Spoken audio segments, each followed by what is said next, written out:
I'm Andy Fisher, WNEW News. At 7 minutes past 10, time for the Sears Radio Theater. That's the theme from the Sears Radio Theater. Tonight, a program of love and hate with Cicely Tyson as your hostess. Here's a preview. Who is he? Is he a policeman? For God's sake, get out of here. Don't let him come near me. I don't want him. I don't want anyone near me. Get away from me or I'll jump. I'll jump right now. Everyone get away from me. Marilyn, it's all right. It's all right. No, leave me alone. The Sears Radio Theater will begin after this message from your local station. How would you like to be a part of Easter Sunday with Frank Sinatra in Atlantic City?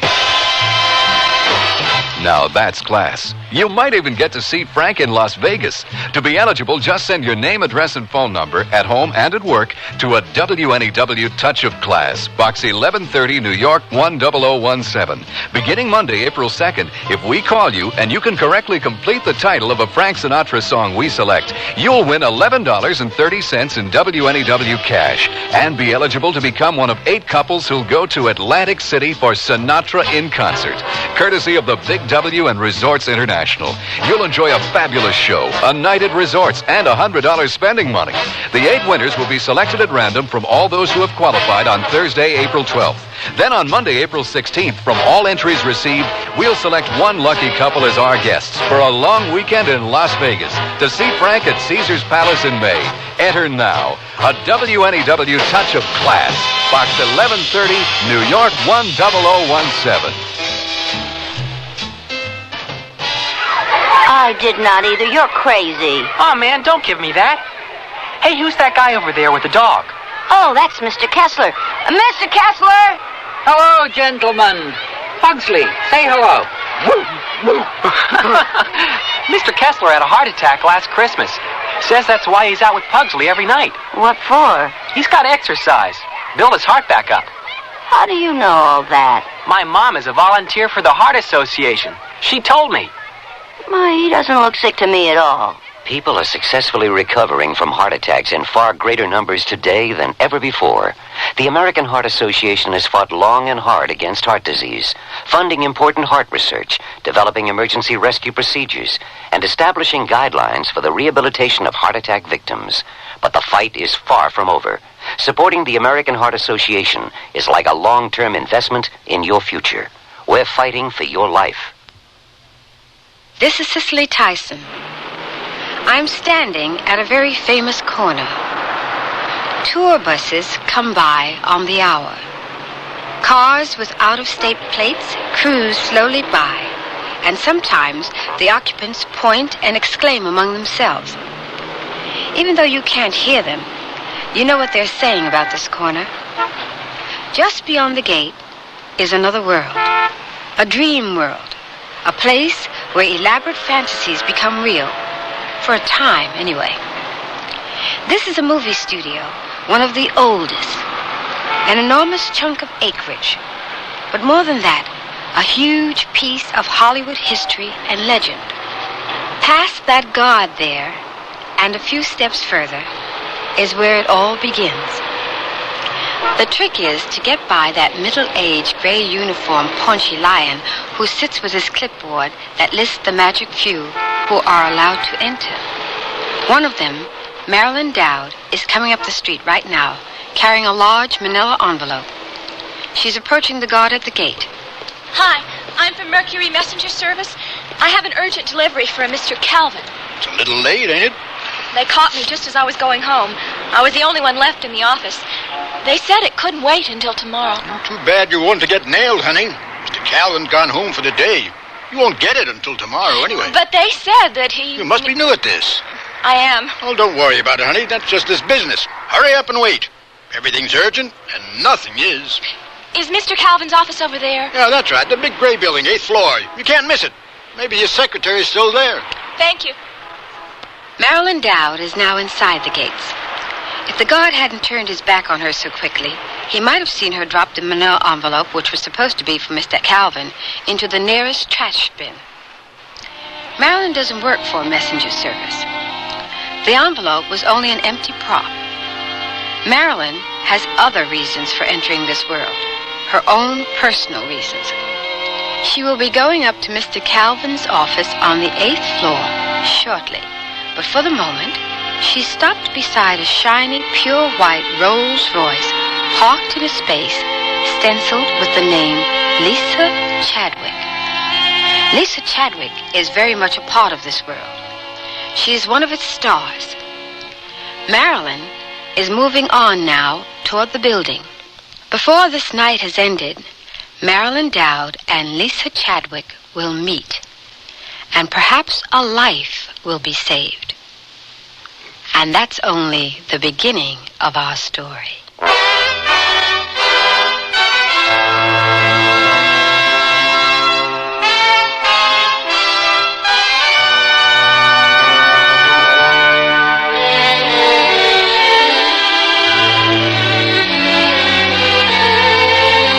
Sears Radio Theater, a new adventure in radio listening.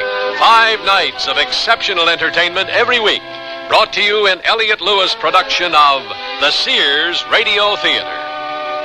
Our story, First Star Tonight, by Pamela Russell. Our stars, Ann Burr and Ann Gibbon.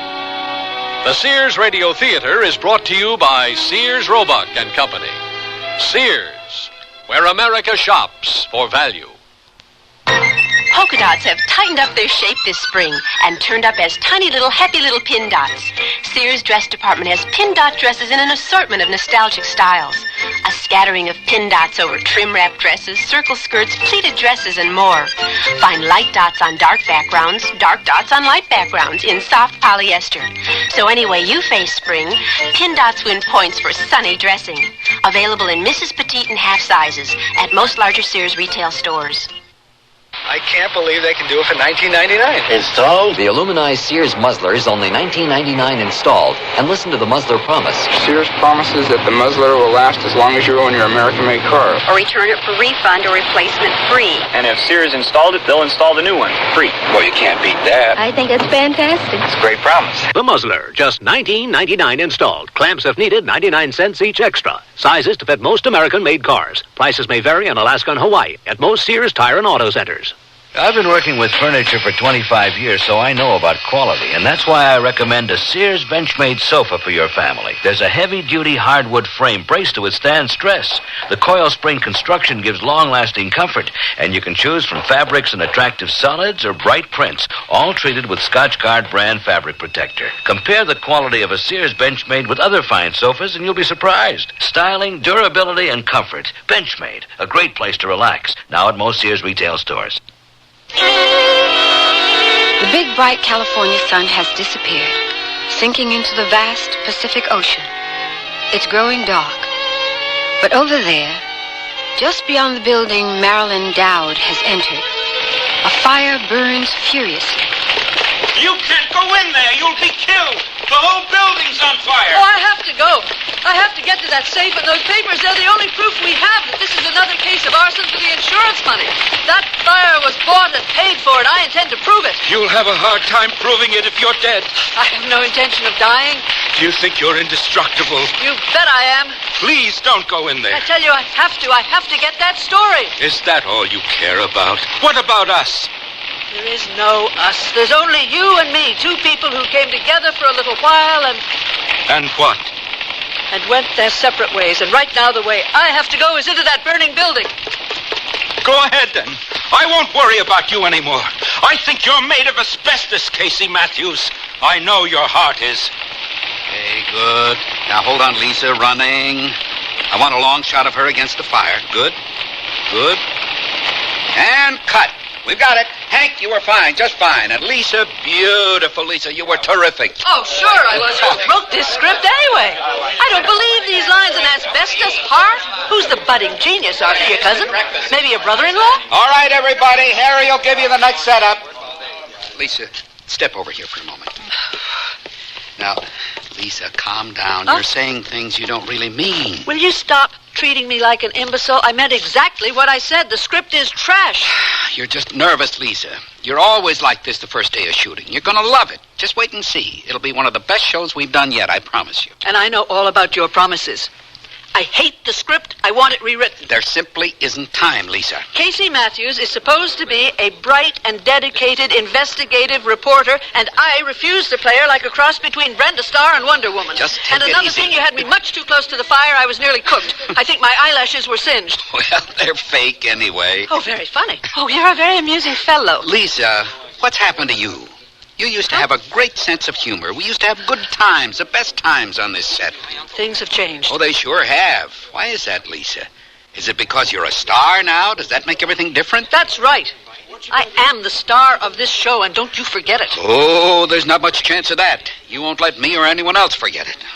Now, if your idiot technicians can't handle that fire, get Smokey the Bear to do it, and maybe he can rewrite the script, too. I'm not coming back on this set until there are some changes made. Lisa, wait. For what? I've had about all I can take of these displays of temperament. Oh, have you? Have you really? Well, I've had about all I can take of your arrogance, your lack of talent, and your insensitivity. Lisa, I hate to see you doing this to yourself. Now, please, let's just finish this scene, and then we'll sit down together and talk. You need to talk, don't you, Lisa? Not to you, I don't. I know how you operate. I know all your cheap tricks by now. You'll do anything, promise anything, to squeeze one more scene out of me. Well, not this time. I won't read another of those lousy, rotten lines, not one more. I don't think you know what you're risking, what you stand to lose, Lisa. Oh, you're the one who's running all the risks, sweetie, not me. This show would get along fine without you. But without me, without Lisa Chadwick, there's no show. Oh, I'm sure you're right about me, but you're wrong about you. But there are hundreds of girls in this town who could replace you tomorrow. And if these outbursts continue and the show keeps running over budget, the company will find one of those girls, Lisa, and you'll be out. Don't you try to threaten me. I'm not threatening you. I'm giving you the facts. Well, let me give you some facts. This show was never out of the top 10 last year, and I won the Emmy for Best Actress in a Series. I know, Lisa. I was there. Remember, I picked up one of those little statues, too, for Best Director. But that was last year, and now it's this year. The ratings on the show have been dropping every week. And you know as well as I do that the network boys are short on memory and even shorter on guts. Low numbers panic them. You might just be setting yourself up as the perfect scapegoat. Maybe they'll decide a new face will attract new viewers. Face? A prettier face, maybe a younger one. There's no limit to how low you'll go to get a show done, is there? Oh, come on. Let's finish the scene, Lisa. This script is junk, and you know it.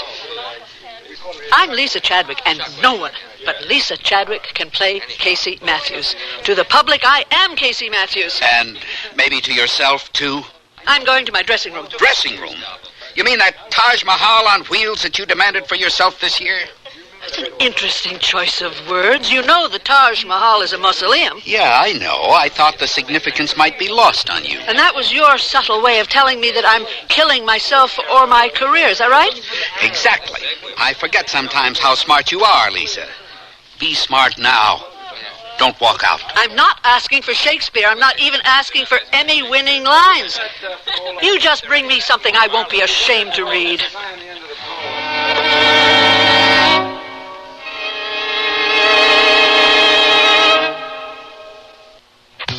Here's looking at you, kid, from Winnie the Pooh. Spring, when a kid's thoughts turn to fancy, and a mom's thoughts turn to Winnie the Pooh and Sears. Dressy dresses and vested suits, soft, easy care fabrics, and lots of spring colors and styles. Kids sizes 3 to 6X at most Sears retail stores. Sure quality, pure delight. From Winnie the Pooh and Sears. Who else? Here's looking at you, kid, from Winnie the Pooh. Here's looking at you, from Winnie the Pooh. Here's looking at you. On guard. Effective fencing demands style and endurance. That includes fencing around your home. Sears Armadillo chain link fencing has both, setting off your house and helping protect your home. How? For starters, Sears Armadillo framework has 3 protective coatings that work together for a lustrous, highly rust-resistant frame. Gates even match the fencing design for uniformity. So call your local Sears soon for your free home estimate. Armadillo chain link fencing at most larger Sears retail stores. Oh, here I go again. It's time to rent one of those steam-type carpet cleaners. Why rent? Now Sears puts power in a carpet cleaner you can own yourself. The Power Spray from Sears for easy home carpet cleaning. Power Spray sprays hot water into your carpet, then sucks up the dirty water. You can see the dirt you get out. Dirt you didn't even know was there. The Power Spray Carpet Cleaner, a convenient carpet cleaner you can own yourself. Available at most Sears retail stores. Kenmore. Solid as Sears.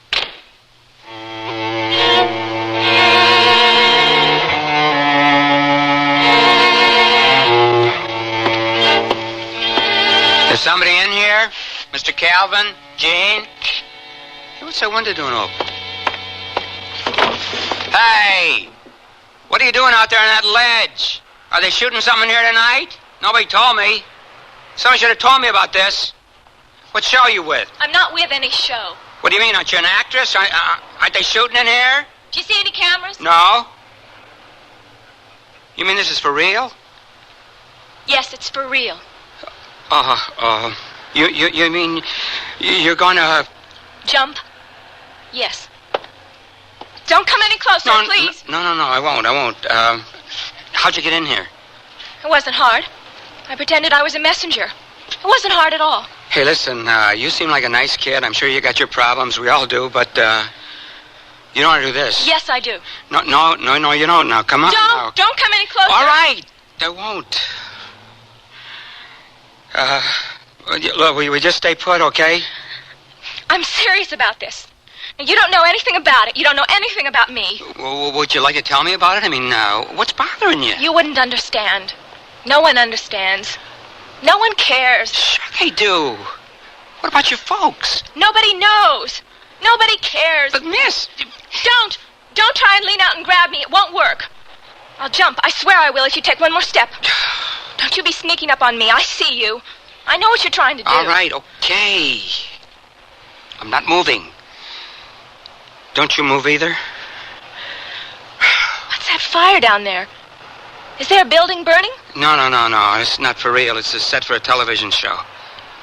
Which one? K.C. Matthews. You ever watch it? Yes, I've watched it. I've watched every one. I've never missed. Is Lisa Chadwick down there? Well, sure she is. You a fan of hers? Maybe I am. Boy, I sure am. Yeah. I think she is terrific. Do you think she's beautiful? I sure do.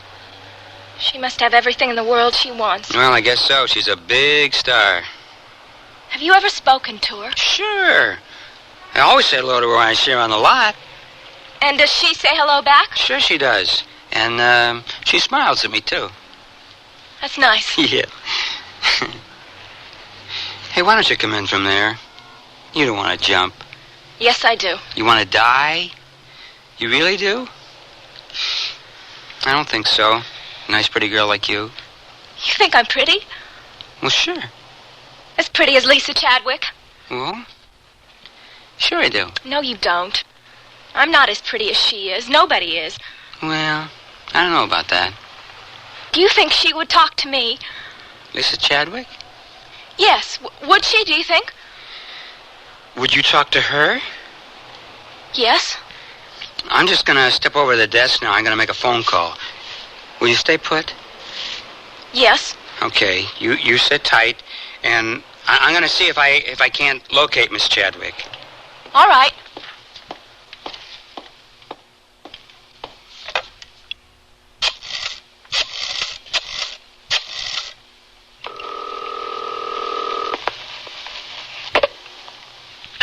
Hello?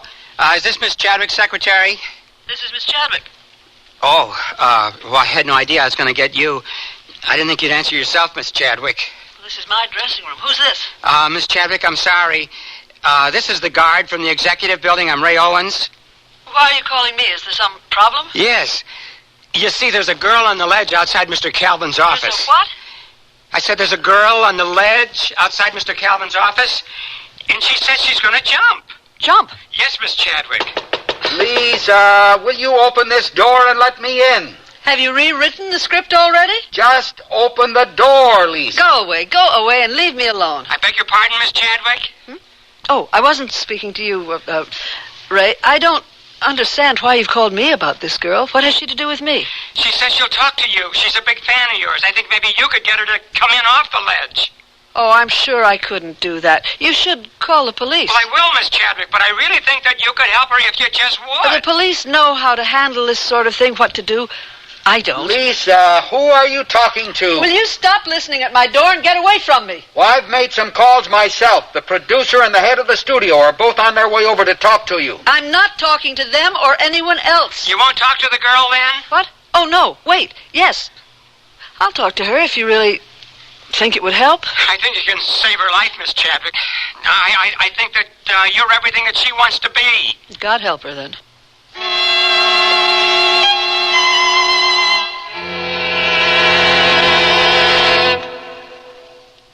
Sears Radio Theater will return after this message from your local station. Here's an important tax tip from the Internal Revenue Service. If you're 65 or older, there are some special tax breaks that you can claim, like a double personal exemption. That's right, an extra $750 for yourself, and still another if your spouse also is 65 or older. And there are advantages if you decide to sell your home and move to a smaller place. There's also a tax credit for the elderly. They're all spelled out in one of IRS's free publications, number 554, Tax Benefits for Older Americans. You can get copies by calling the IRS toll-free number listed in your telephone directory, or you can order by mail. There's even an order form just for that purpose in each tax package. Use it to send for the Older American publication or any other IRS publication or form you need. Tax Benefits for Older Americans. Get all the details now so you can take advantage of the benefits on your tax return. Join hands with people everywhere. Each of us can do our share in Cares Crusade for children. This year, people of all nations are joining hands to improve the lives of the world's needy children. Through CARE, you can provide the families of these children with the means to grow their own food, to build medical facilities, safer water systems, and schools. Tomorrow's world is in our hands. Help make it a better place for all the children.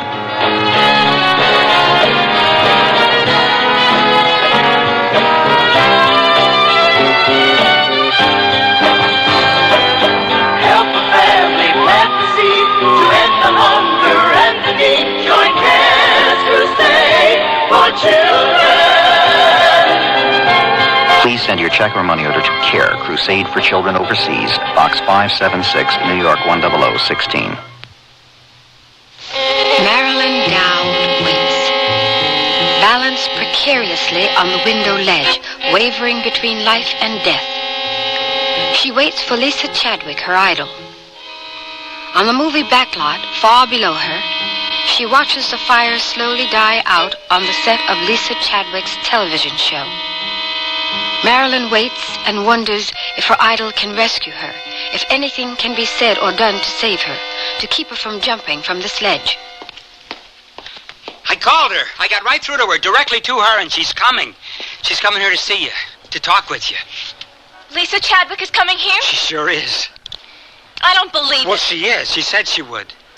Will she? Hello? Hello, is there anyone here? It's her. Yes, Miss Chadwick? Right in here. Fine, thank you. I told you she'd come. Are you the guard who called me? Yes, ma'am. Ray Owens? Was she outside that window? She sure is. Not too close, either one of you. Not too close. All right, sweetie. I'll just stand here by the window. Is that okay? Yes. Okay. Ray, Yes, ma'am? why don't you let us talk alone for a little while, Oh, sure thing. You bet. I'll be in the outer office if you need me.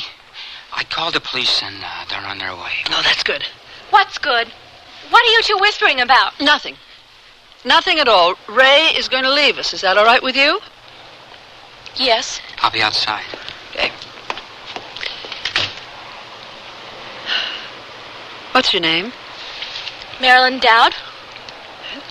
You wanted to talk with me. I thought I did. Now I'm not so sure. I don't think I really have anything to say. Not to you, not to anybody.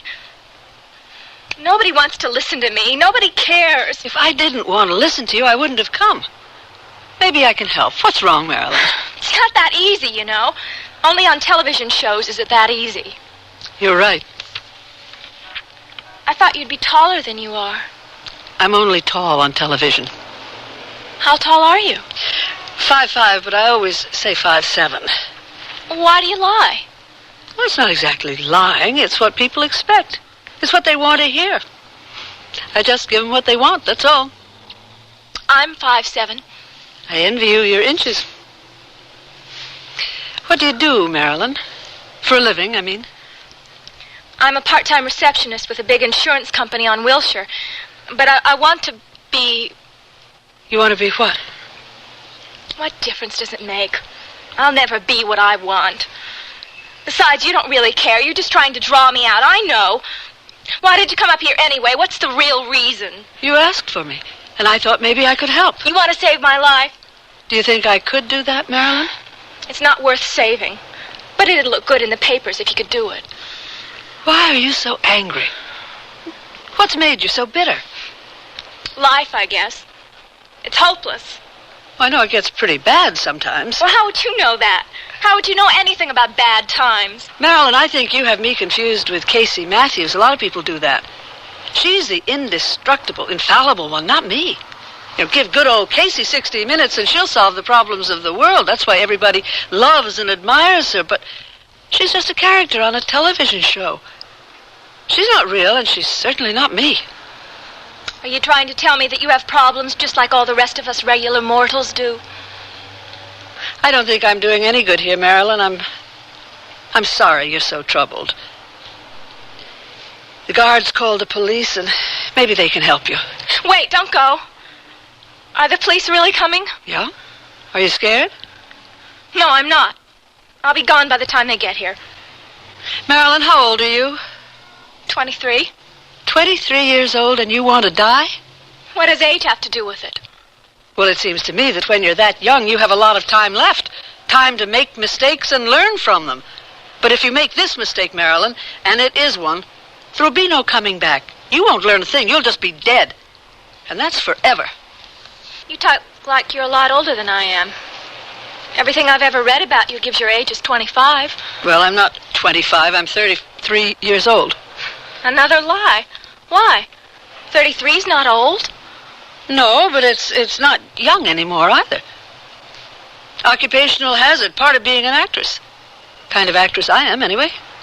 What do you mean? Oh, Casey Matthews will be eternally 25. It's the perfect age. Why don't you give it a chance, Marilyn? Give yourself a chance to be 25. What did you mean about being the kind of actress you are? I meant that I won't age well. I'm not Katharine Hepburn or Ingrid Bergman playing Casey Matthews. That's been my peak. But you've done other parts. Do you remember any of them? I remember all of them. Especially Mavis, the blind girl in The Pledge. You saw that film? Yes. In fact, I did your footsteps in it. You what? I did your footsteps. A friend of mine, an actor, heard about this job. They needed some people to match footsteps to the film while they ran it on this soundstage and recorded. Of course. It's called Foley. Sometimes when they're shooting, the background noises cover all the little sounds like footsteps, and they add those sounds to the track later on. Yes, Foley. That's the word they used for it. My actor friend and I did the footsteps for The Pledge. We worked for 3 days on it. I did all of yours. For 3 straight days, hour after hour, I watched every move you made. It was a small screen, a black and white print, and there was no sound, of course. There was just a silent picture up there. I thought you were wonderful. I wasn't bad. I really wasn't, but nobody saw it. I saw it.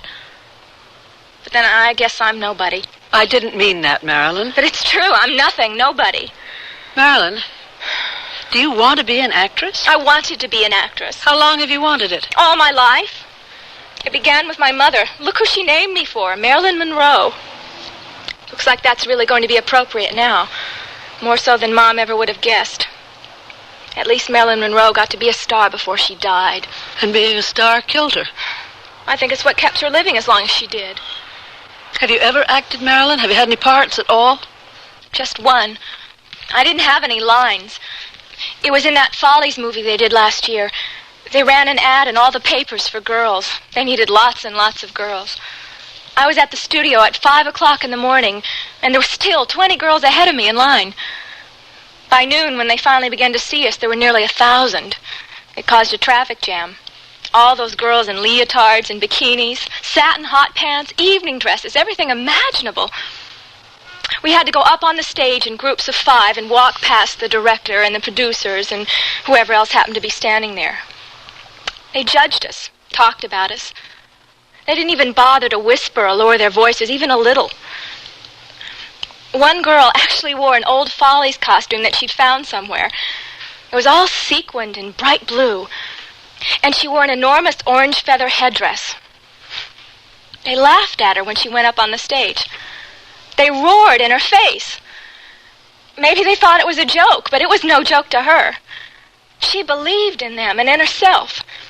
She truly thought they were going to choose her, that she was going to be in their movie. And they laughed at her. They not only rejected her, they destroyed her. She ran out in hysterics. Nobody went after her. They just laughed harder. They picked me out of all those girls, and I was flattered that they did. I worked for those cruel, awful people. That's how badly I wanted to be an actress. In that movie, I was on the screen for maybe 2 seconds. No one, not even me, could see me. But I can still see that girl. Running, crying in her blue and orange costume. I can still see her. I just wonder where she ran. We all let her run. We were so eager to inch a little closer, get a little nearer. To what? To what, I wonder? What did we believe those people on that stage could give us? What were all of us so desperate to get from them? A chance? A break? The break. They were dangling the realization of a dream in front of you. That's what this town is all about. I guess you'd know that better than just about anybody else. That's right. I would. I used to go on those cattle calls, Marilyn.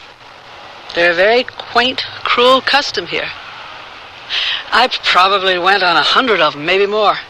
I kept on going back, though. When I got the part and when I didn't, it made no difference. I kept on going because I really wanted it. I wanted it more than anything. And you think I didn't? I wanted it bad enough to die because I can't have it. Dying doesn't prove a thing. Do you want it badly enough to live, Marilyn? Do you have the guts to go for it and not quit until you get it? Like you mean? Oh, God, no, not like me. I'm not holding myself up as any shining example. What I wish is that you'd climb in off that ledge and go home. That's what I think you really want to do, Marilyn. Well, you're wrong. Do you know what I have to go home to? No. A single apartment. A Murphy bed that comes out of the wall. And for company, the man across the courtyard, who, when he hears me coming up the walk, opens his curtains and stands there at the window in his underwear. That's home. What about your real home? Where you come from? Mom is dead. My father still lives on the ranch. A little place outside a little town in Oklahoma. Dad and I never talked. Never. He worked hard all day. He ate his supper at night, and he went to bed. Mom and I were the pair, always scheming and planning. Mom had enough hope and courage for both of us. She should have been the one who had the chance, not me. She could have done it. But she never had any luck except bad. She died when she was 45 years old, and she looked 60. Marilyn, it's not easy and it's not fair, but that's the way it is. But they said it would be different. They promised. Who promised? Everyone. When I was a kid, the movies and television said life was beautiful. In school, they told us if you wanted something badly enough and you worked hard for it, you got it. Mom said so, too. They all lied. It's not true. Life isn't like that. I'm so tired of trying and never having it turn out right. I am so tired. I want to die. You need to rest, Marilyn. You need help, and you need not to be alone. Most of all, you need to believe that you don't want to die. I don't? No. Come on, won't you take my hand? Won't you come in, Marilyn? Maybe. Maybe I could. So here you are, Lisa. I couldn't believe when they told me, my good little Samaritan. Who is he? Is he a policeman? For God's sake, get out of here. Don't let him come near me. I don't want him. I don't want anyone near me. Get away from me or I'll jump. I'll jump right now. Everyone get away from me. Marilyn, it's all right. It's all right. No, leave me alone. You brought him here. You called him to come and take me away. No, I didn't. I swear I didn't. I didn't, Marilyn. You're lying. You've been lying to me all along. No, Marilyn, that's not true. Please listen to me. Don't come any closer. Don't you come near me. I want to die. I'm going to die. I'm going to jump.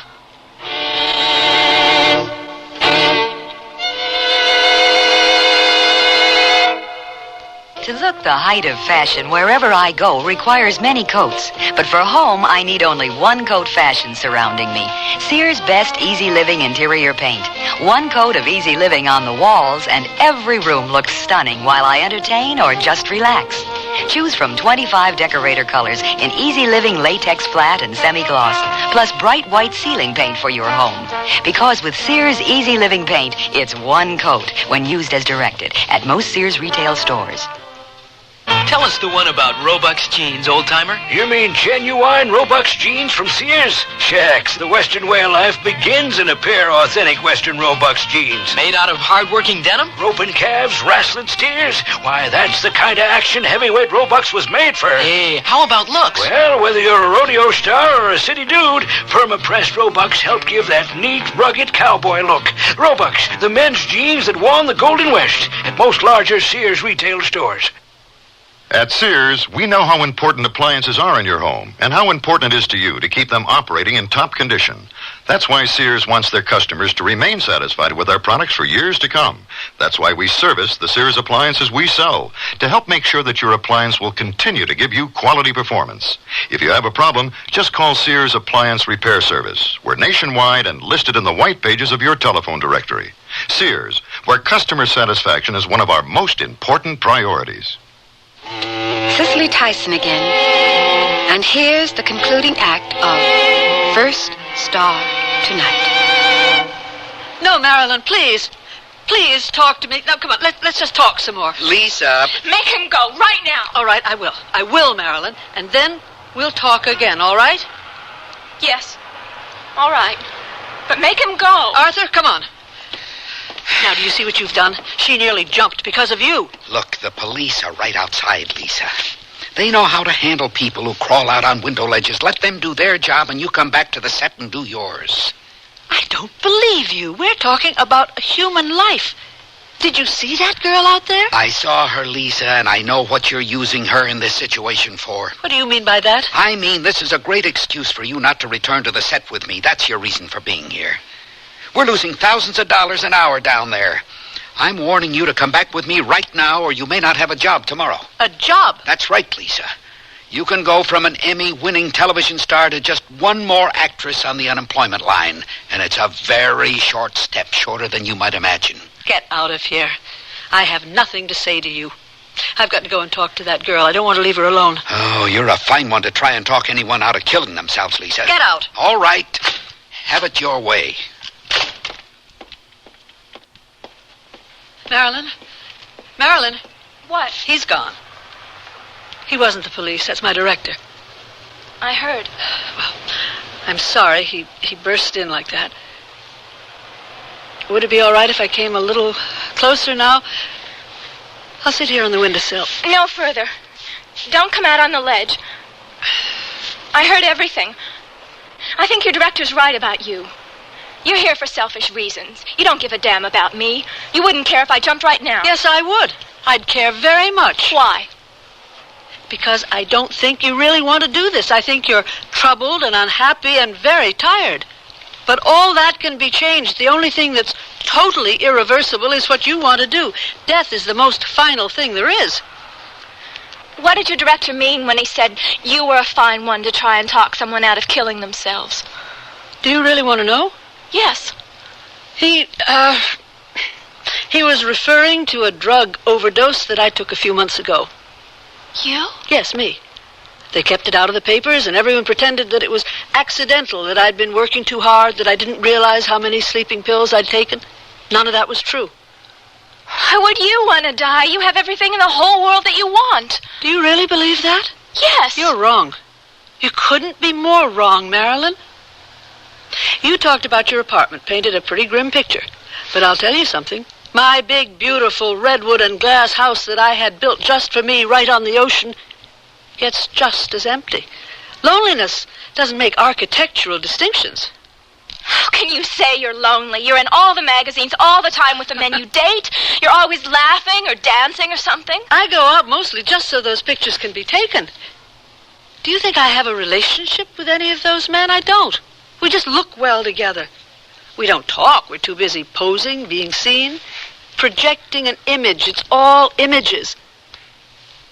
I go home alone, Marilyn, just like you do. And I'm more tired than you are, physically and every other way. Do you know what a grind a weekly television series is? No, I've no idea. But there are millions of people who'd love to have that grind. Some poor guy on an assembly line in a factory works just as hard for a fraction of the money, you know. Well, maybe you're right. But I'll tell you what one of my days consists of. I'm up at 5 to be at the studio by 6. I'm in makeup for over an hour, and it's nothing for a day's shooting to run 10 hours.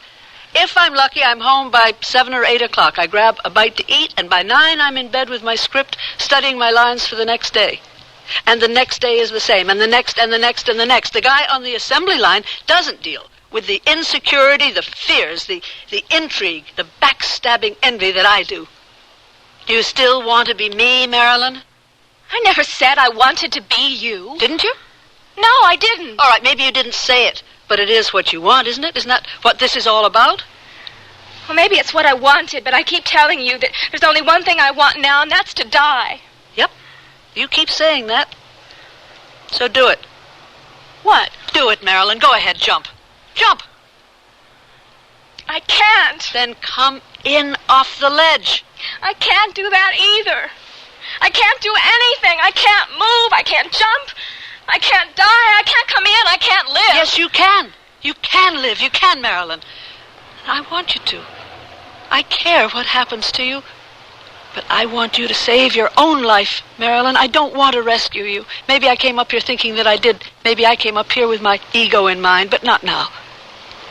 Marilyn, only you can save your life. You must believe it's worth saving. It is. It is. I believe that. I'll tell you something. I'd change places with you in a moment. You want to know why? Why? Because everything's ahead of you, Marilyn. You have it all to look forward to.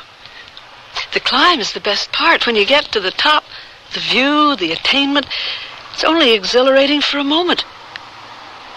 You look around and you say, now what? And then you know the best part's over. The best part was the climb up. Miss Chadwick? Yes? Could you come out here for a moment, please? Oh, yeah, all right. Marilyn. Go on. All right, I'll be back.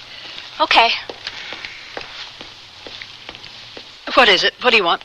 I'm Officer Higgins. The guard here's told us how long you've been with the girl. We appreciate what you're trying to do, Miss Chadwick, but maybe you'd better let us take over now. No. Really, miss? I think it'd be better this way. Please, officer, I promised her that I'd be back. Please, just give me a few more minutes. A few more, and then you can go in. All right, Miss Chadwick. 5 minutes okay? Yep. Thank you. Marilyn, you came in. Yes. Oh, I'm so glad. Are you really? Of course I am. It's so strange.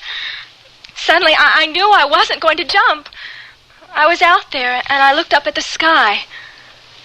I started to make a wish on the first star I saw. What did you wish for? If I told you, it wouldn't come true. It's enough for me that I'm wishing again. Are the police in that room? Yes. Yeah, they wanted to speak to you, and I talked them into 5 more minutes with you. Did you think 5 minutes was going to do it? Well, it was all they'd give me. May I ask you something? Yes? Did you come to this town from as far away as I did? Geographically, much farther, New Jersey. But that's not the kind of distance you're talking about, is it? No, not really. What you want to know is if I was any better prepared for this place when I first came here than you were. Yes, that's it. No, I wasn't. I had no more talent or beauty than you or 1,000 other girls. Then why? Why did you succeed and so many others fail? You still think I'm a success? You got what you wanted. I guess I did at that, but there's just one thing, Marilyn. You can't depend on desires. They change. What do you mean? 10 years ago, I wanted to be a star. And now you are one. But I don't like who I've become. I'm not even sure I know who I've become. Do you think you might really lose your show like your director said? Maybe. You don't sound like you care. Oh, I care. Well, you shouldn't. What? You shouldn't care. You're much better than that show. You're better than Casey Matthews. I told you, I'll never forget your performance in The Pledge. You were wonderful. You should do more things like that. You think so, Marilyn? I do. Miss Chadwick, your 5 minutes is almost up. It's all right, Officer. Marilyn's come in. Now she's just trying to talk me off the ledge. Aren't you, Marilyn? I'm just telling you what you told me. You're worth more than you think. What's going to happen to me now? Oh, they'll probably put you in a hospital for observation for 72 hours. And then... I'm on my own again. And you can handle it. I think so. Thank you, Lisa Chadwick. You should thank that star you were wishing on. I am. You really did it yourself, you know. Yes, I did. But I needed you. I guess needing someone is part of knowing who you are and what you're worth. If I really were Casey Matthews, I'd be able to tie all this up in a lot neater package, but since I'm not, I'll just say I needed you too. Thank you, Marilyn Dowd.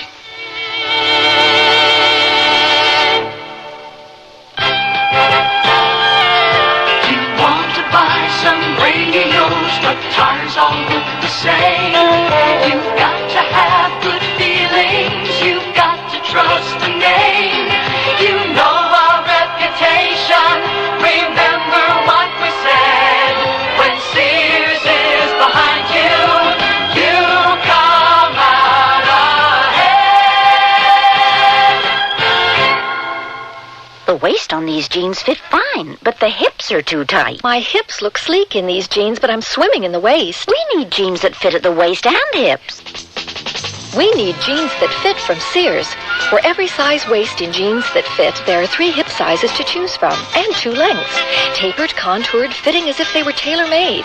Whether a little skinny, a bit hippie, or in between, it's jeans that fit from the fashion place at most larger Sears retail stores.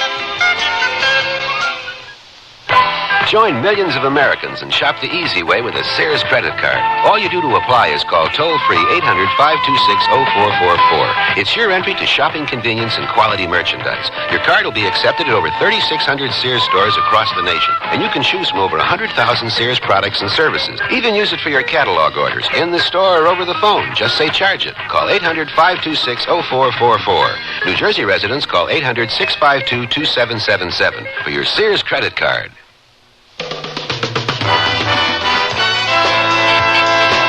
The Sears Radio Theater has been brought to you by Sears, Roebuck and Company, where our policy is satisfaction guaranteed or your money back. Sears, where America shops for value. First Star Tonight was written by Pamela Russell, produced and directed by Fletcher Markle. Your hostess was Cicely Tyson. Our stars were Ann Burr and Ann Gibbon. Also heard were Jack Carroll, Dawes Butler, Vic Perrin, and Shepard Menken. The music for Sears Radio Theater was composed and conducted by Nelson Riddle. Art Gilmore speaking. The Elliott Lewis production of Sears Radio Theater is a presentation of CBI. I'm giving it up. Giving up what? Smoking. Congratulations. I'm doing it for you and the kids. For me and the kids? But we don't smoke. You're wrong. I saw this Lung Association message. You know what? We smokers are making you non-smokers smokers just like us. Whatever are you talking about? I'm talking about secondhand smoking. The Lung Association says I'm doing myself in, as if I didn't know, but my smoke is trouble for everybody in my neighborhood. Do you realize every puff I smoke, I'm puffing out a smoke screen of carbon monoxide, nicotine, benzopyrene, to say nothing of hydrocarbons? Ooh, you sound positively poisonous. I feel poisonous. I'm quitting. For me, darling. Yes, and for me, darling, I want to be loved. Your lung association says the smoker who quits for more than one person. He's clearing the air for everybody. You might say, It's a matter of love and breath.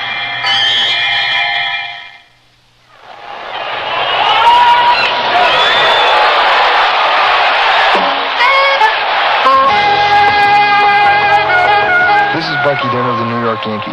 I'm proud to be a member of a great team, and I'm equally proud of my family, Stormy, my wife, and our 2 children. They're both healthy, normal kids.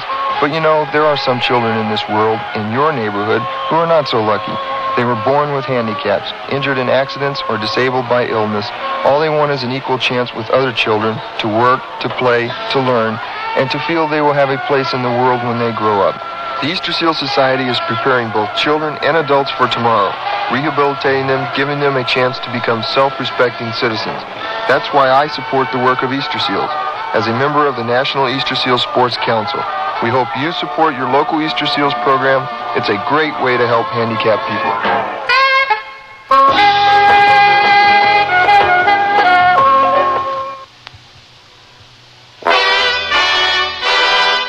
Tomorrow's Sears Radio Theater will be a story of adventure with Richard Widmark as your host. Let's listen. Where are those breezes coming from? Here. Feel the opening in the basket side, like a screen window. Hey! The other balloons are traveling that way, but we're too high. How can we be off course so fast? Chad, we're heading for the mountains. So be sure and tune in tomorrow to the Sears Radio. That's the theme from the Sears Radio Theater. Tonight's story is a comedy with Andy Griffith as your host. Here's a preview. Now, I came in to withdraw a lousy $25, and your computer says I don't have an account here anymore. It also says I'm dead. Well, Mr. Glitch, you seem to have a little problem. I have a big problem. Please sit down and wait your turn. The Sears Radio Theater will begin after this message from your local station. Join hands with people everywhere. Each of us can do our share in Cares Crusade for children. This year, people of all nations are joining hands to improve the lives of the world's needy children. Through CARE, you can provide the families of these children with the means to grow their own food, to build medical facilities, safer water systems, and schools. Tomorrow's world is in our hands. Help make it a better place for all the children.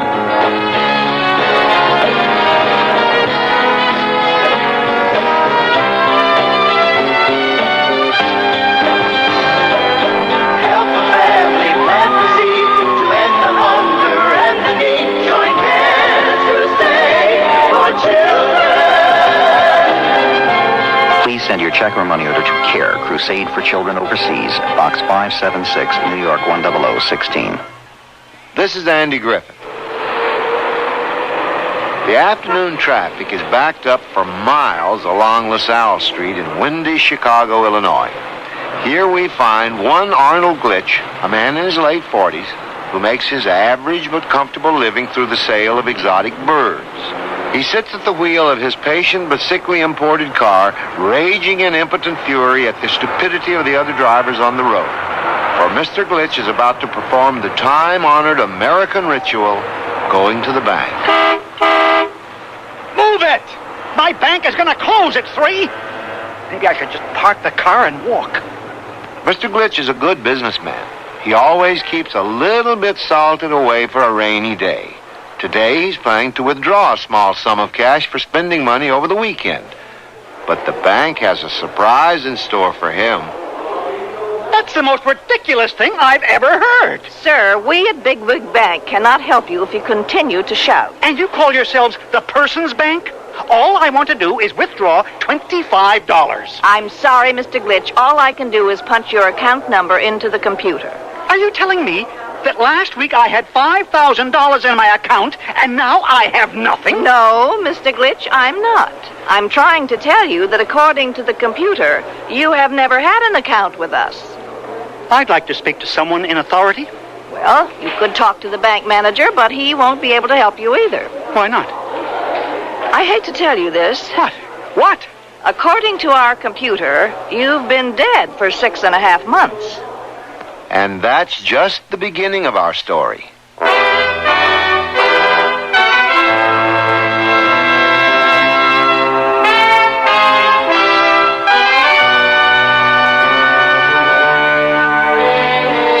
Radio Theater, a new adventure in radio listening. 5 nights of exceptional entertainment every week, brought to you in Elliott Lewis' production of the Sears Radio Theater. Our story, The Terrible Dream of Mr. Glitch, by Michael Utvidge and Michael Gelman. Our stars, Alan Young, Frank Nelson, and Jesse White. The Sears Radio Theater is brought to you by Sears Roebuck and Company. Sears, where America shops for value. On guard.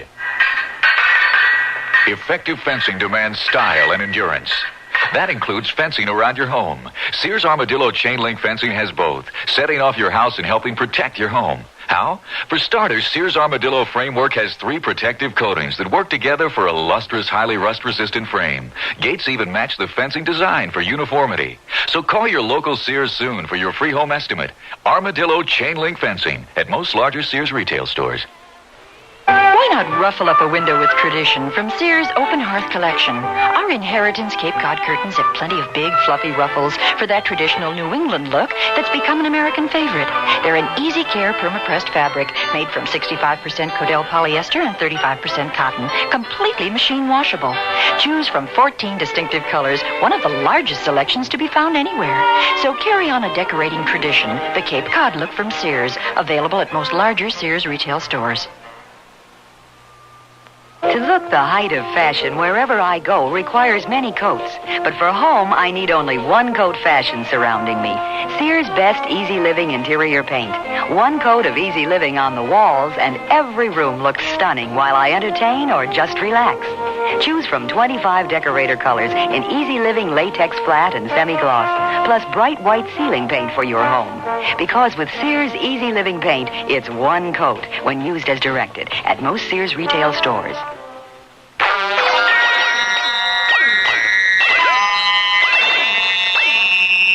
What would you do if you went to the bank and the computer had no record of your account? Exactly what Arnold Glitch is going to do.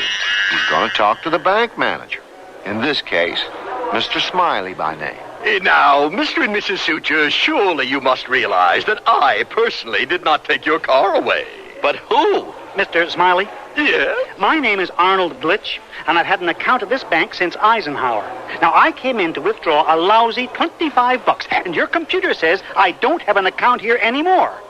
It also says I'm dead. Well, Mr. Glitch, you seem to have a little problem. I have a big problem. Please sit down and wait your turn. These people are ahead of you. Now then, Mr. and Mrs. Suture. This chair right here? Yes, that chair will do very nicely. As I was saying, there has obviously been a small error somewhere down the line. They just came and took the car away, and I've made every payment right on time. Quiet, Herbert. I'll handle this.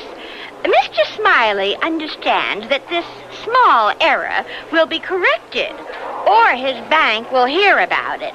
And I mean in every newspaper and on every radio and TV station that will listen. And they just love to get the big guys and the big computers who step on little guys like me.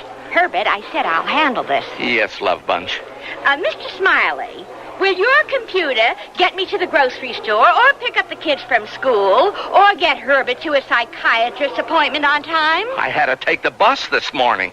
Herbert, if you insist upon interrupting me, so help me... Perhaps if I check with our master computer, we can straighten this whole thing out. I certainly hope so. Carla, would you connect me with the master computer terminal? Yes, sir. Could I have a mint? Oh, of course, Mr. Suture. Herbert, you'll spoil your dinner. You're connected, sir. Master computer? This is an auto loan cross-check. The name is Suture Herbert. His social security number is 469-62-4582. No, that's 4582. 4582. Could I please... No, can't you see I'm talking to the master computer? But I only want... No! Now sit down and wait your turn. Computer error, for goodness sake. Dead? Me? First it tells me I have no bank account. Then it tells me I don't exist. Imagine. Those computers. Oh, boy. I'd like to...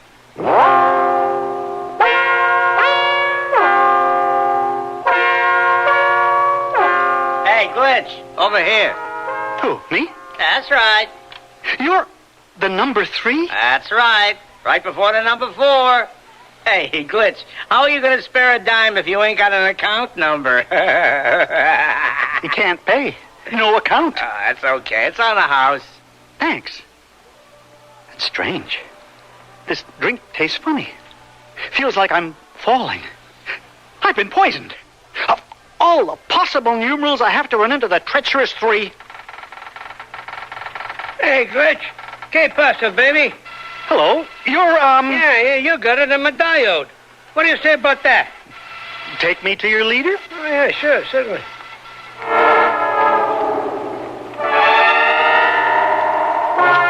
Welcome, Mr. Glitch. For heaven's sake.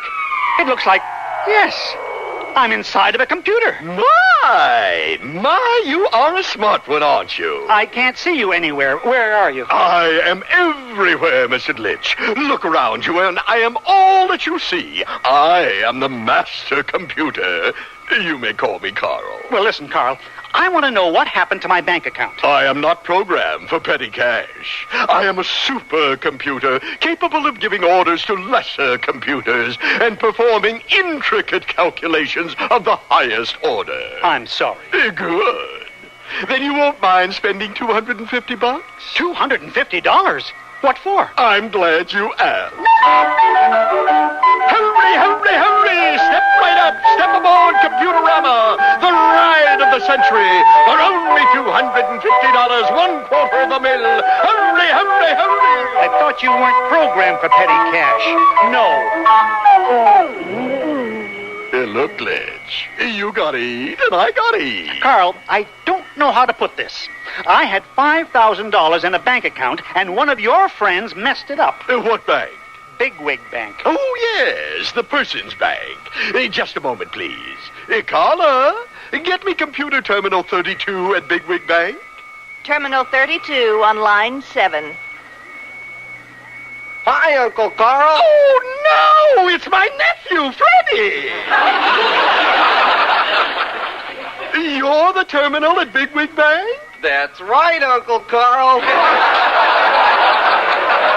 Oh, Freddie, I have a Mr. Glitch here. He claims that you messed up his bank account. All units search, name, glitch, crabby customer file, account closed, account closed. Now listen, Freddie, you two-timing ex-vacuum cleaner. You stole my money, and I want it back, and I don't mean maybe. Uncle Carl, he's yelling at me. Make him stop.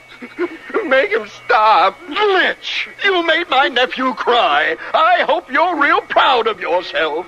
All I want is my money back. Uncle Carl, it wasn't my fault. You transferred all the Bigwig Bank funds to Computers International Bank, and all the National Bank funds, and all the First Bank funds. That's enough, Freddie. Okay, Carl, I get the picture. You're just eliminating people's bank accounts and salting the money away in some Swiss bank. Oh, Glitch, you obviously have no understanding of high finance. I'm getting a pretty good idea. If I let you on the ride for free, will you be quiet? Sure. What do I do? Take a seat in the shuttlecraft, Glitch.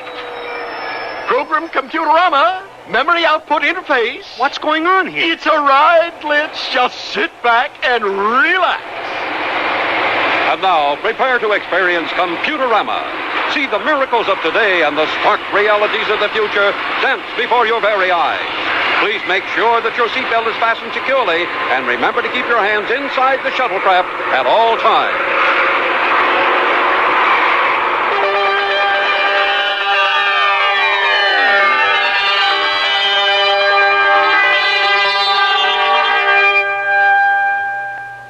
At Sears, we know how important appliances are in your home and how important it is to you to keep them operating in top condition. That's why Sears wants their customers to remain satisfied with our products for years to come. That's why we service the Sears appliances we sell, to help make sure that your appliance will continue to give you quality performance. If you have a problem, just call Sears Appliance Repair Service. We're nationwide and listed in the white pages of your telephone directory. Sears, where customer satisfaction is one of our most important priorities. You want to buy some radios, but tires all look the same.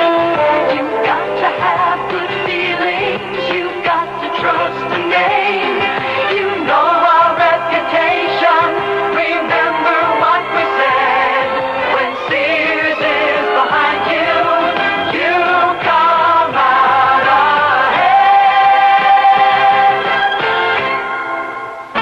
the one about Roebuck's jeans, old-timer? You mean genuine Roebuck's jeans from Sears? Shucks, the Western way of life begins in a pair of authentic Western Roebuck's jeans. Made out of hard-working denim? Roping calves, wrestling steers. Why, that's the kind of action heavyweight Roebuck's was made for. Hey, how about looks? Well, whether you're a rodeo star or a city dude, perma-pressed Roebuck's help give that neat, rugged cowboy look.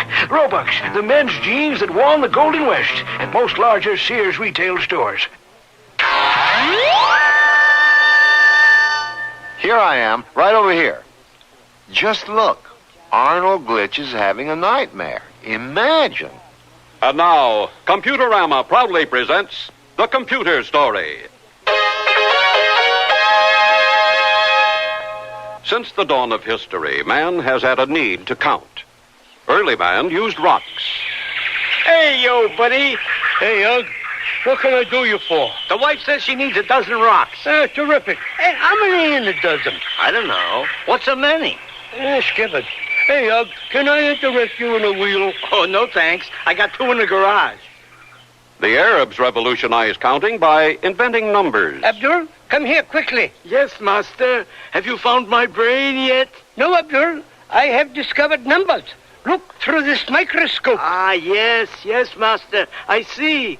2, 4, 6, 37. Oh, skip it. Abdul, could I interest you in a wheel?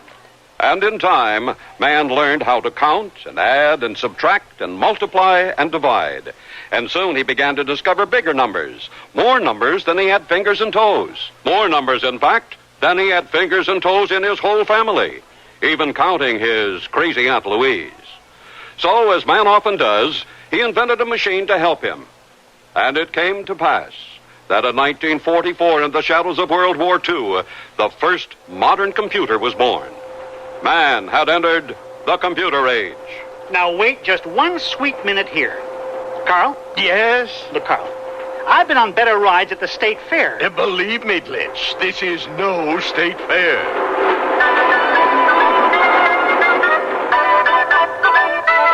Now that we have entered the computer age, what miracles await us? Today, in 1950, the world of the 1980s seems a long ways away, but it's just around the corner. We're going to take you on a visit to Megalopolis, Nebraska, a typical city of the 80s. Carl, what the heck is this? Megalopolis is a modern city run completely by computers. Within these vast gleaming towers of steel and chrome, 25 million happy people live and work and play in complete computerized comfort. The average Megalopolite works only 2 hours a week. His children, thanks to quick scan computer schooling, have no homework to do. His wife runs her household with the aid of Robot Maid, freeing her from the humdrum drudgery of housework. Thanks to computers, these people have time for the good things in life. Computerized television, computerized recreation, and computerized fun. Yes, it's a wonderful time, this age of computers. And it's only just beginning. Carl, are you there? Like the man said, Glitch, your ride is only just beginning. Help! Carl,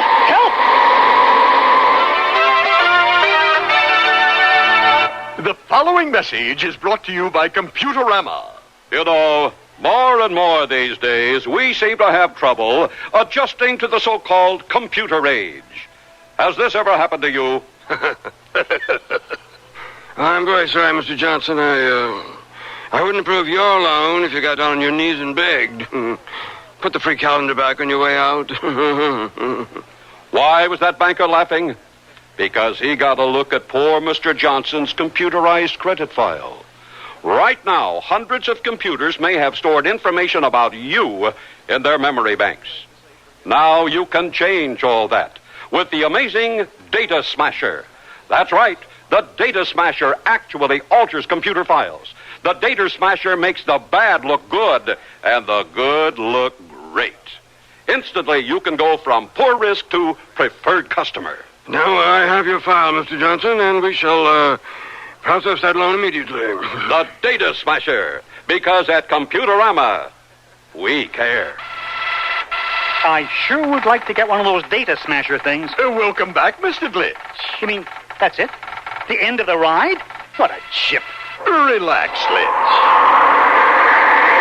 Hey, Carl, I'm going too fast. Carl, blast you, stupid computer. Slow this thing down.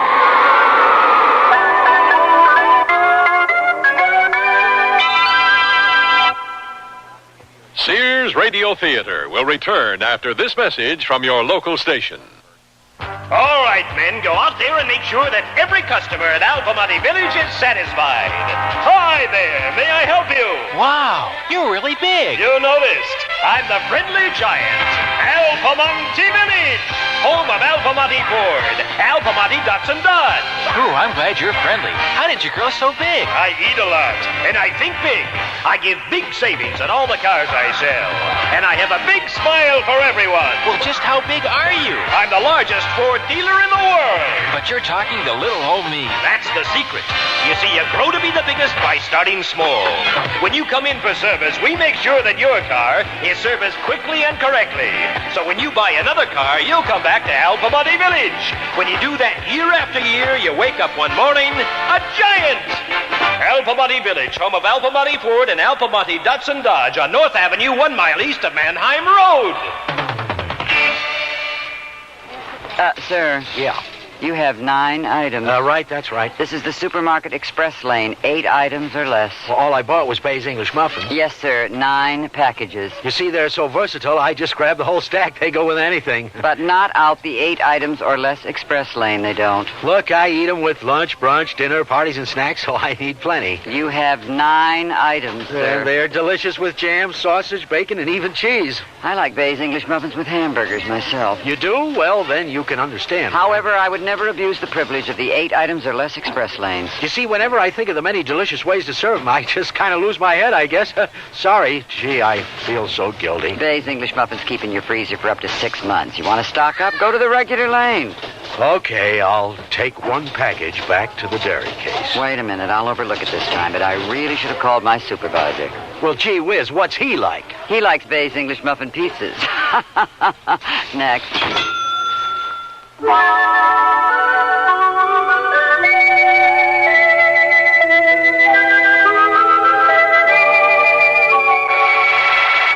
I sure would like to get one of those data smasher things. Welcome back, Mr. Glitch. You mean, that's it? The end of the ride? What a chip. Relax, Glitch. Hey, Carl, I'm going too fast. Carl, blast you, stupid computer. Slow this thing down. That's it, Carl. I've had it with this computer funhouse. It's time for your ride to continue. Please sit down. You could have killed me, you overgrown abacus. I am programmed to serve humankind and not to injure or terminate life. But, Glitch, you are pressing your luck. Oh, all right, Carl. What's on your mind? For example, Glitch, memory bank. Case history.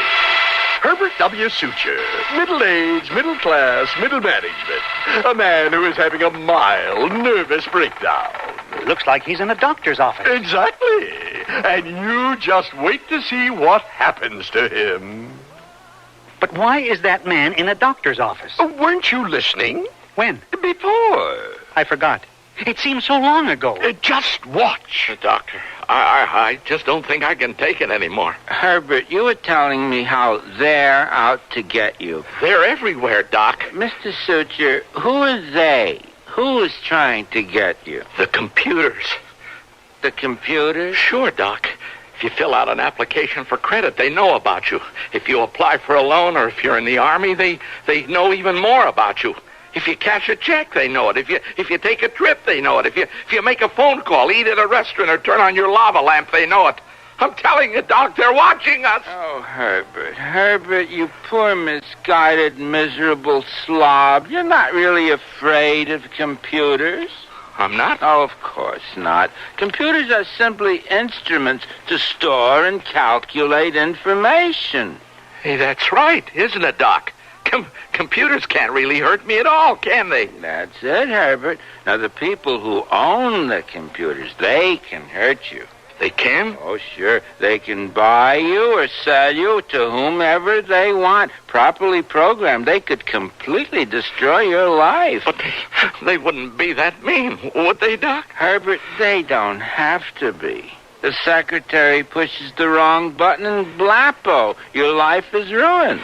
Doc, I think I'm going to kill myself. Oh, of course you won't. You and your wife should take a long, long vacation to get away from it all. Hey, you know, Gladys is always yelling at me to take her to Mexico City.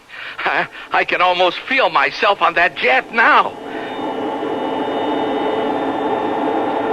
Gladys, taking this vacation was a great idea. I haven't felt this relaxed in years. Herbert, darling, my little Liebchen, you're such a little man. Good afternoon, ladies and gentlemen. Welcome to Great Silverbird Airlines Flight 707 to Mexico City. Your captain today is the Unitube Model 109 computer. Howdy. I am your captain for today's flight. I am Unitube Model 109. You can call me Bug. We'll be traveling at an altitude of 40,000 feet. Have a pleasant flight. Gladys, did you hear that? Hear what? This plane. The pilot's a computer. There's nothing to worry about, Hubert. That's Herbert. Oh, of course you are, darling. Gladys, that man across the aisle is crying. Mr. Gladstone, my name is Sharon. I'm a Scorpio, and I'm your flight attendant. Please stop crying. Could I get you a drink or something? Any more, Jess? We've located her luggage en route to Constantinople. Oh, no! And we think we found your wife. Oh, where is she? The computer accidentally routed her flight to Tibet. Tibet? I didn't know there was an airport in Tibet. There isn't. Did you hear that, Gladys? A computer lost that man's wife. Herbert, stop twitching.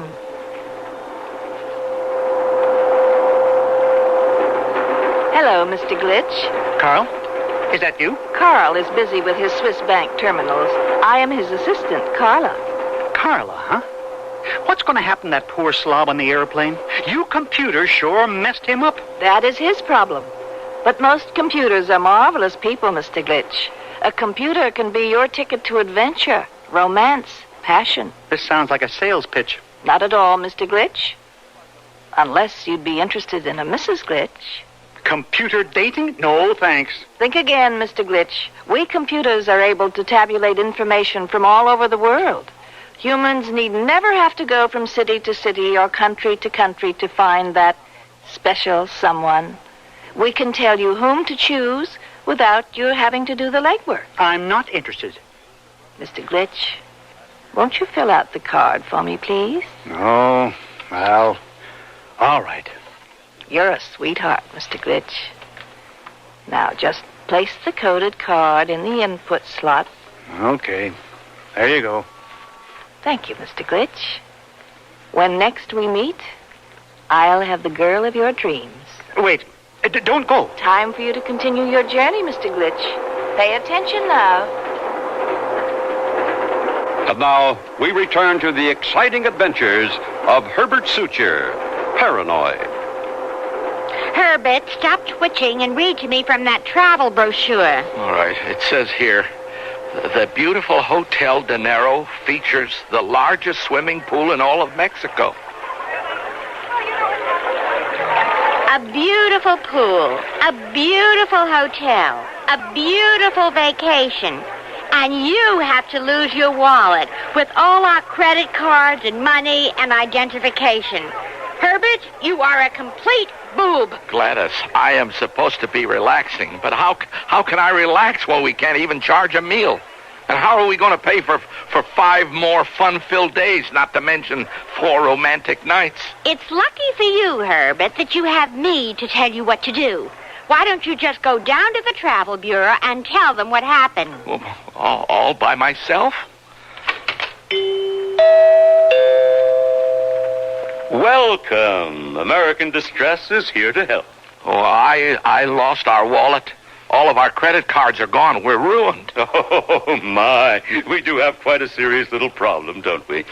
If you would be so kind as to give me your Social Security number. Well, let me see. I don't remember it. A driver's license? No. American Distress? No. A Let's Eat Club? No. Oil cards, airline cards, library cards. No. I know. How about your IRS code number? I didn't even know I had an IRS code number. Oh, then I'm afraid there's nothing I can do for you. Well, couldn't you just punch my name into the computer? Your name? Yes, my name, Hubert Suture. That's Herbert. Right, Hobart. No. My name is Herbert Suture. I'm 37 years... No, 39. I live in Chicago. I mean Pittsburgh. No, Chicago. There's no Pittsburgh in Illinois. Do you want to know a secret?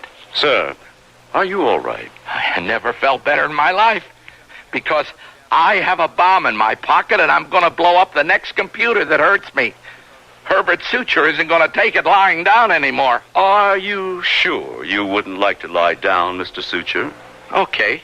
Just relax and tell me what happened, Herbert. I didn't want to hurt anyone, Doc. Just computers. Why did you say you had a bomb, Herbert? Because I do. I see. What I hear you saying to me is that you feel hostility toward computers. Exactly correct. I'm going to blow them all up. Herbert, you had no bomb in your pocket. I didn't? You mean I really am crazy? All we found in your pocket was this bologna sandwich. I thought it was a bomb. Don't be ridiculous. Here, Herbert, I want you to take a bite of the sandwich yourself. Okay.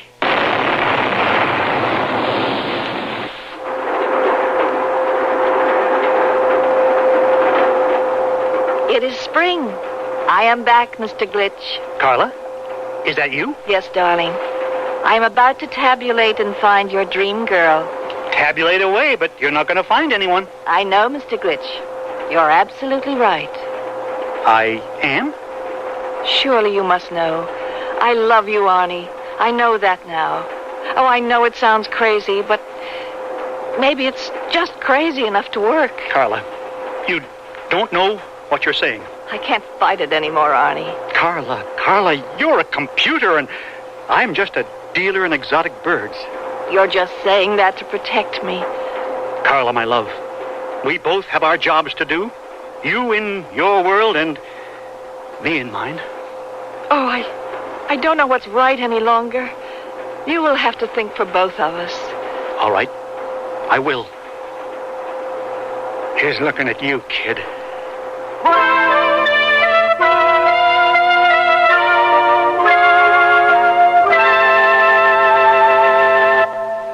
The waist on these jeans fit fine, but the hips are too tight. My hips look sleek in these jeans, but I'm swimming in the waist. We need jeans that fit at the waist and hips. We need jeans that fit from Sears. For every size waist in jeans that fit, there are 3 hip sizes to choose from, and 2 lengths. Tapered, contoured, fitting as if they were tailor-made. Whether a little skinny, a bit hippie, or in between, it's jeans that fit from the Fashion Place at most larger Sears retail stores. I can't believe they can do it for $19.99. Installed? The aluminized Sears muzzler is only $19.99 installed. And listen to the muzzler promise.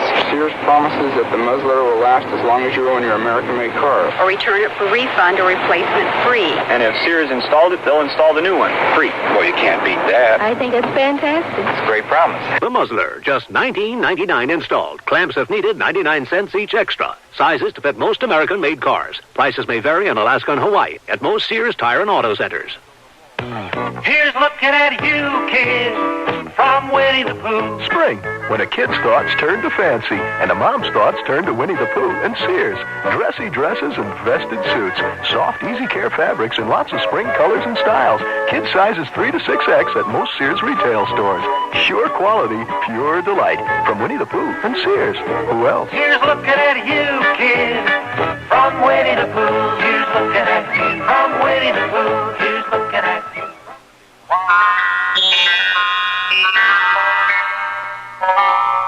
The more you you think about it, computers really do affect the way we live. Every year, new technology brings computers closer and closer to our homes and businesses. Makes you wonder what the future will really hold, since Arnold Glitch's nightmare has placed him smack dab inside a computer. Maybe he's got some information. Look, Carl, I'd just as soon go home now. I'm afraid that won't be possible, Mr. Glitch. And why not? Wait and see, Mr. Glitch. What are you talking about? The future, Mr. Glitch. The future. Hello, and welcome back to Meet the Media. My two guests tonight are a personal friend and a great human being, Senator Big Jim Becker and Senator Alice Dillon, a Democrat. The subject tonight is the proposed mandatory personal registration law, the Big Brother bill popularly known as Proposition 14. This measure would require every American to register pertinent details of his personal and professional life with the Federal Control Bureau. From Ohio, Senator Big Jim Becker. No, thank you. Now, I'd just like to say that in my mind, the issue boils down to the classic conflict in American politics today. Do we want to be a jungle society where everyone is free to do as they damn well please like so many pigs in a trough? Or do we want to be a society of order and convenience with prosperity for all?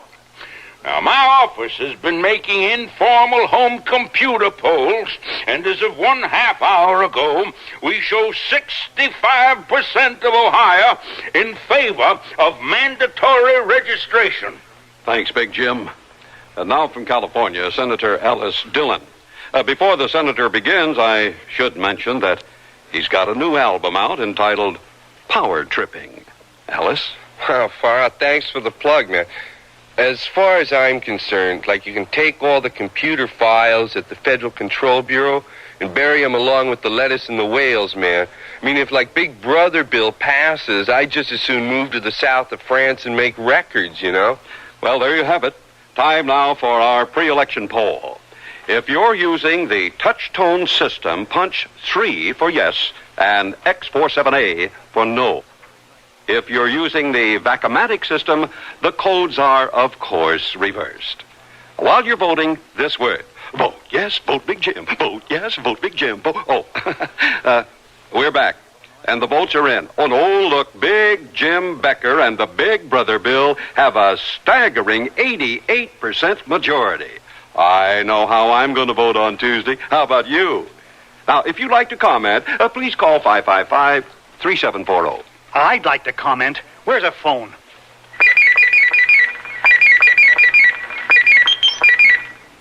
Hello? Go ahead, you're on the air. This is Mr. Glitch. I'm on the Computerama ride, and I'm from your past. Oh, boy, we got a live one here, folks. I think that debate was the most ridiculous thing I've ever heard. Well, I'm sorry you feel that way, Mr. Glitch. How many people out there want Mr. Glitch to continue on the Computerama ride?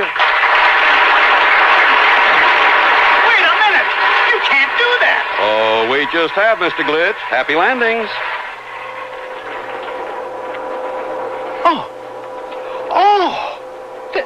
This is my home. And look at the calendar. It's 20 years from now. There's an old man standing in the corner gathering dust. Hey, you. Put that broom down and come over here. Oh, you stupid nitwit. Don't you recognize me? This is my living room. And look at the calendar. 1999. That's 20 years from now. Hello, Arnie. I'm sorry I'm late. You? You're me. Of course I am. I've been waiting for you. How did you know I was coming? Because 20 years ago, I met myself on the Computerama ride. That makes sense, I think. Relax, Arnold. Just make yourself comfortable. Thank you. There's something different about this room. I know.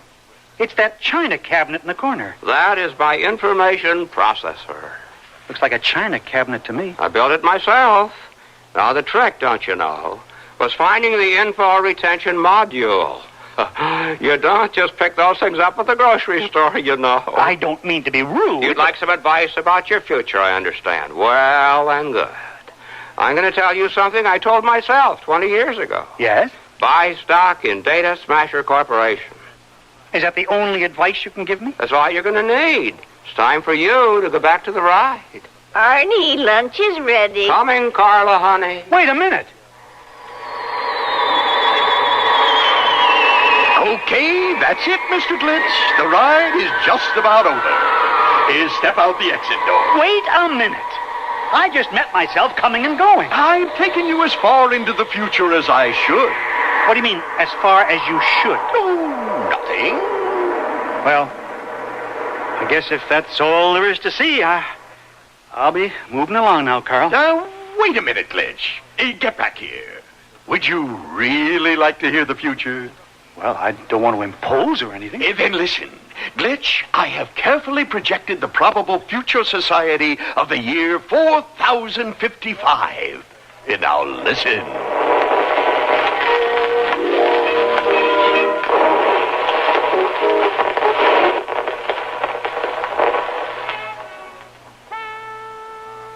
Good evening, and welcome to People's Symphony. Tonight, we will feature the works of Omnivac 707A. Shortly before the intergalactic insurrection of 3815, the Omnivac 707 series computer was developed for the Trilateral Company's Earth Division. The Omnivac 707A, developed a scant 2 years later, was different from the start. By the early part of the 40th century, it had created many of the symphonies we enjoy today. In the year 3905, it was teleported from its birthplace in Southern California to Music Research Foundation in occupied Hungary. A terrible experience it was later to write. But it was in the suburbs of Budapest where the Omnivac 707A was to write its only vocal work, the now immortal Chorus of Triumph. Tonight, we will hear this revered work as performed by the Pomona Pops branch of the Complicated Corporation's musical choir and ensemble. Oh, it appears the maestro is now ready.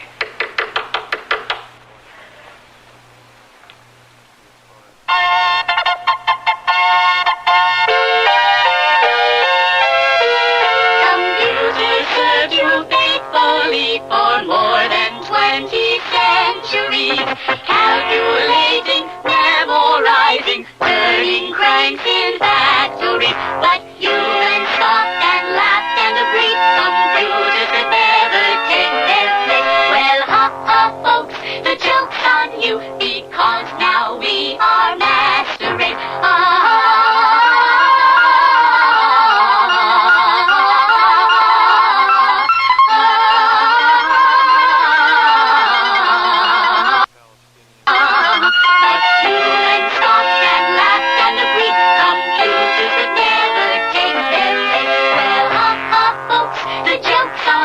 Because now we are master race. We give credit and footsteps and shelter and water and electricity.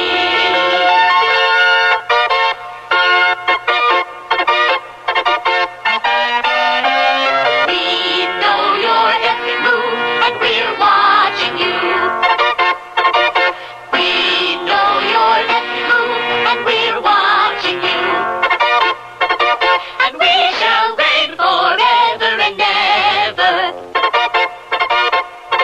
And we shall reign forever and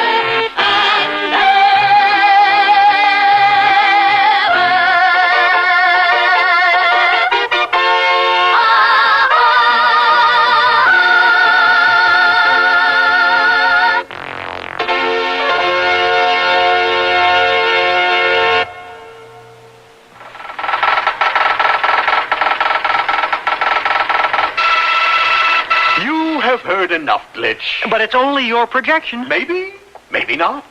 Your time is up, Mr. Glitch. Please leave through the exit. Goodbye, Carl.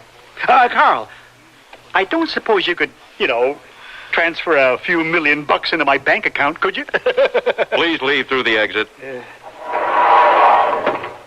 Goodbye, Mr. Glitch. Goodbye, my darling Arnie. Be seeing you, Glitch. Goodbye. Wake up, Mr. Glitch. Mr. Glitch, please wake up. What's going on here? Well, apparently you fell asleep, Mr. Glitch. Are you all right, mister? Leave the man alone, Herbert. I just had this really crazy dream. You were there, and you, and so were you. Here, Mr. Glitch, I brought you a glass of water. You were in my dream, too. Thank you, Mr. Glitch. Here's looking at you, kid. I beg your pardon? Carla, I think this is the beginning of a beautiful friendship. I doubt it, Mr. Glitch. Just call me Arnie. Everything is going to be all right, Mr. Glitch. That's about time. I'm afraid you closed your account this morning. The computer straightened everything out. No more mistakes? No more mistakes. The entire matter's been cleared up. I have an account here with money in it? Well, no. According to our computer, you've never had an account at this bank. I thought you said everything was straightened out. Oh, it is. The computer error has been rectified. You mean? Exactly. You are alive, Mr. Glitch. Please accept our congratulations. Thanks a lot. Yes.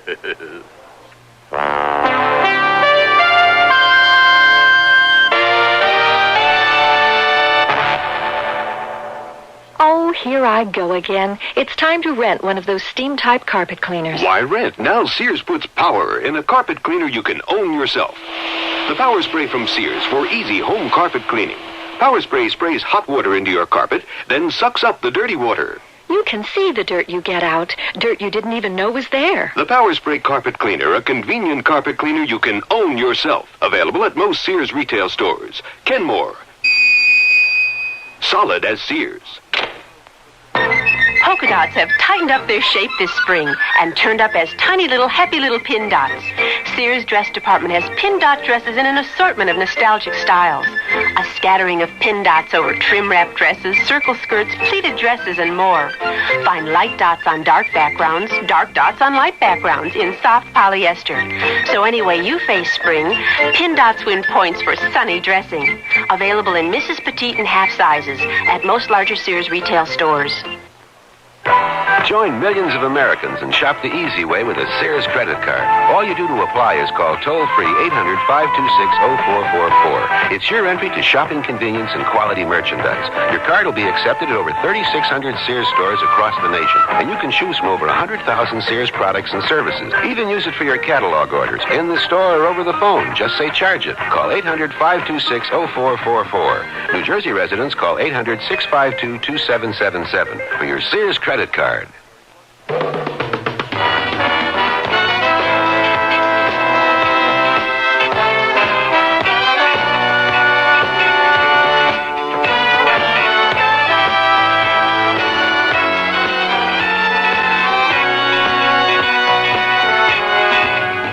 Sears Radio Theater has been brought to you by Sears Roebuck and Company, where our policy is satisfaction guaranteed or your money back. Sears, where America shops for value. The Terrible Dream of Mr. Glitch was written by Michael Utbitch and Michael Gelman. Produced and directed by Elliott Lewis. Your host was Andy Griffith. Our stars were Alan Young, Frank Nelson, and Jesse White. Also heard were Mary Jane Croft, Sandra Gould, Jerry Hausner, Benny Rubin, Michael Gelman, Bill Baldwin, Dawes Butler, Shepard Mencken, Shirley Mitchell, and Herb Rudley. The music for Sears Radio Theater was composed and conducted by Nelson Riddle. Art Gilmore speaking. The Elliott Lewis production of Sears Radio Theater is a presentation of... I'm Andy Fisher, WNEW News. At 8 minutes past 10, time for the Sears Radio Theater. That's the theme from the Sears Radio Theater. Tonight, a program of love and hate with Cicely Tyson as your hostess. Here's a preview.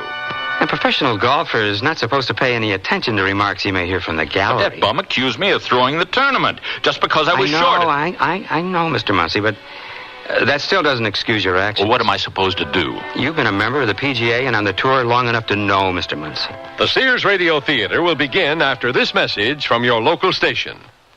I left my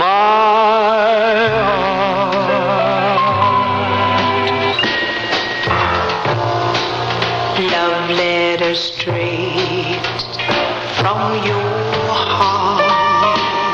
I can't stop loving you. Russian-built missiles 90 miles from New York brought about the Cuban Missile Crisis, and doctors and nurses were all over the TV screen. The year 1962. Join me Sunday night after 8 on a WNEW $1 Million Weekend.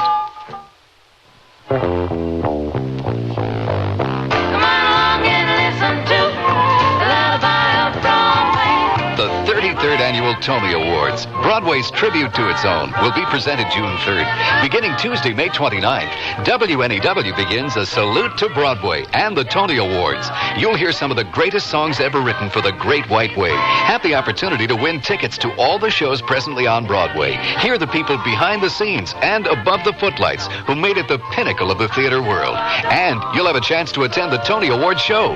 Yes, a postcard to Salute to Broadway, WNEW, 655 3rd Avenue, New York, 10017, could win you a pair of tickets to the hottest black tie event of the Broadway season from the hot number 1130. Get your cards in now. And remember, a WNEW Salute to Broadway begins May 29th.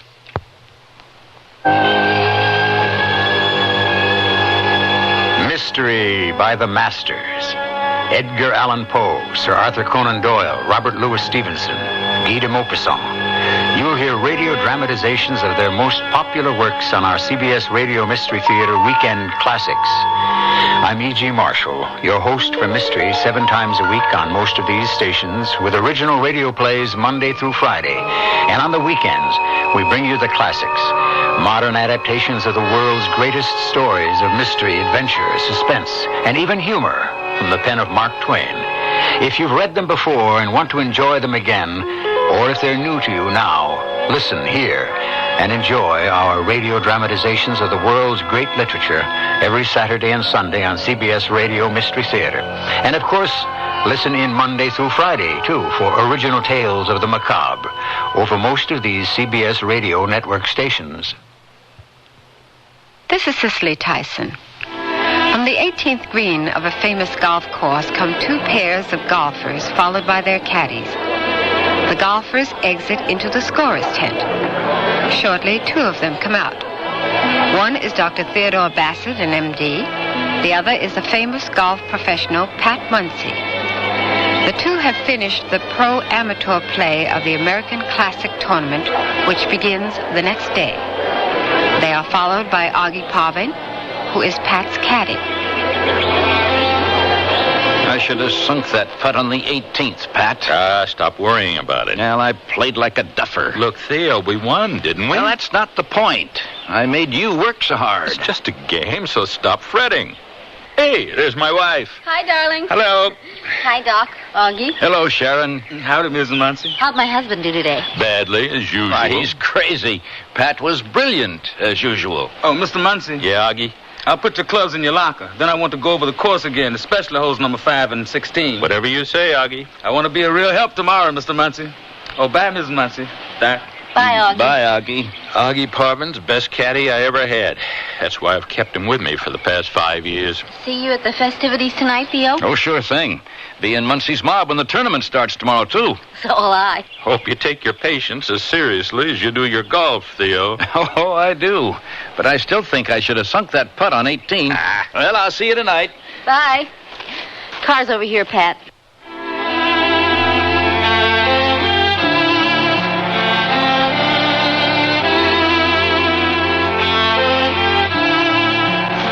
I'll drive.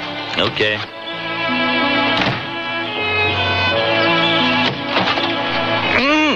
What'd you do? Oh, boy, I bumped my head getting into the car. Right there. Is it bleeding? No.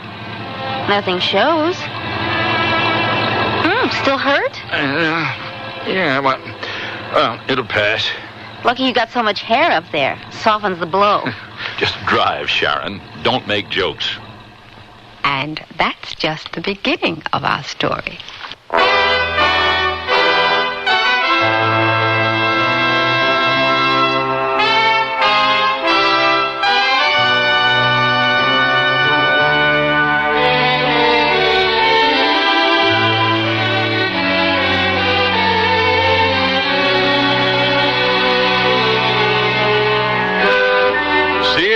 Radio Theater, a new adventure in radio listening. 5 nights of exceptional entertainment every week, brought to you in Elliott Lewis' production of the Sears Radio Theater. Our story, Muncy's Mob, by Ted Sherdeman.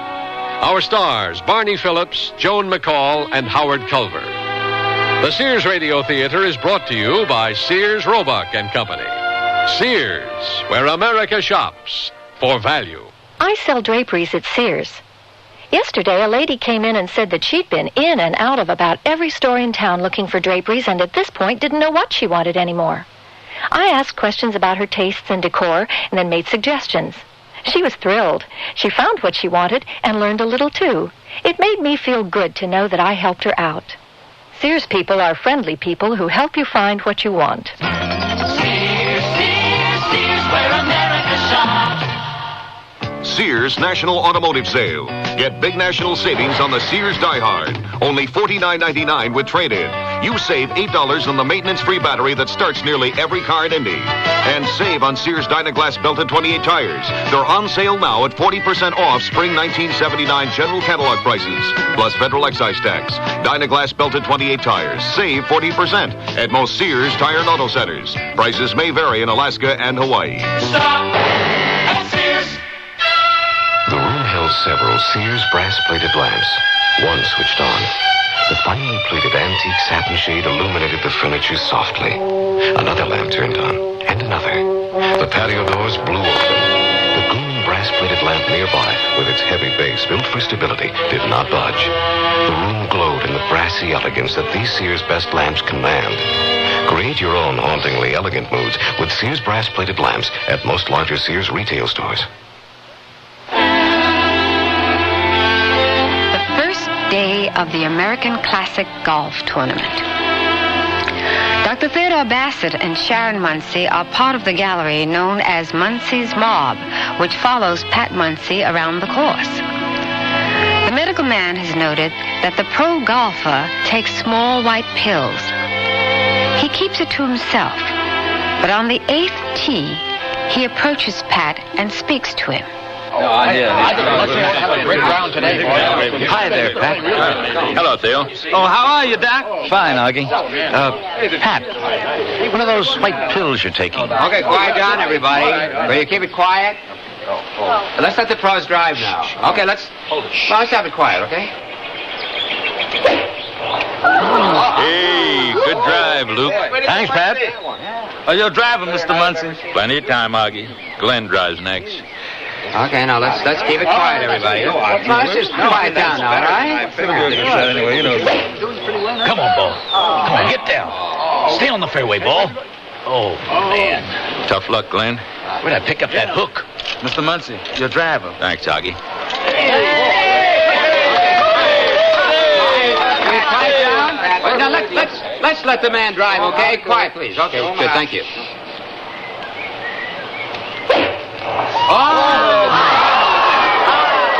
Wish I had that ball. Thanks, Glenn. Great drive, Pat. Thanks, Luke. Here, Augie. And he's a 7-iron to the green, Mr. Muncy. 7 or 8, Augie, depending on the lie. I'd say a 7. Whatever you say, Augie. Oh, what were you saying, Doc? I asked about those pills you were taking. What are they? They're just aspirin. With my headache, I'm lucky I can even take them. Too much bottled cheer at the dinner last night? I had this headache before I got to the dinner. You get them frequently? No. But I'm lucky to shot as well as I have, considering the one I picked up. If you make par on this hole, you'll be in a charging position. If I bogeyed the last hole. You're still one under, Mr. Muncy. Not good enough, Augie. I'll get back to Sharon in the gallery. I was only wondering about those pills. Good luck, Pat. I thought I'd lost you, Dr. Theo. Oh, those pills he's taking, they're just aspirin, Sharon. I could have told you that. He's been taking aspirin tablets since last night. I thought it was a hangover when Pat told me what they were. You should know better than that, Doctor. I should? Pat doesn't drink.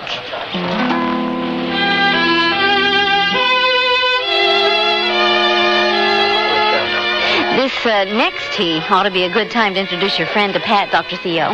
Didn't know George was even in the gallery until we reached the 11th hole. Well, as long as I'm going to meet the famous Pat Muncy, it doesn't matter, Theo. Pat hasn't shot well today, Mr. Glasheen. Well, this is only the second round, Mrs. Muncy. He's got this plus 2 days to go, and I'm sure he'll win. So's his gallery. Come on, George. Now's a good time for you to meet him. This is a long par 3, Theo. You're telling me. 215 yards. I took a 5 the first day of the Pro-Am and a 6 the second. This 16th is a killer. Uh-oh. Yeah, first time I ever saw Pat argue with his caddy. Do you think this is a good time for me to meet Mr. Muncy? Why not? Just a minute, though. I want to hear what this argument's all about. I tell you, I want the 2-iron, not the 4. But, Mr. Muncy, it's only 215 yards. You'd be way over the green if you used the 2. Look, give me the 2-iron and another aspirin.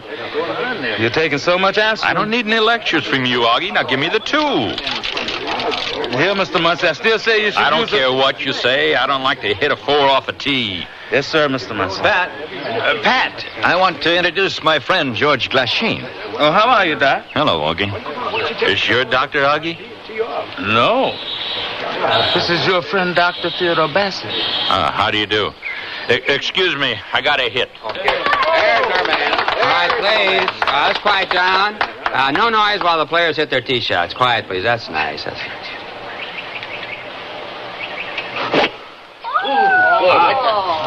Uh-oh. First time I've seen him do that. He birdied this hole twice on the Pro-Am. He was way long over the green this time. There he goes. He's a veritable Ben Hogan, George. Pat's ability to concentrate on his game is beyond belief.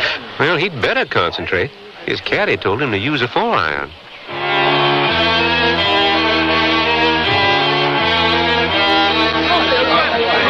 Pat'll be lucky if he makes the cut after today's score. He'll be okay, Sharon. Pat'll snap out of it. After all, it's only a game, like he said. But he's having anxieties he's never had before, and he forgets things that used to be routine. Like what? Well, I suppose they're little matters, but they're important to a pro golfer, Theo. Such as personally checking the number of clubs in his bag. Why, if Augie hadn't caught it, he'd had 3 putters in that bag this morning. 3? 3. All of a sudden, he's decided he isn't putting well, so he bought 2 new clubs in the pro shop, but he still used his regular putter. What happened to the other 2? Augie put them in Pat's locker. And he fails to remember certain hazards on certain holes, like on 18 yesterday. There was no excuse for him being in that trap. He just forgot it was there. I didn't forget it during the Pro-Am. I was in it. And Pat forgot all about signing his scorecard yesterday until Augie reminded him. Now, Sharon, Pat has been the top money winner on the tour for the past 3 years now. Well, what does that have to do with it? Maybe the role of being the invincible master of golf is taking its toll. It's the only thing he lives for, golf. I come in a poor second. No, I wouldn't say that. Just remember, no athlete can stay on top forever.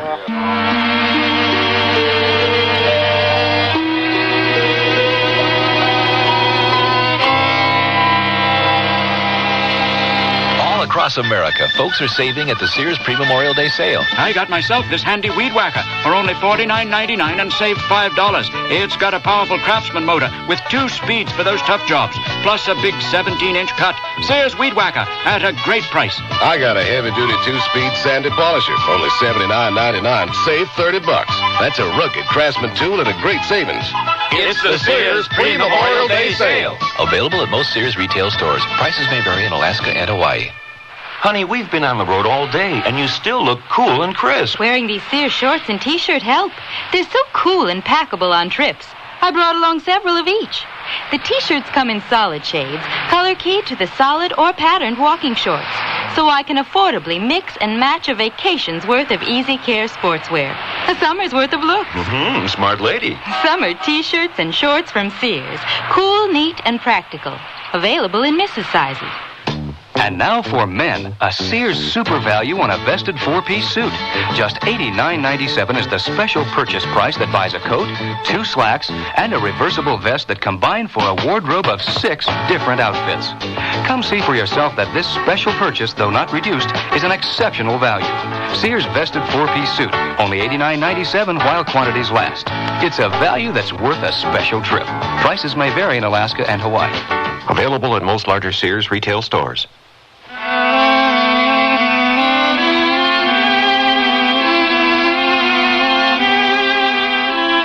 Muncy had just made the cut at the end of 2 days' play in the American Classic Golf Tournament.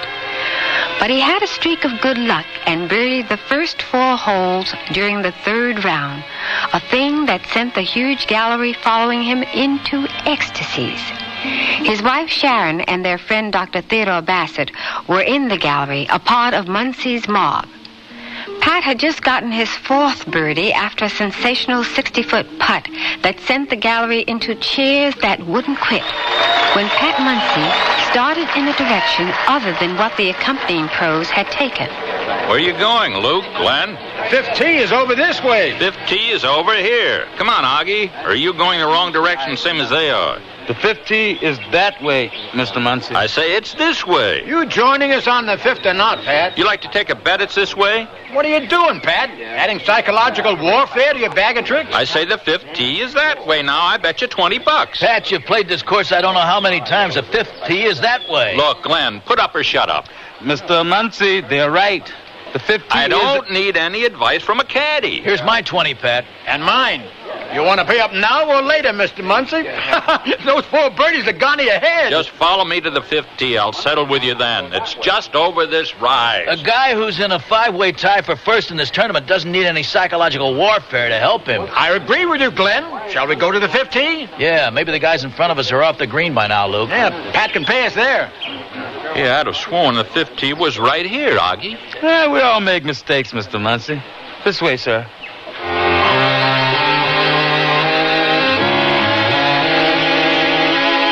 Well, that's $40 shot. Is it part of his plan? I mean, to upset Luke and Glenn? Why? Luke is 2 over par, Glenn is even, and Pat is 3 under. No, Theo, it's not part of his plan. Makes no sense. I've never seen Pat forget the layout of a golf course like he's forgotten this one. Well, it's not an easy course. None of them are, but Pat actually making bets that he knew where the 5th tee was after playing how many times? We had 2 days of the Pro-Am, and this is round 3 of the tournament. And Pat played around before the Pro-Am started to get acclimatized to the course. I tell you, Dr. Theo, something's happened to him.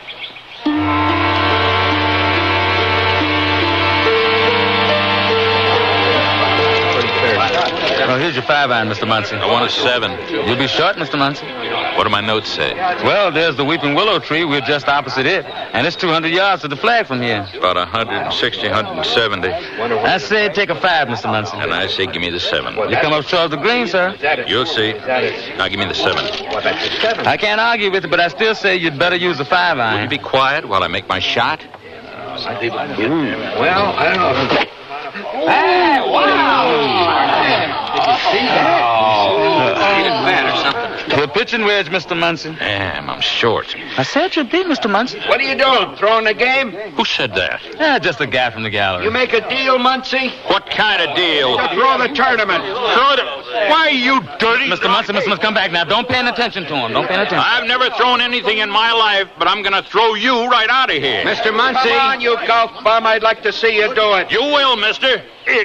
Mr. Muncy, now you get back on the course. Who are you? I'm an official of the PGA. Now I'm telling you one more time. Get back on the course. Now, come on, Mr. Muncy, come on. Accusing me of throwing a tournament. There's no reason at all for Muncy coming up short like that. I should have slapped that guy alongside the head with my wedge. Mr. Muncy, listen. When you finish this round and sign your scorecard, will you see me in the clubhouse? Yes, sir. What happened, Pat? What's all the fuss about? What did that guy yell at you? Nothing, gentlemen. What do you mean, nothing? That bum in the gallery said I was trying to throw this tournament. Mr. Muncy, I'm just trying to get the game started again. Just because I come up short of the green, I'm throwing the tournament. I think that's your wife waving at you, Pat. Yeah, well, let her wave. Throwing the tournament. Why doesn't he at least acknowledge the fact that I'm here, Theo? He won't even look this way. Well, he's probably ashamed by the show he put on when he almost attacked that loudmouth in the gallery. Pat's in trouble, Doctor. You saw the manner of that PGA official. Yes, I saw it. That official wasn't kidding. A pro golfer doesn't try to attack a galleryite. I know. No matter what. But to accuse Pat Muncy of throwing a tournament is just ridiculous. Well, you know it and I know it, but how many others do?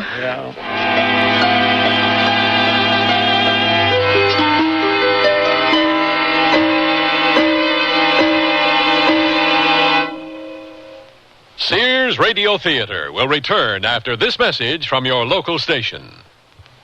Here's a tip from your Better Business Bureau. Are you in the market for a used car? If you are, it would be wise to shop around until you get a feel for the market. It's important for you to find out if the car is covered by a warranty. A used car warranty is limited. For example, it may cover the first 1,000 miles or 30 days. Remember, however, the warranty is as good as the dealer who backs it. And you check his reliability with your local Better Business Bureau. Also, remember that careful inspection is the key to enjoying a used car. Be sure and look for rust. Check the tires, the shock absorbers, and the operating controls. And incidentally, it's also a good idea to take a test drive. You see, by giving the car the once-over before you buy it, you're protecting yourself against a faulty purchase and a lot of headaches after you've bought it. This has been a tip from your Better Business Bureau. Hey, buddy, can you give a fella a break? Sorry, fella, I only give at the office. I'm not looking for a handout. What can I do for you? Help save my life and breath. Do you need mouth-to-mouth breathing? I'm not the type. No, but you're smoking. And your smoke is hitting me where I breathe. And what with an allergy and pollution, you're not helping any. Sorry, I didn't mean to bother you. Sure, but the fact is that your smoke is getting in my eyes and nose and throat. And that's not a good song for my lungs. Well, you could always move away. I do, and then there's another one puffing away in my face. How about a deal? Like the Lung Association says, smoke if you must, but make smoking a private affair. Or quit. Secondhand smoke is truly offensive for non-smokers. Well, I'll give it a try. Wish you would, otherwise they're going to hang a tag on you. A tag? Yeah, cigarettes are a health hazard, and so are you. Gotcha, buddy. Now, about that handout... Save it. Let me give you one. Your Lung Association says that giving up smoking is a matter of life and breath.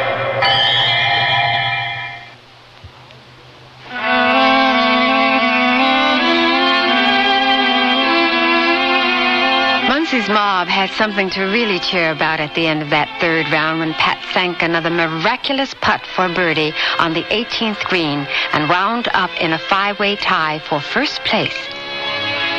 But Pat's troubles aren't over. Not yet, by any means. Really great putt, Pat. Thanks, Luke. Look at the leaderboard, Pat. You're in a five-way tie for first. I know, Glenn. Probably won't get to play with you tomorrow, but it's been great, Pat. Yeah, for me, too. Thanks, Luke. Glenn. Here, take my putter, Augie. Yes, sir.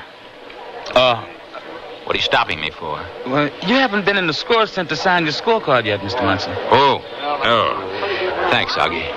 And don't forget, right afterwards, you're supposed to see that PGA official in the clubhouse.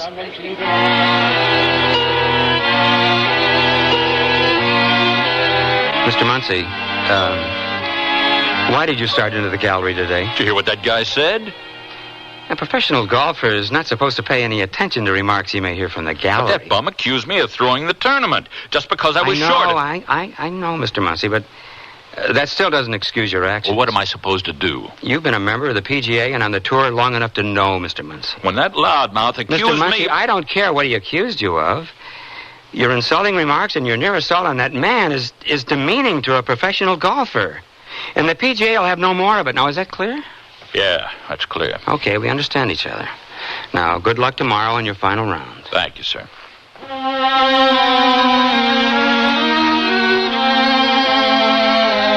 How do you account for Mr. Muncy's actions, Augie? I can't, Doc. I wish I could, but I can't. He's always been brilliant on any golf course he's ever played. You're telling me? Finest golfer I ever caddied for. Then Then what's happened? I don't know, Doc. He's making mistakes now Rank Duffer wouldn't make. Well, like what, Augie? Oh, there are so many, Doc, like on the 16th tee the second day. Why, he's used to 4, sometimes a 5-iron if the wind was blowing behind us. There was no wind, no nothing. Except his stubbornness about using a 2 off of the 16th. Yeah, I was there. Then you saw how long he was over the green. Yeah, he was way over.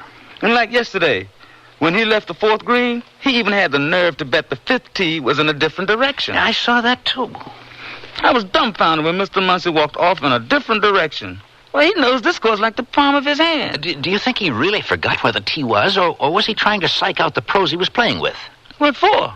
They're good, but they're no match for Pat Muncy when he's on his game. Yeah. Has he said anything to you, like, well, or maybe like troubles with Sharon? No. He never talks about his personal life. You know how he is, or was, at least. Just the best golfer anybody ever saw. Funny, Mr. Muncy never hears the gallery. Oh, I expect arguments about club selections, especially now, but I was real surprised yesterday when he heard that guy in Muncy's mob sound off about him throwing the tournament, just because he hit short to the green. Good thing you kept him from assaulting that man. That official from the PGA stopped him, more than I did. Did Mr. Muncy see the PGA official after he'd finished the round? I guess so. I reminded him he was supposed to. After I reminded him to sign his scorecard. He forgot again? It ain't like him, Doc. It ain't like Mr. Muncy at all to forget anything when it comes to golf.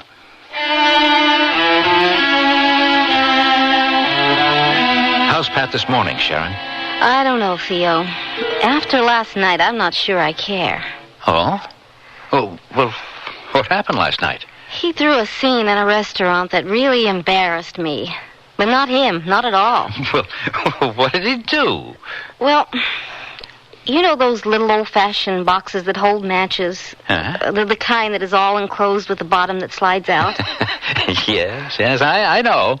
I used to practice tying surgical knots in those boxes. Well, I didn't even know Pat had one until he pulled it out. Well, what's embarrassing about that? What he did with it. It was full of dead flies, roaches, you name it. If it could fit in the box, he had it. What? Well, I don't get it. We had this dinner, see? A real nice dinner. I thought that whatever was troubling Pat might be gone. Then, when we were almost through eating, he pulled out this box, this matchbox, slid it open, considered for a moment, then put this dead cockroach under a small portion of the meat that was still on his plate. What? Pat Muncy did that? Then he called for the waiter in a loud voice and complained about his food. Well, the waiter, when he saw the dead cockroach, called for the manager. Pat said he was not paying for anything served with dead roaches in it. The manager agreed with him, said both dinners would not be charged for, and asked Pat to please lower his voice. Lord, why? I don't understand. Why would Pat do a thing like that? Well, I don't know. He kept screaming and yelling about the dirty food in the place. Well, I got up and left the restaurant, went back to the motel. Alone? Of course. And then did Pat come in later, Sharon? Oh, yeah. He was laughing, and, well, that's when I saw the contents of the matchbox. I told him, in no uncertain terms, that I'd break his arm if he tried to put a dead insect on my plate. What did he say to that? I don't know. He started chasing a moth that had flown into the room. And I cried myself to sleep.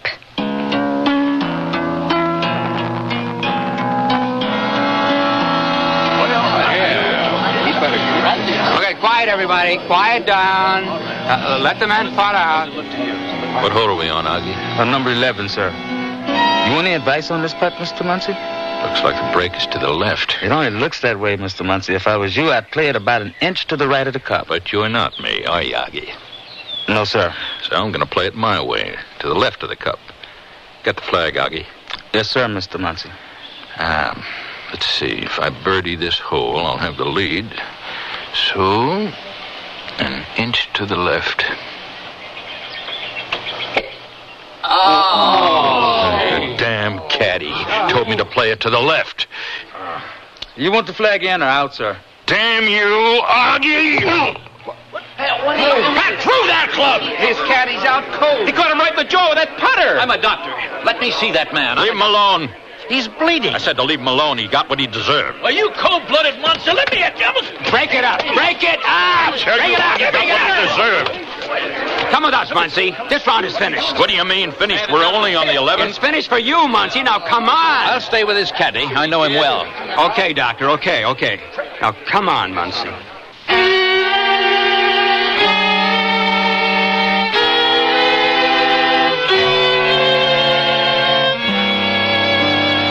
Can you hear me, Augie? Yes, Mrs. Muncy. You know where you are? Yes, ma'am. In a hospital. Do you know what happened? Yes, ma'am.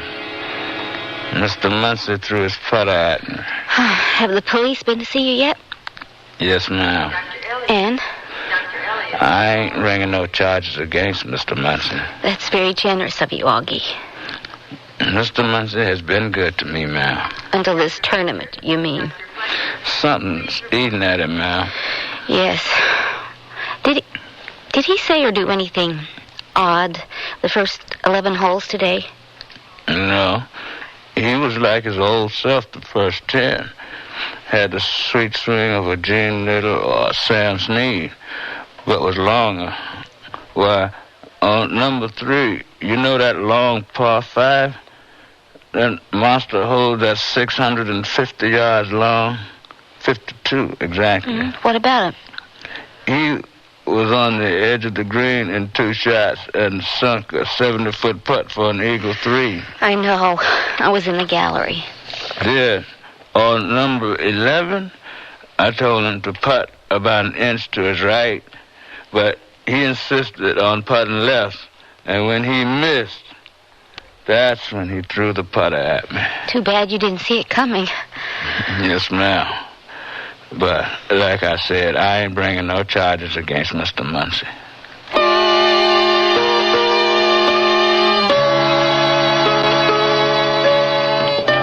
It was nice of you to meet me, Dr. Theo. Wouldn't have it any other way, Sharon. How's Pat this morning? Sleeping like a log when I left the motel. And last night? He still doesn't think he's done anything wrong. That Augie deserved what he got. Sick. He's sick, Sharon. Maybe with your help, I can convince the PGA of this. Here we are. After you. How do you do, Mrs. Muncy?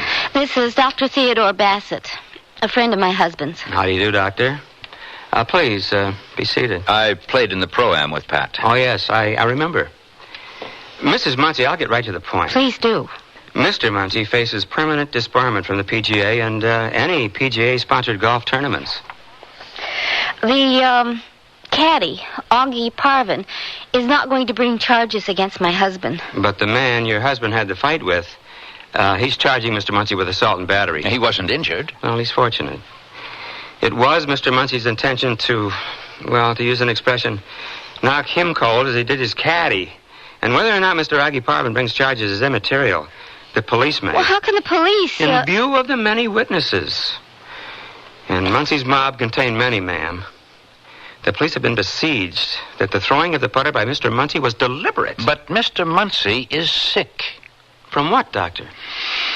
Well, I don't know for sure, but I do know his conduct during the American Classic was, well, to say the least, unusual for Pat Muncy. No, it's the only tournament we're concerned with, Doctor. Pat Muncy has done more for golf than any other pro on the tour. As I said, the American Classic is the only tournament we're concerned with here. And I also said I'd get right to the point. Which is? Your husband not only faces permanent disbarment from the PGA and all future PGA-sponsored golf tournaments, but if the man who is suing him and the police bring charges that are supported by numerous witnesses, that your husband deliberately threw that club at Mr. Augie Parvin, your husband, Mrs. Muncy, may also face prison.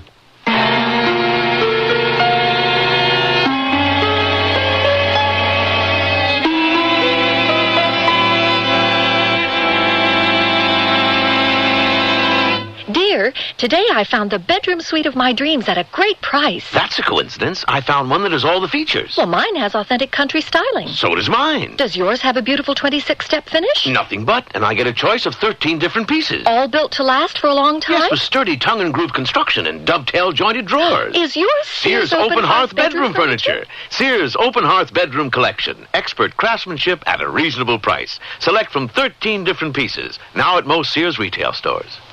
Sears National Automotive Sale. Get big national savings on the Sears Die Hard. Only $49.99 with trade-in. You save $8 on the maintenance-free battery that starts nearly every car in Indy. And save on Sears Dynaglass belted 28 tires. They're on sale now at 40% off spring 1979 general catalog prices, plus federal excise tax. Dynaglass belted 28 tires. Save 40% at most Sears Tire and Auto Centers. Prices may vary in Alaska and Hawaii. Stop at Sears. Oh, here I go again. It's time to rent one of those steam-type carpet cleaners. Why rent? Now Sears puts power in a carpet cleaner you can own yourself. The Power Spray from Sears for easy home carpet cleaning. Power Spray sprays hot water into your carpet, then sucks up the dirty water. You can see the dirt you get out. Dirt you didn't even know was there. The Power Spray Carpet Cleaner, a convenient carpet cleaner you can own yourself. Available at most Sears retail stores. Kenmore. Solid as Sears.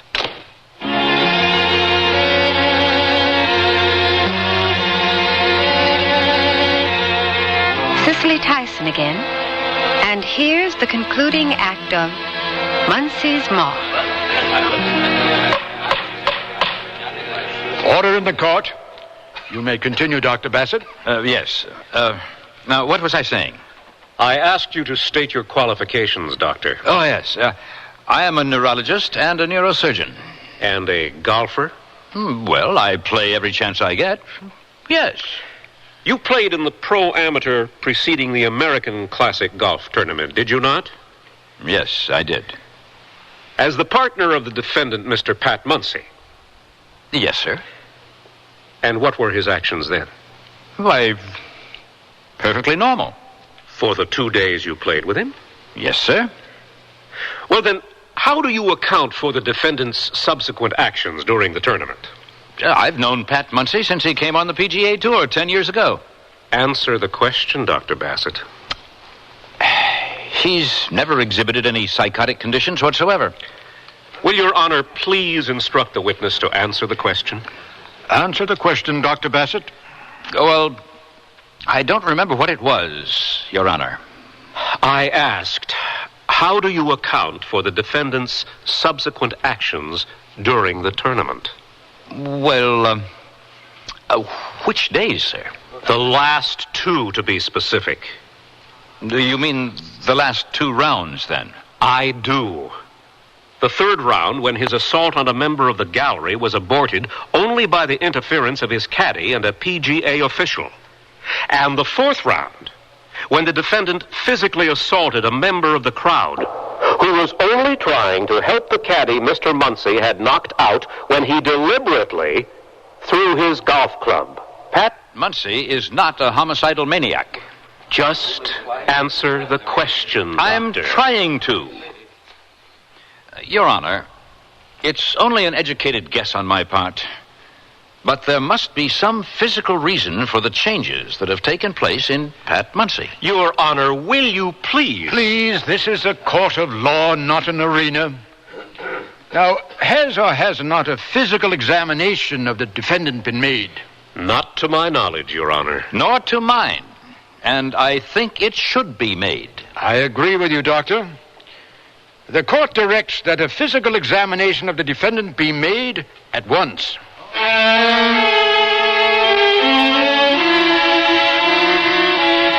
Sharon, my guess proved correct. X-rays show that Pat has a subdural hematoma. A what? A subdural hematoma. What's that, Dr. Theo? It's a blood clot on the brain.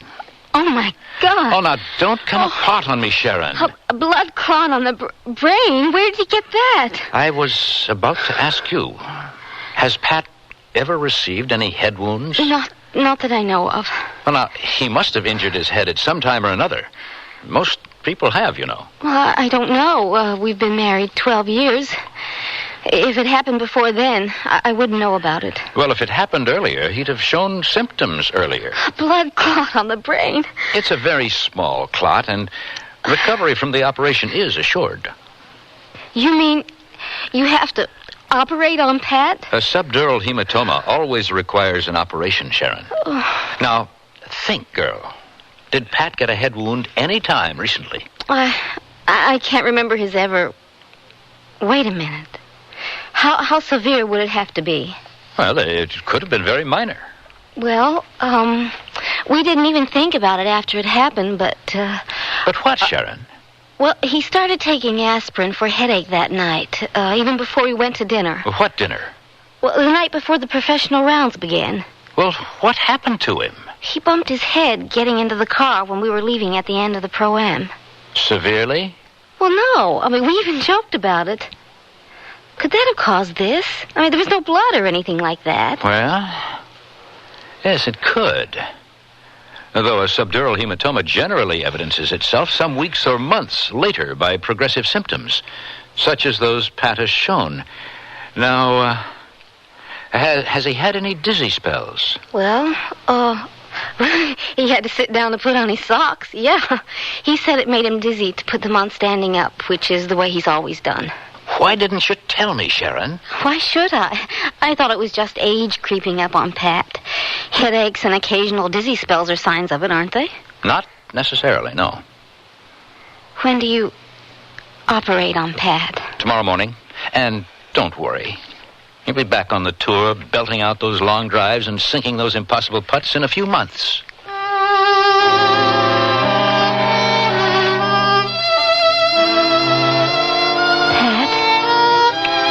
Can you hear me?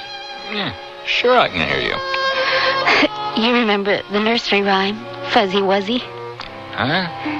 Fuzzy Wuzzy was a bear. Fuzzy Wuzzy had no hair. Fuzzy Wuzzy wasn't very fuzzy, was he? And I love you, bald head and all. The hair will grow back, and I sure love you. Oh, did I interrupt something? Come on in, Theo. Yes, Doctor, please do. I thought I'd bring you some good news for a change. Yeah, like what? Well, for one thing... Don't keep us in suspense, Dr. Theo. Please, Sharon, you're talking to the man who saved my life. The guy who was suing you has dropped everything. You mean I won't have to go to jail? Not a chance. He's only anxious for you to get back on the tour, as is the PGA. Oh, what a relief. That really makes my day, Theo. And as your surgeon, I think you can be ready to play golf in time for the National Open.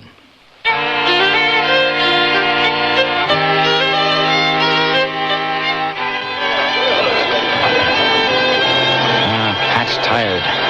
It shows. I know. Well, this is the 18th hole. I know that, too. If he ties, there could still be a playoff. If. And if he birdies the hole... Theo, this is a par 5, 590-yard hole. You're talking birdies? Well, Pat's drive was over 300 yards. And his second shot was short of the green by what? 20, 30 yards? Quiet, please. Please, will you be quiet? I shouldn't ever have been short, Augie. It's okay, Mr. Muncy. Mr. Harvey was short, too. What is he to the flag? I'd say about 35 yards. As you can see, the pin is set back in the corner of the green. With a big bunker behind it. Don't worry about it, Mr. Muncy. What'll you do if I'm in it, Augie? Kick it out? You won't be in it, Mr. Muncy, not the way you're playing today. Yeah, Harvey's addressing the ball now. Let's be still.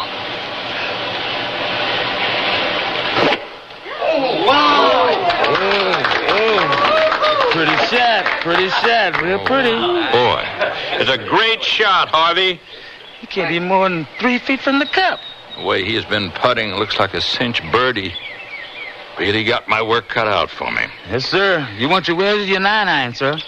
I think I'll take the 9, Augie, and try to run it. Well, here goes nothing.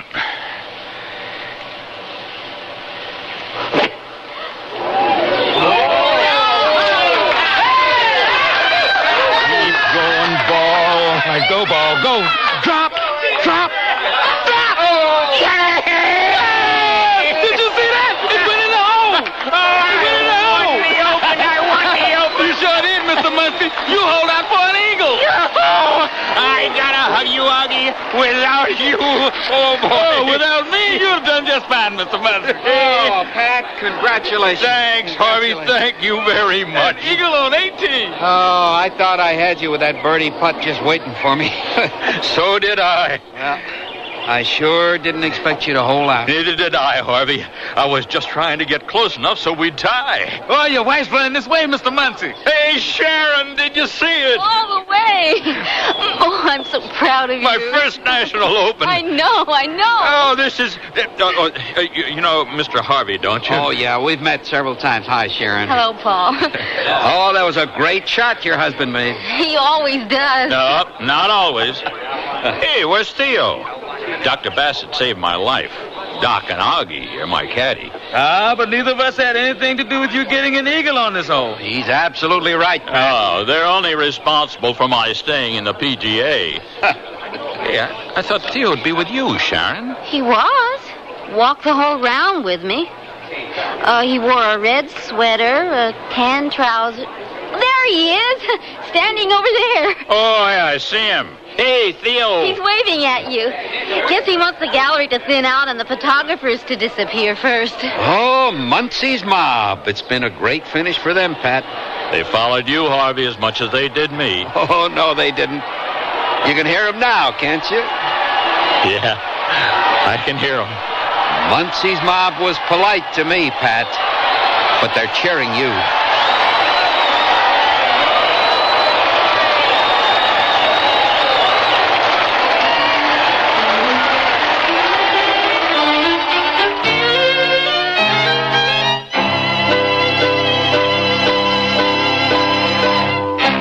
It's graduation time, so give your graduate a scholar. I've always wanted a smart girl for my son. I mean the Scholar electric typewriter at Sears. The perfect gift for son or daughter at only $169.99. That's $30 off. The Scholar features power return, power repeat backspace, power shift, and more. Key set tabulator and touch set margins plus carrying case. The Scholar Electric is really my son's type. It's my type of deal. $30 off till June 9th. Prices and dates may vary in Alaska and Hawaii. Yes, no, maybe so. It's a Sunny Bunch summer for girls on the go.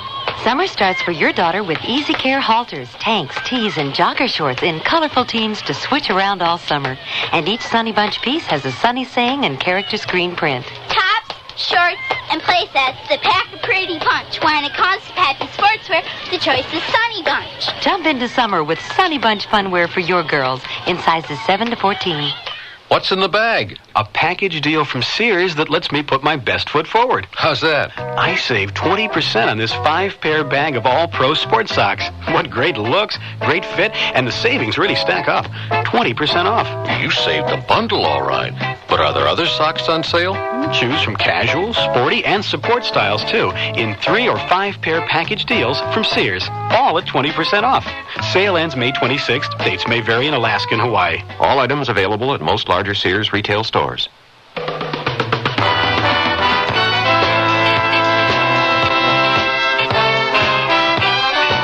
The Sears Radio Theater has been brought to you by Sears Roebuck and Company, where our policy is satisfaction guaranteed or your money back.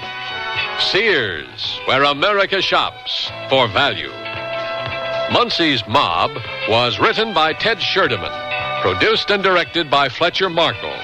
Your hostess was Cicely Tyson. Our stars were Barney Phillips, Joan McCall, and Howard Culver. Featured in the cast were Don Blakely, Dawes Butler, Jack Carroll, Byron Kane, Vic Perrin, and Norman Alden. The music for Sears Radio Theater was composed and conducted by Nelson Riddle. This is Art Gilmore speaking. The Elliott Lewis production of Sears Radio Theater is a presentation of Sears. A classic study of public attitudes toward radio reveals that the basic needs for information, pleasure, relaxation, and companionship of 96% of all adults are satisfied by radio. Advertisers like Jim Webb of the A. Webb Lock, Safe, and Alarm Company are finding this to be an excellent environment in which to present their advertising message. Jim advertises on the Al Carroll Show, Saturdays and Sundays, and Jim feels, well, let's let Jim tell it. We advertise with Al Carroll on his Super Handyman show, and I believe the audience of the Super Handyman show must enjoy Al's commercials, because we've had good response. So I believe that probably advertising with Al Carroll and WFAA pays in the long run. That's the voice of one of many advertisers who have tried radio advertising and enjoyed its results. Results, after all, are what it's all about. WFAA, radio, the personal medium. That's the theme from the Sears Radio Theater. Tonight, a program of mystery with Vincent Price as your host. Here's a preview. Aren't you just a little bit curious to know whose spirit haunts this house? All right. Who is the ghost? It's you, Lydia. Your spirit haunts this house. The Sears Radio Theater will begin after this message from your local station. You can rent almost anything. Electric tools, exercise equipment, party supplies, tools for gardening, building, even earth-moving equipment. Why buy when you can rent? You can rent anything, almost. This commercial is brought to you by Tarrant-Dallas County Renters Association. And we would like to remind you that spring is once again upon us, and you can rent those tools you'll be needing. Why purchase when you can rent at a very nominal cost? No maintenance, storage, or repairs to worry about. To find a rental service near you, look in the yellow pages. They are full of surprises.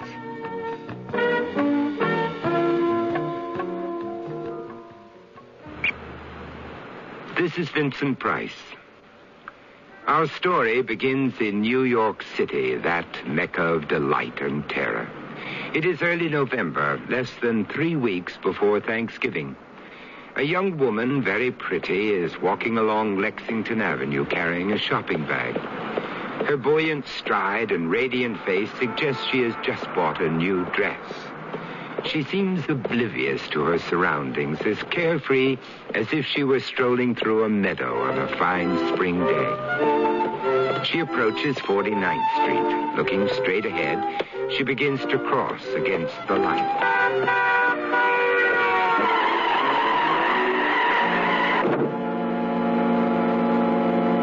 The young woman is suddenly struck down. Her reverie of a moment before shattered like a glass figurine under the wheels of a taxicab. Oh, my God, a woman! She walked right in front of that cab. I saw her. Is she hurt? Hey, is she dead? Don't move her. Somebody call an ambulance. Lady, why do you step off of the curb? Oh, jeez. She don't look good. She ain't moving.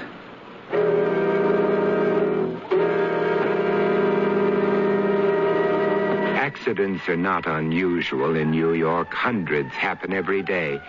Yet this one, as we shall discover, is different. It is just the beginning of a mysterious series of events.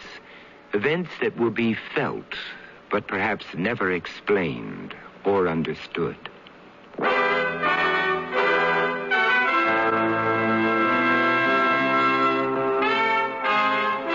Sears Radio Theater, a new adventure in radio listening. 5 nights of exceptional entertainment every week, brought to you in Elliott Lewis production of the Sears Radio Theater. Our story, Going Home, by Anne Heath.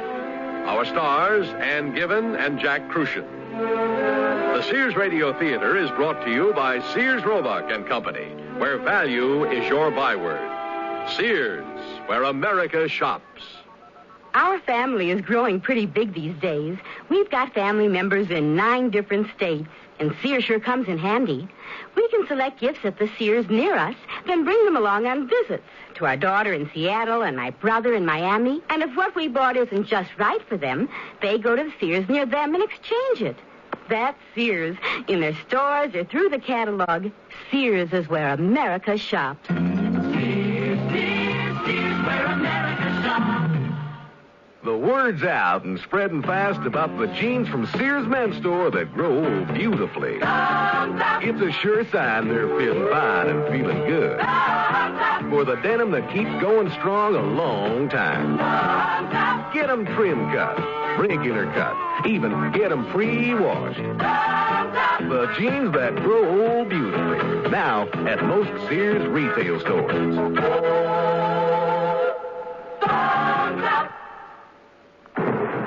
From Sears, fashion that fends off the storm, salutes the sunshine. Step out, military flair.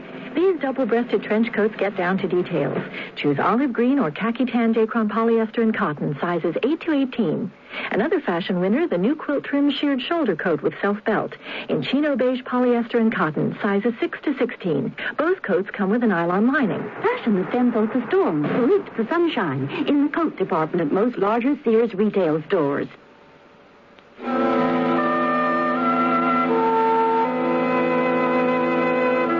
A fateful accident has plunged a young woman's daydream into nightmare. Is it the real world into which she now awakens? Or does reality lie instead on the other side of consciousness? Who are you?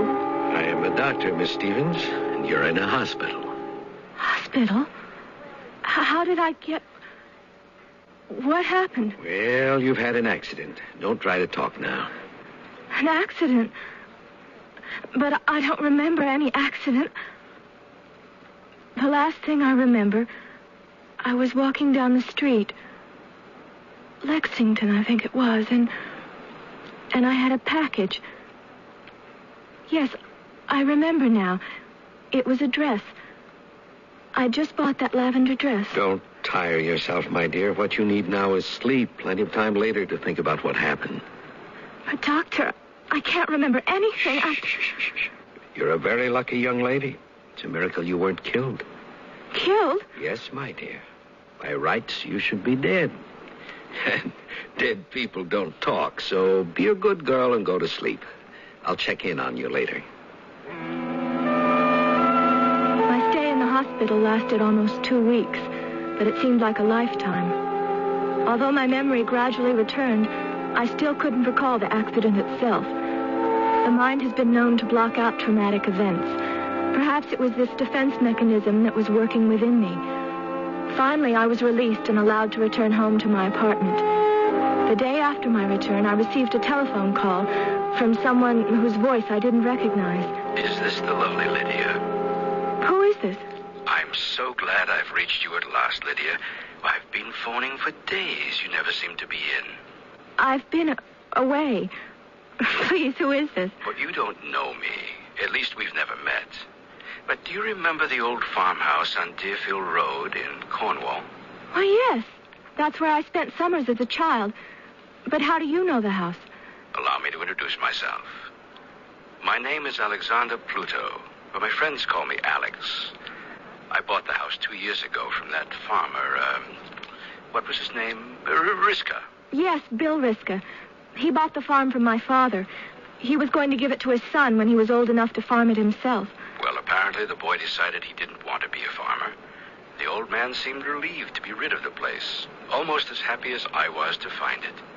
You see, I'm a sculptor, and I've been searching for just the right place to work. The farmhouse would be too remote for most people. I'm sure you remember, the nearest neighbor is 3 miles down the road. Then it hasn't changed. Not in the least. I'm glad to hear that, Mr. Pluto. Oh, but please, call me Alex. Yes, well, I've often wondered what became of the place. I'm not surprised Billy didn't want to stay in the sticks. He was kind of a wild kid. It's good to know the house belongs to someone who cares for it. Well, it was very thoughtful of you to call and tell me... That's not quite the reason I called. Oh? I don't suppose you believe in spirits. You mean ghosts? I've never liked that word. Makes me think of hobgoblins and Halloween and Casper, that ridiculous little cartoon character. No. What I'm referring to is the spirit, or presence, if you will, of an actual person. See, there's one living in this house. Mr. Pluto. Alex. I really haven't time for ghost stories today. It's been nice talking with you, but I must go now. Aren't you just a little bit curious to know whose spirit haunts this house? All right. Who is the ghost?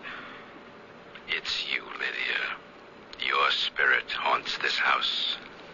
What are you saying? At first, it was just a feeling. You know, like when you sense there's someone in the room with you. I can't believe I'm hearing this. Then you began to appear to me in a more human form. Human form? Oh, Lydia, you are lovely. Your face so innocent. Your body such form, such grace. Classic, like a marvelous Greek statue. And you have the most exquisite porcelain white shoulders. Me? I don't really have a... What am I saying? This is insane. Listen, I'm sure you didn't call just to upset me. If this is some kind of joke, it's not very funny. I assure you, it's no joke. What you're saying is absurd.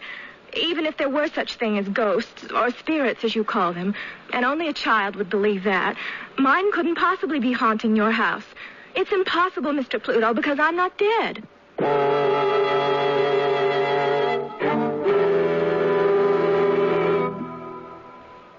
To look the height of fashion wherever I go requires many coats. But for home, I need only one coat fashion surrounding me. Sears Best Easy Living Interior Paint. One coat of Easy Living on the walls and every room looks stunning. Save $3 on every gallon. Choose from 25 decorator colors and Easy Living latex flat and semi-gloss. Plus bright white ceiling paint for your home. Because with Sears Easy Living Paint, it's one coat when used as directed. At most Sears retail stores. Sale ends March 24th. Sears has a bedspread with all the muscle to resist the wear and tear it gets from high-spirited kids. It's Tough Cord, a sturdy blend of 75% polyester and 25% rayon. Choose from bunk twin and full sizes in 10 bright solid colors or 5 coordinating plaids. All machine washable and perma-pressed for no-fuss, easy care. When you want value in a strong and sturdy bedspread, look for Tough Cord, because kids not only sleep in their bedrooms, they play there too. At most Sears retail stores. Understand you type fast. Yes? Accurate? Well... That's okay. You'll be typing on Sears' exclusive corrector electric typewriter with easy correction and more. It's Sears Best. Try typing Sears corrector typewriter. Whoops. Now first, Sears is S-E-A-R-S, not Z. So backspace to the incorrect letter. Tap the correction key. Now the mistake is blocked out. Next, type the correct letter. Then proceed. Yes, Daddy.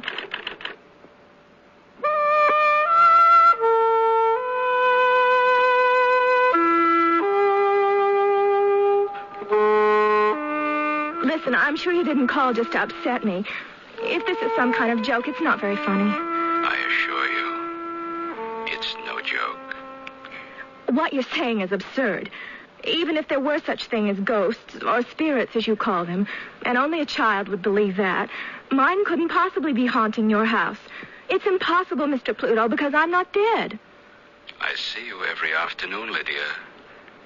In your straw hat with the red ribbon. Riding down the road in your little cart behind your pony, Ebony. But how could you know that? It was almost 20 years ago. I was only 10. And Ebony, how did you know my pony's name? I know all about you, Lydia. Everything. Sculptors are known to be eccentric, but even allowing for artistic temperament, Alexander Pluto seemed an unusually odd sort of man. There was something about his voice. It gave me an eerie feeling, and I couldn't stop thinking about the strange things he'd said. How did he know so much about me? And what was it he wanted? The next day, he phoned again, and again the following day. Hello? Hello, Lydia. Why do you keep calling me? What do you want? All I want is for you to come home. What do you mean? I am home. This is where I live. No, Lydia, I mean home. To the farmhouse. You can't be serious. Look, Mr. Pluto, that's your home now, not mine. Yes, it is mine. And yours. You belong here. You must come home. I'm hanging up. Please don't call me again.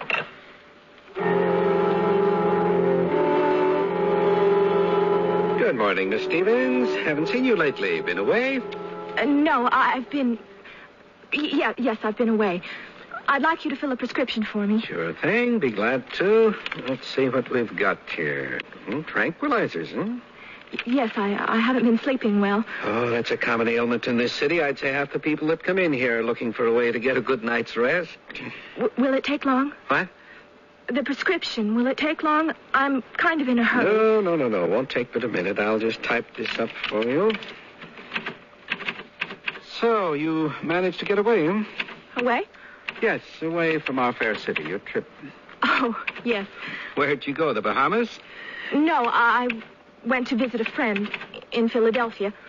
Philadelphia? No, that's not my idea of a vacation. No, if we could afford it, me and the missus, we'd go to those Bahamas. Plenty of sunshine, miles and miles of white powdery beaches. Please, I really am in a hurry. Oh, sorry. I guess I got carried away. It's just that it's kind of a dream of ours. Someday. Forgive me for saying this, but you don't seem quite yourself. Is something troubling you? No, of course not. It's the lack of sleep. It makes me a little tense, that's all. Are you sure that's all it is? Yes, of course I'm sure. All right. Here are your pills, Miss Stevens. Shall I put this on your account? Yes, thank you. You'd better take one of those right away and calm those nerves of yours. You'd think somebody was after you or something. I knew the druggist meant well, but I just couldn't take his chatter or his prying. I had to get back to the solitude of my apartment, where I'd be safe from questions I couldn't answer. Oh, where's that blasted key?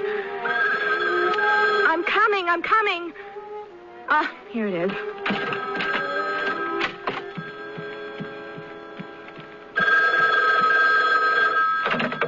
Hello? Hello, Lydia. Oh, no. Please, don't say that. Not when I've come all this way. What? Yes, I'm in the city. I've been following you. You When? Just now. I followed you when you went to the drugstore. Oh, my God. You have lovely legs, Lydia. Listen, you've got to stop this. If you don't stop bothering me, I'll call the police. But I mean you no harm. I only want... What? What do you want? I just want you to come home with me. No, I've told you no. Please go away and leave me alone. Oh.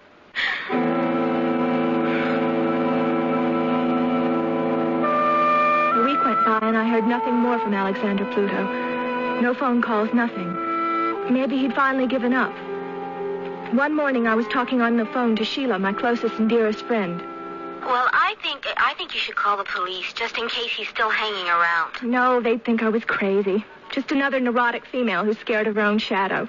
You have to get killed before the cops will help you. Oh, Lydia, don't be so cynical. I do wish you'd report this guy. Most nuts are harmless, but, well, you never know. If you don't want to call the police, I'll do it for you. No, please, Sheila. I want to put all that behind me. I want to forget. I've been like a prisoner in this apartment.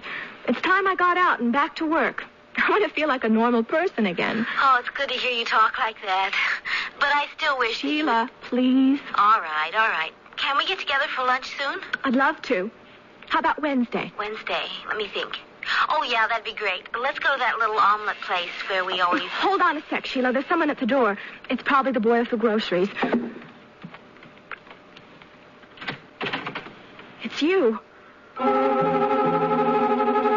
There, standing before me, was an angular man with graying hair, dressed in a worn cardigan and corduroy trousers. His intense slate blue eyes seemed to penetrate right through me, holding me transfixed, unable to speak or to move. Hello, Lydia. I've come to take you home. Lydia? Lydia, where are you? Lydia?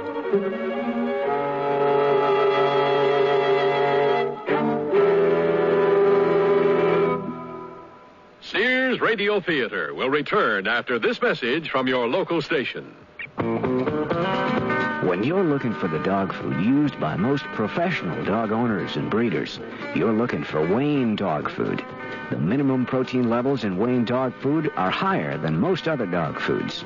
Because of this, you get an excellent protein-balanced dog food. Now this, combined with a competitive price, makes Wayne's the best dog food for your money. You can't find Wayne dog food at the grocery store, but Wayne's can be found at the Aggie Feed Store. That's the Aggie Feed Store, the largest feed store in the Southwest. They're on Highway 175. Going east out of Dallas, take the first exit after Loop 12. Then follow the service road to Aggie Feed Store. In Mesquite, it's Ace Hardware and Feed at 4413 Gus Thomason. Remember Wayne dog food, the dog food used by most professional dog owners and breeders. Now at competitive prices at the Aggie Feed Store, the largest feed store in the Southwest. On Highway 175, east of Dallas. Want to know the best way to better a lawn? Well, if the grass is always greener on your neighbor's side of the fence, it's probably because he uses Best Lawn Food, the balanced fertilizer for greener, healthier lawns. Best Lawn Food contains an effective combination of nitrogen, phosphorus, and potash to promote early growth. And its exclusive Zip polyphosphate formula means more available phosphorus over longer periods of time, resulting in a stronger root system and greener, healthier grass. On the other hand, if the grass is always weedier on your side of the fence, you can knock out those weeds and feed your lawn at the same time with Best Weed and Feed. It has the Zip polyphosphate formula, but it also contains Trimec for effective weed control. You can do 2 jobs in 1 application. And speaking of best, now you can have the best T-shirt in town. Bright, glamorous, full-color best T-shirts will be on sale at the Best Lawn and Gardens product booth at WFAA's Spring Thing in the Women's Building at Fair Park, April 6th, 7th, and 8th. See you there. Chills run up and down your spine. There's a creeping sensation at the back of your neck. You're listening to CBS Radio Mystery Theater. I'm E.G. Marshall, your host for these hour-long dramas of suspense, adventure, and the macabre. Heard 7 times a week on most of these stations. Here's a sample of what we mean.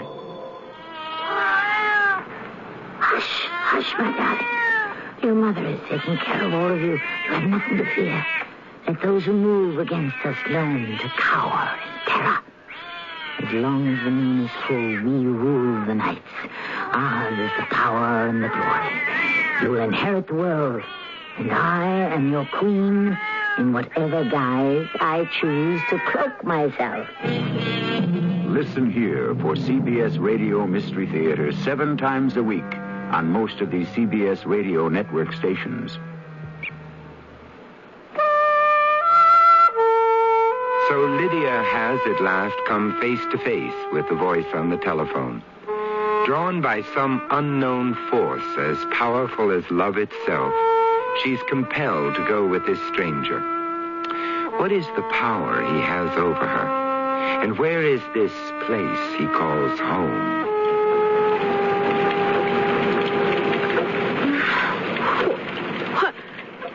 Where are we going? Don't be afraid, Lydia. I'm an excellent driver. You? How did I get here? I came for you. But I don't remember. There's nothing to remember. All that matters is that you're here now. Where are you taking me? I told you, Lydia. I'm taking you home. You mean we're going to Cornwall, to the farmhouse? That's right. Oh. There's nothing to be afraid of. I assure you, Lydia, I won't harm you. Now, it's a long drive, so why not just sit back and relax? There's plenty of time for a nap if you'd like. There's a pillow on the back seat. I'm not tired. As you wish. I just want you to be comfortable. Comfortable? Is this your idea of comfort? First you terrorized me on the phone for days, and now you kidnap me. If you don't intend to harm me, then what do you want with me? Nothing more than what I've already told you. You must trust me. Trust you? Yes. Everything's going to be fine. Just fine. Everything would be fine. How I wished I could believe that. I tried to make sense of what was happening, but my head was clouded with fear. Sheila was right. I should have called the police. warm enough, Lydia? This heater doesn't work very well, I'm afraid. Yes, I'm fine. Are you sure? There's an Afghan in the back. Thank you. I'm not cold. You know, I tried to think of everything. I so wanted this to be a pleasant trip. But the weather isn't cooperating, is it? This time of year, I suppose we should be grateful it's not a snowstorm. I haven't put the chains in the trunk of this old jalopy yet. I've been so wrapped up in my work, I've lost all track of time. Your work? Yes, I guess you've forgotten. I'm a sculptor. For this past month, I've been working on something terribly exciting. It's the most beautiful thing I've ever done. That is, it will be when it's finished. I am so anxious for you to see it. Is that why you kidnapped me?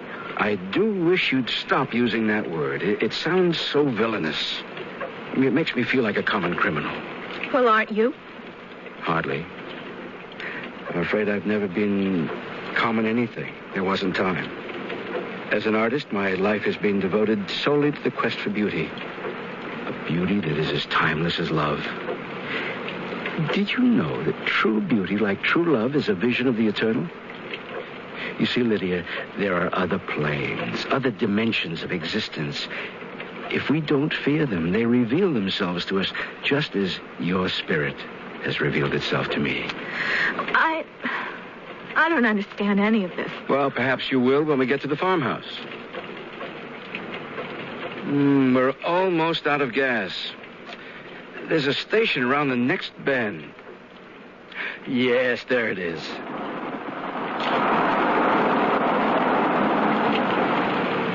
Afternoon. Help you, mister? Yes, fill it up, please, regular.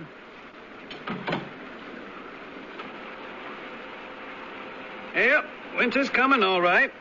She's been pouring down like this most all day. Don't look like she wants to let up, neither. Your folks come far? We're driving up from the city. City folks, eh? Yeah, don't get down to the city much myself. The wife and I, we make a trip into Hartford about once a year before Christmas. Wife likes to shop in them fancy stores for the grandkids. You know them stores, ma'am? No, I don't. You're feeling all right, ma'am? You look kind of pale. Yes, I'm fine. Alex, if you don't mind, I'd like to go to the restroom. Can't wait till we get home. You said I should trust you. Can't you trust me? I want to, Lydia. Can you tell me where your ladies' room is, please? Right round back, ma'am. You can't miss it. Better run, though, or you'll be soaked clear through. Women. They're all alike, eh, mister? Can't go to a gas station without paying a visit to the ladies.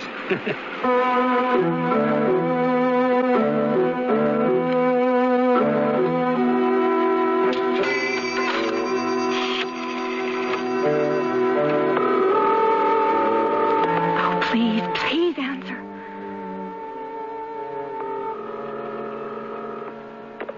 Operator?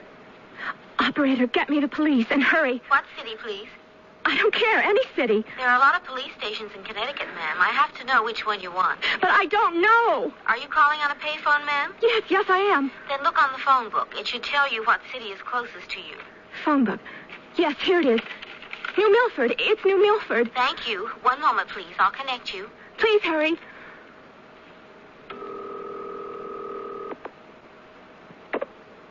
New Milford Police. McConnell speaking. I'll take that phone, young lady. Anybody there? I did want to trust you, Lydia. The journey resumed in silence. I slumped down in the seat, my forehead pressed against the cold window. I stared out at the gray, rain-swollen sky, the bleak November landscape flashing by. My mind and body were drained. I was unable to struggle further against a force I couldn't understand. Enveloped by a sense of foreboding, I awaited my fate as the car moved northward through the rain toward what? Late that afternoon, the car finally turned off the main highway onto a narrow dirt road surrounded by dense woods. We're almost home, Lydia. About 3 miles further on, we came to a clearing. There on a knoll, set back from the road, beneath the protective branches of 2 ancient elm trees, stood the farmhouse. As the car arrived in front of the house, the rain suddenly stopped and the sun broke through the clouds. Vapors of steam curled upward from the roof toward the brightening sky. The house glistened like a memory.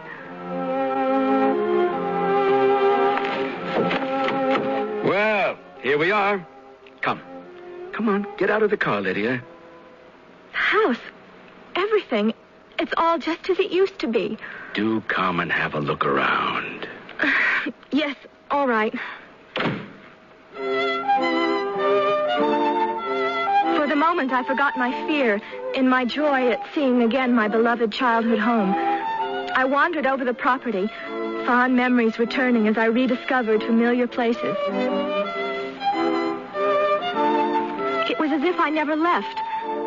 There was the vegetable garden all tilled and ready for winter, and the apple orchard, even the old ladder resting against the same crooked tree. But the biggest surprise was my swing.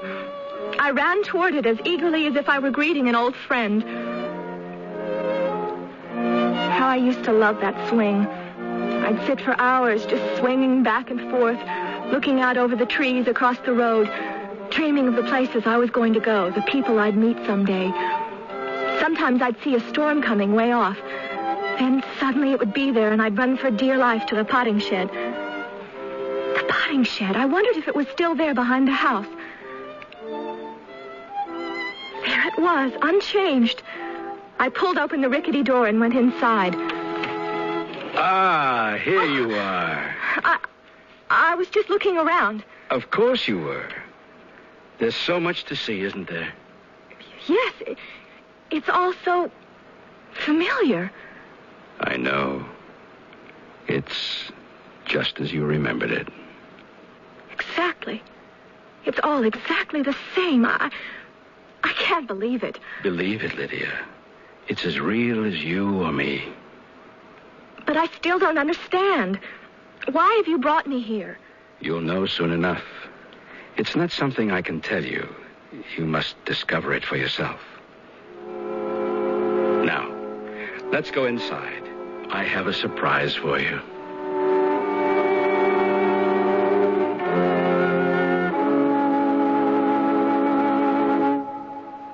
What's the best way to save on new clothes? Sew them. Start by saving $40 on a Kenmore sewing machine at Sears with a convertible free arm for narrow sleeves, cuffs, and legs, a built-in buttonholer, even 6 stretch stitches. This free arm Kenmore just $199.95 and save $30 on a wood veneer sewing cabinet. Sale ends March 31st. Prices and dates may vary in Alaska and Hawaii. Available at most Sears retail stores. Kenmore. Solid as Sears.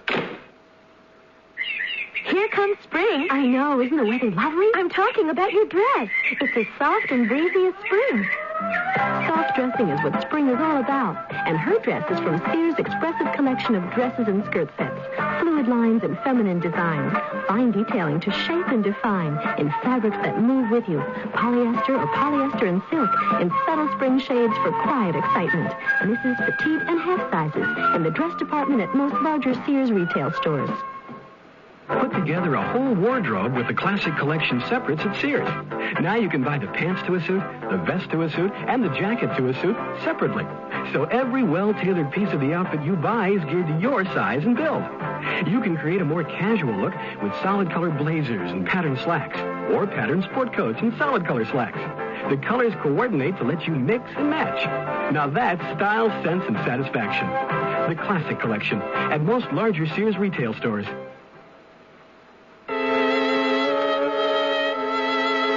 Vincent Price again, and here's the concluding act of Going Home. We entered the house through the kitchen. As the door closed behind me, I was plunged further into a world which, unlike Alice's Wonderland, was uncanny in its familiarity. It was as if the past 20 years never existed, and I was once again a child of 10. The kitchen was my favorite room, always so warm and cozy. What good times we had there. The huge stone fireplace, the Dutch oven, the yellow-dotted Swiss curtains at the window. On the table was a wooden bowl that looked like the one Mother kept filled with fruit. only now it held red pomegranates. How does it look to you? It hasn't changed. It's a wonderful room, don't you think? There's so much of you in it. I feel as if I'm dreaming. As though any minute I'll wake up and I'll be back in my apartment and none of this will have ever happened. You're not dreaming, Lydia. But this can't all be real.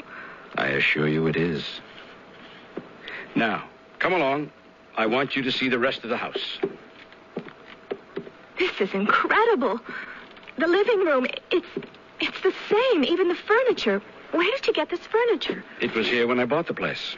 But it looks so new. Yes, it does look nice, doesn't it? This furniture belonged to my family. I know. You know? How could you know? I just know. Everything was in exactly the same place. The dining table, the couch under the window, the cobbler's bench Papa bought for a coffee table, and my mother's rocking chair. Yes, I like that chair myself. It's quite pleasant to sit there in the evening and read. But how did you know? Know what? How did you know where everything went? I told you. I just know. That clock. Where did you get it? Which one? The one that just chimed. There on the mantelpiece. Oh, that one. A beauty, isn't it? That clock belonged to my great-grandmother. I'm sure my parents took it with them when they sold the house. Why is it here? Please, Lydia, no more questions. There seems to be a chill in the house. I'll make a fire. Thoughtless of me. I should have warmed the house while you were outside looking around. Yes, would have been nice and warm by now. Please, won't you tell me what this is all about? What do you want with me? Nothing. I want nothing. And why?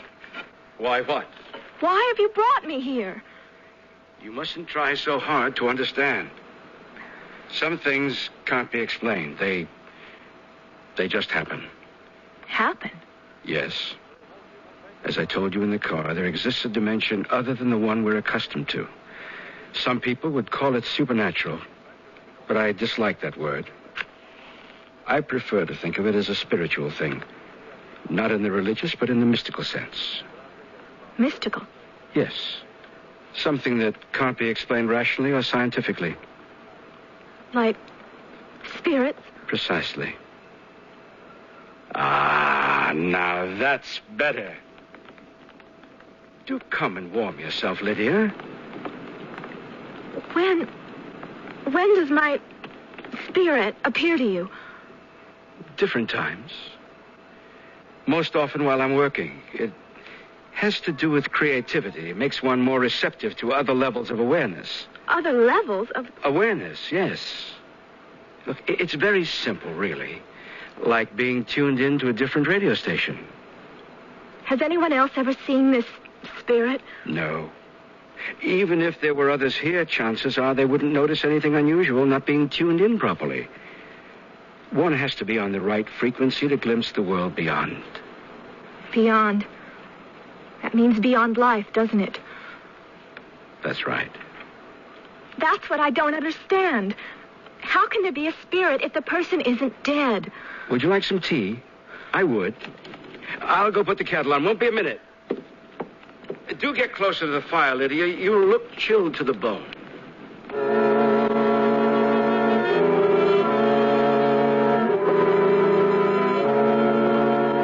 Lydia? Lydia, where are you? Lydia. Lydia.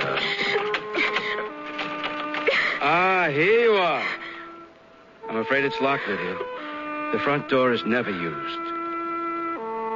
Now, come and have some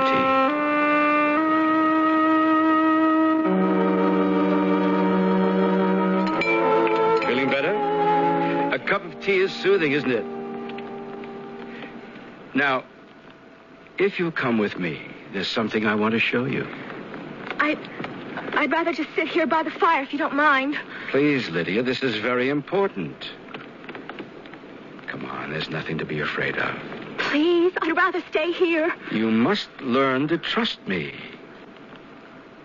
Now, come along. It's in the cellar. In the cellar? Yes. Follow me. I'll take your hand if you like. No, I'll come. There's my girl. I really must get oil on this door. Keep forgetting. Ah, there it goes. Mind your step now. These stairs are a bit steep. It's dark. I can't see. Your eyes will adjust in a moment. There's a light switch down at the bottom. So cold. There. Let there be light. You see now? What's that? That thing with the cloth over it. That's my surprise. Come closer, Lydia. Come stand where you can see when I take the cover off. There, that's right. Are you ready? Yes, I guess so. Mind, it's not quite finished yet. The cloth floated to the floor, revealing the surprise. It was the marble figure of a woman. She was delicate and graceful, with a translucency of alabaster. She looked like a Greek statue, and yet something about her was strangely contemporary. Well, what do you think? She's beautiful. I knew you'd like her. When she's finished, she'll be my most exquisite creation. Tell me, do you recognize her? I don't think so. Now look carefully. It can't be me. How could you have known? But she's so beautiful. That's how I see you, Lydia. As the lovely Persephone. Persephone? The loveliest of goddesses. Not even Aphrodite could hold a candle to either of you. Lydia, would you be kind enough to do me a favor? What is it? Would you pose for me? There's one area that's giving me trouble, around the eyes. Your eyes were never quite clear when you appeared before.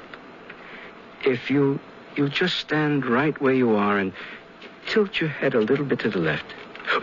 That's it. That's it. Good. Now, this will only take a moment or two. There's a poem by D.H. Lawrence. Let me see if I can remember how it goes. Let me guide myself with the torch of a flower down the darker and darker stairs, down the way Persephone goes, just now in first frosted November. Appropriate, don't you think? I don't know. There. Oh, I think I've got the essence. She just needs some refining to live up to her model. You can move now. And if you'll excuse me, I must continue working if I'm to finish today. Why don't you go upstairs and have a look at your room? My room? Yes, it's right where it was. Just up the stairs and to the left. Oh, and Lydia. Yes? Do forget about trying to escape. It's not possible. Almost in a state of shock after the day's bizarre events, I left the dank enigma of the cellar. As if drawn by a magnet, I climbed the stairs to the second floor. I walked down the hallway to where my room used to be, then hesitated, unsure of what I might find inside. I took a deep breath and opened the door. It was incredible. The room was just the way I left it over 20 years before.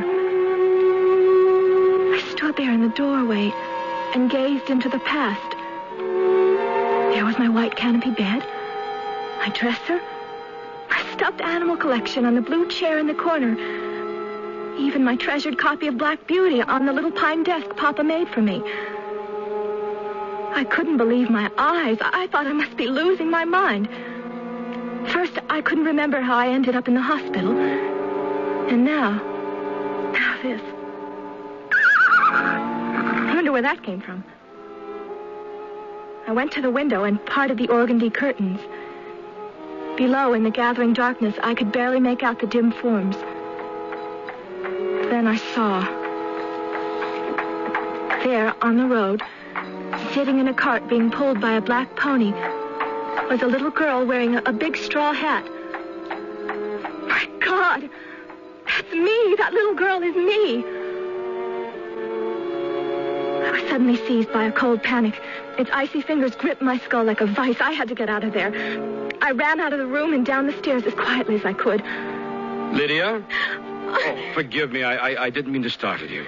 Please, I must get back to the city. I must go. I'm sorry, but you can't leave. Not anymore. Your return has already been delayed. It's almost a month overdue. What do you mean, overdue? Since the accident. The accident? Yes, dear Lydia. And now you've come home. At last, you've come home to stay.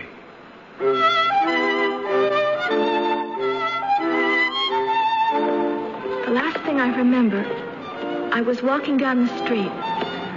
Lexington, I think it was. Yes, I remember now. I just bought that lavender dress.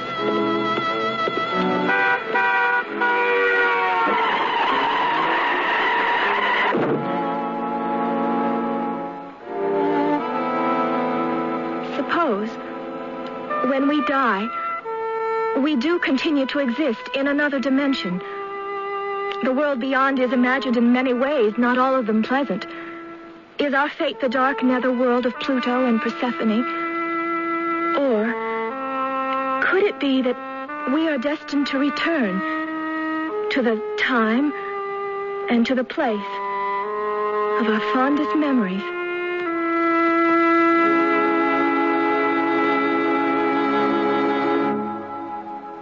The word's out and spreading fast about the jeans from Sears Men's Store that grow beautifully. It's a sure sign they're fitting fine and feeling good. For the denim that keeps going strong a long time. Get them trim cut, regular cut, even get them pre-washed. The jeans that grow old beautifully. Now at most Sears retail stores.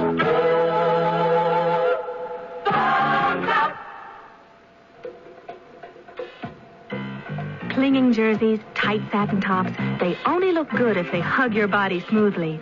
Sears Best All Bra Light helps you and your clothes look good. How?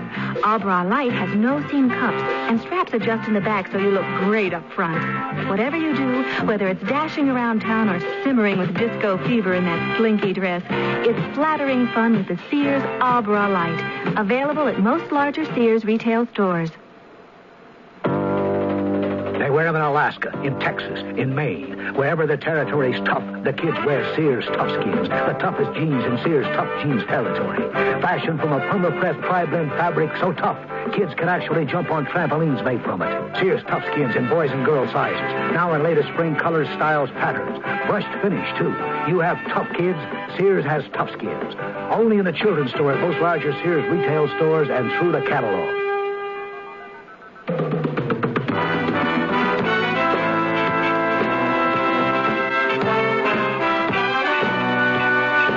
Radio Theater has been brought to you by Sears Roebuck and Company, where our policy is satisfaction guaranteed or your money back. Sears, where America shops.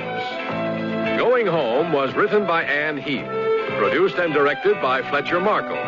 Your host was Vincent Price. Our stars were Ann Given and Jack Crucian. Also heard were Vic Perrin, Joan McCall, Bill Zuckert, and Jack Manning. The music for Sears Radio Theater was composed and conducted by Nelson Riddle. Art Gilmore speaking. The Elliott Lewis production of Sears Radio Theater is a presentation of CBI. 10:04, 10:03, 10:02. It's time to improve your home's looks with beautiful vinyl siding from National Sales. We now have $5 billion allotted for vinyl siding loans to improve your home. We'll put vinyl siding on your home regardless of good credit, bad credit, repossessions, no credit, single, divorced. It doesn't matter. As long as you have a job or other income and you're buying or own your own home. So call right now, 238-7186. We have operators standing by right now to take your call. Dial 238-7186. That's 238-7186. This siding carries a 40-year warranty, so don't wait. Call today, and we'll have someone out there tonight.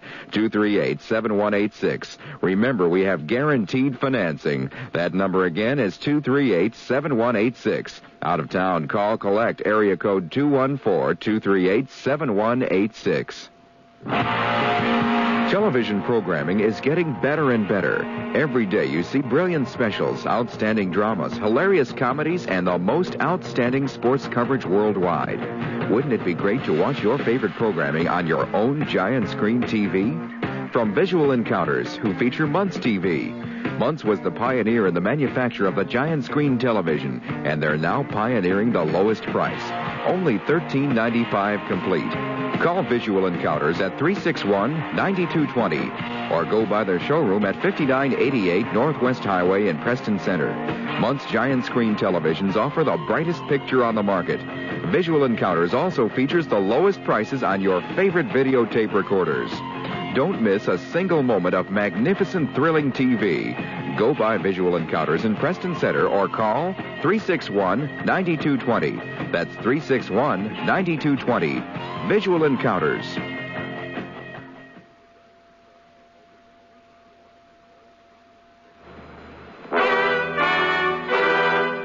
Tomorrow's Sears Radio Theater will be a story of love and hate with Cicely Tyson as your hostess. Let's listen. A ring would look wonderful on this finger. Clem, you shouldn't say that. Say what? You shouldn't say that about a ring. You shouldn't ever say things like that unless you mean it. I mean it. So be sure and tune in tomorrow to the Sears Radio Theater. Slide into the 1979 baseball season with Ranger reports each weekday from veteran pitcher Ferguson Jenkins. Fergie will talk about the games coming up, what kind of competition the Rangers will be up against, and the kind of competition the Rangers have to offer this season. Listen for the Ranger Report with Ferguson Jenkins starting March 26th, Monday through Friday at 8:15 a.m. and 5:45 p.m. exclusively on WFAA News Talk 57. There's a new program here at WFAA News Talk 57. It's called Texas Daybreak. I'm Jess Smith, and I'm up early every Monday through Friday to host the program between 5 a.m. and 6. Bill Blanchard keeps us updated on the latest morning news. We spend a lot of time on the weather, and Joe Halstead spends a few tall tales and Texas short stories. 5 a.m. to 6, Monday through Friday, Texas Daybreak. A good way to start the day. From WFAA News Talk 57. I'm Charles Osgood, CBS News, inviting you to get a head start on the morning news with Dick Wheeler and all the news people here on WFAA. Dallas, Fort Worth. CBS News. A swell of bipartisan support for President Carter for his achievement in the Middle East. I'm Rita Sands reporting on the CBS Radio Network. Unless new problems develop, Egypt and Israel could sign a long-awaited peace treaty within 2 weeks. Their defense ministers will arrive in Washington this week to work out final details. There'll be a review of U.S. military commitments, which play an important role in the treaty. Pentagon sources say the estimated $4 billion in military aid, to be spread over 3 or 4 years, will be almost equally divided between Israel and Egypt. Key congressional leaders say it will be money well spent. Former President Richard Nixon agrees. While peace cannot be purchased by dollars alone, and no one should ever make that fatal mistake, if by an expenditure of money we can strengthen the foundation of peace, which exists. I'm Andy Fisher, WNEW News. At 7 minutes past 10, time for the Sears Radio Theater.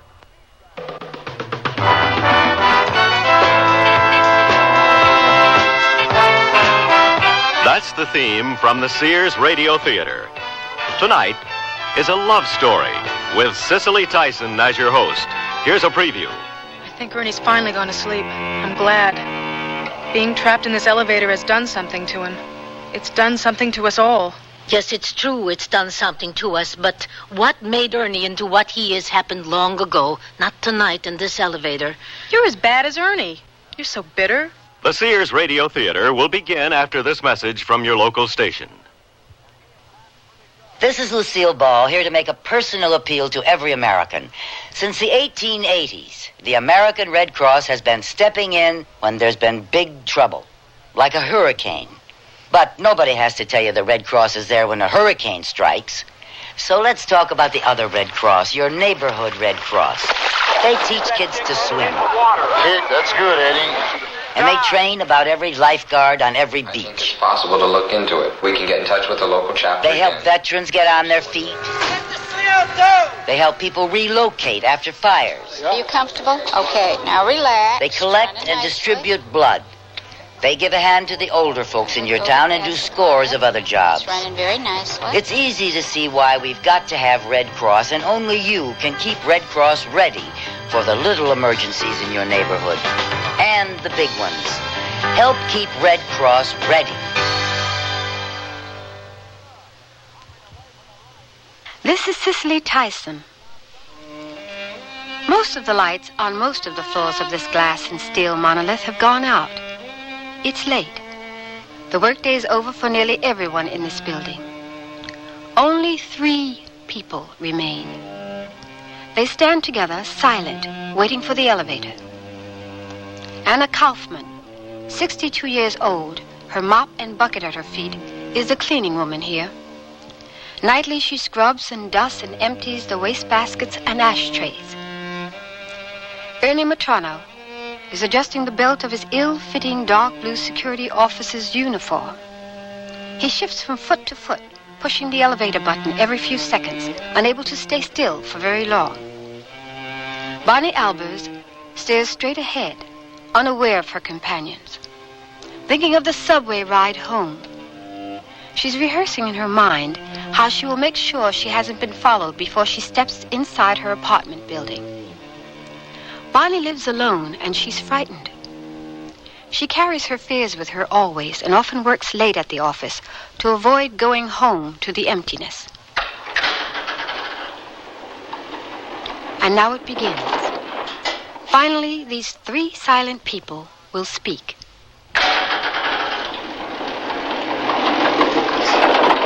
What floor? 9, please. Ground.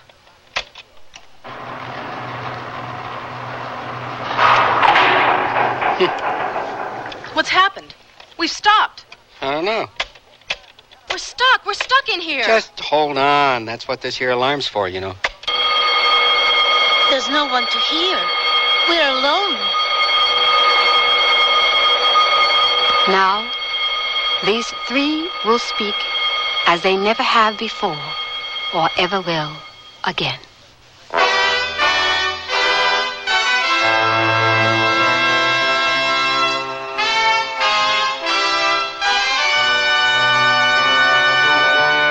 Sears Radio Theater, a new adventure in radio listening. Brought to you 5 nights a week by Sears Roebuck and Company. Sears, where America shops.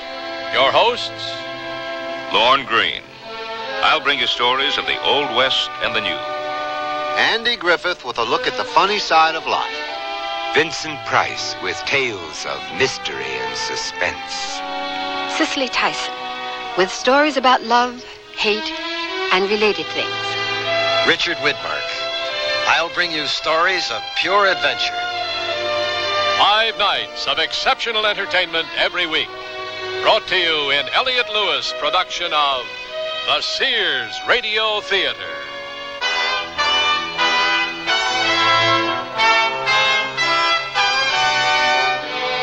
Our story, The Long Night, by Pamela Russell. Our stars, Naomi Stevens, Vic Perrin, and Jennifer Penny. I sell draperies at Sears. Yesterday, a lady came in and said that she'd been in and out of about every store in town looking for draperies and at this point didn't know what she wanted anymore. I asked questions about her tastes and decor and then made suggestions. She was thrilled. She found what she wanted and learned a little, too. It made me feel good to know that I helped her out. Sears people are friendly people who help you find what you want. Sears, Sears, Sears, where America shops. This spring for women, the fashion place at Sears suggests these up-to-date separates. They're comfortably casual, yet dressy and lighthearted enough to go anywhere this spring.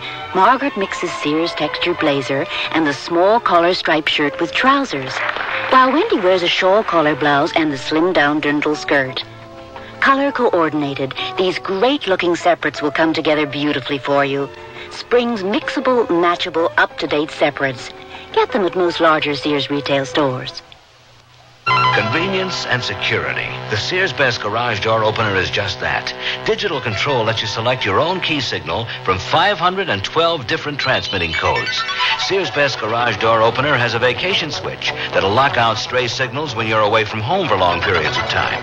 Of course, when you're home, you won't have to get out of your car to open up that heavy door. Sears Best Garage Door Opener, featuring digital control, gives you convenience and helps you feel secure. Available at most larger Sears retail stores. When my brother was my age, being in style meant wearing old jeans and about a pound of dirt. But today, us guys are more sophisticated in our style. And that's why Sears has Style Works. A guy can pick up on the latest styles in jeans, tops, sweaters, and dressier clothes like vested suits. I can depend on the Style Works shop at Sears for just about everything to keep me looking great. And the prices? Pretty reasonable. My folks like that. Style Works. Today's style's all in one place. At most larger Sears retail stores.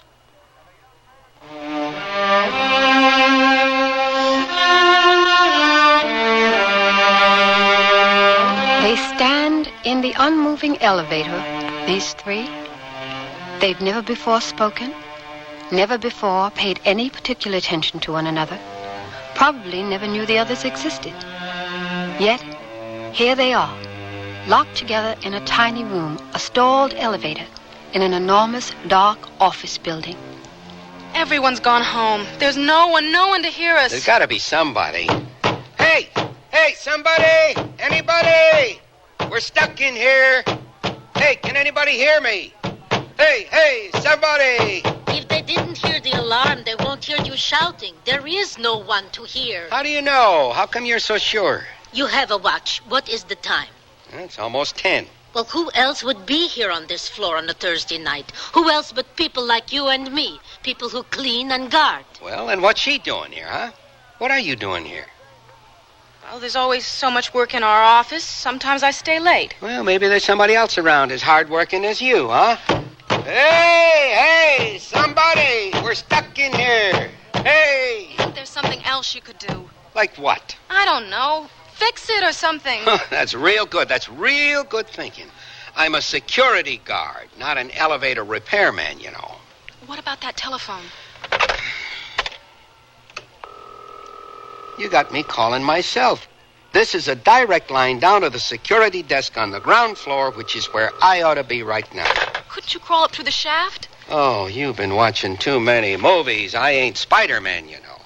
I just thought that there might be something else you could do. Something besides screaming and pounding. That's making me very nervous. I ain't exactly feeling serene myself. But tell you what, you get any more of them bright ideas, climbing shafts and stuff, you be sure and tell them to me, okay? So what are we supposed to do now?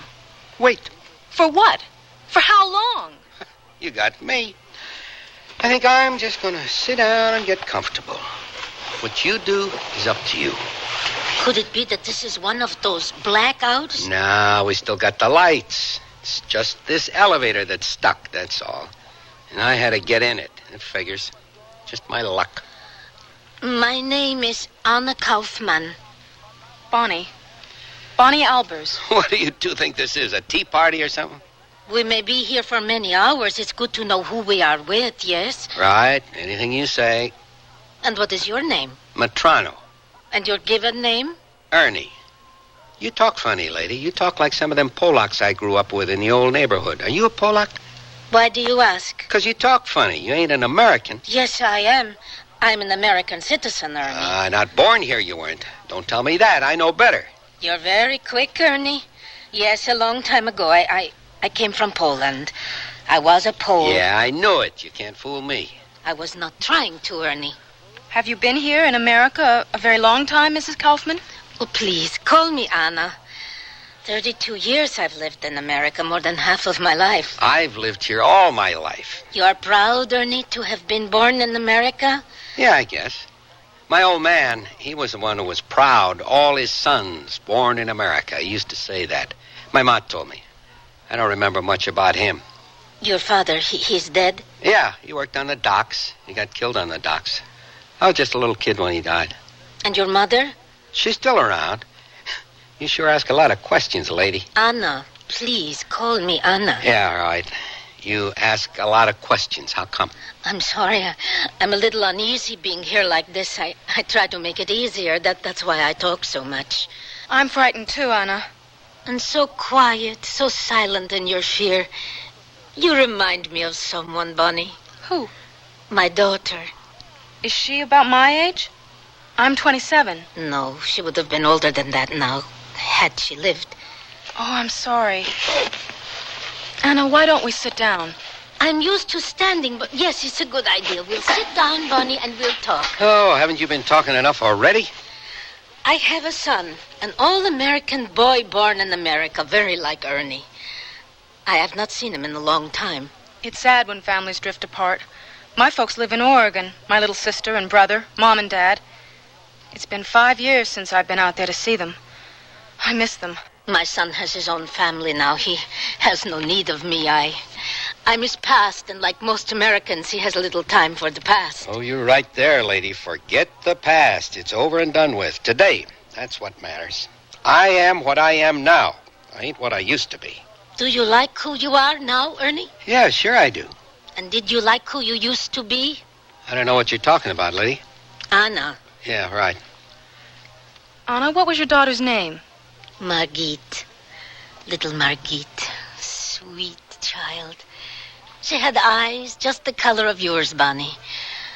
I remember everything about her. Please, tell me about her.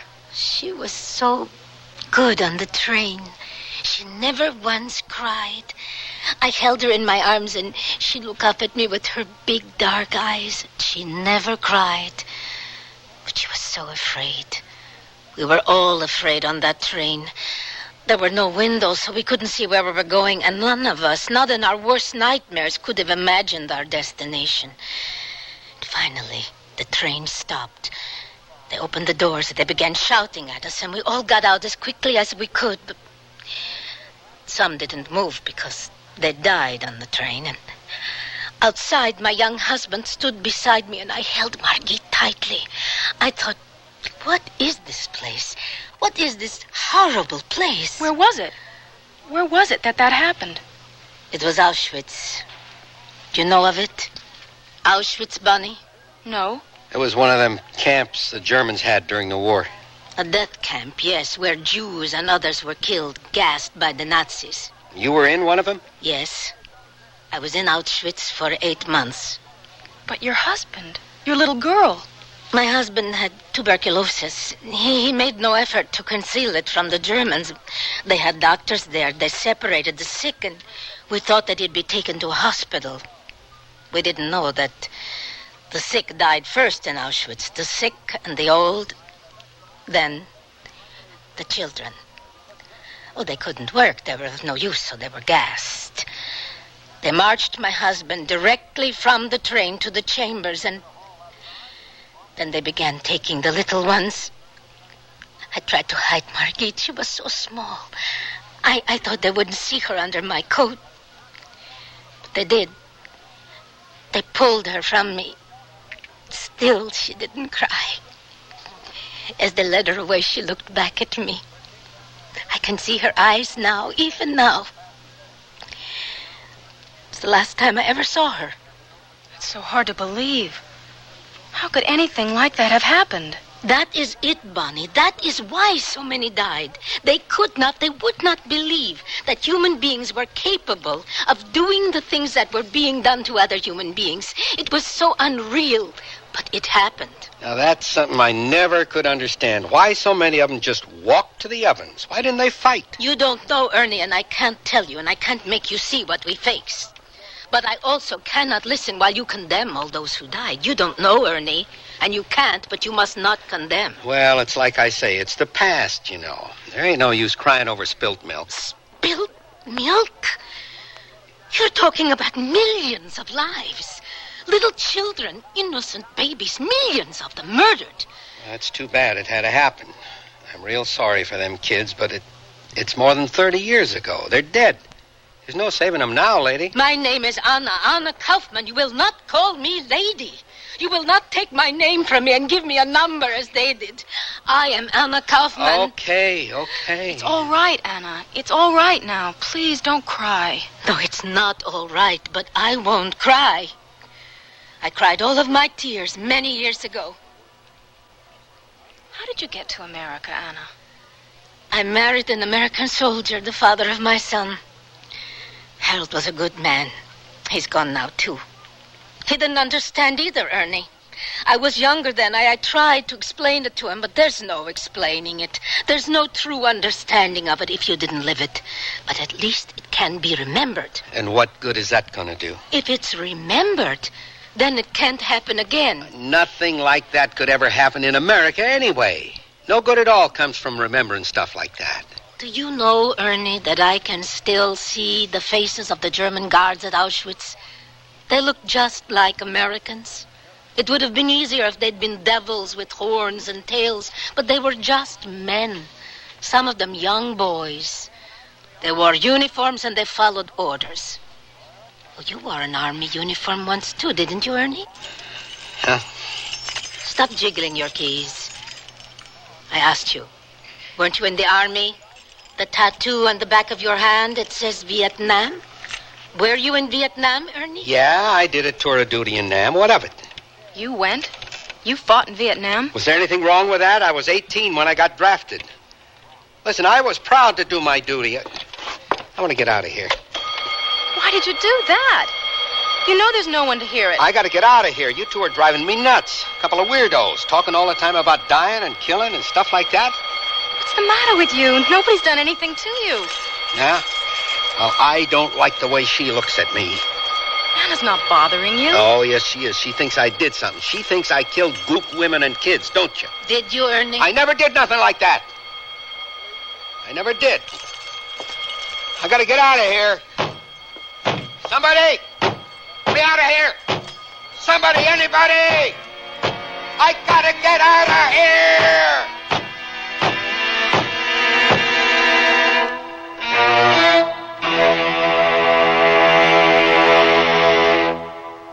The word's out and spreading fast about the jeans from Sears Men's Store that grow beautifully. It's a sure sign they're feeling fine and feeling good. For the denim that keeps going strong a long time. Get them trim cut, regular cut, even get them pre-washed. The jeans that grow beautifully. Now at most Sears retail stores.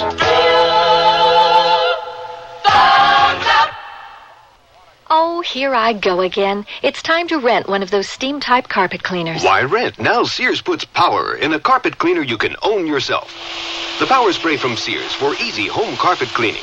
Power Spray sprays hot water into your carpet, then sucks up the dirty water. You can see the dirt you get out. Dirt you didn't even know was there. The Power Spray Carpet Cleaner, a convenient carpet cleaner you can own yourself. Available at most Sears retail stores. Kenmore.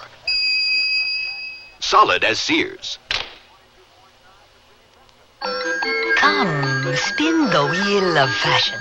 Discover a fortune of spring separates at Sears Junior Bazaar. Silk blend skirt and pants in dusty pastels. A blend of polyester, rayon, and silk, making them easy care, wrinkle resistant. Top them off with white-on-white polyester and cotton blouses. Fashion is your fate at Junior Bazaar. Available at most larger Sears retail stores. Can't believe you owe the IRS that much? Well, when things just don't add up, you can count on a Sears desk calculator to help you. Add, subtract, multiply, and divide. Then read the figures 2 different ways. 12-digit lighted display and tape printout for your records. There's a 2-memory system that helps ease multi-step problems, plus its many extras make it a great time saver. Now at most Sears retail stores. Sears 2-memory desk calculator. Cut $25, just $99.99 through March 10th. Prices and dates may vary in Alaska and Hawaii.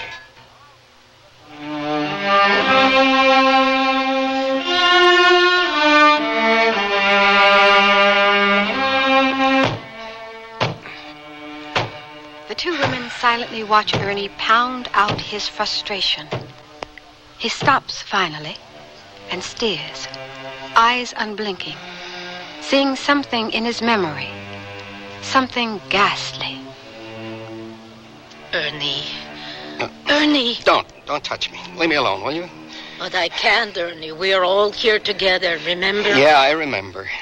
How am I going to forget it? Maybe I can do something about it, though.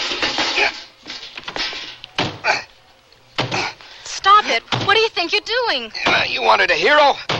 Maybe I can loosen one of them panels and climb up through. I got to get out of here. You can't. You might as well forget it. There's no way out. We're trapped here. Stop it. Stop it, I said. Stop. All right. All right. Ain't working anyway. Nothing works for me. Me, a hero. Oh, that's pretty funny. What is the time now? It's almost midnight. And when will someone come and find us? My shift's over at 6. The guy that relieves me, Bascom, he's always late. One thing for sure, he won't know how to get us out of here. But he can get someone who will know. Oh, Bascom's as dumb as a lunch bucket, but yeah, he can probably find somebody. Maybe. Ernie, before, you were talking about when you were in the army. I don't want to talk about it. Why are you so rude? I ain't rude. I just mind my own business, and I expect other people to do the same. Anna, I'm sorry that I asked you about your daughter.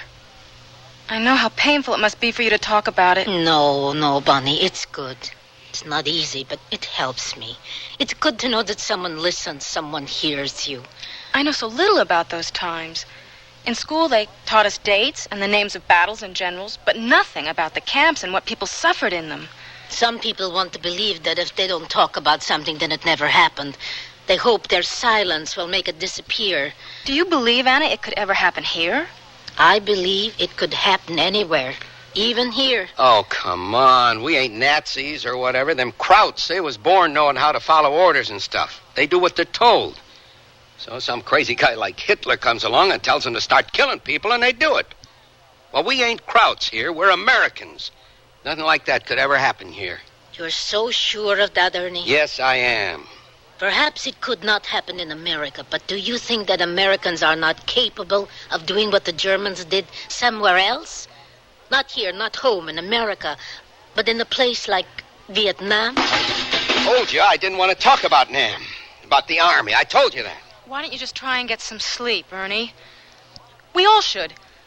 We won't talk anymore. No, she wants to talk, don't you? Anna.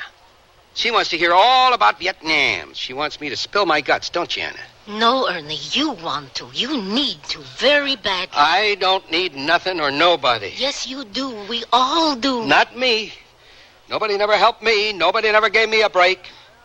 My old man, he got croaked before I ever knew him. And my ma, all she ever did was yell at me like it was my fault or something. Well, I didn't want him to die and leave us. It wasn't my fault. I've been alone my whole life. And I like it like that. You hear me? I like to be alone. All right, we believe you. I don't believe that you like being alone, Ernie. Being lonely. I ain't lonely.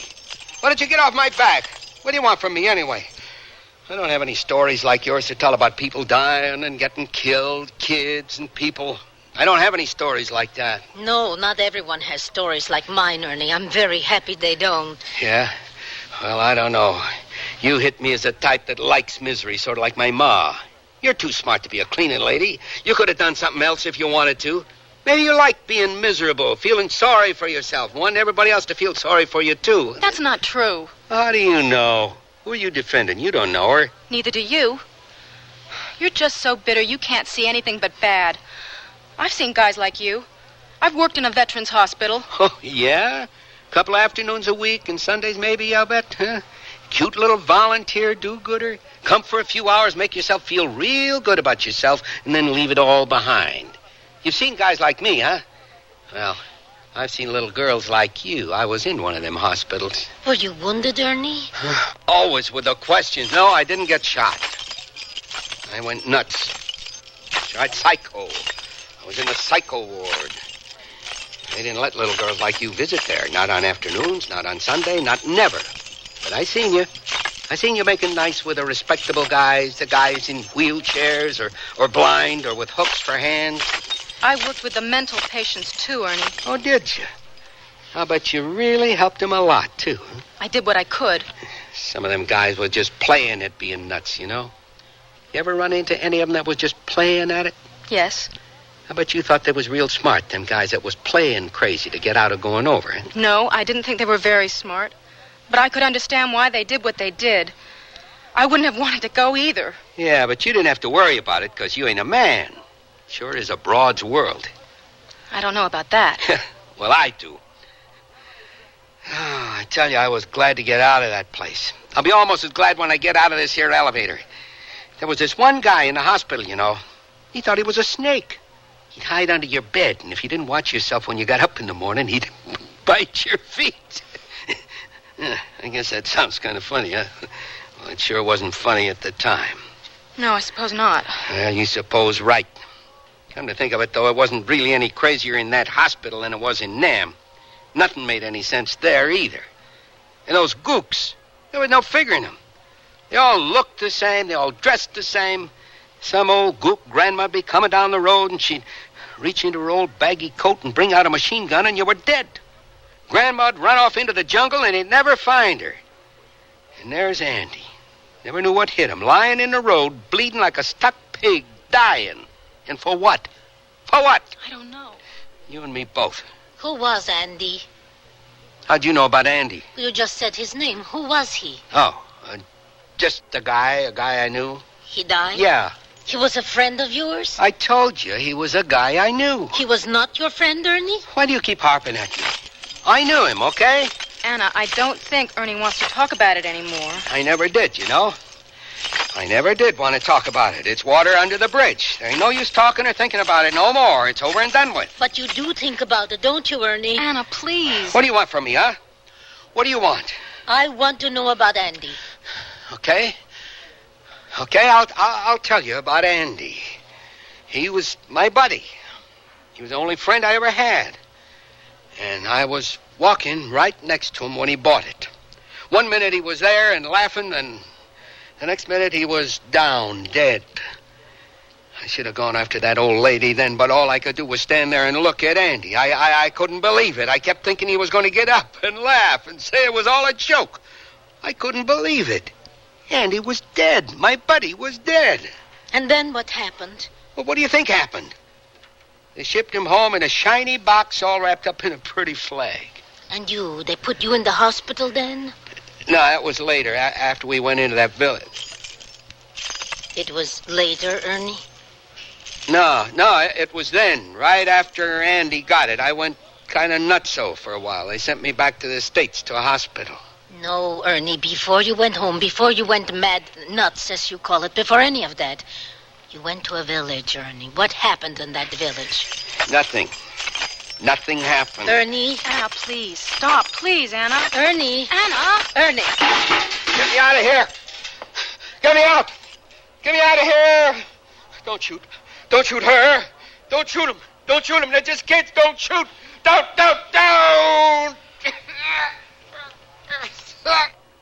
Ernie. Ernie. Come. Sit down.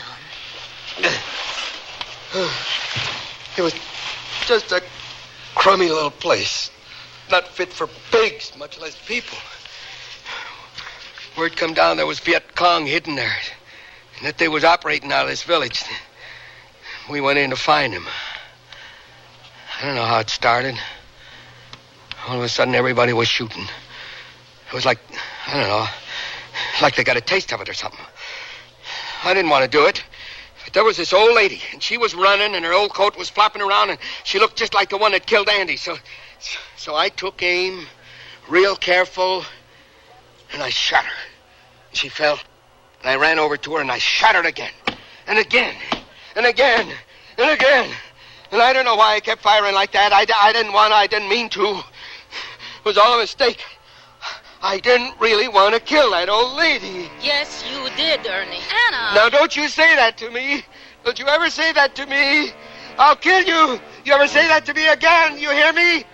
I'll kill you.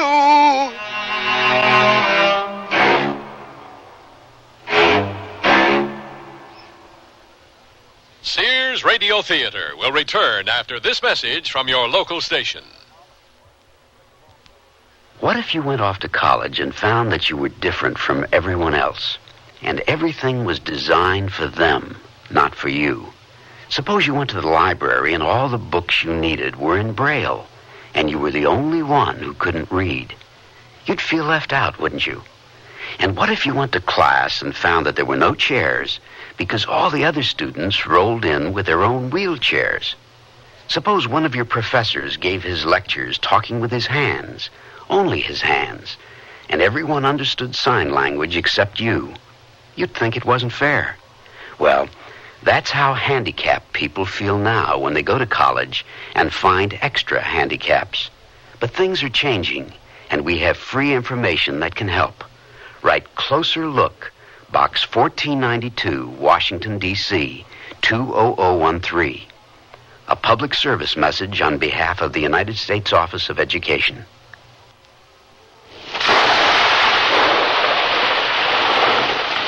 There's a million stories in this city, and it's my job to see they have happy endings. I'm Sam Hart. I was working the warehouse district with Shorty and Kitten on a bleary-eyed 4 a.m. Wednesday. Walking down an alley, I could swear I was being followed. I turned a corner and waited. Nothing. As I moved on, I felt a sudden fullness, pressure in my chest. I felt nauseous. Somehow I knew that the big one, heart attack, had caught up to me. Shorty! Shorty! Hart! It can't be. Kitten, call for help. I'm starting CPR. I'm gone already. Without Kitten and Shorty around the corner, I would have taken the deep six. You think it'll never happen to you, but I had it coming. I knew I had high blood pressure, but I wasn't taking my medicine. A lot of people don't. Contact your American Heart Association for information on heart attack and high blood pressure. They're fighting for your life.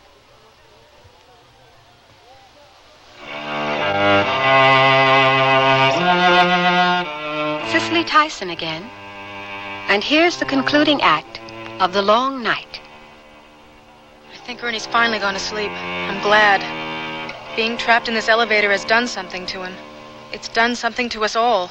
Yes, it's true it's done something to us, but what made Ernie into what he is happened long ago, not tonight in this elevator. You're as bad as Ernie. You're so bitter. Can't you accept that what happened in Vietnam was a horrible mistake on Ernie's part?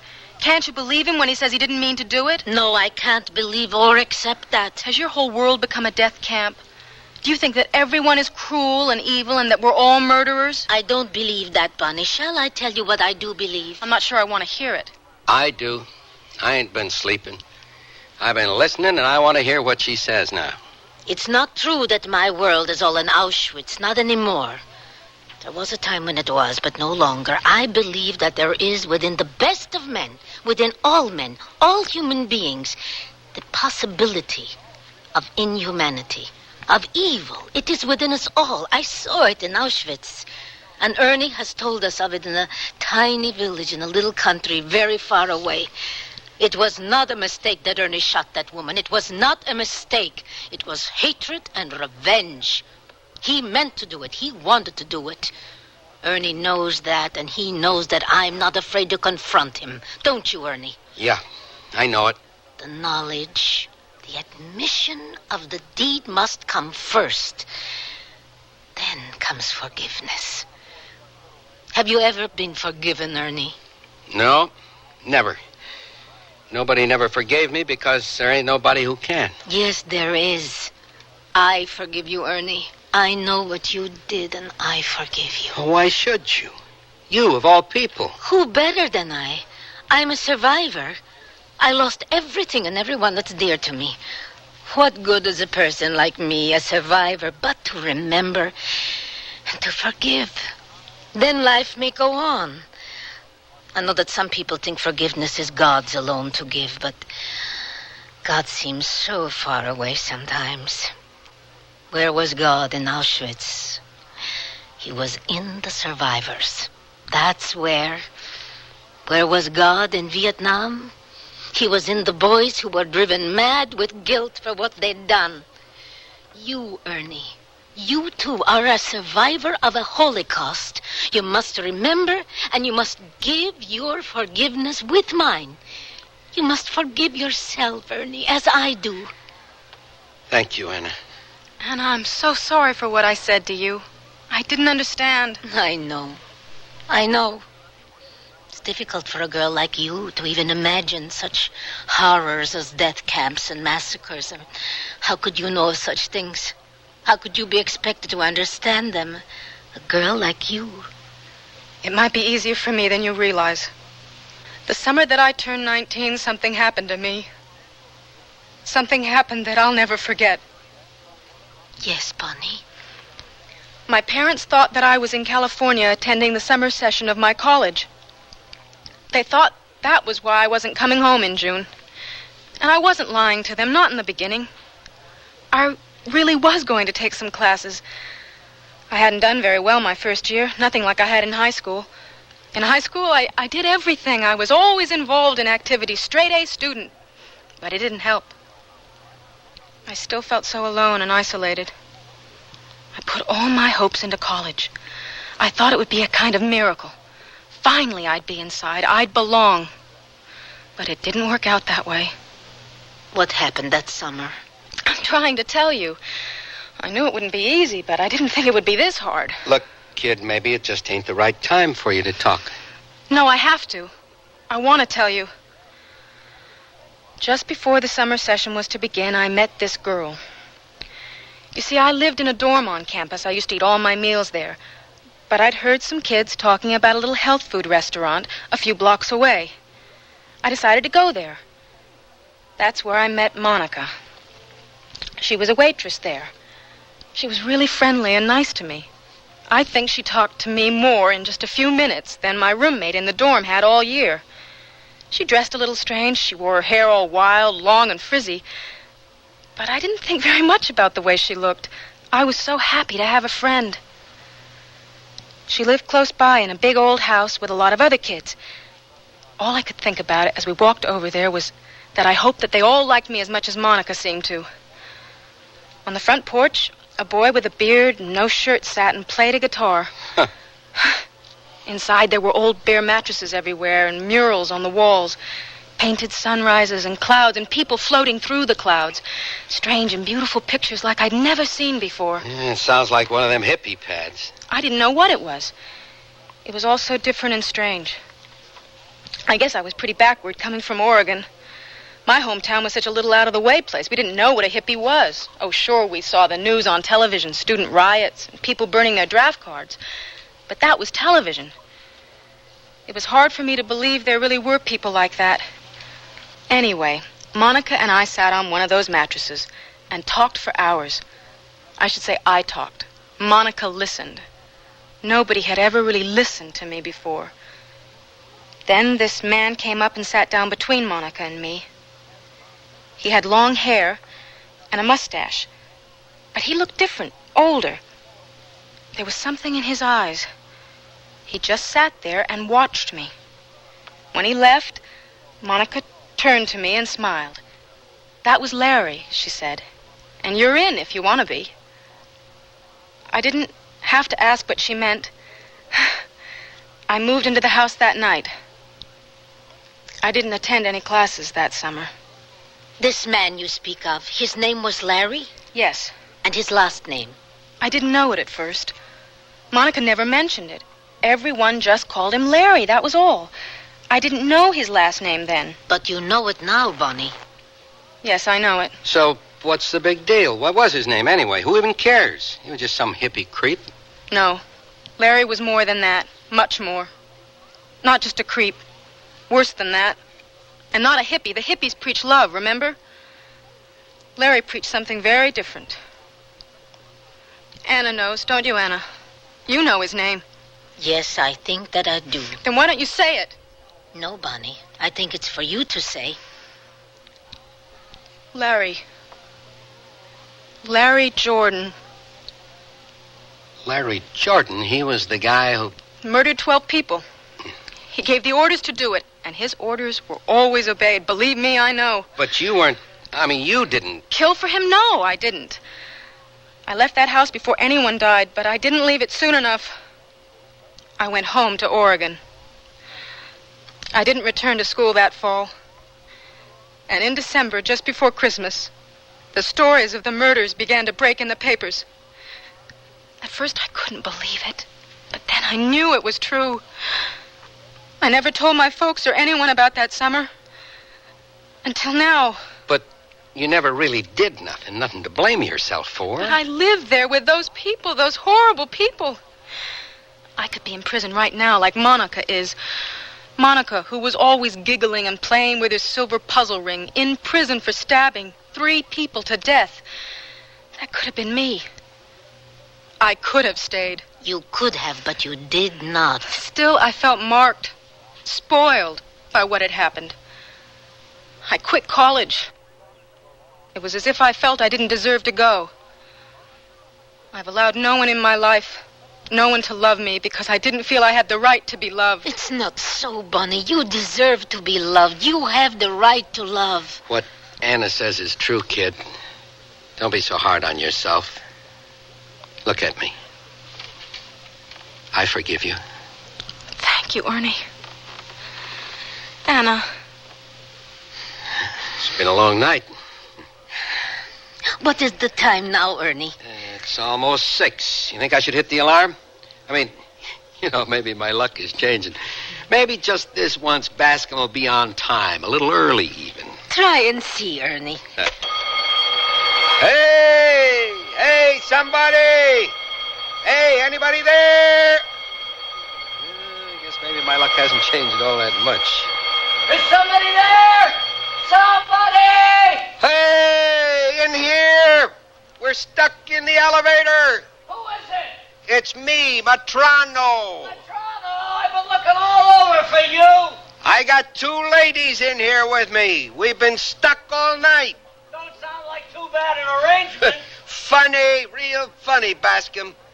You think you could get us out of here? Why, just hold on, Matrano. I'll go down and see if I can get the building maintenance guys on the phone. Just hold on now. Luck really has changed. I'll bet that's the first time Bascom's ever been early for work in his entire life. All I wanted this whole night was to get out of here. It's funny, now that we're going to, I almost don't want to. I feel very much as you do, Bunny. Yeah, I guess I sort of do, too. Listen, if I was a little rough at times, I'm sorry. You were fine, Ernie, just fine. I want to always remember this night and the both of you. We won't forget, will we? Tomorrow, or next week, or next year, we won't pass each other in the corridor and not speak, will we? No, this we will not forget. Nah, I won't forget the 2 of you. And I'll talk to you when I see you, but one thing I ain't gonna do again in a hurry. What, Ernie? I ain't gonna climb into an elevator with you again, okay? That'll be Bascom from the security desk. He wouldn't climb 10 flights of stairs if his grandmother was stuck in here. All right, Bascom, what's up? Well, I talked to the building maintenance guys. And? Well, they're going to get here as soon as they can. The one guy told me they could probably take you out one by one through the shaft. Otherwise, it might be an hour or more before they could get the elevator running again. We'll wait. What, are you nuts? What do you mean you want to wait? We'll wait and go out together. Yes, together. Suit yourself. Together, huh? Boy, there ain't no understanding some people.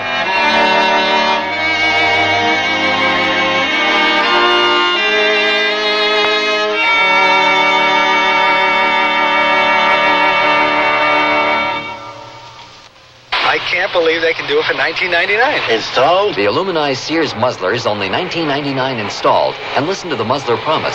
Sears promises that the muzzler will last as long as you own your American-made car. Or return it for refund or replacement free. And if Sears installed it, they'll install the new one, free. Well, you can't beat that. I think it's fantastic. It's a great promise. The muzzler, just $19.99 installed. Clamps if needed, 99 cents each extra. Sizes to fit most American-made cars. Prices may vary in Alaska and Hawaii at most Sears Tire and Auto Centers. To look the height of fashion wherever I go requires many coats. But for home, I need only one coat fashion surrounding me. Sears' best Easy Living interior paint. One coat of Easy Living on the walls and every room looks stunning while I entertain or just relax. Choose from 24 decorator colors in Easy Living flat latex and semi-gloss, plus bright white ceiling paint for your home. Because with Sears Easy Living paint, all you need is one coat when used as directed at most Sears retail stores. Come, spin the wheel of fashion. Discover a fortune of spring separates at Sears Junior Bazaar. Silk blend skirt and pants in dusty pastels. A blend of polyester, rayon, and silk, making them easy care, wrinkle resistant. Top them off with white-on-white polyester and cotton blouses. Fashion is your fate at Junior Bazaar. Available at most larger Sears retail stores. Dear, today I found the bedroom suite of my dreams at a great price. That's a coincidence. I found one that has all the features. Well, mine has authentic country styling. So does mine. Does yours have a beautiful 26-step finish? Nothing but, and I get a choice of 13 different pieces. All built to last for a long time? Yes, with sturdy tongue and groove construction and dovetail jointed drawers. Is yours Sears Open Hearth bedroom furniture? Sears Open Hearth bedroom collection. Expert craftsmanship at a reasonable price. Select from 13 different pieces. Now at most Sears retail stores.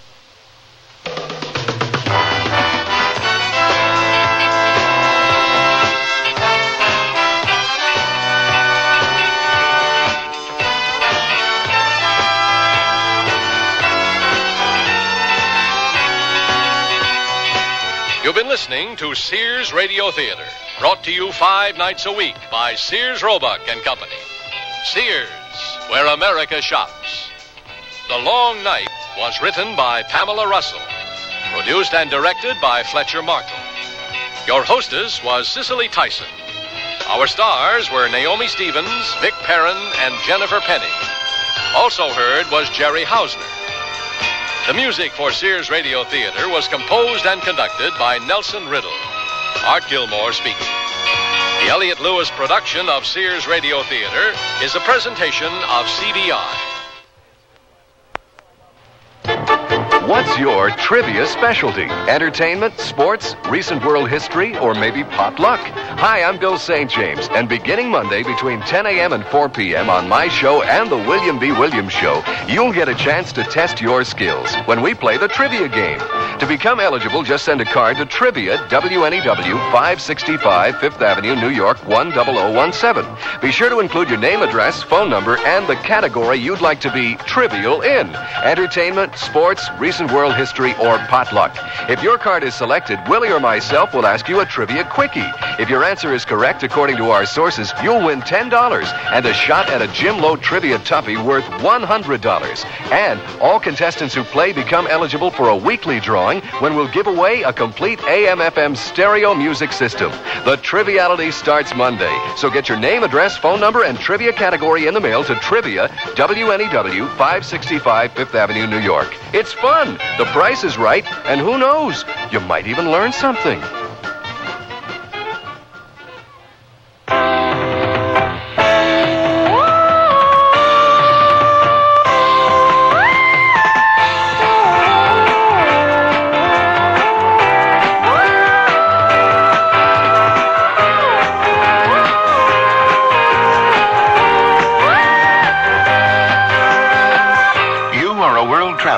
And you know there are certain foods, plants, and animal products you can't bring back to the U.S. You can't because they're prohibited. They're prohibited because even one of these foods, plants, or animal products might carry a disease or pest that could spread to our crops and gardens and animals with devastating results. You haven't been everywhere on the globe yet, but there's always tomorrow.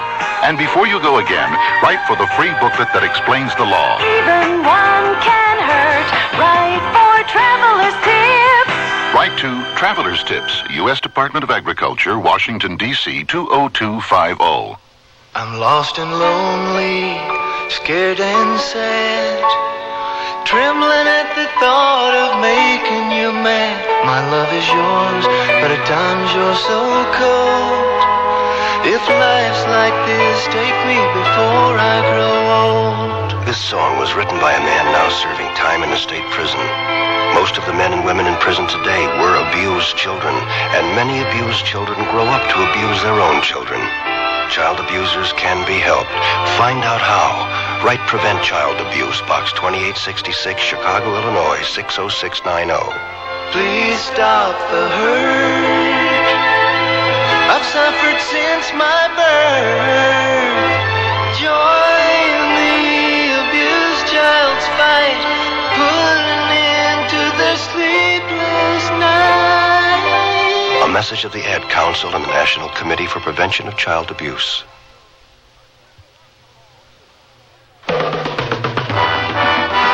Tomorrow, the Sears Radio Theater is an adventure story with Richard Widmark as your host. Let's listen. Did you get that, Mr. McGuffey? McGuffey. Get what? I said the opium shipment will put in at Djibouti instead of Mombasa. So be sure and tune in tomorrow to the Sears Radio Theater.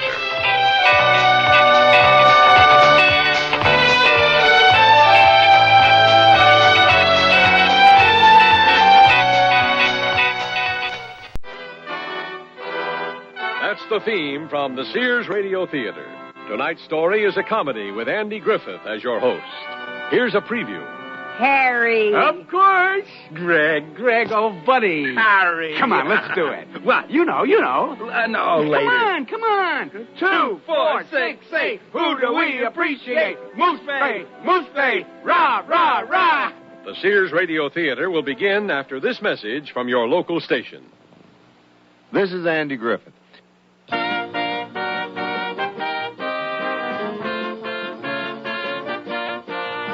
Remember the old saying, into each life a little rain must fall? That's just what's going to happen to Greg and Lois Edwards. Instead of a peaceful summer alone, they're going to be inundated by, that's right, house guests. I never thought they would find us in California. Harry called the office. He told them he was Fred Astaire. Miss Graham, she put him right through. Fire her. Well, what about the change of address cards? I'm sure you sent them one. Well? I don't remember. Oh, really? These people are pursuing us every time we move. They're here. First Denver, now Santa Monica. Can't you arrange for an unlisted transfer? They're old friends. Your friends. Well, it's not that bad. Remember 3 years ago? A mistake. Mistake? How would you like to be arrested? You weren't. You were held in custody. Same difference. They thought I was Thelma's accomplice. Ah, come on. Grabbed by detectives. Searched. So she walked out of Macy's with a toaster. She forgot. They didn't. Oh, and you were a great help. Well, didn't I spring you? In between screams of laughter. It was a riot. Ha ha. Oh, and another thing. I'm not going anywhere with her if she wears high heels and athletic socks. Good. Stay in the house. And we are not going to any nightclubs where Harry sings along with the band. Oh, boy. Remember when he got up and sang Lady of Spain? I wanted to die.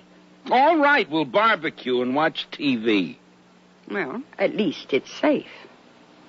Oh, my, this certainly isn't the way to begin a quiet summer, although it is the way we begin our story.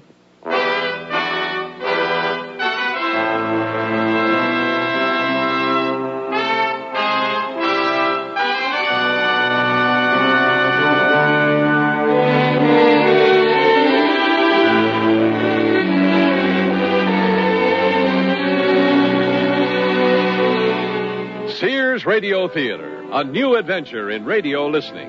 5 nights of exceptional entertainment every week, brought to you in Elliott Lewis' production of the Sears Radio Theater. Our story, Guess Who's Coming to California, by Ken Gerard.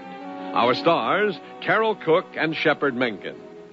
The Sears Radio Theater is brought to you by Sears Roebuck and Company. Sears, where America shops for value.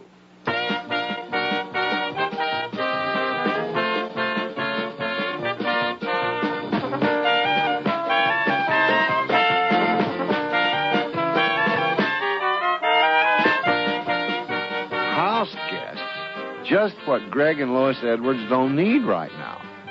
But can Harry and Thelma Newman be that bad? Seems impossible, doesn't it? I think this was very inconsiderate of you. What? I said...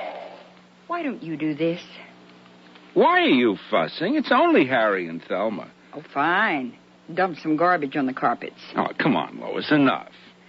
We haven't been here 6 months. I've only gotten rid of the movers' cartons, and pow!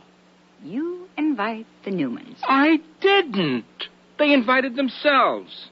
It's tradition. You want to hurt their feelings? I plead the Fifth Amendment on that one. Oh, be kind. I thought we'd have this summer alone. The kids at camp, your charming mother in Europe. But no. We're faced with a week of crude jokes, maybe a serious incident with the police, and lots of nervous tension. Oh, what's a week? With Harry, it's an eternity. Oh, and a word about Michael. Well, I'm glad he's in camp. Safe and sound for once. Oh, that was something. Yes. He marched into the kitchen, not a tear, and said, Mom, my shoulder feels funny. Look, don't remind me, will you? What a perceptive child. It was only dislocated. Just from arm wrestling with Harry. It was an accident. Oh, it is always an accident. But they're back. What's this year? Fire? Flood? Famine? Look, I got the point. Please, cool it. I have no choice. If we're lucky, they'll bring their parents. And why not? They still need them. It'll be different this time. Always is. Well, let me get the lunch ready. Here, put the vacuum away. Well, I will make the best of it. Smiling on the outside and furious on the inside. It's the California curse. Everybody wants to visit. But they'll have a rented car. We'll map out daily side trips. You'll never see them. Ha! Wishful thinking. He'll never budge unless we take our car. Why? The mileage charge. For 11 cents a mile, you got 'em. You drive 'em. Look, Harry's a character. You know he overcompensates. It's the insecurity syndrome. That explains why he chews with his mouth open. Oh, he doesn't. Don't tell me. I always sit opposite him. He's been misunderstood since he was a kid. You know, his father told me he was a big mistake. Harry almost got killed at summer camp. In a battle of wits? Oh, smart. Very smart. Smart. The canoe overturned and I was there. I know. I heard it enough. I feel I was there. Give me that platter. No, the bigger one. Making his favorite? Of course. It's another tradition. Pastrami on date nut bread. No, Thelma's not that bad. No. Relative to what? So she's not the most attractive woman in the world? In the galaxy. No, I've seen worse. A little makeup, some new clothes. Thelma could pass. As what? A very ugly man? Look, Harry loves her. Yes, a match made in heaven. No, I can't believe it could happen that way. Why don't you fix her up while she's here? Take her to a beauty parlor or a cosmetician. Dear, we just moved into this area. I don't want people talking and pointing. That's unkind. Remember the incident with the hairstylist? Of course. The shampoo girl almost OD'd on Thelma's dandruff. Well, maybe she's improved. Well, Thelma's basically a fine woman. She has to be married to Harry. She idolizes you. Don't be patronizing. She's got many good qualities. I hope she brings them with her. Well, we'll survive. However, I won't vouch for the furniture. Oh, it'll be fun. I'll laugh riot, as they say. How you two became such buddies is beyond me. Greg, what is the magic? Or is he blackmailing you? No, well, he's different. A mild understatement. Everybody in prep school liked Harry and wanted to be his friend. Smart. They got it out of the way early. They're here. All too soon.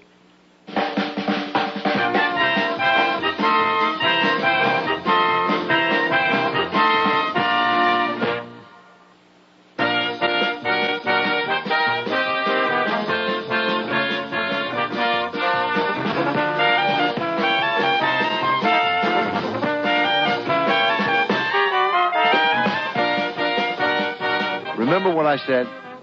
Into each life a little rain must fall. Well, get a slicker and galoshes, because here comes the rain.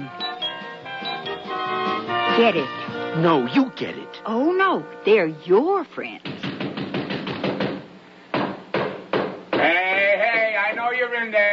Open up.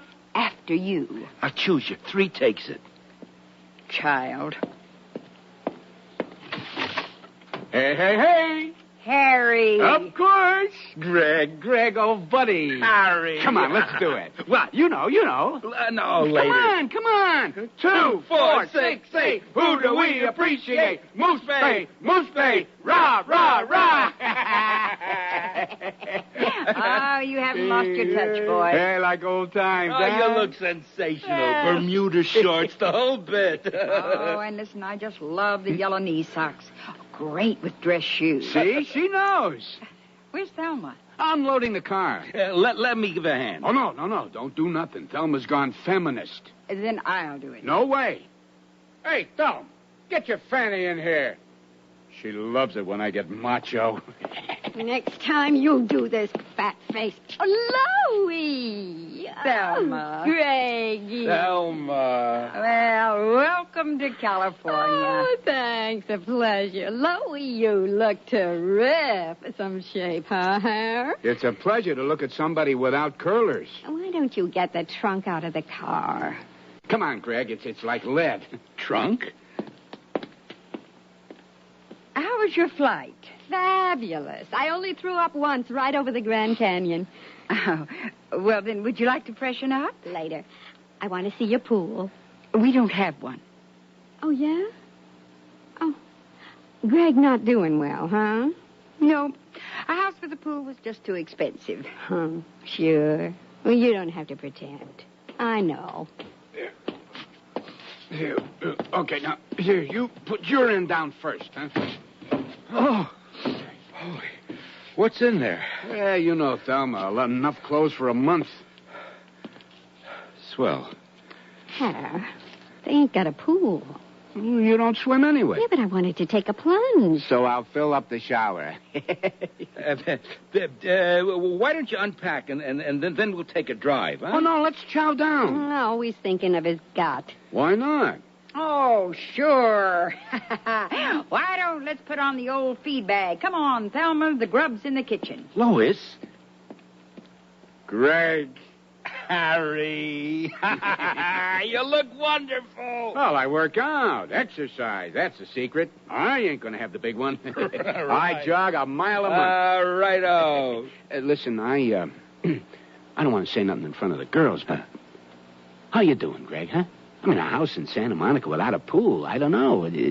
Time's tough? No, everything's fine. The new company's great. Hey, you don't have to put on airs with me. Now, Harry, we're doing fine. All right, just in case. If you need it, I got a deal. Tell you later. A gold mine. What are you telling him, Harry, about them adult books, huh? Bought $10 worth of trash at the airport. No, I wasn't.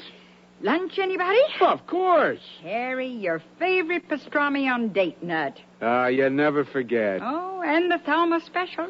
Tuna and peanut butter on an onion roll. Oh, thanks. Greg and I will have tuna plain. Coffee, Harry? Oh, yeah, and double sugar. Take a diet substitute. I always tell you that. It's healthier. And get artificial diabetes? It's your funeral. You wish. Well, how do you like California? Oh, fabulous. You can see what you're breathing. And all the slim women. Looking already, huh? Hey, now, just because I'm on a diet don't mean I can't read the menu. Huh, Greg, huh? Right. And who's taking care of the children? The thing. Who? Mrs. She. It, her, you know, Rose. Oh, Harry's mother. Who else? Hey, now, be nice. If it wasn't for her, we wouldn't be here. And neither would you. How is little Thelma? Oh, a living doll. We almost brung her for a screen test, of course. Sings, tells jokes. Oh, you wouldn't believe. I brought a tape. We'll listen later. She's terrific. Wonderful. And little Harry? Just like me. I hope not. I'll let that one pass. Oh, yeah, super kid. Plays every sport, smart as a whip. See, he's not like the big one. Watch your mouth. And your boys? Oh, summer camp. They'll be back next month. Camp. Camp, like the old days, huh? Remember the two of us, the camping kids? That's my cue. I've heard this before. Listen, Loie, do you mind if I use your washing machine? You got one, don't you? Oh, yes.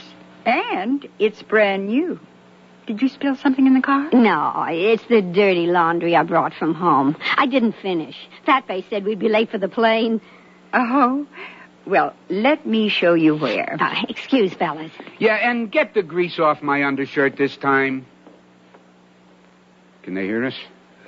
No. Okay. Here it is. A new deal, Greg. This time, you will be making money in barrels.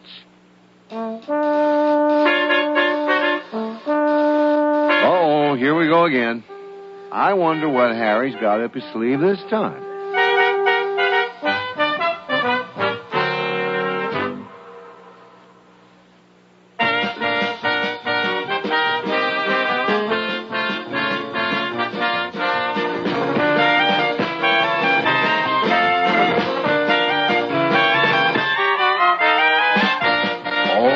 Newman's got another surefire investment.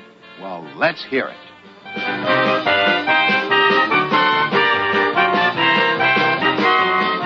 No, we can't invest right now. Now, don't say anything until I finish. No, okay? I listen, but that's it. But fair enough. I am revolutionizing advertising. How? Bumper stickers. The hottest marketing gimmick since skywriting. You're not serious. You bet. The potential is unlimited. It's a money machine. No, I'll pass on this. You crazy? It's like stealing. I don't have any capital. The house cost us a fortune. And... So take a second mortgage. Lois would never agree if I... What Lois? This is a shoe-in. I'm doing everything. The writing, the printing, the selling. You can advertise anything. You got any customers? Plenty. The Trenton Mortuary was my first. They hand these out at funerals? No. They stick them on the cars during the service. It's incredible. Well, when else? What are you doing, Harry? Telling some pre-verted joke? No. I just offered Greg in. Into what? $1 million. Greg, have you...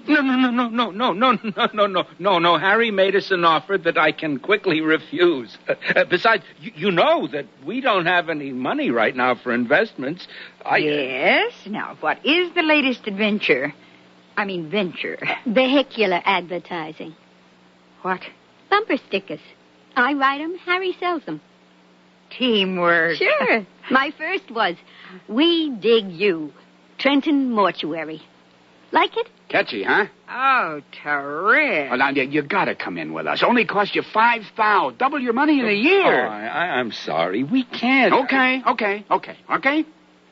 You just missed the new IBM. Oh, listen, I hope you make a bundle. Oh, I will. I got the smarts. I heard that before. Listen, we gotta plan what to do. I ain't sitting in the house this vacation. Hey. How about Disneyland? Oh, no. So the one in Florida. The rides stink. Oh, well, how about a tour of some movie studios? Oh, no, they had it on a TV special. Besides, you gotta walk. Got it. The farmer's market. Oh, hundreds of wonderful food shops. Oh, Harry, it is you. How much walking? Oh, almost none. And it's never crowded. Well, put it on the maybe list. Okay. But there is something I want to do. Oh? Tour the graves of the stars. You what? Sure. Is it cemeteries? I want to see where everybody's gone. Absolutely. Go tonight. It's very romantic. Oh, could we, Harry? Could we? Why not? The sky's the limit this trip. Oh, Harry. Only if we do something I've been thinking about, too. That is? Buy land in California. Oh, no. No, look at this. I clipped it from the paper. Be part of the Golden West. Own a piece of California. Rancho San Leon. It's pronounced San Leone. Ain't written that way. San Leon. But let me finish. Rancho San Leon offers you 10-acre home sites in a plush setting. Visit the clubhouse with its Olympic-sized pool. Gaze at the majestic mountains and painted desert from your spacious motel room. Hey, wait a minute. San Leone's on the coast. But San Leon is in the desert. It's where? Who knows? Who cares? Here's the best part. 5 days and 3 nights free. Well, you get it? We can all go for nothing. Sounds flaky. You're too suspicious. This is a deal. Right. When are you leaving? If Loie goes, I go. Otherwise, nothing. Oh, well, we can't afford it. But it's sur la conf, as they say. You can't lose. Just say you're looking. Too much interest, and they'll jack up the prices. Oh? Yeah. You go first. Do the hard negotiating. Then advise us, huh? You got it. Leave Tuesday. Monday, take Thelma to the graves. Oh, Har, our own ranch. Like Tara. Better. We'll have air conditioning.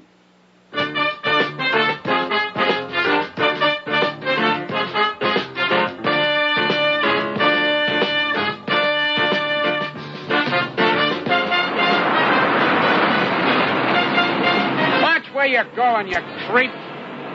Hey, you too, buddy. California drivers, they all stink. Well, you gotta be crazy to live here. The freeways are murder. Let's take the next off-ramp. Hey, Thumb, we've been going since this morning. Enough already, huh? I seen too many headstones. Let's go back to the house. Last one. It's special. Babe, it's getting dark. Come on. We're almost there. Okay, but first I feed my face. Hey, look. Don Armando's Mexican Buffet. How about that, huh? Oh, why not? You've been such a good sport. Thank you. All you can eat for $1.19. How good can it be?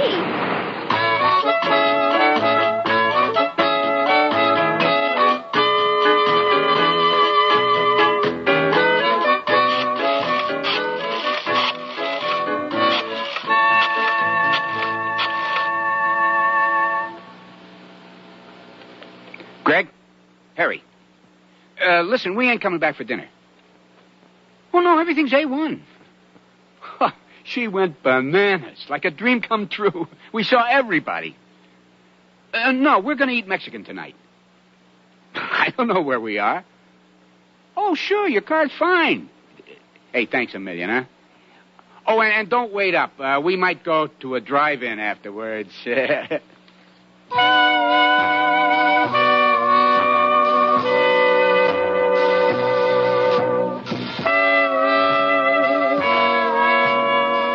Is it? Almost midnight. Call the police. I know something's happened to them. Oh, don't be a nervous mother. He said they may go to a movie. They shouldn't be out this late. Well, they're not children. Really? Why are you so uptight?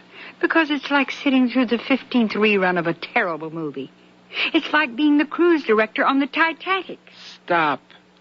If I relive another homecoming game against Polly, or your experiences at the senior prom with Pimples McGuire, or the highlight of each miserable visit, the retelling of Harry and the canoe, I might have grounds for divorce. Where is it? The old camp yearbook, the Musalog, or your prep school yearbook? Either. In the library, next to the telephone. You're a good woman. Too good for you.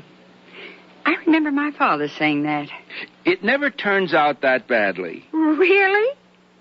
And a word about money. Okay, I won't invest with him. I hope not. How much was the last debacle? 1,000? 3,000? It was a loan. Money tossed right out of the window. I could have made a fortune. On a discount hospital? The concept is terrific. It was the AMA that ruined the deal. Oh, sure. Was the operating room to be in the parking lot or in the elevator? Why must you drag up old memories? Not memories. Traumas. All right. No loans, no nightclubs, no discussions about school or camp, okay? Sounds wonderful. Keep it simple. Steak, salad, and a sangria. Got it? Yes. Finally. Why must he pound on the door? Thelma. Help me get her into the bedroom. Oh. Hey, what happened? Thelma's got green belly. She looks terrible. Oh, my stomach's on fire. Okay, Thelma, okay. We're home. I'll get her some tea. No, just leave her to me. See you in the morning. Oh, Harry.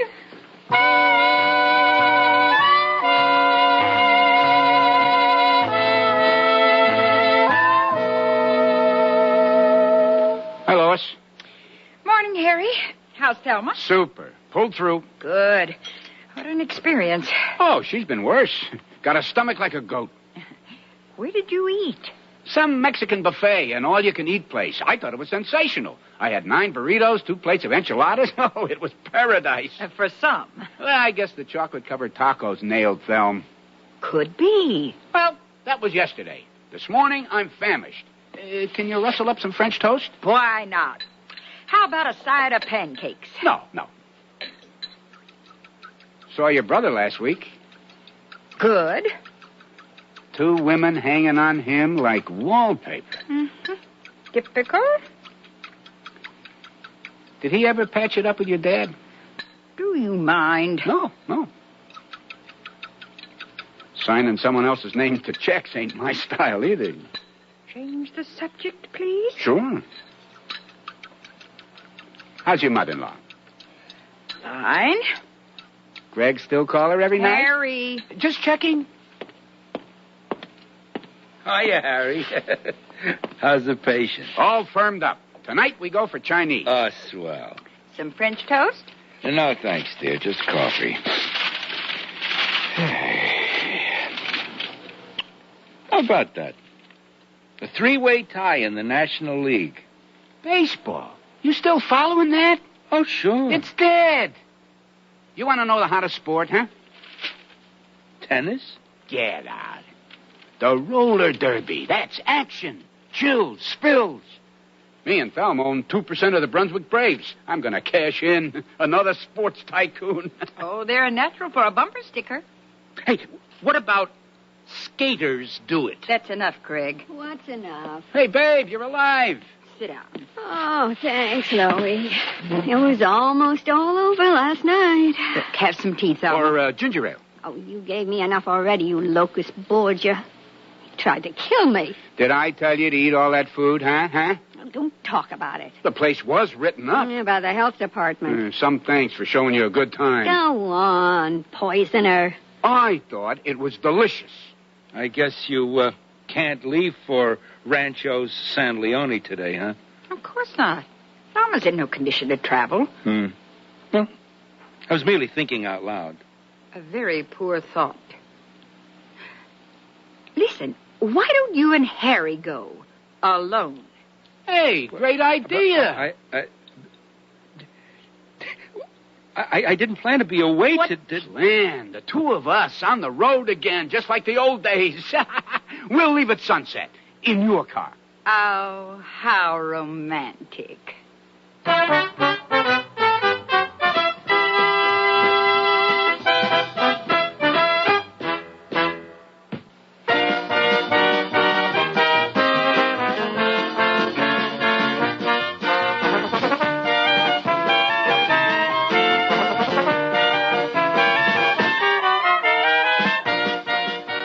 Griffith again with the concluding act of Guess Who's Coming to California.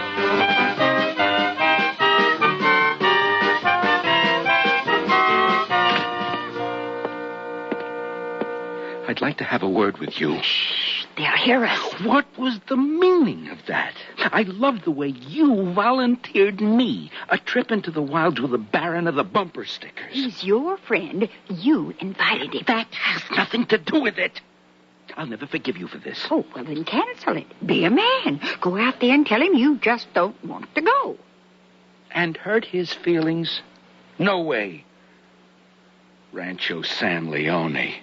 It's got to be a ripoff. Oh, the more reason to go. You can protect the wheeler dealer from himself. Oh, that's impossible. That man is born to be taken. Prevent it. Anyhow, what's 5 days? With Harry? An eternity. Oh, remember that the next time. Okay, I'll go. But have her packed and ready to leave when we return.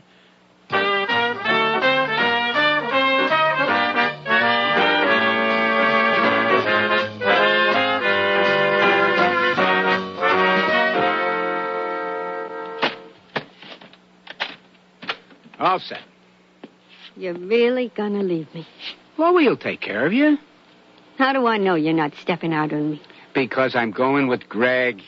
Maybe he's going to fix you up with a starlet. We're going to buy land. No, we're going not to buy land. Harry, Don't look at nobody else. Oh, come on. Who's going to be attracted to me? The lady at the supermarket always gives you the eye. Who? The girl in produce, Harry. She wants you. But I got you. Oh, Harry, never leave. I know I ain't a natural beauty. You're an unnatural beauty. If I could only believe that. Oh, Toots, it's you and me, like any of the world's great pairs, Anthony and Cleopatra, Romeo and Juliet, Francine and Seymour. Who? The couple that runs a candy store. Geez, they've been married for 1,000 years. Oh, but I know you got wandering feet. It's you, Thelm. Nobody else means anything. Who, nobody else? Nobody else. Now you're going to make the big break, huh? Oh. Now you feel that? What? Like the floor shook. Oh, it didn't. I could have swore the room vibrated. Probably blasting. Could be excavating. Who knows? Maybe they're building a subway. Out here? Well, it's California, you know. They do everything different. Kiss me before you leave. It's the afternoon. Oh, don't go. What do you want me to do, Thelm? Post a security deposit? Well, tell them I'm too sick. I relapse. No way. You want to put the evil eye on us? I give my word to Greg, and I will stand by it. My heart is in this room, but my body will be on the road. Oh, Harry, you're so macho.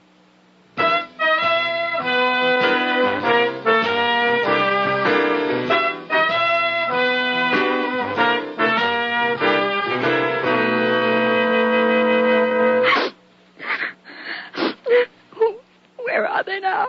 Around the corner. They just left. Oh, it's like years. It's only for a few days. Oh, a few days. They won't stay the whole time. Oh, good. I told Harry to call me when he arrives. Oh, stop it. He's a big boy. But still a boy. Oh, Thelma, Greg will take care of him. Oh, you're Greggy, a doll. I feel better already. I know. Let's go shopping. And leave the house? Oh, what if the police call or the hospital? How can I enjoy myself knowing he's out there unsupervised? Thelma, I have a sensational dress shop. Designer's clothes. Oh? Half off. Well, maybe it would be good therapy for me. I'll get ready. That's the spirit. Now you can surprise Harry with a new wardrobe. Oh, Harry. Oh, my Harry. Thelma. Oh, we ain't been separated since his cousin's gallbladder operation. I'm in shock. Thelma, be strong. Oh, I wish I was like you. Courageous. Slim. But I'm not. If anything happens to him, I'll kill him. Nothing's going to happen. Are you sure? Positive? Yes. Oh, I knew it. I knew it. Oh, don't answer it. It's probably a neighbor. No. It's the hospital. Oh, Harry. Hello? Where are you? Oh, it figures. Yeah, she's right here. Is he dead? No. They've stopped for some delicatessen. He wants to talk to you. You're eating? Sure. It's a habit. And I thought you was in a car wreck. What's with you? I'm fine. Oh, you're going to worry me to death. Unless you poison me first. Oh, nice. I called to tell you... Oh, never mind. Tell me what? I miss you and I love you. Oh, Harry, you're so wonderful. Of course. Listen, Toots, I'm okay. And, I think I can talk Greg out of this. We'll be back tomorrow. Oh, music to my ears. Of course. Speak to you later, so goodbye. Oh, love you. Oh, what a husband. What a man. Oh, the floor's shaking again. Just another trimmer. Golly, this is a big one. Oh, you should complain about the blasting. Blasting? It's an earthquake. A what? Earthquake. Oh, I'm going to be crushed. Harry! Oh, it only lasts a moment. Oh, I'll never see my kids again.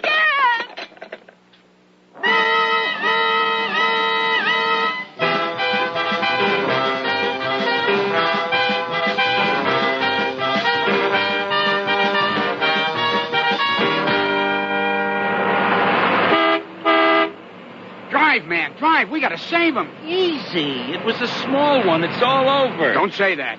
The quake was mild. Mild? My sandwich jumped right off the plate. I'm sure it was only 3 on the Richter scale. Don't talk about weight now. Now we're here.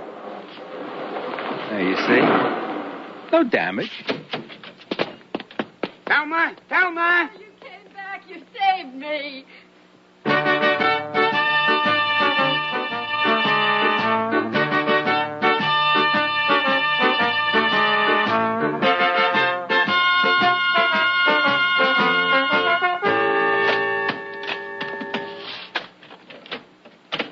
It's over. Why must you go? Why?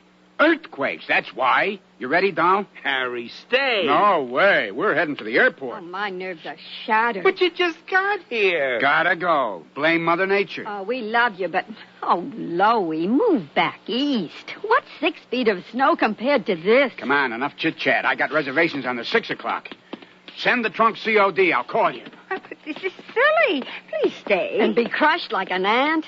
Oh, come on, Harry, before the big one. You're overestimating the whole thing. Sure. Well, old buddy, courage, huh? We'll always take your kids if any... I don't want to think about that. Goodbye and good luck. Oh, Loie, take care. Come on.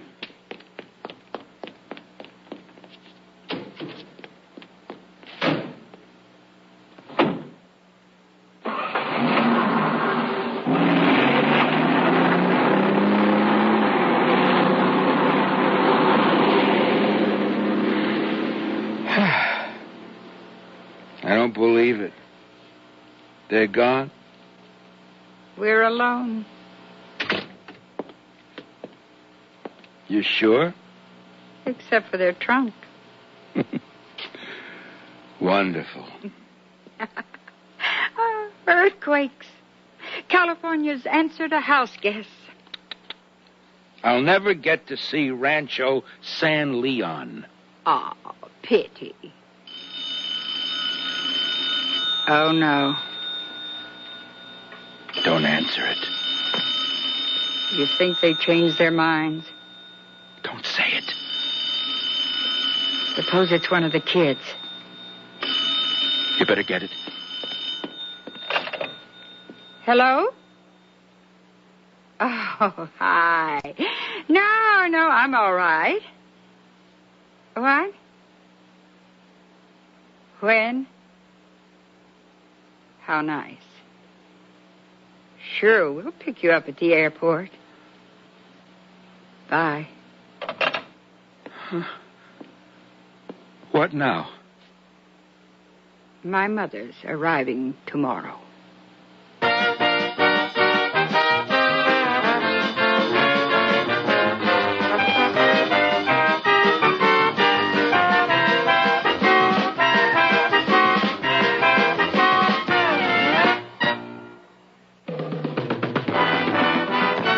Sears Radio Theater has been brought to you by Sears Roebuck and Company, where our policy is satisfaction guaranteed or your money back.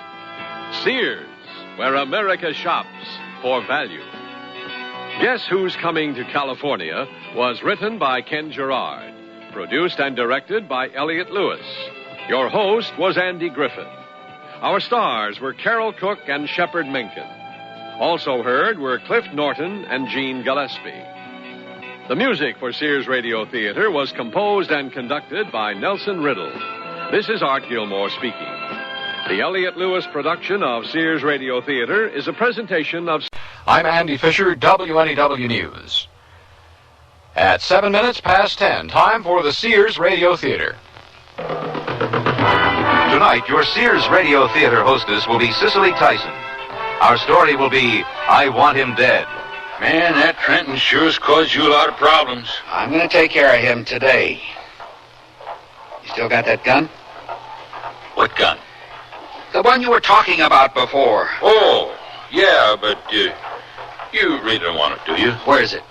Our story will begin after this message from your local station. Would you hire a person with epilepsy? Before you answer, consider this. Companies that do employ people with epilepsy say these employees often have better job performance, attendance, and safety records than non-handicapped workers. Employers also find that when employees are given the facts about epilepsy, they're most understanding. And even if a person has a seizure on the job, co-workers aren't alarmed. They're helpful. Accident insurance rates don't increase when you employ people with epilepsy. These rates aren't based on who's employed, but on the actual accident experience of the company and of similar companies in the area. Most types of epilepsy are controlled by medication. That's why people who've chosen not to reveal their condition can keep it hidden. Why hide? Well, that gets me back to the question. Would you hire a person with epilepsy? Epilepsy. It's not what you think. Get the facts. Contact your local epilepsy chapter or write Epilepsy Foundation of America, Washington, D.C., 20036.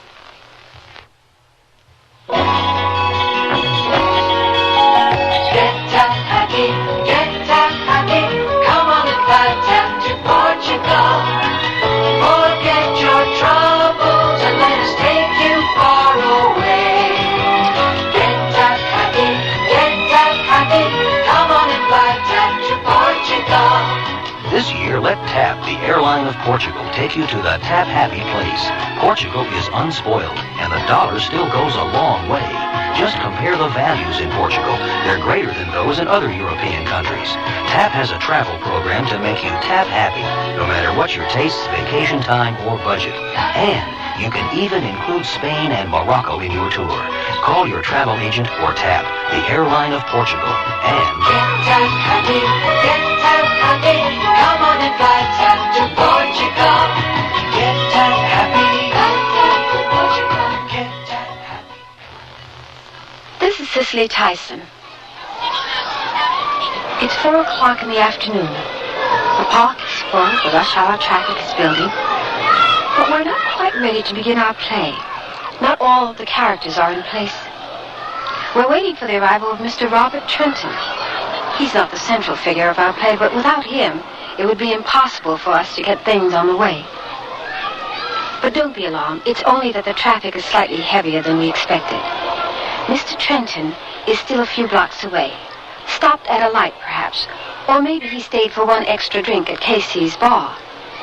Whatever the reason for the delay, I'm sure he'll be along presently.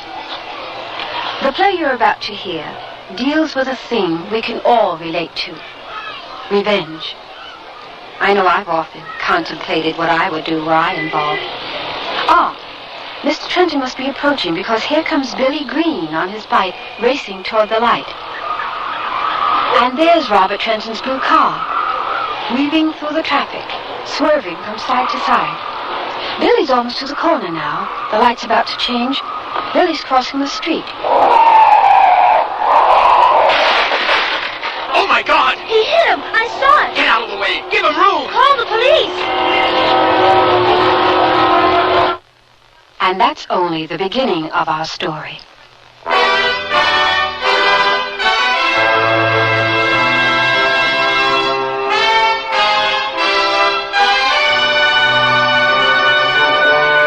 Sears Radio Theater, a new adventure in radio listening. Brought to you 5 nights a week by Sears Roebuck and Company. Sears, where America shops. Your hosts, Lorne Green. I'll bring you stories of the Old West and the New. Andy Griffith with a look at the funny side of life. Vincent Price with tales of mystery and suspense. Cicely Tyson with stories about love, hate, and related things. Richard Whitmark. I'll bring you stories of pure adventure. 5 nights of exceptional entertainment every week. Brought to you in Elliott Lewis production of the Sears Radio Theater.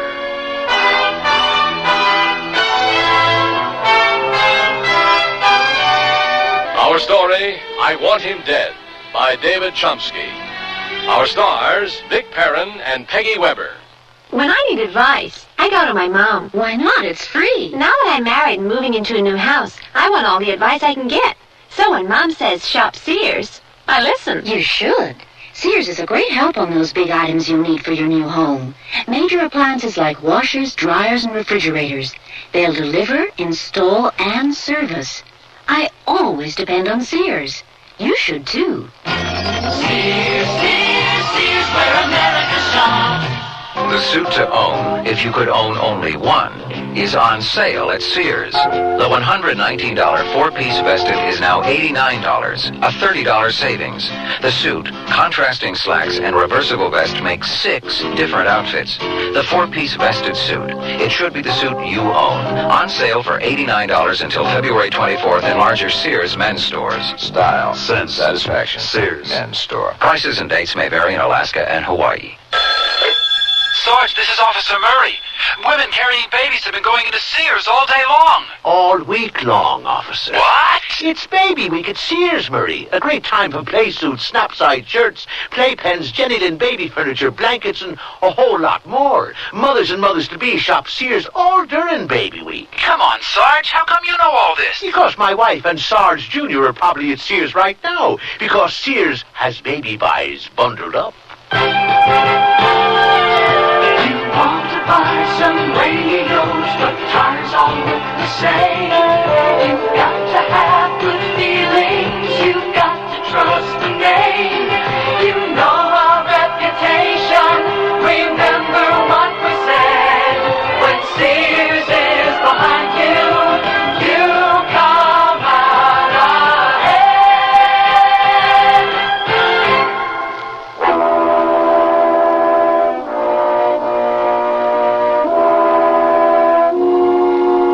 Place at the top of a list of the most frightening words in our language.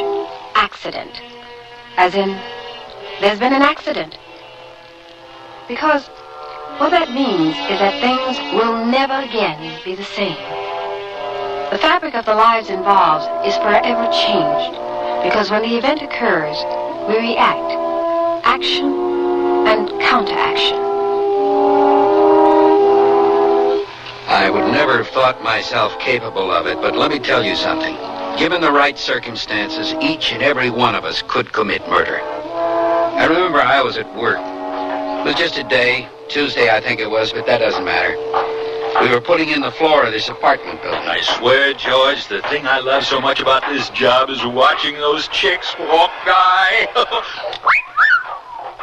Oh, baby, come to Papa. You see that? You see that, George? You see her turn around? Oh, come on, Ralph. Let's get back to work. Hand me those nails, will you? Oh, she wants me, Georgie. You can tell by the way she walks away from you. Oh, she's in love with me. You know, if you spend as much time on this building as you do on passing women, we'd have finished the whole thing last week. Georgie, I'm just going to have to teach you about the finer things in life. What? Chasing after 16-year-old girls? Oh, they are so sweet. Oh, you're crazy.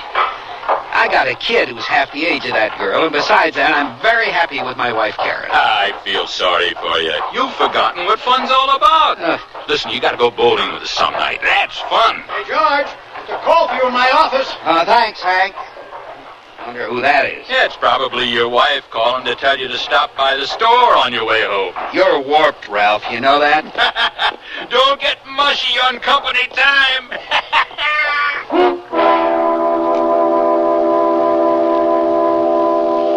Anyone who has a child has feared the nightmare call. An accident. What a terrible, horrible word, accident. He's at Mercy General Hospital. Hurry, hurry, come quickly. Call for Dr. McMahon. George! Karen, how is he? What happened? Oh, I'm so glad you're here. What happened? Billy was hit by a car. Oh, God. Where is he? They're working on him now. What did they say? They wouldn't tell me anything. Excuse me, are you George Green? Yes, I am. I'm Officer Pruitt. This is my partner, Officer Floyd. I know this is a difficult time for both of you, but there are a few things we need. Look, can you tell me what happened? Well, it appears your son was riding his bicycle across the street when he was struck by a car, which apparently didn't stop for the light. Now, we have the driver down at the station, and what we need from you now is your signature on this complaint so the district attorney can file charges. Where do I sign? Right over here, please. Off the record, it looks like you've got a pretty good case. The driver certainly appeared to me as if he'd been drinking quite heavily. Oh, you ought to keep him in jail till he rots. Someone from the district attorney's office will contact you. Hey, good luck, Mr. Green. Thank you. Are you Mr. and Mrs. Green? Yes. That's right. I'm Dr. Rinaldi. How is he? Billy's resting now. We've done everything we could for him, but it's still touch and go. I'm being perfectly frank with you because I believe you should know. He suffered extensive internal injuries. Is he going to be all right? Well, if he makes it through the night, he has a good chance. Can we see him? Yes, but don't stay too long. You can't talk to him, you know. He's unconscious. But he's not in any pain. He's just down the hall. The last door on your left. Thank you, Doctor. Is this it? Yeah, I think so. Let me get the door. Oh, God. Let's go in.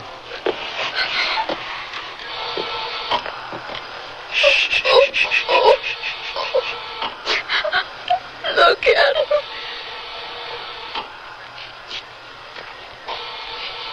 You all right, Moody? He better be. Because if he isn't... Billy. Oh, we should leave now. We'll be back later, Billy.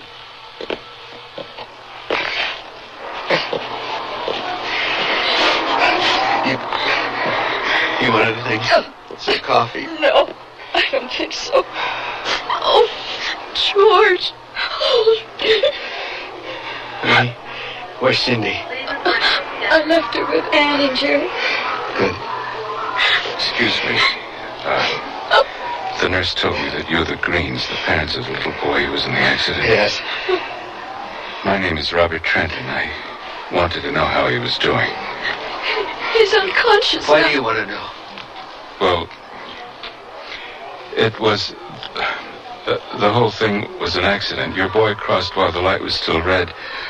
It hadn't turned green for him yet, and he fell. Who are you? I was the driver of the car that hit him. I wanted to know how he was. Well, the police told me you were in jail. They released me, but I want you to know how sorry I am.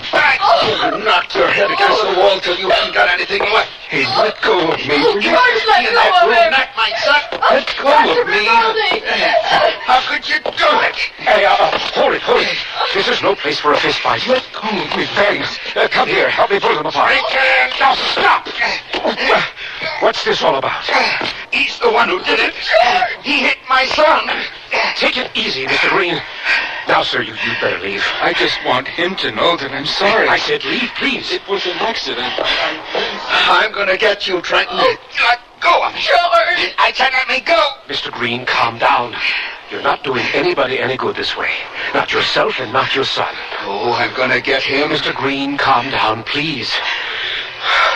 Now, before you leave the hospital, I want you to have this prescription filled. Just give it to the nurse behind the desk. And I think you should also take these, Mrs. Green. I'm not taking any pills. Oh, just to help you relax. You'll feel more comfortable and less anxious. All right. Now, why don't you go home? There isn't anything you can do here. Go home and get some sleep, and if there's any change, we'll call you. Oh, even the slightest. Don't worry, we'll let you know. Do you have our phone number? Yes. Now, please go home and try to get some sleep.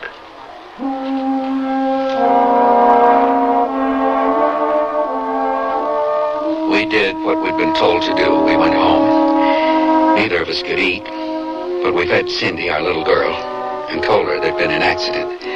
Nothing serious is how we reassured her. We watched some television without seeing anything, and then went to bed. But it was useless. I lay there staring at the ceiling, and all I could think of was Billy in that hospital bed and that louse Trenton out free. Accident? No way. George, what's the matter? No, I didn't mean to wake you up. Can't you sleep? No. Why don't you take one of those pills the doctor gave you? I already did. Now go back to sleep. Oh, I wasn't sleeping anyway. What time is it? 3 o'clock. You want anything to eat? No. No, I keep seeing Billy's face. So do I. I'm sure he's going to be fine. Isn't he? I can't believe the police let that Trenton go. I thought they said we had a strong case. The district attorney called. He explained that. Don't you remember? I remember. But the cops said he was drunk. George, he said they made a mistake. It was still his fault. Voice down. Try to wake Cindy. It was Trenton's fault. Please don't get upset about it anymore. You scare me when you get that way. Try to get some sleep. Hello? Who is it? The hospital? Yes, Doctor. What's he saying? Well, tell me. Oh, God. Oh, what? God. Let me talk to you. Thank you, Doctor. Tell me. He's gone. What? He came to for a little while. And what? The doctor said he was conscious for a little while. But then... Oh, my little boy is gone. Mommy, I can't sleep. Phone woke me up. It's all right now. You can go back to sleep. Why are you crying, Mom? Oh, I'm not crying. You go back to sleep. When's Billy coming home? Isn't he afraid to be alone? No, Billy's a big boy. He's not afraid of anything. He told me. Can I sleep with you and Daddy now? Oh, of course, baby. Come. You sleep next to Mommy. You sleep well, my baby. Mommy and Daddy love you. I'm gonna get him. I'll get him. Get Billy? You mean you're gonna get Billy tomorrow? No, sweetie. Somebody else.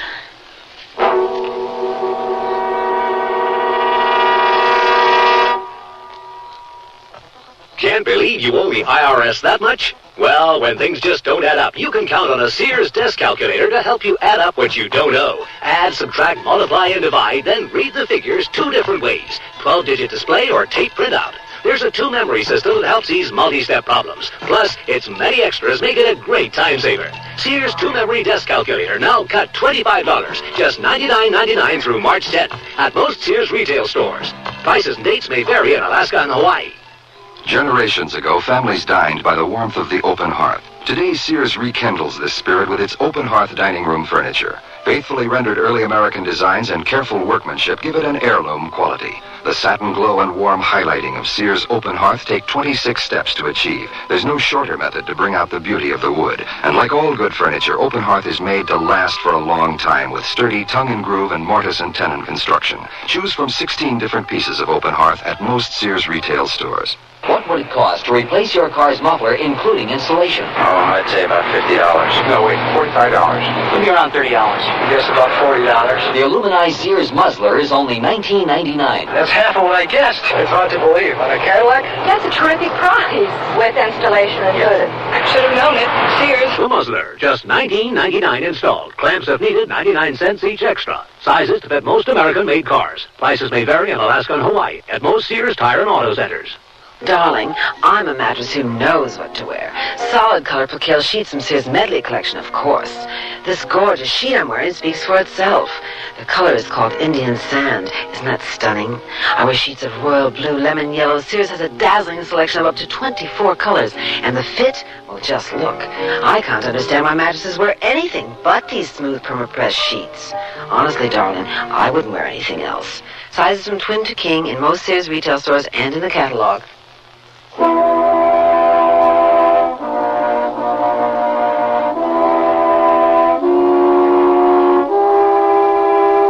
wheels are set in motion. There's an accident. Now someone must pay. George has been hurt through the injury to his son. And now he must return the hurt. I went to work the next day. I didn't know what else to do. All I could think about was Billy. And the more I thought about him, the more I knew I wanted the man responsible. I was working alone that day. In fact, I remember Hank, the construction boss, came over to talk to me. Karen had called and told him what had happened to Billy. He told me to go home and take the rest of the week off. But what I needed was to keep working because this thought continued to fester about Trenton and how it was his fault Billy was dead. When I got home, Karen was in Billy's room. George? Is that you? Yeah, Where are you? in the den. Why don't you come in here? Because I'm in the den. Please? All right.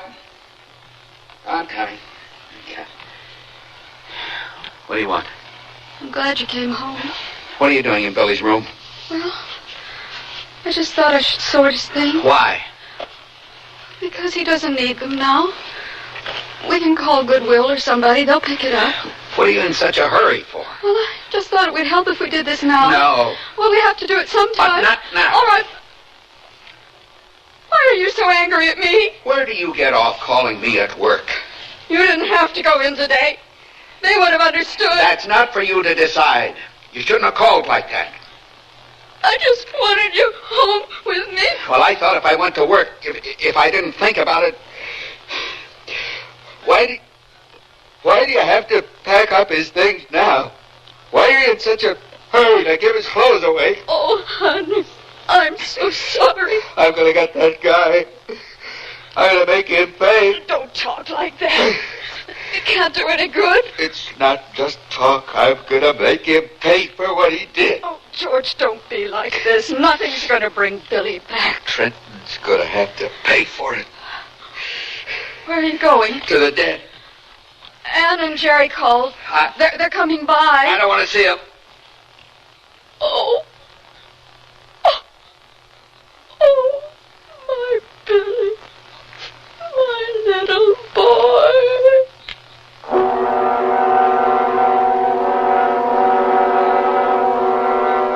I knew I was taking out my grief and anger on Karen, and I couldn't seem to do anything about it. I was striking out in fury at anything close by. I poured myself a long drink, and I found myself crying. Daddy? What is it, honey? Can I have some ice cream? Yeah, I think that's all right. Daddy, when's Billy coming home? Billy isn't coming home. Why not? Why don't you get a couple of bowls, put them there on the table? Why isn't Billy coming home? Well, you know, Billy was in a very bad accident and he had to go to the hospital. I know. Well, sometimes people are hurt so bad that they never get better. And when that happens, God comes and takes him to heaven. Well, why can't Billy get better? Because, honey, sometimes you just can't. When Billy was hit by the car, he was very badly hurt, and there wasn't anything anybody could do. Now, sit down. Here's your ice cream. Thank you. Daddy, I want to play with Billy. Honey, you can't, because he's in heaven now. But he's looking down on us. And anytime you want to talk to him, all you have to do is close your eyes, just like when you're saying your prayers to God, and Billy will hear you.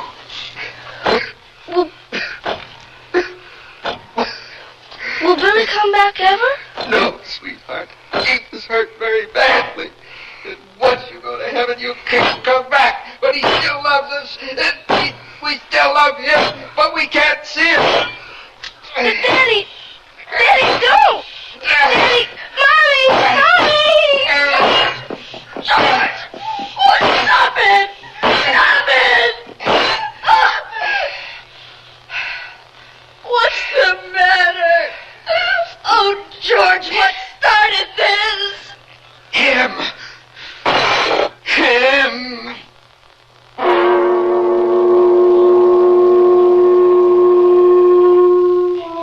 I'd hit the table so hard my right hand was bleeding. I washed it. And then, like a sick animal, I took the whiskey bottle with me into the den and shut the door. I sat there drinking. I knew Karen had answered it. Oh, Karen, when I heard, if there's anything either Jerry or I can do, please don't. No, thank you. I appreciate that. Have you made arrangements for the funeral yet? Yes. It's tomorrow at 10 o'clock. Oh, it's so terrible. Please don't cry. That's all I've been doing all day. I'm sorry. I just keep thinking, what if it had been my little Jerry? Oh, what a terrible thing to say. I'm sorry. That's all right. I'm sure I'd have thought it. You know, I've been going through some of his old things. If there's anything there you can use. I couldn't. Listen, Karen, I don't know what I said, but whatever it was, George kicked me out. Oh, he didn't mean it. He's been very upset. Oh, I know. You don't have to apologize, but... Well, look, I hope you won't be offended by this, but maybe he should talk to someone. You know, get some help. He was really wild. You think I'm nuts, huh? Now, George, I didn't mean that... I know what you meant, and I don't have to take that from you. George... He just thinks you should talk to someone. I don't have to talk to anybody, and I don't have to talk to him. So why don't you get out of my house? George. I said get out, both of you. Karen, maybe we'd better go. All right. I'll call you later. Goodbye. Good night, Karen. Goodbye. Take it easy, George. Just get out, now. All right. Good night, Karen. Good night, Jerry. Now. Goodbye, George. Who does he think he is? You're drunk. What of it? You got no right telling me I'm crazy. You have no right throwing him out like that. I've got every right. It's my house, too. Anne is my friend. They came here to be with us, and you behaved like an animal.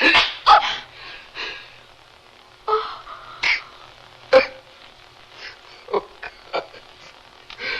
Karen, I didn't mean... I think Jerry is right. You need some kind of professional help.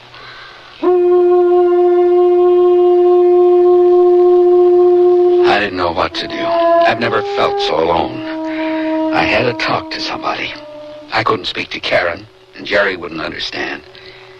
I decided to call Ralph. Hello. Hello, Ralph. It's George. Hey, George. Good to hear from you. Listen, I heard about your kid. I'm real sorry. Thank you. What can I do for you? I just wanted to talk. Well, go ahead. I'm free. Spill your guts. What's on your mind? Well, I don't know how to put it. You can tell me.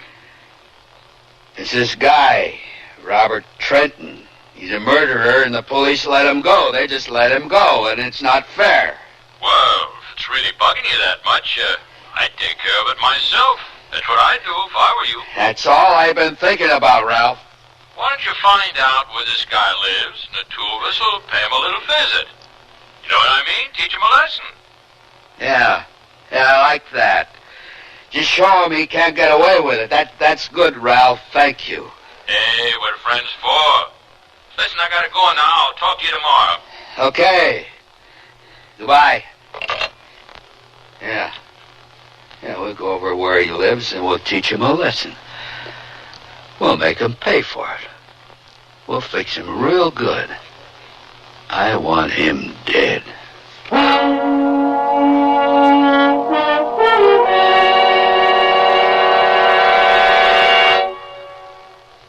Sears Radio Theater will return after this message from your local station.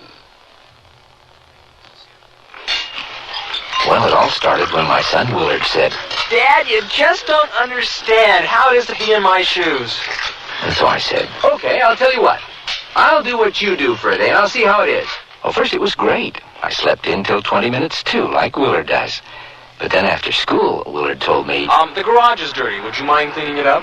And I told him... I'll see about it later. Willard, and he said... You'll see about it all now. right. So I did. But I wasn't very happy about it. Well, after supper, I thought I might catch a little TV, but then Willard reminded me... don't you have homework to do? 2 things I know for sure. One is, I'm going to work harder to understand how Willard feels. And 2, I gotta get Willard's shoes off. My feet are killing me. Listening, caring, and sharing. That's what understanding is all about. From the Mormons, the Church of Jesus Christ of Latter-day Saints. I'm lost and lonely, scared and sad, trembling at the thought of making you mad. My love is yours, but at times you're so cold. If life's like this, take me before I grow old. This song about child abuse was written by a man now serving time in a state prison. It is estimated that there are at least 1 million cases of child abuse in America each year. Child abusers and their children can both be helped. Find out how. Write Prevent Child Abuse, Box 2866, Chicago, Illinois, 60690. Please stop the hurt I've suffered since my birth. Join the abused child's fight. Put an end to the sleepless night. A message of the Ad Council and the National Committee for Prevention of Child Abuse.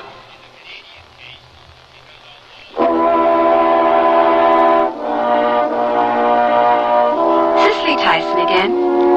And here's the concluding act of I Want Him Dead. We had the funeral, and somehow I managed to get through the rest of the week. But all I could think about was getting Trenton. I found out where he lived. I drove past his house continually. I watched his every move. I memorized his schedule. I knew who his friends were and when they were likely to come by. I became obsessed with finding out everything I possibly could about him to use in plotting my revenge. Finally, one night after dinner, I couldn't stand thinking about it any longer. It was time to act. I called Ralph. Yeah, hello. Ralph? Yeah. It's George. Hey, George, what's up? I got his address and everything. Oh, good. Thought maybe you'd change your mind. When you want to go over there? Let's see. Tonight's not good, and I got bowling tomorrow night. Look, somebody's coming. I'll talk to you at work tomorrow. Who are you talking to? What were you sneaking up on me for? Wasn't sneaking up on you. Who was on the phone? It was Ralph. Ralph? Who's Ralph? Somebody I met on this job. Never heard of him before. So what? Why are you so touchy about everything? I am not touchy. What were you talking about with Ralph? Nothing. Don't lie to me. Nothing. What business is it of yours anyway? I care about you. You're planning to go after that man, aren't you? Maybe I am. George, getting yourself thrown in jail isn't going to help anything. Nobody's going to put anybody in jail. Well, what are you going to do? Teach him a lesson. And you don't think he'll call the police the minute you show up? You can't just go over there. Will you leave me alone? George! Leave me alone. Doesn't have to be this way. You don't have to drink all day long. Leave me alone.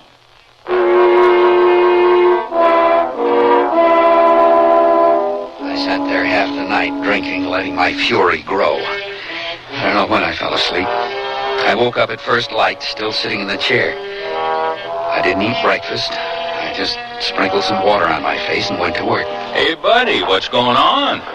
Morning, Ralph. Well, what happened last night? Oh, my wife came in. I didn't want her to hear what we were talking about. Yeah, you're right. So, when do you want to go over and crack a couple of bones? Well, we got to come up with some kind of plan first. I don't want him to be able to say who did it. Want me to bring my gun? No. Hey, come on, you guys. Get to work. Yes, sir. Hey, listen, you want to come bowling with us tonight? We can talk a little, smash a few pins, take your mind off your troubles. I can't. Some neighbors are coming over. Okay, we'll make it another night. Yeah. I said get to work, and I don't mean sometime later today. Okay, we better get working.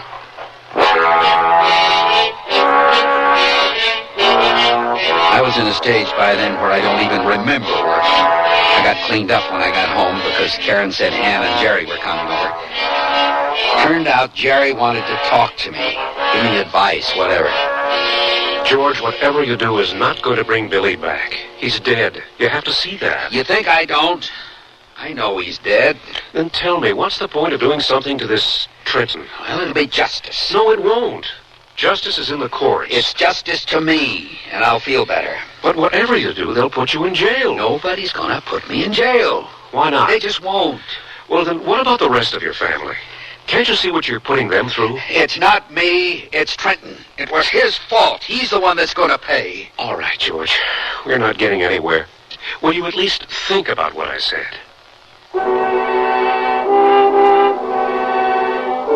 Jerry and Ann didn't stay long after that. I know they were being friends trying to help us, but I couldn't control myself. I was obsessed with this need to have revenge. Karen was very quiet, sort of hesitant, until we were getting ready for bed. Did you talk to Jerry? Well, he talked to me. That's what you mean. I was hoping you'd feel better about things if you had a chance to talk to someone. I'll feel better when Trenton's paid for what he did.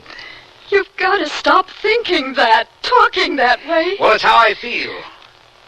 You know, we haven't spoken to each other since the accident. Not really. All you talk about is that man and punishing him. Instead, you're punishing us. I want justice. George, if you don't stop it, I'm going to take Cindy and leave. No. Yes. I can't stand it anymore, and it's hurting Cindy. No, you can't go. Then do something. Get help. See a psychiatrist. What for? I'm not crazy. If you'll talk to a psychiatrist, I won't leave. Here, I've made an appointment for you. Tomorrow at 5:30. You already called? I've written it down. Here's the address.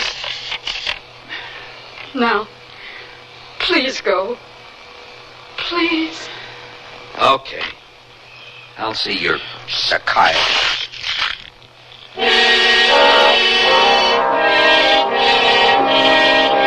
When I got up the next day, I had no intention of seeing any doctor. I knew what had to be done, and I was that close to doing it. After work, I stopped in a bar and had a few beers before I went home. I figured I'd tell Karen I'd seen her psychiatrist after work and that now everything would be fine. I'm home. Why are you so late? Well, it was your idea that I go see that doctor. Then why didn't you? What do you mean? I called there, George. He said you never showed up. You were checking up on me again, weren't you? You had no right. Why didn't you go? What are these suitcases doing here? I'm leaving, and I'm taking Cindy with me. I told her we were going to see Grandma. Well, Karen, you can't go. We had an agreement. All right. All right, I'll see the doctor tomorrow. Call and make another appointment. There's nothing wrong with me, but you can make another appointment. No, because you won't keep it. Don't you understand? After I get this guy Trenton, everything will be all right. Don't you see that I want to get him for you just as much as for myself? I love my son. I want to get him for Billy. He is gone now, and you can't change that. There isn't anything you or anybody can do to change that. You couldn't have loved him as much as I did. Cindy, it's time to go. And you're really helping me by leaving. When you work this out, we'll come back. Cindy, are you ready? Yes, Mommy. Goodbye, George.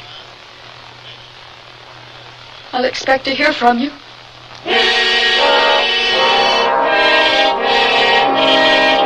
She was gone, and that was Trenton's fault.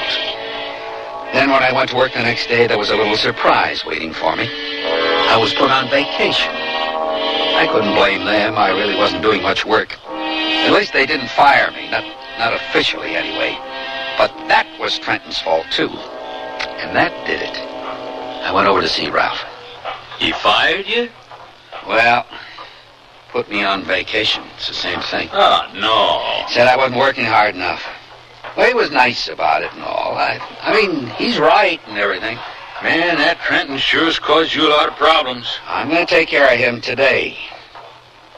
You still got that gun? What gun?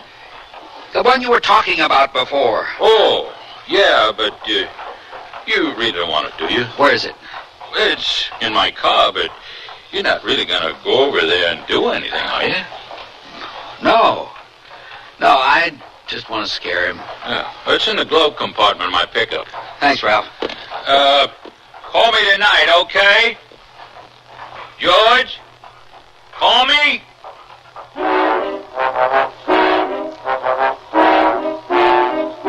I took Ralph's gun and drove directly to Trenton's house. I knew what time he'd be home, so I waited. When he arrived, I watched him go into his house, and then after a minute, I calmly walked to the front door. I could feel the bulge of Ralph's gun under my jacket. I took a deep breath and knocked.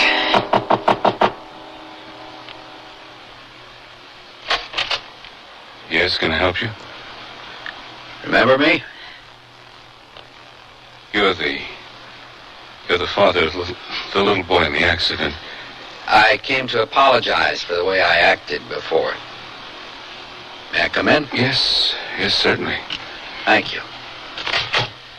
Why don't we go into the living room? I can't tell you how sorry I am about your son. So am I. Sit down, please. I prefer to stand. I hope you don't mind if I sit down. I couldn't care less.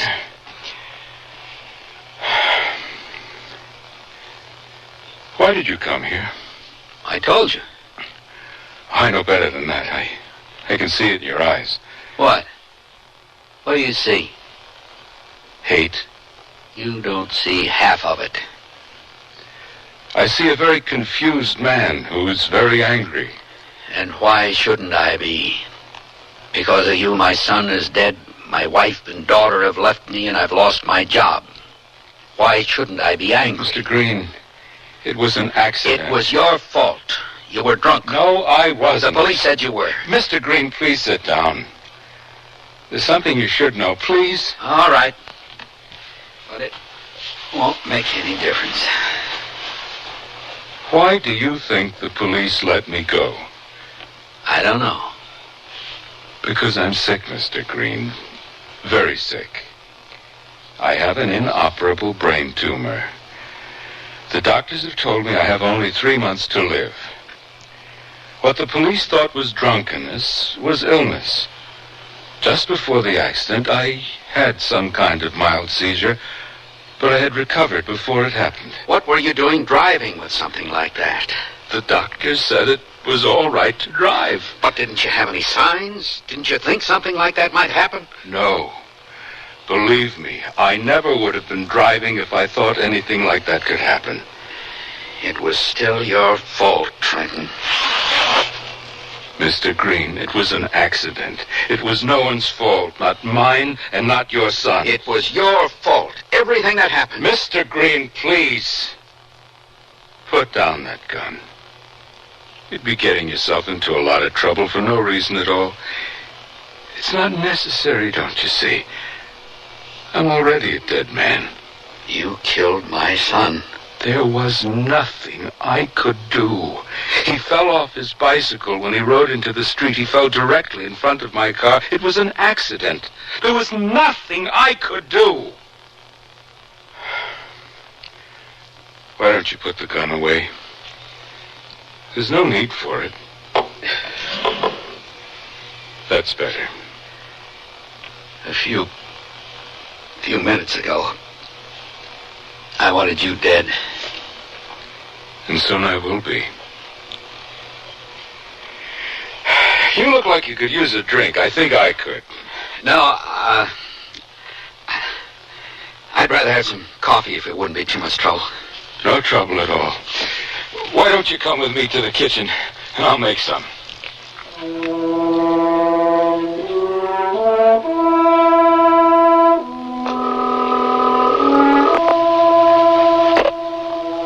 Hello?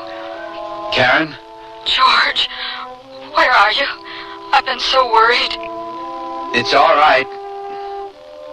Everything's all right. I'm coming home, Karen. We got a lot to talk about. I'm coming home.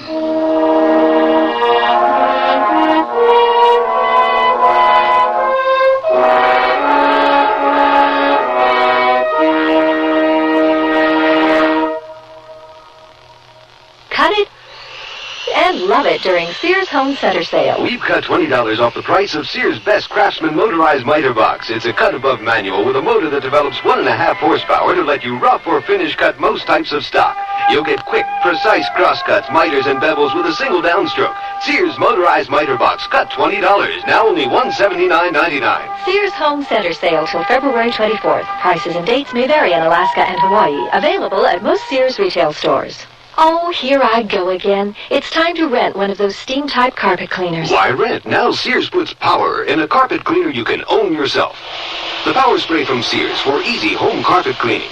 Power Spray sprays hot water into your carpet, then sucks up the dirty water. You can see the dirt you get out. Dirt you didn't even know was there. The Power Spray Carpet Cleaner, a convenient carpet cleaner you can own yourself. Available at most Sears retail stores. Kenmore. Solid as Sears. Sears Budget Shop has a vested interest in value. Vested dresses and vested skirt and pant sets in sizes 8 to 18. Styled just right for spring. They're romantic flounce dresses topped by vests. Tunic pantsuits coupled with vests. Also the tunic and skirt smartly finished with a vest. The vest, the season's fashion basic. Lots of exciting print and solid color combinations, so you can be choosy. Invest in fashion. Invest in value. Vested dresses and vested skirt and pant sets in the Budget Shop at most larger Sears retail stores. From Sears, passion that fends off the storm, salutes the sunshine. Step out, military flair. These double-breasted trench coats get down to details. Choose olive green or khaki tan Dacron polyester and cotton, sizes 8 to 18. Another fashion winner, the new quilt trim sheared shoulder coat with self-belt, in chino beige polyester and cotton, sizes 6 to 16. Both coats come with a nylon lining. Fashion that fends off the storm, salutes the sunshine, in the coat department at most larger Sears retail stores.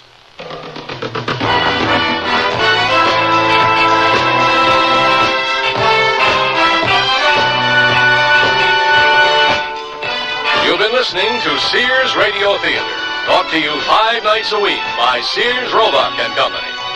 Sears, where America shops. I Want Him Dead was written by David Chomsky, produced and directed by Fletcher Markham. Your hostess was Cicely Tyson. Our stars were Vic Perrin and Peggy Weber.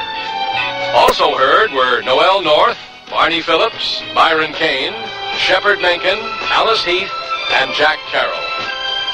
The music for Sears Radio Theater was composed and conducted by Nelson Riddle. Art Gilmore speaking. The Elliott Lewis production of Sears Radio Theater is a presentation of CBI.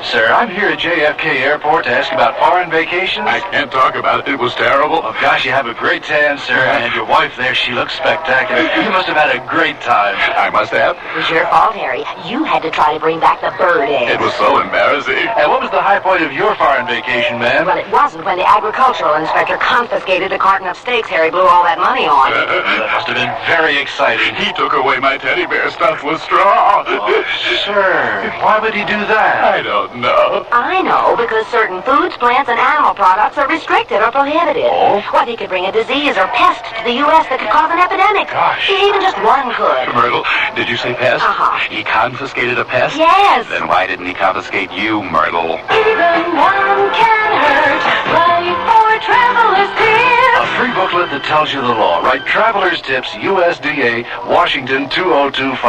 I'll bet my teddy misses me. Tell them plans are out anyway.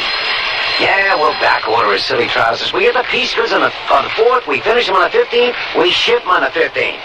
That means you receive shipment on the 18th. No, that's a Sunday. The 19th, at the absolute latest. I'm very sorry, thank you. Nobody but nobody showing Cubs this year. They're a waste of good polyester, which, by the way, no one's buying either this year. Yeah. Oh, okay, baby, ciao. Boy, the things people expect from you these days. Here's that invoice, Mr. Stanley. Are you feeling all right? You're sweating. It's hyper or something. Get me a seltzer. I feel nauseous. It could be heartburn. It could be heart attack. Know the symptoms of heart attack. Contact your American Heart Association. We're fighting for your life. Tomorrow Radio Theater is a story of adventure with Richard Whitmark as your host. Let's listen. What's that? Take your seats. What is it? I don't know, but fasten your seatbelts. The ship is quivering.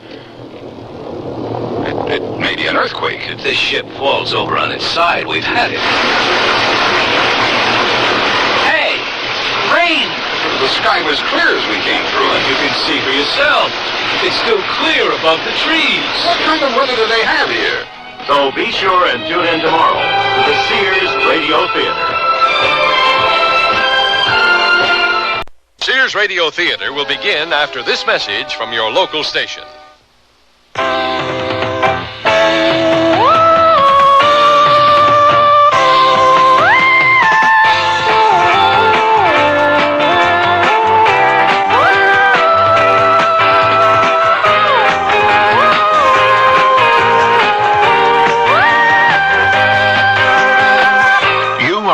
Traveler, and you know there are certain foods, plants, and animal products you can't bring back to the U.S.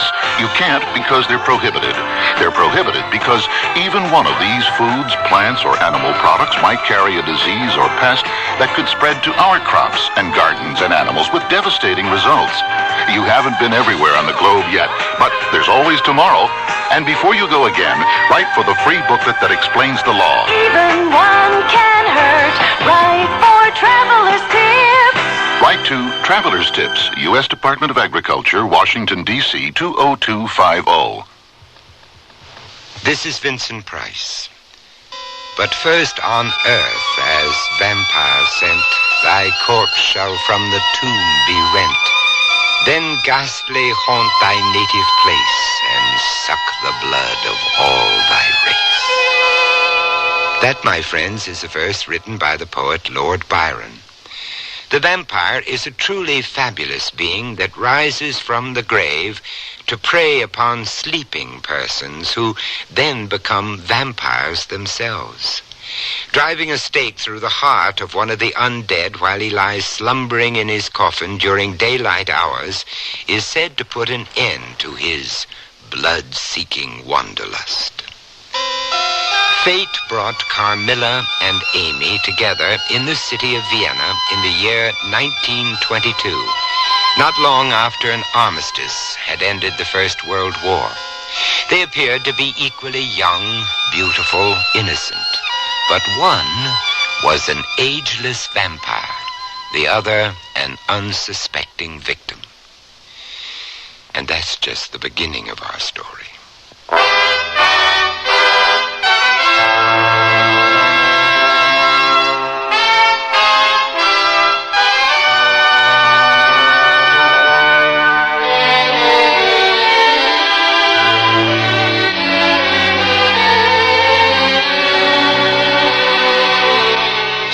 Radio Theater, a new adventure in radio listening.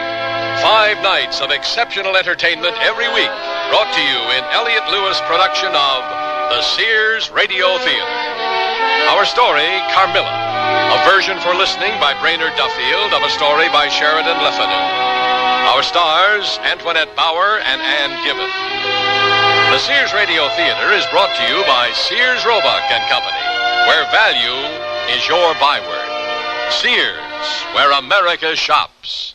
Hey, look, in here, inside this stylish man's dress shirt. I'm a Sears Value dress shirt label, just popping with pride, because Sears Value dress shirts are sure to be popular for a number of reasons. They have fashion spread collars, come in classic patterns and solids, and short sleeves. You'll appreciate the perma-pressed polyester or polyester cotton blends for easy care, plus at low value prices, what a buy. Just look for me, the Value dress shirt label at Sears Men's Store, where style, sense, and satisfaction combine to label me right for you. When I need advice, I go to my mom. Why not? It's free. Now that I'm married and moving into a new house, I want all the advice I can get.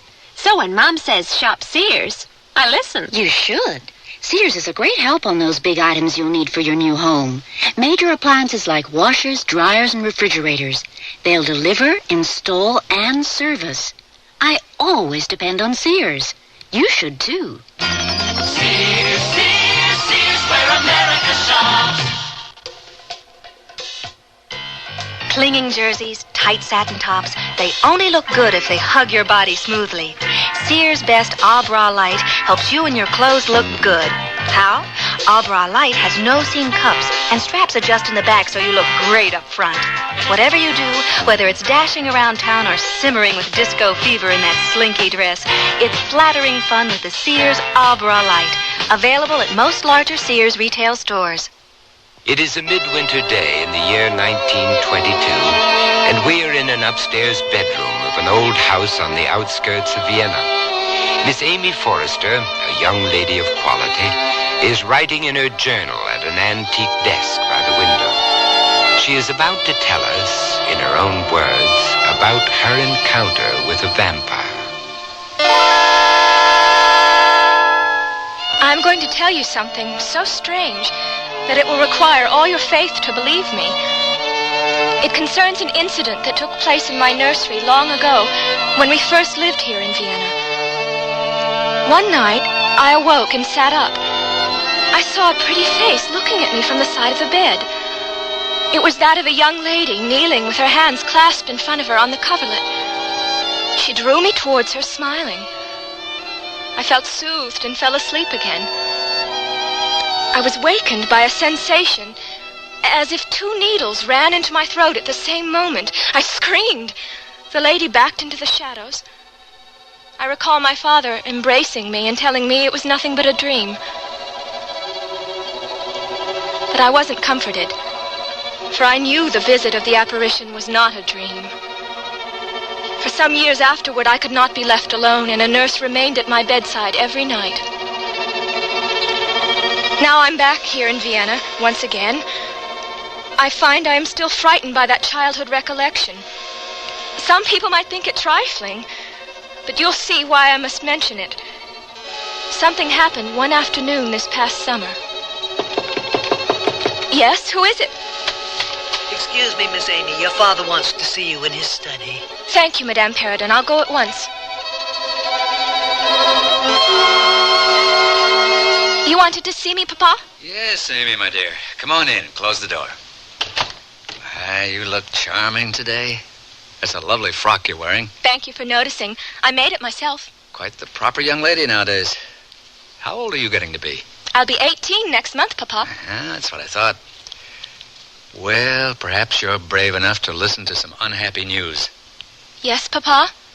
I've had a letter from General Spielsdorf. He can't come to us as soon as I'd hoped. Oh, I've been looking forward to meeting his daughter. I thought we could enjoy the summer sunshine together. It's just as well that you and Berta never became close friends. Why do you say that? Because the poor young lady is dead. You can't mean it. Here, let me read you this. He says, during the last days of Berta's suffering, I've been unable to talk on the phone or write to anyone. I've lost her and learned the truth too late. Thank God my child died without suspecting the cause of her misery. When I see you in the autumn, I'll tell you things I don't dare to put on paper now. Pray for me, my friend. I see what you mean. He's in great sorrow. Poor Berta. Oh, there now. Amy, you mustn't cry. I do have other news. You're going to have some companionship after all. What do you mean, Papa? We're expecting a guest. She'll be with us tonight. That should cheer you. What are you telling me? A short while ago, the phone rang. I heard the voice of the Baroness Krupska calling from Salzburg. I knew her in my embassy days at the turn of the century. She was lively and stylish then. A bit of a dragon now, they tell me. The Baroness is coming to visit us? Oh, no, I don't think either of us would like that very much. The Baroness is going to Paris on some vital business, but she's entrusting her niece to my care. What is she like, this girl? Quite beautiful. Everyone says so. Somewhat delicate, but altogether bewitching. That's a fine recommendation. The Baroness was afraid a young guest would tax my hospitality. I told her, on the contrary, she'd be doing us a favor. My daughter, I said, has been expecting a house guest who cannot be with us. If you confide your niece to our care, I told her, it'll be a consolation to Amy. And what's the name of this paragon? It's a very pretty name. She's called Carmilla. My visitor arrived at dusk while I was lying down and was carried upstairs, bundled in furs, to a bedroom that had been prepared. She didn't appear at dinner time, but she was certainly the topic of our conversation. Papa had insisted from the beginning that our dignified housekeeper sit down with us at table. Amy, my dear, please pass the cream. Certainly. How do you like our guest, Madame Perrodon? Very much. Almost as pretty as you, my dear. About your age and exquisite manners. The rumors were correct. She's absolutely lovely. Ah, such a sweet voice. Though we only exchanged a word or two. She sank into a deep sleep as soon as her head touched the pillow. A fainting spell from the excitement, no doubt. I hope I haven't done a foolish thing in taking charge of the young lady. I had Dr. Kleinbach take a look at her to protect you from contagion. And what was his diagnosis? Favorable. Yeah, she's tired and a trifle nervous, but completely sane and not subject to fits. Very amusing, Papa. When am I to be allowed to meet her? Forgive me, my child, but you know I always like to take precautions. She's sitting up now with a supper tray. There can be no harm in seeing her.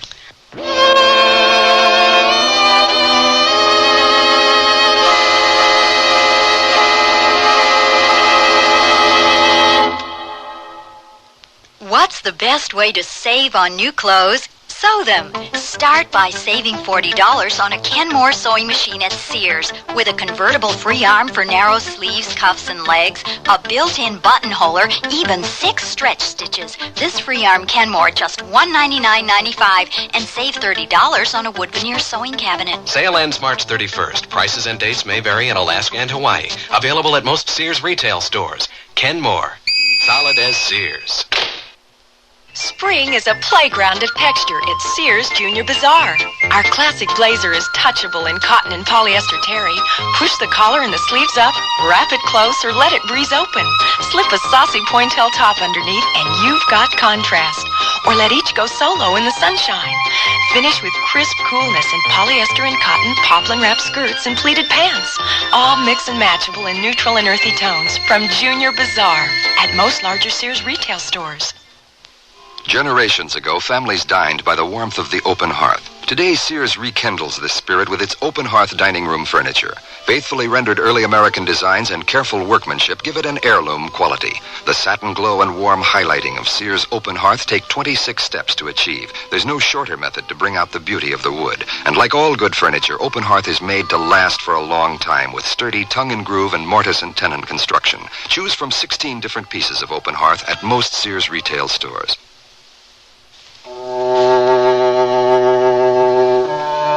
Shortly thereafter, I entered the sanctum sanctorum. Carmilla rested against pillows on the canopied bed. As I approached and opened my mouth to speak, I was suddenly struck dumb. I saw the very face which had visited me that terrible night in my childhood. It was a pretty face, but with a melancholy expression. This changed into a smile of recognition. I couldn't say a word. It was she who spoke first. How wonderful. 12 years ago I saw your face in a dream, and it has haunted me ever since. Wonderful indeed. 12 years ago, whether in a dream or in reality, I certainly saw you. I couldn't forget your face. This is not to be believed. She took my hand and pressed it. Whatever had frightened me was gone. I felt reassured and blushed as I stammered words of welcome. Sit here beside me. I must tell you my vision about you. It's so strange that we had a vivid dream of each other, you and I, that we have seen one another before, looking as we do now, when, of course, we were both children. My father has books on psychic experience, perceptions, intuitions, whatever you want to call them, but I never believed a word of it, until now. Let me tell you. I was perhaps 6 years old. I woke from a troubled dream to find myself in a different room in another house. I knelt beside a bed as if to pray. Then I saw you. It was most assuredly you, as I see you now, with golden hair and angelic blue eyes. Ah, it was your looks that won me over. I wanted you to be my friend. I recall embracing you as if we had always known each other, and then I think we both fell asleep. Is that what you remember? I was roused by a scream. You were sitting up screaming. That frightened me and I ran away. Somehow I lost consciousness, and when I came to, I was in my own bed again, at home.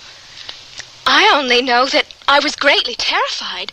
In all this time, I've never forgotten your lovely face. It isn't a mere resemblance. You are the young girl whom I saw then. I don't know which of us should be the most afraid. But if you were less pretty, I should be very much afraid of you. But being as you are, and young as we both were, I only feel that I made your acquaintance years ago. It does seem as if we were predestined to be friends. I've never had a close friend, and I've longed to find one. Dear Amy, have I found one now? I'd like to be companionable. I'll try. I want to make a compact of true friendship. But forgive me, You're exhausted. I can see that. Yes, suddenly I feel quite tired. It's my fault, Carmilla. I'll bid you good night. Oh, please don't go. The doctor thinks you ought to have a maid to sit up with you. One of ours is waiting in the hall. You'll find her most useful and quiet. No, I never could sleep with an attendant in the room. Our house was robbed once, and a servant was murdered, so I always lock my door. It's become a habit. I know you won't mind. I see there's a key in the lock here. Suit yourself. Lock yourself in if you like. You'll be quite safe. Good night, then, my new friend. Or should I say my old friend? It's hard to part with you, but we'll see each other again tomorrow. Though not too early. I like to lie abed most of the day. I'm what they call a night person. You'll soon get used to that. Good night.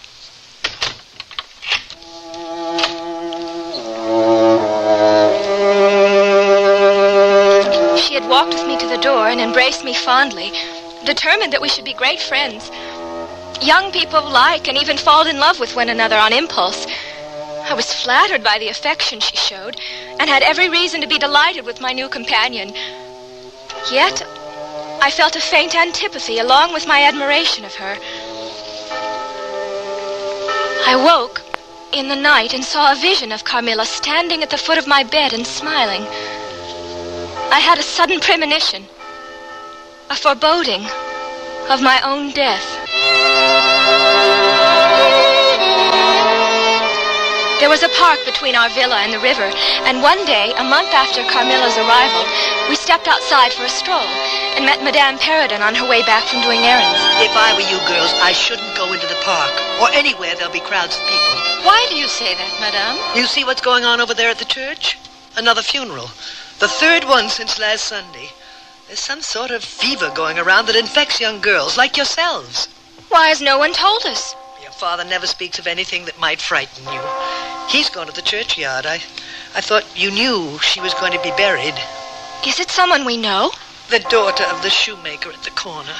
Not little Lenny. Poor child fancied she saw a ghost 5 days ago and has been dying slowly ever since. Tell me nothing about ghosts. I shan't sleep tonight if you do. I'm going into my kitchen. There'll be fewer germs there than outside in the open air. You're probably wise. We'll see you at dinner. Au revoir, Madame. I hate funerals. What does that signify to you, my dear?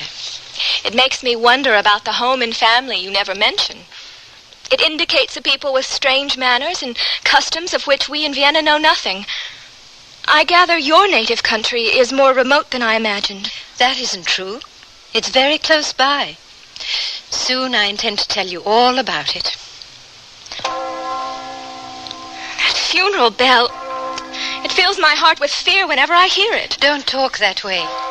The tragedy of life is not that men die, but that they cease to live. What does that mean? Oh, I'll explain it to you when the time comes.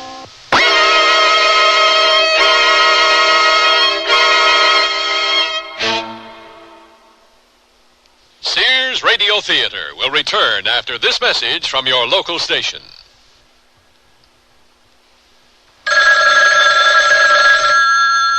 Is there a Mrs. Samuels at home? This is she. Mrs. Samuels, this is Peters. I work with security at the Mutual Liberty Building. Where my husband works? What is this? Mrs. Samuels, your husband has collapsed here in the lobby. Oh, no. He was gripping at his chest, some kind of seizure. We've got an ambulance on the way. What hospital is he being taken to? I'll be right there. Mr. Samuels was having a heart attack, as will 1 million other people this year. More than 600,000 of them will die. The American Heart Association wants everyone to learn cardiopulmonary resuscitation, CPR, so that heart attack victims will have a better chance. CPR can sustain the life of a heart attack victim until emergency medical care arrives. CPR was pioneered and developed by the American Heart Association. Support your local heart association. We're fighting for your life. If trivia turns you on, turn on William B. Williams and Bill St. James every weekday when they may give you a chance to win WNEW cash for the answers to trivia questions from any one of 4 categories, and you pick the category. To be eligible to play, send your name, address, phone number, including your business number if you work between 10 a.m. and 4 p.m., and your favorite category, potluck, sports, entertainment, or recent world history, to WNEW right away. Now, if William B. or Bill call you, you'll win $10 for a Trivia Quickie answer or $100 for a Jim Lowe Trivia Toughie. The question may be trivial, but the cash is not. And by the way, whether you answer your question correctly or not, you're eligible just for playing to win an AM/FM stereo system in a weekly drawing. Better get those cards in right away to Trivia, WNEW 565 5th Avenue, New York 10017. I wonder what the longest-running play on Broadway was, after all. And Break the Bank, wasn't that Bert Parks? And who was the last hitter to hit 400?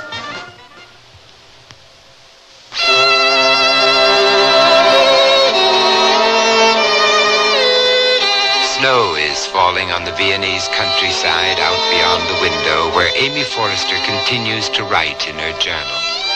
The icicles on the roof outside seem an appropriate background for Amy's story of her encounter with a vampire. Later, Carmilla grew cheerful, and we talked a great deal. The evening went by without further sign of her weakness, as she called it. I didn't want her to pick up the fever they said was all around us. I was so healthy, I couldn't allow anything to happen to my guest. The following evening after dinner, my father called us to his study. Come right in, young ladies. I have something to show you. Here, look at these. What are they, Father?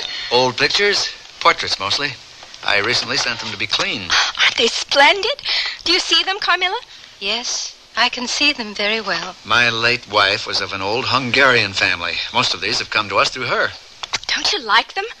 Images of dead people. I neither like nor dislike them. But they're undoubtedly old, and some of them are quite curious. I'm seeing most of these myself for the first time. Smoke and dust had almost obliterated them, till now. One in particular should interest you. Let's see. Yeah, here it is. I remember that one. I always loved her. But she was so blackened with age I could hardly make out the face. It's a small picture, but interesting. What is her history? Not only a small picture, it's a small miracle. Why, it's the very image of you, Carmilla. It's certainly a wonderful likeness. I thought you'd notice that. It's really startling. It seems to live. Here you are on canvas, living, smiling, ready to speak. Isn't it perfection? See, she even has a little mole like yours on her throat. I don't have a mole. It's a beauty spot. May I hang this picture in my room?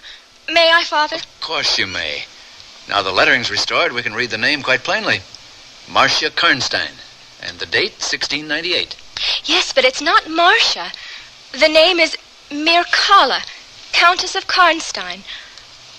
And there's a tiny coronet above it. I'm descended from the Karnsteins. I ought to say my mother was. Ah, so am I, you know. A long descent, very ancient. Are there any Karnsteins living now? The family was wiped out, I believe, in some civil wars. But the ruins of the castle aren't far from here, in a private park, about 3 miles away. Yes, I've been there. It's situated among other more recent ruins of the Great War. But it's right in the middle of the city, with honking traffic all around. I don't care much for ruins, but we must go there sometime. We'll get up an expedition and take a picnic before the weather turns too cold. Come to the window, Amy. See the moonlight? We can look at pictures tomorrow. Why don't we take a walk and look down on the river?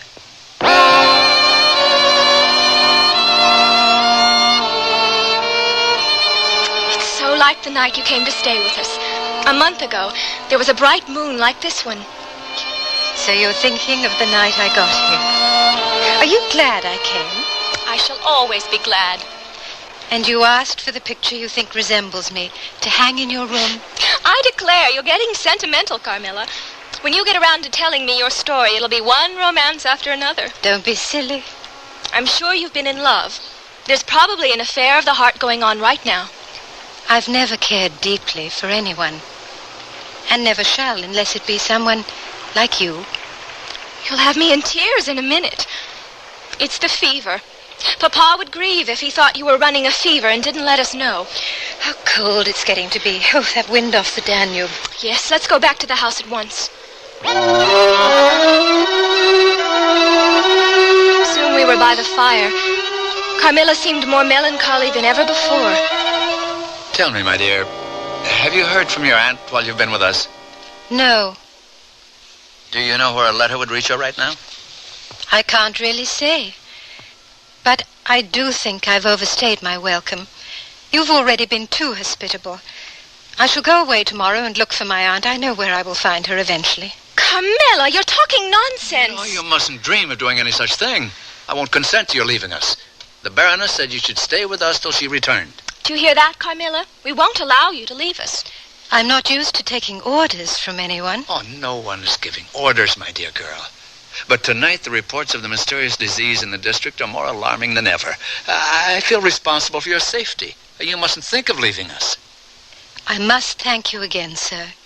I have seldom been so happy in my life as under your care and in the company of your daughter. I went up with Carmilla to her room, as I did every evening, while she was preparing to go to bed. I apologize for my behavior tonight. There are things I want to tell you, but I don't know how to begin. Do you think you'll ever confide in me?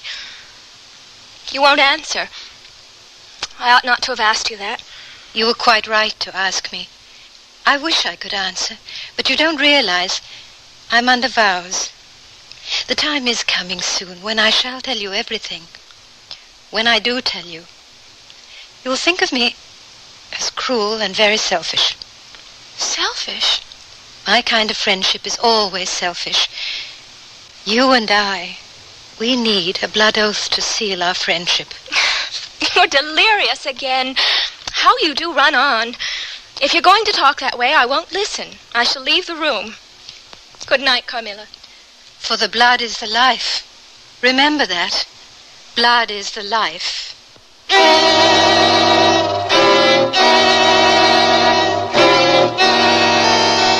I had adopted Carmilla's precaution of locking my bedroom door, having taken into my head her fear of midnight invaders.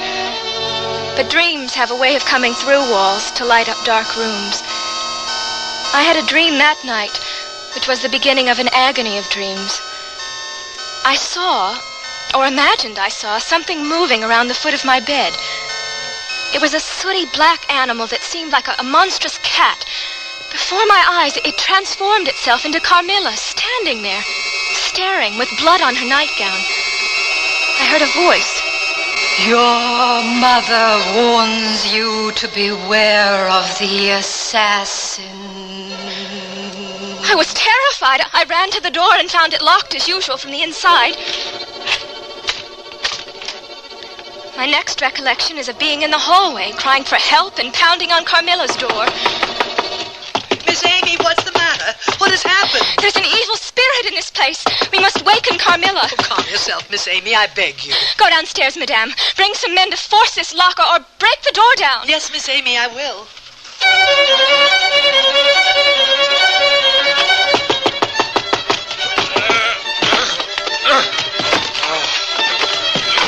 The door swung open. We gazed into the room. Carmilla! Carmilla! Carmilla, where are you? He called her by name, but there was no reply. We looked round the room. Everything was undisturbed. It was exactly in the state I left it when bidding her good night. But Carmilla was gone. We thought Carmilla might have hidden herself somewhere nearby. But the door had been locked and the windows all secured. Daylight brought no solution. The entire household was in a state of agitation. As evening came on, I went upstairs again, and there was Carmilla standing at a dressing table. She beckoned to me, and I ran to embrace her. Amy. Oh, my own darling Amy. We've been frightened half to death. Where have you been? When did you come back? This last night has been a night of wonders. I want a sensible explanation. It was past 2 last night before I went to sleep, with the doors and windows locked. All I can say is that my sleep was uninterrupted and dreamless, but I woke just now on the sofa in the little dressing room. The door between the rooms was open. The other door was forced open. How could that have happened without my being wakened? By this time, hearing voices, my father entered the room. He was incredulous to be told the same story I had heard.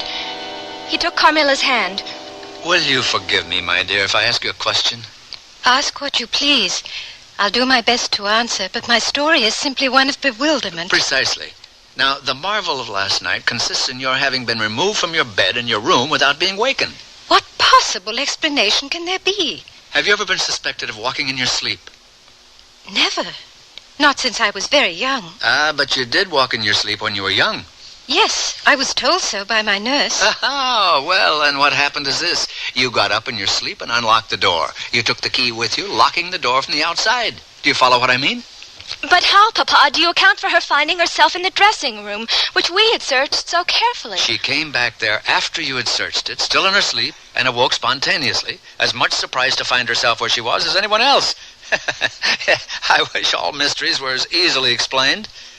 The explanation involves no drugging, tampering with locks, no burglars, poisoners, witches, nothing that need alarm anyone about our safety. And that's the end of it. Father arranged that a servant should sleep outside Carmilla's door, in case she walked in her sleep again. But if her sleep was dreamless, mine was not. Strange sensations troubled my sleep. There was a cold, peculiar thrill, as if one were swimming against the current of a river. Sometimes there came a sensation as if warm lips kissed me, longer and more lovingly as they reached my throat. And there, the caress fixed itself. My breath came faster and faster with a sense of strangulation till I became unconscious. It told on my appearance, this siege of nightmares. But I assured my father I was quite well. In a way, this was true.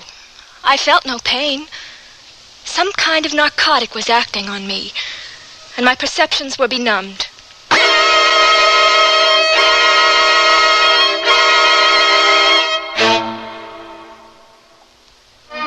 Hurry, step right up to most Sears retail stores for the Sears National Hardware Week sale. Take aim for special savings on these items. Save $40 on a fully automatic garage door opener. Save $10 to $15 on several handy and versatile bathroom storage cabinets. Get $40 off a 14-inch lightweight chainsaw with its own carrying case. Take home big savings, real straight shooting at the Sears National Hardware Week sale. Hurry.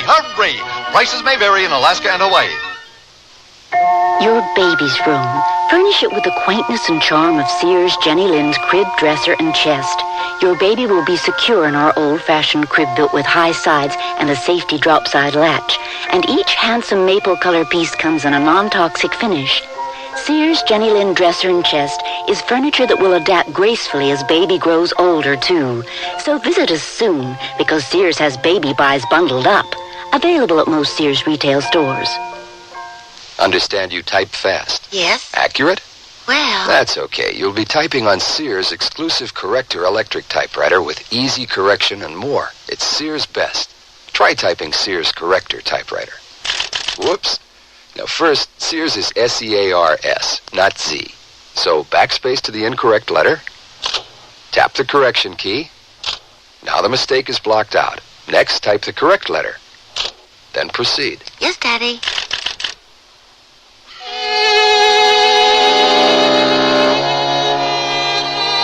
Vincent Price again, and here's the concluding act of Carmilla.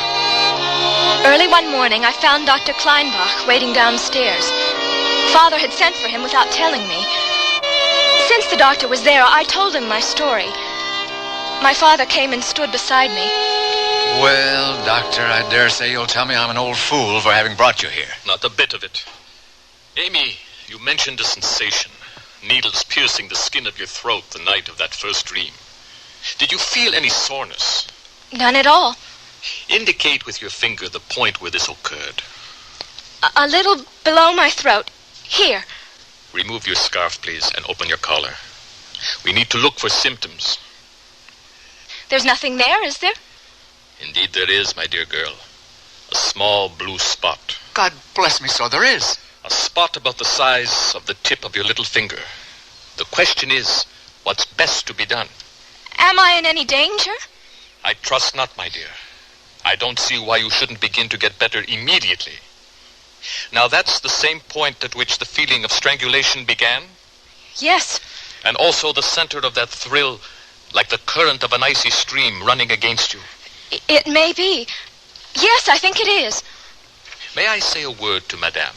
Yes, certainly. Madame Paradon, will you come over here, please? Yes, Doctor. Is there something I can do? I find this young lady far from well. Steps must be taken. Madame, be so good as to not let Miss Amy be alone for one moment.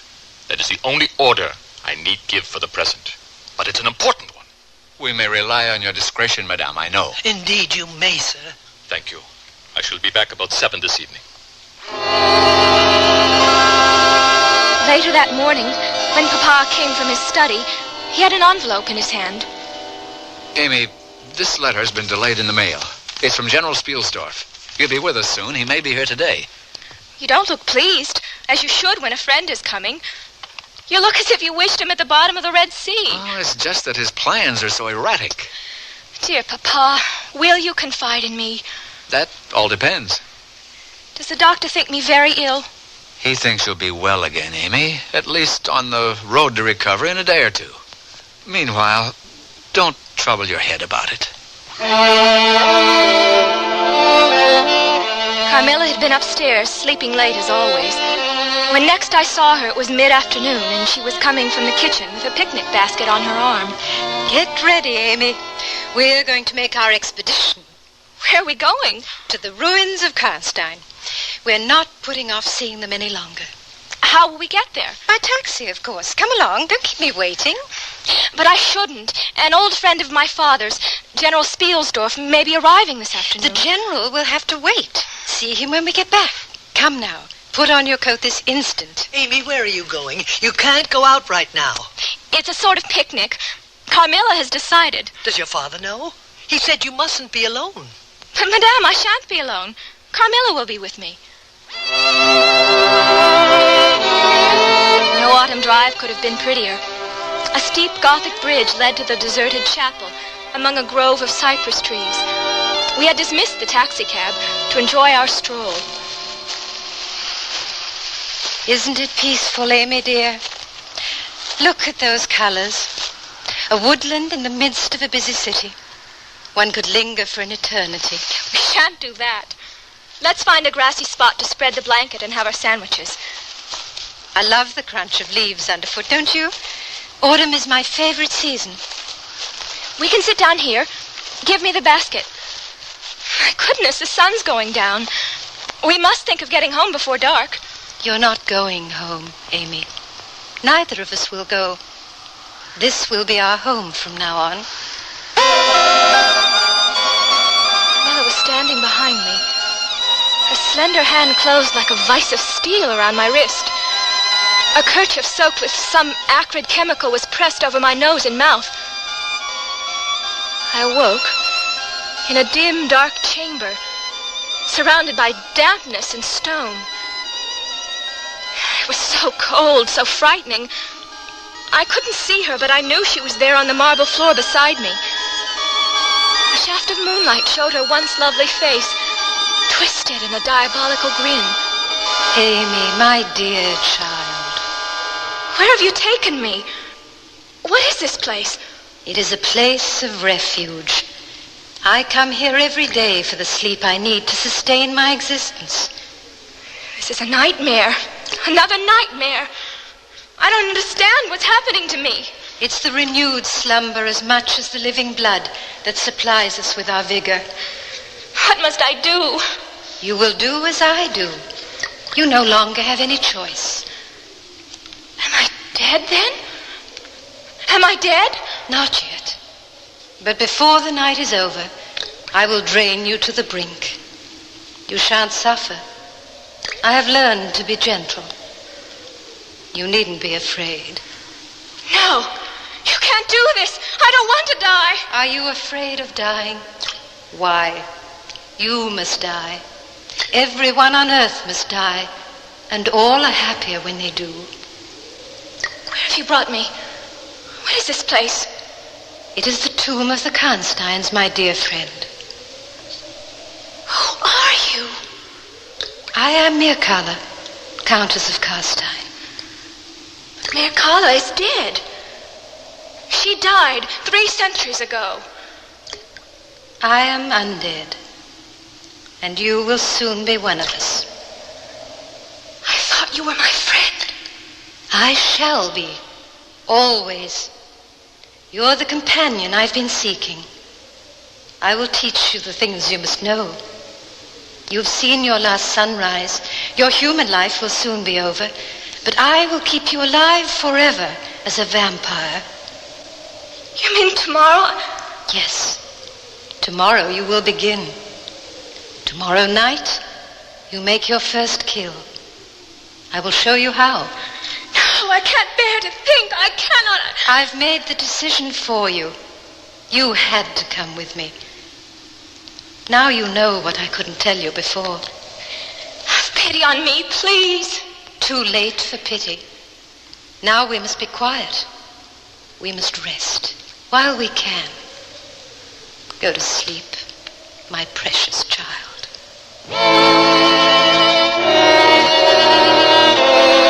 The rest of the story was related to me later. When General Spielsdorf arrived, he brought a priest to exorcise evil spirits, and a learned man who knew the tradition of vampirism. The general had come to Vienna with the intention of exploring the graves of the Karnstein family. Using ancient maps, they found the tomb and ripped away the ivy which concealed the marble tablet. With crowbars, they broke in the door.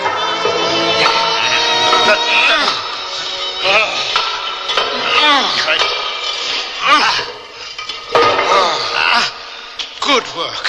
Now flush your light down there. Come on, then.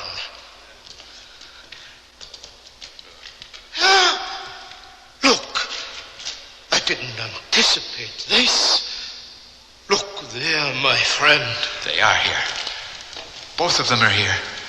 But Amy looks so pale. Is she? Stand aside. Let me test her pulse. Is she alive? Yes, she's alive. Though the heart action and the respiration are barely perceptible. Then we've come in time? We'll save her, never fear. And the other one there, gentlemen, is the Countess Mircalla.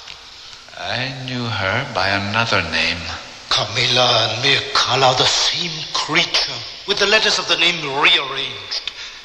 Your daughter and mine were victims of the same demon. At least this child can be saved, though Berta was not. The commissioner will be here shortly. We can't wait for him. Hand me the stake. Thank you, Doctor. I'll wield the hammer. Oh, Carmilla, Mircalla, whatever your name may be, how I have longed for this moment!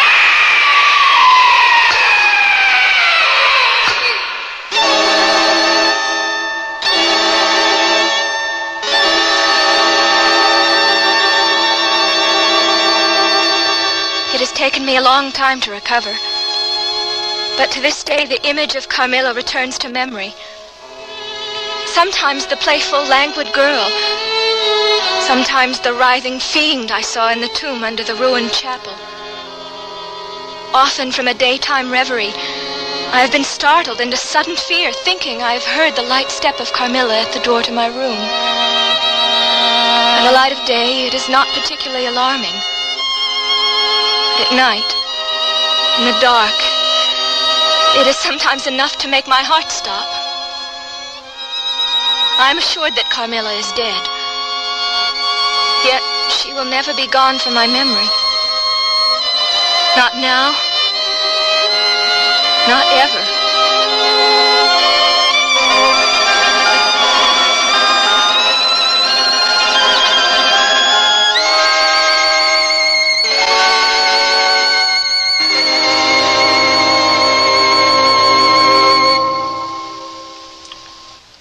word's out and spreading fast about the jeans from Sears Men's Store that grow beautifully. It's a sure sign they're fitting fine and feeling good. For the denim that keeps going strong a long time. Get them trim cut, regular cut, even get them pre-washed. The jeans that grow beautifully. Now at most Sears retail stores. Hurry, hurry, step right up to most Sears retail stores for the Sears National Hardware Week sale. Save $3 a gallon on Easy Living flat, semi-gloss, and ceiling paint. Now only $9.99 a gallon. Save $100 on a 10-inch radial arm saw with leg set, just $279.95. Save $30 or $40 on 2 crystal glass chandeliers, now $59.99 and $79.99. Take home big savings. It's Sears National Hardware Week sale. Prices may vary in Alaska and Hawaii. The natural look really helps do something for a woman. The classic look does too. Now there's a group of classic coordinates at Sears that really does up the natural look for spring. Everything in a nubby, texture-rich blend of polyester, rayon, and flax in 2 of this season's favorite colors, mauve or natural. Capture the double-breasted blazer, wrap skirt, straight-leg trouser pants, and open basket weave shirts.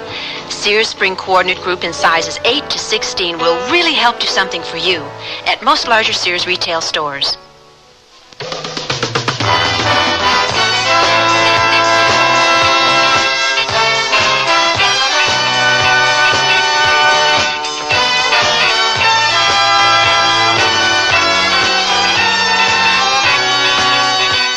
The Sears Radio Theater has been brought to you by Sears Roebuck and Company, where our policy is satisfaction guaranteed or your money back.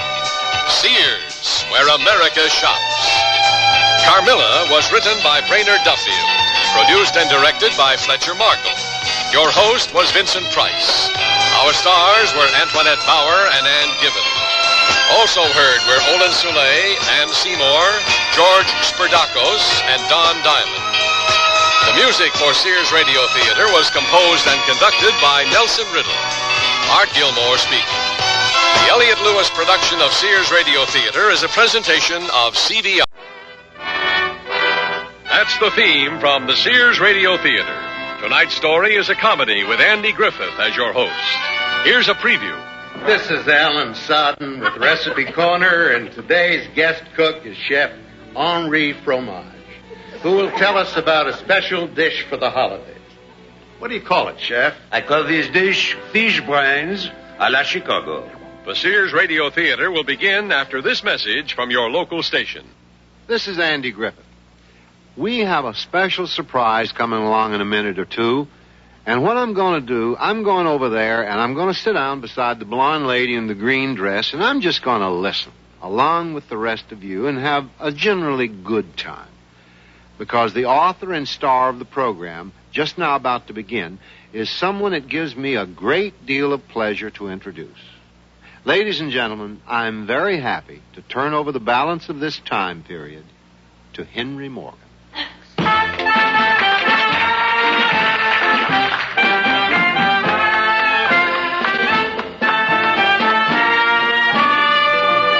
Hello, anybody. Here's Morgan.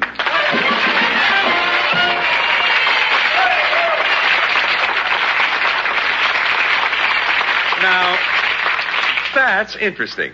Some real live people applauded. Human beings. Maybe a bit later on, some real live people will laugh at something. And that'll be strange. It's been a long time since living people have laughed at anything. The laughter often comes from a tape. Now, this may be hard to believe, but the comedy shows on television, many of them, are written down on paper first. Writers are paid a lot of money to think of what funny thing Laverne's going to say next. Then when the camera's pointed at her, she reads the line off a piece of cardboard. This is followed by laughter. Now, on most TV programs, there's nobody there to do the laughing, even though the writer also wrote down laughter. So they play a tape of people who once laughed, sometime years ago. We'll play a laugh tape and show you how it goes. Suppose the writer of the script wrote a line of dialogue, and after it he wrote, small laugh. They play a small laugh. The next line the writer thought should have a bigger laugh, so they played that. Maybe he wrote applause. Or applause and whistles. Or pandemonium. What bothers me is that these tapes were made so long ago that a lot of the people whose laughter is on them are dead. A lot of dead people are laughing at Welcome Back, Kotter. So we won't use tapes. If we do a line and nobody laughs, you'll know that that silence comes from real live people. Thank you. We'll be right back after this.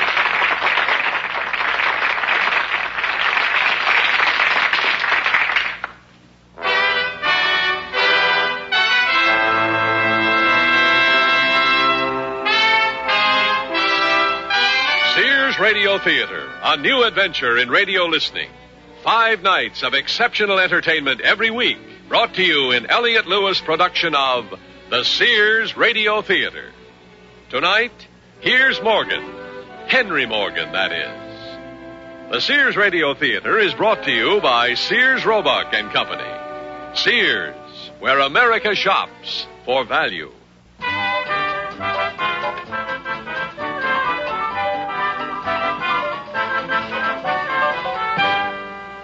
Little Buzzkirk, 9 years old, is brushing his teeth. His mommy's standing there watching him when into the bathroom comes Grandma, a kindly, helpful woman. Grandma has an interesting suggestion to make. She says, Elfrida, with what is that boy brushing his teeth? With what? All right, what with? What with what? His teeth with, that's what. His teeth with, that's what? Stop that. Now, what kind of toothpaste is that kid using? Why, he's using flatter foam. The foaming toothpaste that flatters each and every tooth so that it will look its handsome best at all times. What? Don't you realize that he needs a paste with parasite in it? What's the matter with you? Have you lost your marbles? What are you, some kind of crazy lady? You should be examined this minute. You're a dangerous lunatic. Hold it. Hold it right there, Mother. Just about what are you talking? About what? All right, what about? What about what? Stop that. What's all this about parasite? It kills hateful germs, that's what. It gets all the rotten germs out of the kid's mouth and flushes them down the drain. This enables the little chap to achieve good checkups. Well, I'm here to tell you that he gets excellent checkups as such. What do you mean, as such? All right, such as. Such as what? Stop that. And besides, this flatter foam junk has parasite in it. Well, why didn't you open your yap? In addition, Buzzkirk here likes the taste. Don't you, kid? I love it. Really? He likes the taste? Why is that? It's got lots of sugar in it.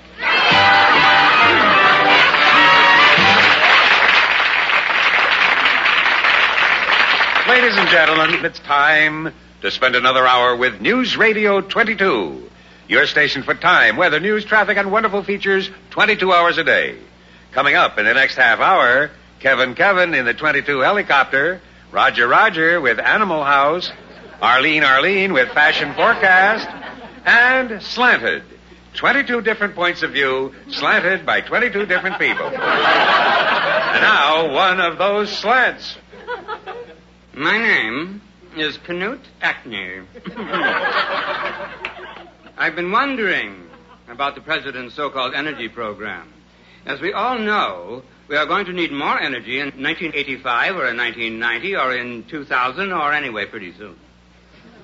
And we all know that the more we spend for oil in foreign countries, the more money they have in dollars, and the more dollars they have, the less those dollars will buy. For some reason, if we kept those dollars here, they would buy more. The minute they get out of the country, they buy less. As a matter of fact, they buy less here, too, but that's for some other reason. Or maybe it's because if you have $1 in Paris and they give you only 2 francs for it, and then when you have to buy it back, well, no, you wouldn't want to do that. Why would you be in Paris to buy dollars? You'd have to have the francs first, naturally. It would be a lot better if you bought the franc with Swiss money or maybe Japanese money. Well, in order to get Japanese money, you have to sell them something. And you can't sell them television sets, that's for damn sure. Maybe if we all sent back our Toyotas and our Datsuns, it would help. Tell them you got the wrong color or something. Anyway, that's my opinion. I'm Knut Acklich.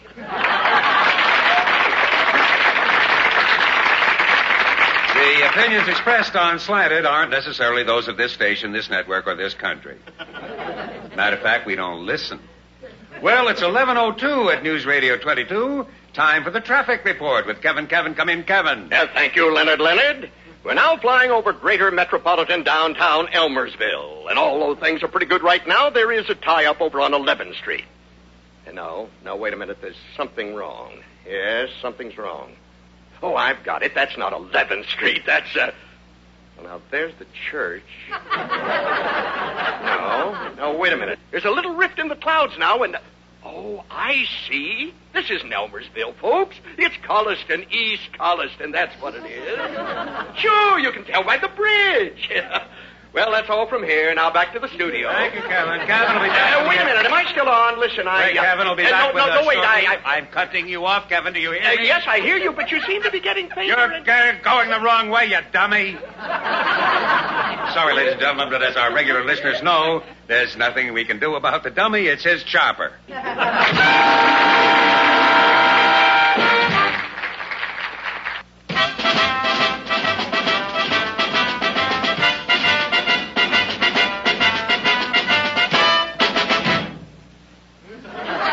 Well, it's 11:14 at News Radio 22, and here with Recipe Corner is Alan Sodden. This is Alan Sodden with Recipe Corner, and today's guest cook is Chef Henri Fromage, who will tell us about a special dish for the holiday. What do you call it, Chef? I call this dish fish brains a la Chicago. Boy, sounds delicious. Fish brains a la Chicago. What do we do, Chef? You take 1 number 2 can of fish brains, or you can get frozen fish brains, 2 pounds, or you can use dried fish brains, 1.5 pounds. Now, you take... Pardon me, Chef, but you haven't mentioned fresh fish brains. You wouldn't like it.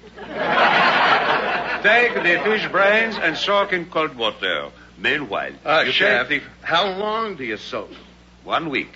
More or less. Meanwhile... pardon me, Chef, I hate to interrupt, but you haven't mentioned what kind of fish brains to use. Do you have any particular fish in mind? Oh, it makes no difference. All fish are stupid. So, I say, you take 2 potatoes, medium, or 1 potato, large, or half of 1 potato, very large. Or if you have a giant potato, you take 1/4. Now, of course, it is possible that you have a potato that is truly remarkable. A potato stupendous, gigantic. Chef, if you find one of those real terrors, what do? You take a photograph and send it to Guinness. I see. But how about your recipe? You keep interrupting. Take the potatoes and cut them into cubes. 1/8 of an inch on each side. 1/8 inch cubes, right. Some people get careless and cut the potatoes into 16th cubes. Or 3/16. This is wrong. 1/8 is 2/16.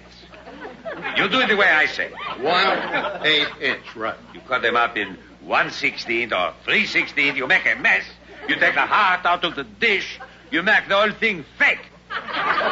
Who do you think you are to make it your way? What do you think I come in here for and talk on this stupid microphone? Do you think I have nothing better to do? Don't bother me. Go out and eat fast food. This recipe is wasted on you. You don't know how to eat. You bunch of pigs! Thank you, Chef Henri.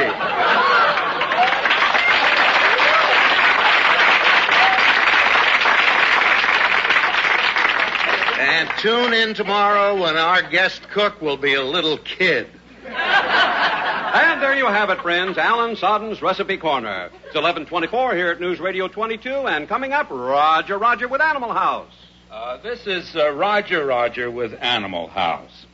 Today, as we do every once in a while, we play our little game of letting you listen to the sounds of various animals and birds to see if you can identify them. Here they are.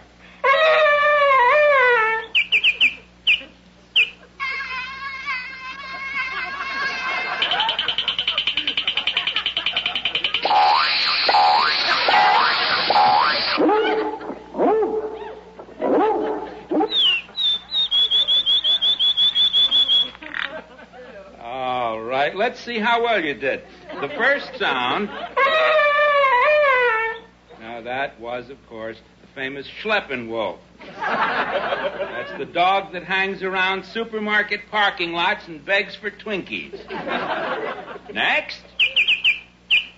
That was the Baltimore Oriole, asking for more money this year. Next. The mosquito before and after lunch.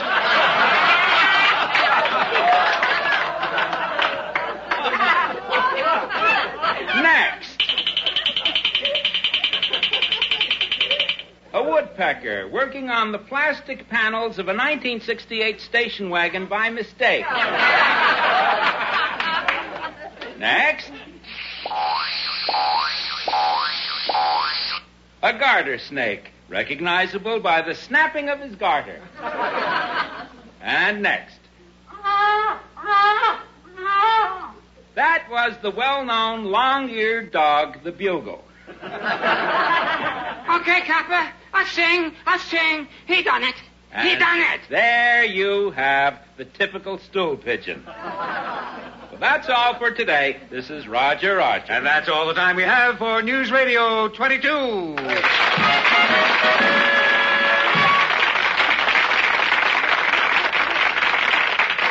Sears Radio Theater will continue after this message from your local station.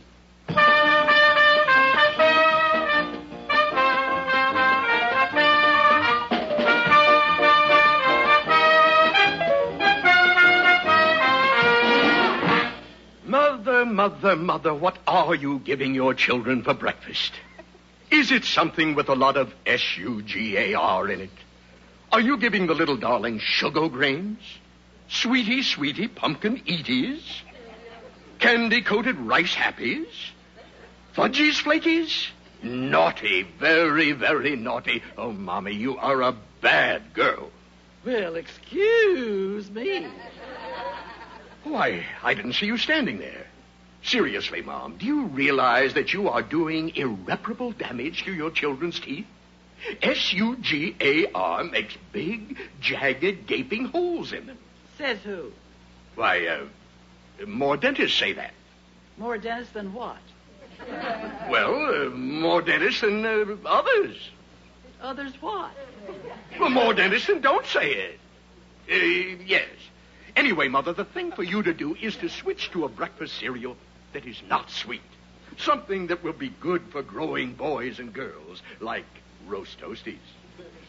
Roast toasties? Roast toasties with the full, rich flavor of roast beef. Or try golly wafers. Golly wafers have that wonderful, sharp taste of garlic. Garlic? Well, you know garlic, but it's for kids. Garlic. You want my kids to have garlic on their breath? Well, haven't you a little parsley? And then we have delicious, exciting pizza pasties. Pizza pasties have all the subtle aroma of pizza combined with hamburger. Hamburger? Plus tuna. Oh, that sounds awful. Well, not when you add milk or cream and some fresh fruit. And then for your youngest child, we have Becca's Pudding. Becca's Pudding? For little kids? What does it taste like? Mud. Kids love it. Listen, Buster, to me the whole thing tastes like mud and smells even worse. And then we have French fried tater tatters. Never mind. And we have bacon bite'ems. Oh, shut up. I've got my own special breakfast for my kids. What's that? I'm giving each of them a big bowl of sugar. If their little teeth get big holes in them and fall out, I'll send them to you. To me? You can string them together like a necklace and wear them in your nose, you turkey. Well, excuse me.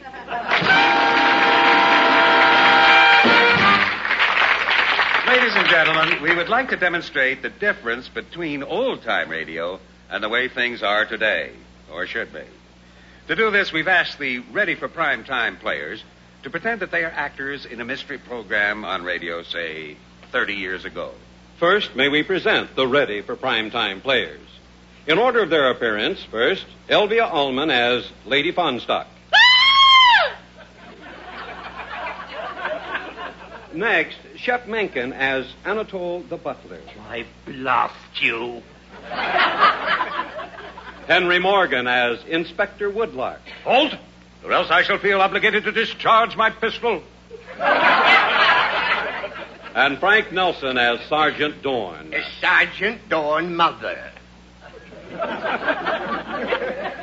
And now, horror. Chills. Nerve-wracking, spine-tingling, overpowering, mind-boggling unloveliness. But first, from inner sanctum, to set your teeth on edge, the creaking door.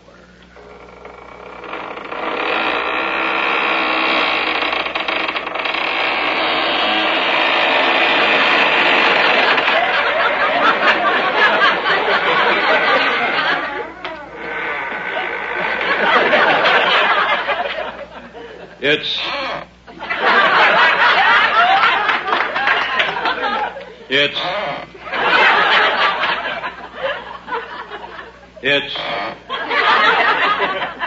midnight on a lonely, windswept English moor. In the cold, dismal castle known as Drummond's Folly, the electric power has failed. A storm is rising as Lady Fonstock speaks to her butler, Anatole. More candles, Anatole, more candles. Why, you've lit only 3. That's all there's left, milady. What you sees is what you get. Oh. You spoke, milady? There at the window, a face. I don't see no face, milady. But it was there. Oh, those eyes and those terrible pointy teeth. That wild black hair. Oh! Anatole, the wind is blowing out the candles. Oh!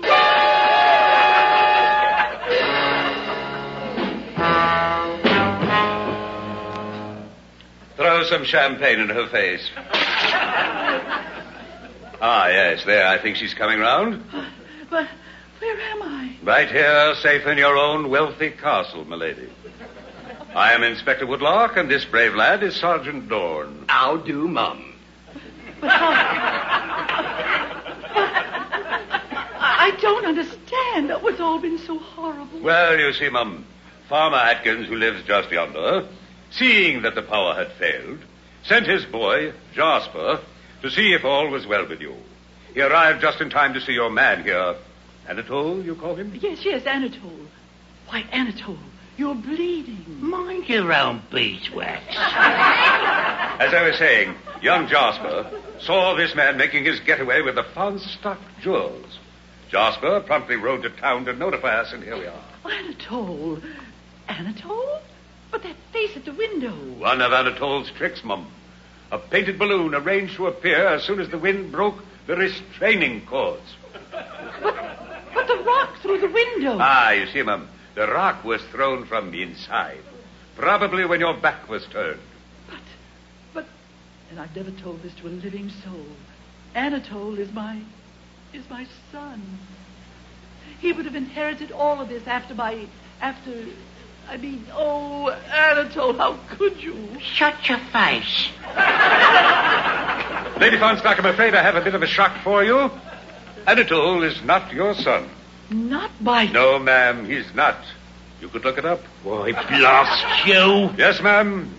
Your son was exchanged in his cradle for a gypsy boy whom you know as Anatole. Your own true son is right here.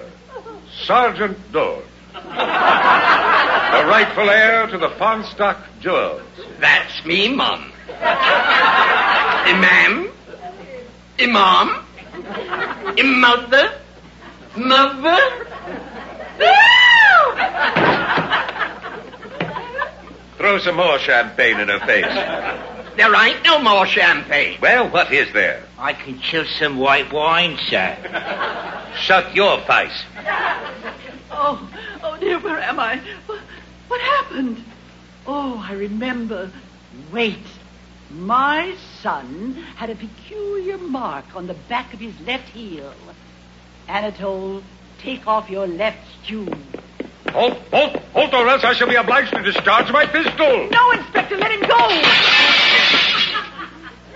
Obviously, Anatole is a fraud. Obviously, your assistant, this splendid young man is my own true son. What do you call yourself? Is Sergeant Dorn, Mother. Yes. Well, I shall call my solicitor in the morning. You are now the heir to the Fonstark village. You're a very rich and powerful young man, and you may begin immediately. Ready, Mother? Good. First, clean up this mess. Then you may serve tea, Anatole. Well, you may say so. That was old-style radio. We now present the same story you've just heard, but all new, all different, as up-to-date as the 7 o'clock news. We present Palumbo.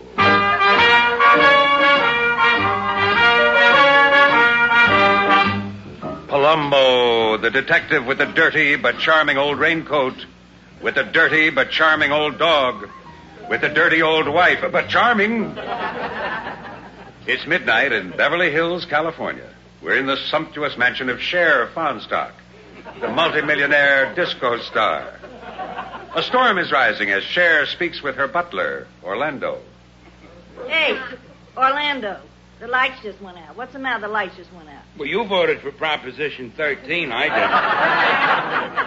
didn't. Well, Turkey, don't just stand there. Turn on the auxiliary. What's an auxiliary? I don't know. Maybe some kind of candle. We got any candles? What candles? Now, I'll go down the cellar and look around. Ma'am. What are you calling me ma'am for? I'm not calling you ma'am. You're supposed to... Oh, wait a minute. Somebody just came in the room with a flashlight. Pardon me, ma'am. Well, that's more like it. Yes, ma'am. Let me introduce myself. Lieutenant Palumbo, Los Angeles PD. PD? Police department? No, private detective. You're a cop? Sort of an auxiliary, ma'am. Well, what are you doing here? I just happened to be driving by, ma'am, and I saw your lights go out. By the way, I remembered about your butler, Orlando. What about Orlando? Orlando's got a record as long as your leg, ma'am. And prettier. I think he's a fraud. Orlando, a fraud? Why? Did you ever hear him sing? Just a minute, ma'am. I almost forgot. Just one more question. May I see your latest platinum record? Sure. It's right here. Why, it's gone. Yes, ma'am, and so is Orlando, and so is your collection of money, and so is the diamond you wear in your belly button. Criminally, so it is. But don't worry, ma'am. I left Sergeant Dorn outside as a backup. By now, Dorn has picked him up, and here they are now. Right, and here we are, miss. Orlando and Dorn.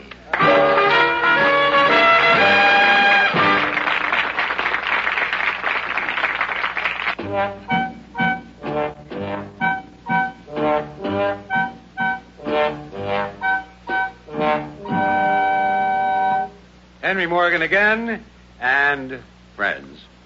we are about to offer, for the first time anywhere, genuine voodoo celebrity dolls of people who have to be eliminated. These are lifelike little figures made of cloth and stuffed with old rags.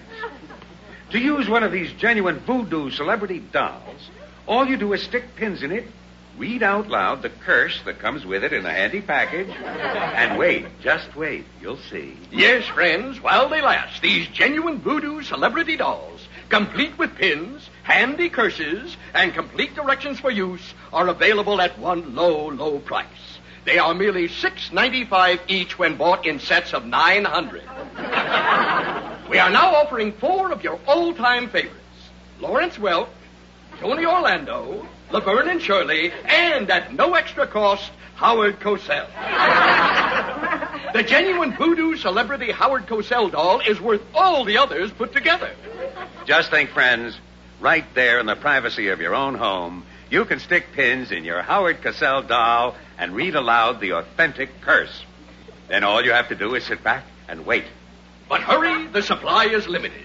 Send your check for $28 plus $3 for gentle handling, plus state tax, plus $2 postage to Gribbinets, Box Arnold, Tallahassee, Maine. I'll repeat that. Send your check for $34 plus the pluses to Fanschreiber, Box Berwick, Peoria, New Mexico. But hurry, we have bills too, you know.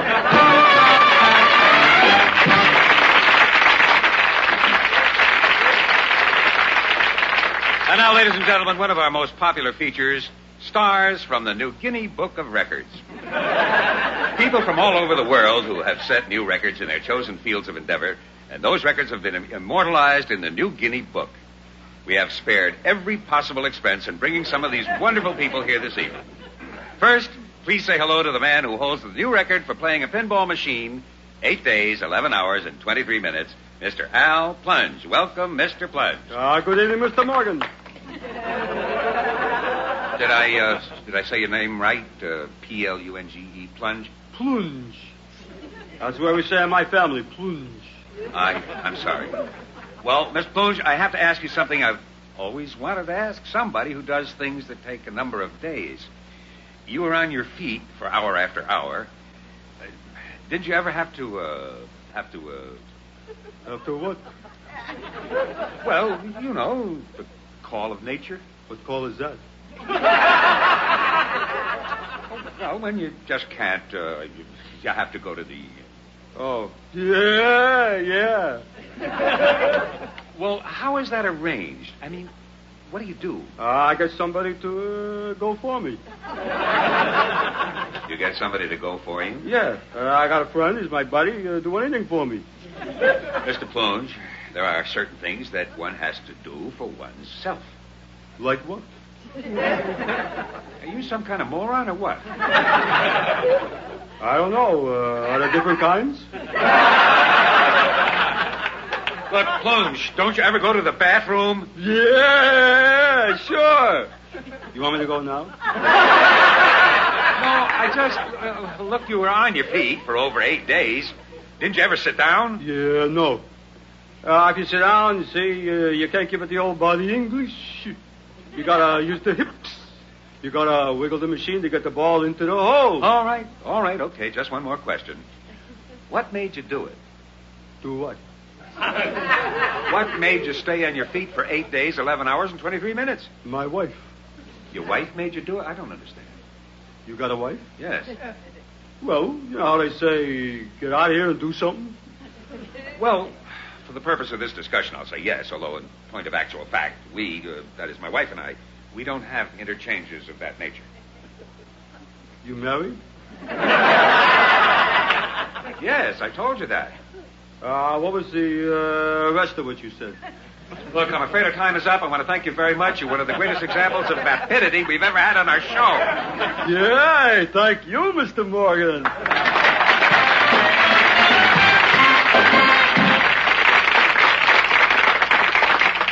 Time once again for our series of Little Journeys. Little journeys to the homes of famous people. Today's little journey takes us to the home of Melvin Presby in Boondock, Alabama. Melvin Presby is no longer with us, of course. His guitar has become a harp. but millions of his fans come here to Boondock every year to honor the memory of the one who gave them joy. Now, there on the left, you can see the huge marble mansion Melvin built for himself. 2 marble swimming pools, one hot and one cold. The hot one was for his Japanese fans. And as we walk along the marble driveway, we come to the charming marble souvenir shop built by Melvin's manager. We're now going to open the marble door to the shop.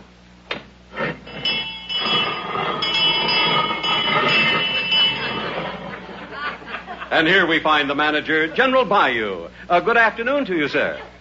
Good afternoon. Y'all come to buy a little remembrance? Well, here's a popular item. We sold thousands of these. Only $8 a piece. Doesn't look like much. Looks like a tiny piece of an old rag. Yes, sir. You got it. You sure have got a keen eye on you. Now, that there is a snippet. It's a genuine snippet of Melvin's very own wash rag. $8. You want it wrapped? Just a minute. Didn't you just tell me that you sold thousands of these? You couldn't get thousands out of just one wash rag. Melvin had hundreds of wash rags. The cleanest boy you ever saw took 5-10 showers a day. 365 days a year. Now, here's one. You see that little monogram MP in the corner? Melvin Presby? He used that one on the birthday of Robert E. Lee. $75. Well, you see... Now, just step this way. Uh-huh. Now, over here, I have a genuine stuffed hound dog. A perfect, authentic copy of the original hound dog. Now, wait a minute. This is ridiculous. There never was an original... This here is the only authentic hound dog. And right here, we have his leash, his little old food dish, his very own blanket, and his Betty Bye. Betty Bye? Now, look here. With his monogram onto it. You see, right here in the corner it says HD. HD? Hound dog. How can you stand... I'll tell you what I'm going to do. Yeah? Now, listen for a minute. I'm listening. I said listen. Oh, pardon. Things is a little slow here today, so you can have hound dog. Now, that's normally $75. With all the fixings thrown in for just $118. Sir, I just don't want... Listen, you can have hound dog by himself for $60, or you can have the dish for $17. Or you can have the dish, the blanket, the Betty Bye, and the leash for $42. No. I see. Well, you just take the dish for $11, and I will throw in a wash rag on me. No. I see. No. I see. No. I see. I understand you now, buddy. You want to make me an offer for my little shop here. Son, that has got to cost you. Why, the sacred memories alone have been assessed at over $2 million. Now, hold it. I didn't come in here to buy anything. You didn't what? To not what? I just came here for an interview. Oh. You see, I represent Little Journeys. You see this pocket tape recorder here? Uh-huh. I was taping your remarks for that great radio audience. Well, I didn't know that. Well, now, that's a boll weevil of a different color. Now, we have 5 kind of interviews. Plain, with no pencil or notepad, is $500. If you use a pencil, $600. If you ask personal questions...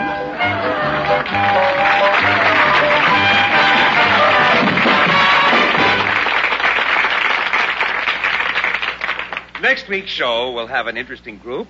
We'll have Johnny Carson, Merv Griffin, Dinah Shore, Mike Douglas, Dick Cavett, and Sophia Loren. If not, we'll find somebody. Don't worry. This assumes that we'll be back, which we will. Probably not next week, but 1 week.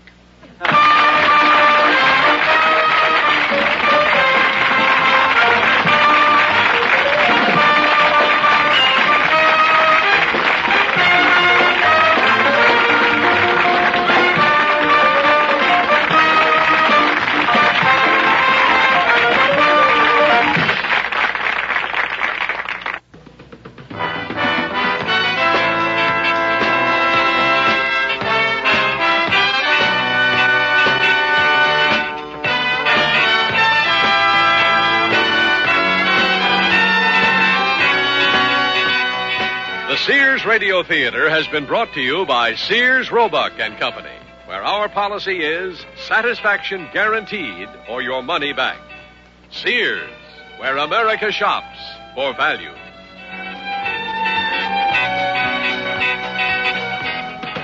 Here's Morgan was written by and starred Henry Morgan.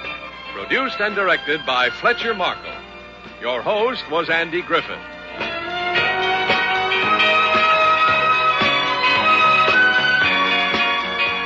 Members of the company were Elvia Allman, Bill Baldwin, Dawes Butler, Mary Jane Croft, Elliot Lewis, Shepard Mencken, and Frank Nelson.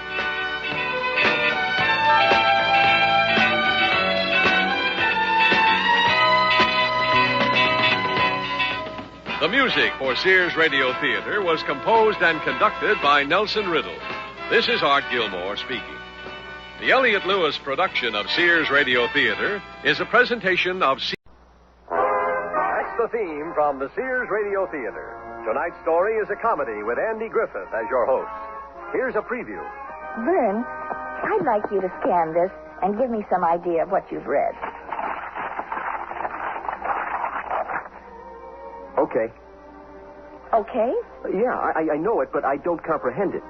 Well, I shouldn't wonder. The Sears Radio Theater will begin after this message from your local station. This is Andy Griffith.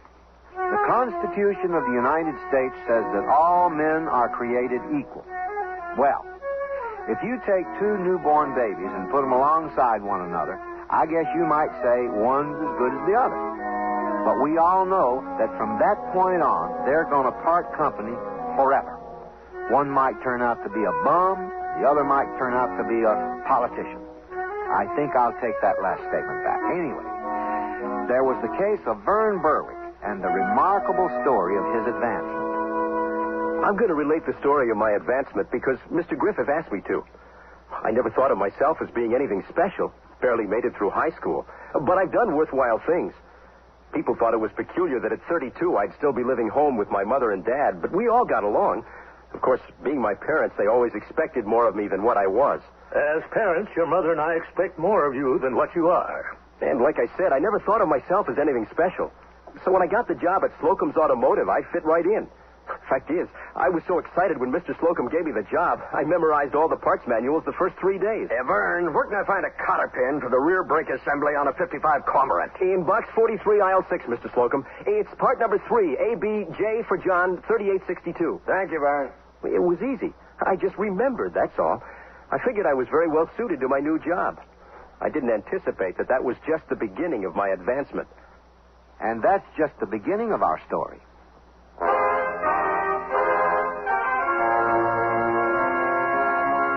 Sears Radio Theater, a new adventure in radio listening. 5 nights of exceptional entertainment every week, brought to you in Elliot Lewis' production of the Sears Radio Theater. Our story, The Advancement of Vern Berwick, by Shepard Mencken. Our star, Jerry Fogel. The Sears Radio Theater is brought to you by Sears Roebuck and Company. Sears, where America shops for value.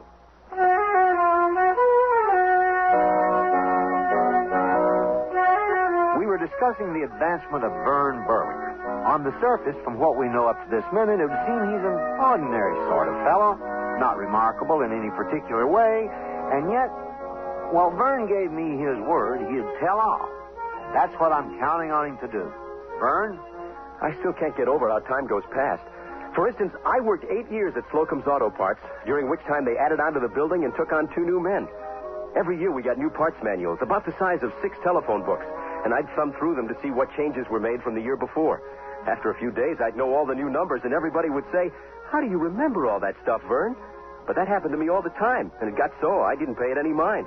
I'd just get up in the morning to go to work, which was the worst part of my job, which Mother and Dad must have noticed. I know you don't like to hear it, Vern, but Dad and I are concerned. I know, Mother. I guess you know about what? Well, no, not exactly, Mother. Is it about getting married, my job, what I ate for lunch yesterday, or whether I'm regular? I hope you're not being smart with your mother, Vern. No, Dad. It seems to me, Vern, that the $5 a year raise they've been giving you every year doesn't keep up with inflation. You've got a good mind on you, son. What about talking to old man Slocum about advancement? He probably advanced me right out the front door. That's no way to think, son. The Bible says, ask and it shall be given unto you. I know the whole Bible by heart, Mother. There's nothing in there that says thou shalt not get fired. I hope that's not blasphemy, son. Well, no, Mother. It would be well to remember that when the good book was written, they didn't know about inflation. There's absolutely nothing wrong with asking for advancement. All right, Dad. I'll talk to Mr. Slocum today. I just hope he's in a good mood.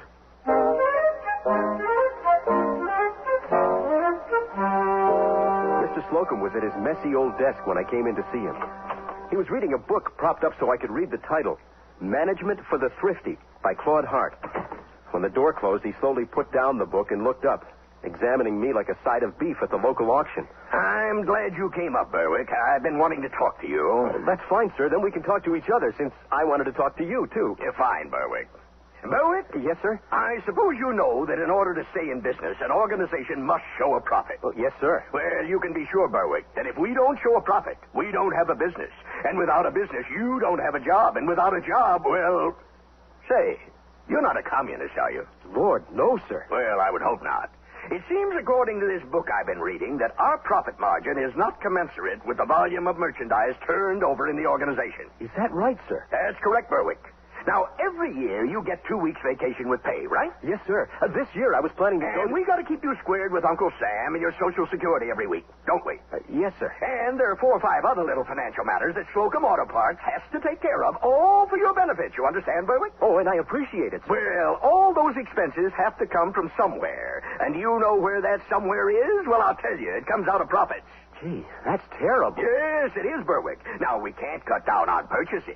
After all, a part costs whatever the suckers want to charge us for it. No good bargaining with the auto company. I guess not. All we can do is pay them what they ask and pass it on to the customer. Now, accounting is one place we might be able to economize, but bookkeepers come high these days, and it wouldn't do to fool around with their salary. Oh, no, sir. No, there's only one place I can think of that can help increase the company's profits and create a healthy business climate, and I'm counting on you to help us along in this drive. Oh, anything I can do, sir. Vern, I want you to take a $5 a week cut in salary starting Monday. And if the other men in your department will cooperate in the same way, Slocum and Company can begin the new fiscal quarter on a firmer footing. Well, sir, I was hoping... Break the news gently to your man, Vern, and let me know if you have any trouble with anyone. Worst thing in any organization is troublemakers. I'd like to be sure of everyone's loyalty. Yes, sir. All right, Berwick, you can go now. I'd like to get back to my book.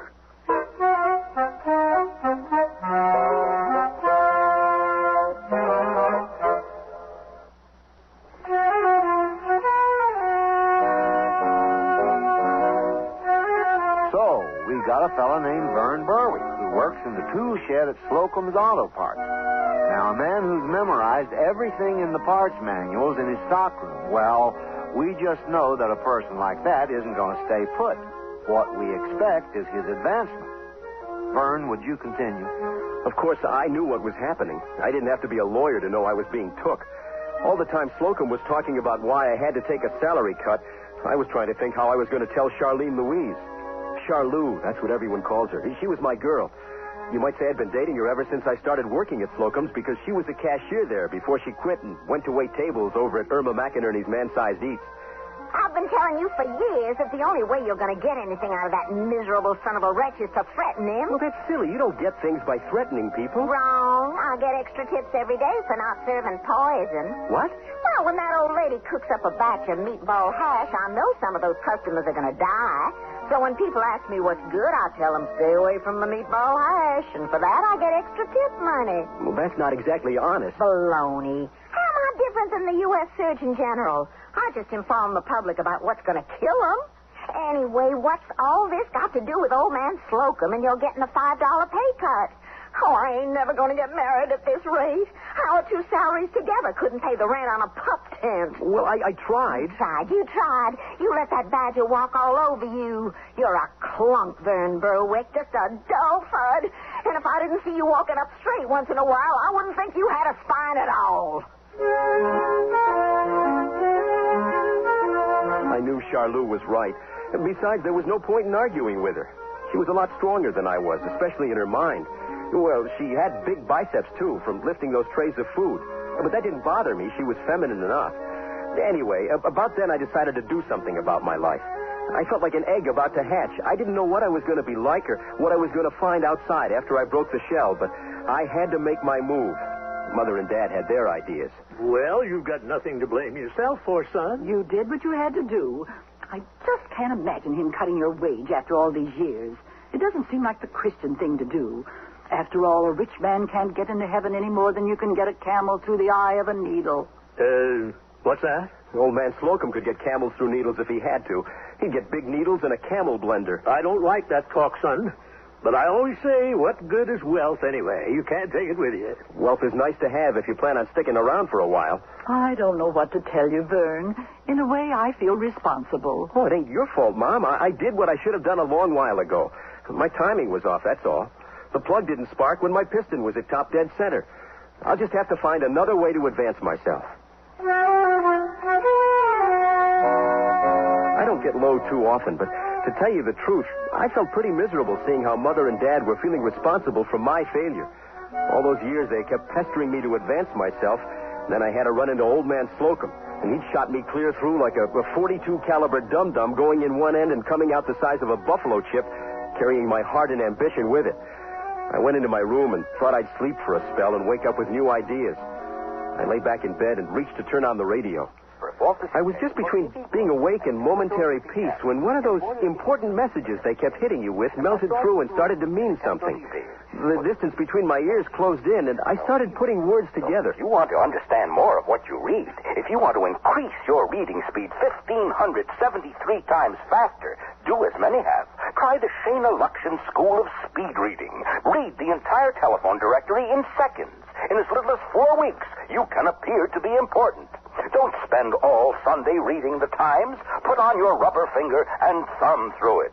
And best of all, remember what you read. Yes, you will remember. Now it's possible to read legal papers and hold a grudge indefinitely. Just call toll-free 311-555-4891. That's 311-555-3682. There. Now, did you notice that wasn't the same number I gave you the first time? I know that. You never would have let me get away with that if you took the Shana Luxian course in speed reading and remembering. The number again, 311-555-4891. Call now. There's no obligation. Just send $20 for registration and overhead. Shana Luxian School. Lavelle speaking. Yeah, I just heard your commercial on the radio. I'd like to increase my comprehension. Well, why don't you give us a try? This Sunday, we're having a free demonstration at 11 in the Morality Room at the Sydneyland Motel. Just register when you get down there. I'll be looking for you. This is a recording. My Lord, a recording. Seems like there's nothing real anymore. Right at that moment, the only bright spot I could see in my life ahead was the idea that I might be able to do what the radio commercial said. Increase my reading and comprehension 1,573 times faster. So Sunday morning at 11 o'clock sharp, I was at the Sydneyland Motel sitting in the Morality Room with about 20 other guys. Good afternoon. My name is Shana Luxian, and I'm simply delighted to see such a wonderful turnout this Sunday. It gives me a warm feeling to know that everyone here wants to improve himself in one way or another. It was hard for me to believe that I was watching and listening to the real Shana Luxian. I felt all feverish just to be near such a famous person. No, I mean, I must have heard her commercial 100 times. She wasn't only smart, she was beautiful. I couldn't believe what was happening to me. Suddenly, I knew what my direction was. I could see my advancement clearly ahead. So I paid in my money, and 3 times a week for the next month, I attended classes in a loft over a Chinese restaurant. Shana Luxian herself was my teacher, and to give me even more certainty, she told me I was making progress faster than any student she had ever had. She didn't seem to be able to get over how fast I was going. Vern, I'd like you to scan this and give me some idea of what you've read. Okay. Okay? Yeah, I know it, but I don't comprehend it. Well, I shouldn't wonder. No one can thumb through a book that size and get much out of it. I guess not. How much of it can you tell about? What do you mean? Well, I mean, did you see any of the words? Can you remember any of it? Oh, yes, ma'am. I remember all the words. It's just that I don't know what they all mean. You remember all the words. Would you like to say some of them? Beginning where? Well, I don't know. Do you recall anything on page 1? Oh, yes, ma'am. Summer is a comin' in, Ludi sing cuckoo, growth said and bloweth med, and springeth the wind new sing cuckoo. I don't know what that means, you see. I don't believe this. Do you remember any more? Oh, yes, ma'am. I can recite the whole book. From the text to Geoffrey Chalker, 1340 to 1400, and smale fowls makin' melody that sleepin' all the night with open ye, so pricketh hem nature in her courages, then longin' full to goon on pilgrimages. The Canterbury Tales Prologue. Shall I go on? Vern, you have just memorized an entire book of quotations. Oh, yes, ma'am. And the index, too. It's very true that from little acorns giant oaks will grow. By the end of his second week of Shane Eluction's speed reading class, Vern Berwick had thumbed through a book of quotations and in less than 10 seconds had memorized the entire book, including the index. Seems like this little acorn has just been planted and rained upon. If you would continue. Well, the next few weeks just whizzed on by. Miss Luction paid more attention to me than anybody else in the class.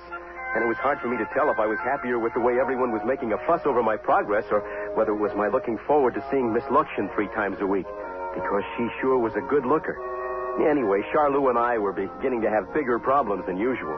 Well, as I see it, all you're doing is throwing out good time and money, improving on what you already do better than anybody else. You've got a photographic memory, so what? How's that going to get us married any sooner? Well, I don't know yet, Charlou. All I know is I've been going to the library after work every night, and I got all the books from A to F memorized. I know everything from Aardvark through Fulcrum. Now, that's got to come in handy. Where? Oh, that's just a freaky thing you're doing, Vern. Where's all that reading going to get us? And what do you know now that you didn't know before? Old man Slocum isn't going to give you a raise because you know about aardvarks. Well, what about antennas, anthracite, anthozoa, anthropometry, apocalyptic literature, Vern. bacteria, balance, Byzantine architecture, catamarans, chemistry? There's one. Did you know that analytical chemistry has for its purpose the determination of the constituents of which a substance or mixture is composed by methods which are qualitative when the identity only is ascertained or quantitative? Hold it. Stop.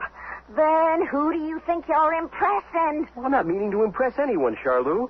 Lord, if you can't see the importance of knowing all this stuff, I don't know what I can do to please you. You can go out and get yourself a high-paying job. That's what you can do. Oh, come on, Charlou. Why do we have to argue all the time? You never kiss me anymore. Well, how's kissing gonna fix things? Well, kiss is the beginning of everything. Sunlight kisses the earth. Water kisses a seed.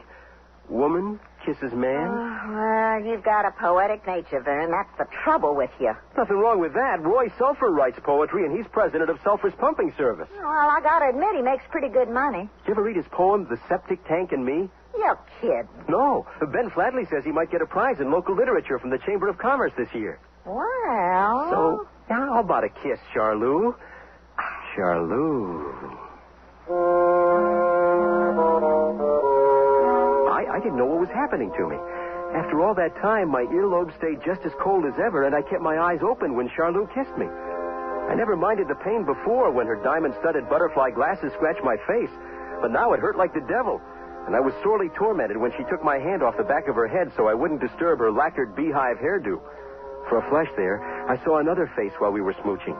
It was the countenance of the kindly, soft-looking, gentle-mannered Shane Eluction. But back to the matter at hand. Mother and Dad didn't know what to think of my new efforts toward advancing myself. And when Charlou spoke to Mother on the phone regarding me, it didn't help. Spoke to Charlene this afternoon. Oh? How come she called in the middle of the afternoon? She thinks you're wasting your time with this speed reading business. She's ignorant. Why, Vern, that's no way to talk about your future bride. I've been thinking, Mother, Dad. I don't comprehend everything I read, but I'm beginning to understand a lot more than I used to. You've got a good head on you, son. And it's getting better. But I'm deeply troubled because things are getting clearer and clearer in my mind. Why should that trouble you, son? Because I'm stupid, Dad. I won't hear talk like that. No, I'm stupid.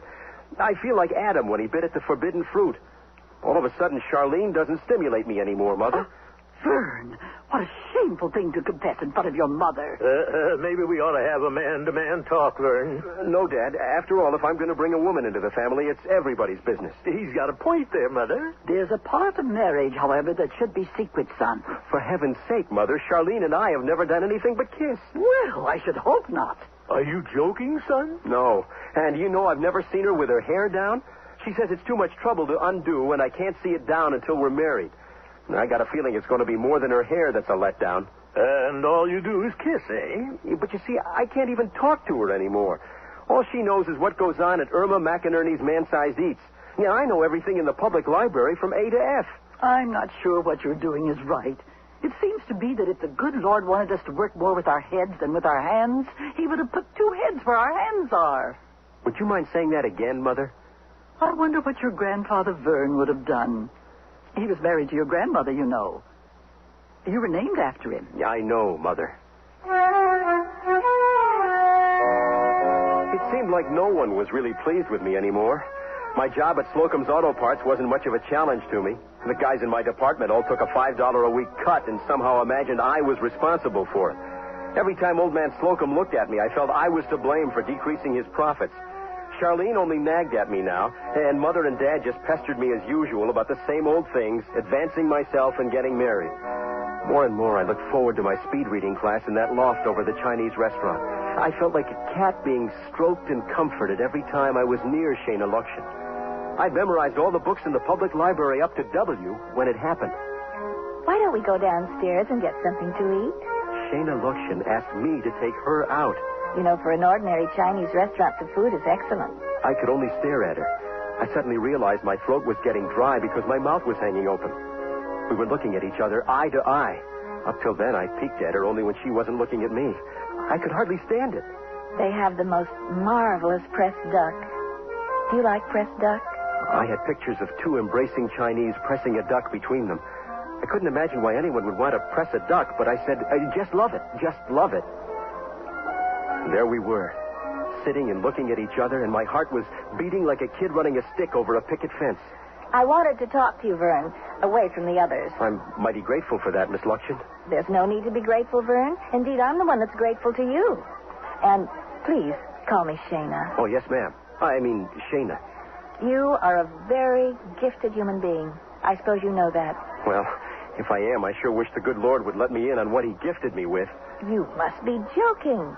I honestly feel that the genius you possess is absolutely unique. Well, someone ought to tell old man Slocum. He cut my salary $5 a week to 105 clams, and that's not even take-home pay. What a waste, Vern. With talent like yours, you could make millions. I've already made millions. Millions of problems. No, come on, Miss Luxian. I'm 32 years old, and I'm still getting taken. Emotionally, I'm 15 years old. Well, I'm considerably less than 32, Vern. And I can tell you truthfully, you are one of the rarest people I have ever heard about. You mean you like me? I think you're sensational. And I hope you trust me. Well, of course I trust you, Miss Luxian. But I have a business proposition to make to you, Vern. I want you to be on a TV show. I want you to be an expert on Shoot the Expert. I'm no expert on anything. My life's a mess. All I know is auto parts. Vern, you're an expert on everything. You memorized every book in the public library. Well, I don't know. May I lean over toward you for a moment? Why, Miss Luxian, you kissed me.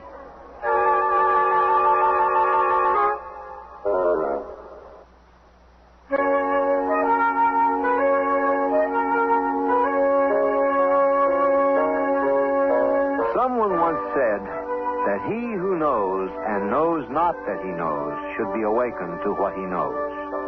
It would be very interesting to see how you trap a man who knows everything when he appears as an expert on a TV show. If you're up to it, Vern, tell us.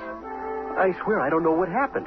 All of a sudden, the famous Shana Luxian of radio commercial fame was kissing me in a Chinese restaurant. My head was buzzing around. It must have been as red as the sky in a sandstorm. But that was only the beginning. Soon after that, she arranged with the TV station to put me on their show, Shoot the Expert. They made a bigger-than-life-size cutout photograph of me mounted on plywood. I was wearing a cap and gown like I had just graduated from college. They screwed a loudspeaker on the wood where my head was, and then gave me a microphone off stage so my voice came out of my photograph. 3 guys and 2 hefty-looking ladies sat in the first row of the theater with shotguns. I was doing just fine for the first 15 minutes or so. Sir, my question is about rockets. I want to know, when were the first rockets used, And who used them? The rocket was used long before our era. It was used by the Chinese, Arabians, Greeks, and Persians to send signals and to set enemy encampments on fire. And another 10 points for our expert, Vern Berwick. Well, so far, we have a perfect score. Vern Berwick, 120, Hunter, 0. And now, Clay Birdwell. It's your turn to stalk the expert. Remember, only questions which can be answered in detail will be accepted. Questions that can be answered by yes or no will automatically be disqualified. Mr. Birdwell? In the not-too-distant past, the passenger pigeon was so plentiful, their numbers blackened the sky over many areas of the United States. And if men hadn't been such greedy buggers, that pigeon wouldn't be extinct today. That's correct. Well, my question is, what effect would passenger pigeons have on today's environment if they were left unmolested? Mr. Berwick seems to be hesitating. The question, ladies and gentlemen, does not require an answer of simple fact. It's true that Mr. Berwick has memorized the entire public library. However, I think our contestant, Mr. Birdwell, is onto something. His question asks for a personal opinion, a question which I'm going to allow because such a conclusion might be worked out mathematically and may not be considered pure conjecture. The time clock is nearing 0. Mr. Birdwell got off a good one, ladies and gentlemen. With one shot, he almost completely removed the head of Mr. Berwick's photograph. And since Mr. Birdwell has his quarry on the run, he goes again. Mr. Birdwell. The ancient Romans contributed heavily to the laws by which we live. But so did other societies. The Greeks, the Hebrews. What would our society be like without the contribution of Roman law? I knew he had me. He was asking questions that required my personal opinion. I only knew what was already in books. I hadn't worked on having personal opinions yet. And the clock! Of course, the loudspeaker was protected by a metal shield, but after a few more questions like that, the head on my picture was completely shot off, hanging by the loudspeaker wire and swaying back and forth in front of my belly like a pendulum on an 8-day clock. I felt like I was a failure, but I didn't even suspect what was about to happen. It wasn't your fault, Vern. You couldn't be expected to answer questions on things you weren't familiar with. Oh, it doesn't matter, Miss Luxton. And Mr. Berwick, you were quite amazing. What's important, really, is that everyone had a good time. We are simply delighted and privileged to have a person of your caliber on our network. And it certainly doesn't affect your fee. After all, $2,000 isn't exactly soil conditioner. Did you say $2,000? Oh, Vern. Isn't that sweet? The news of being paid $2,000 and Shayna kissing me again strained my ability to stay vertical. I managed not to pass out, though, because the door opened like a wind and somebody's secretary blew in. Mr. Vacek, the governor is on the line, and the chairman of both the Democratic and Republican national committees wish to speak. Put the governor through to my desk, Miss Finch, and get numbers on the others. Tell them I'm in a meeting with the governor. Well, what can I tell you? Politicians were calling like mad. Big corporations wanted me to take over executive positions. By now, I had memorized almost everything in the public library and had started reading books in bookshops on statistics, management, and mathematics. My confidence in myself went from 2 to 9 on a scale of 10. My advancement was progressing full speed. Come in. Oh, you. Here you've been making quite a name for yourself on TV, Berwick. What do you want? Well, I don't want anything, Mr. Slocum. Well, then what are you doing up here? I don't particularly enjoy looking at you. Well, sir, no disrespect intended, but you are the ugliest, evil-tempered, greedy gentleman I've ever known. And I mean that kindly, sir. What? You're an avaricious grabber, Mr. Slocum, and it's no longer my intent to be in your employ. I would therefore appreciate it if you would accept my 2 weeks' notice of resignation from your establishment. I don't need 2 weeks, Berwick. Very well, sir. I suggest you read the nice management... Don't you tell me what to read. Just you clear out of my building as fast as you can. I rather expected you to behave this way, Mr. Slocum. I was attempting to behave in a civilized manner, but apparently... Out! Mr. Slocum threw his paperweight at me. It hit the wall beside the door, fell onto a chair with a protruding spring, bounced once and hit the floor. I smiled defiantly and in a devil-may-care fashion left Mr. Slocum looking apoplectic in his narrow little rat's nest. I hope you know what you've done, son. It was a calculated move, Mother. What does that mean? It means, Dad, that for the first time I have direction. You never mention Charlene Louise anymore. No, Mother. As far as I'm concerned, the only score Charlene can make is on her brake drums. She'll have to deal with Mrs. McInerney's meatball hash without me. Through the TV station, I kept getting important mail.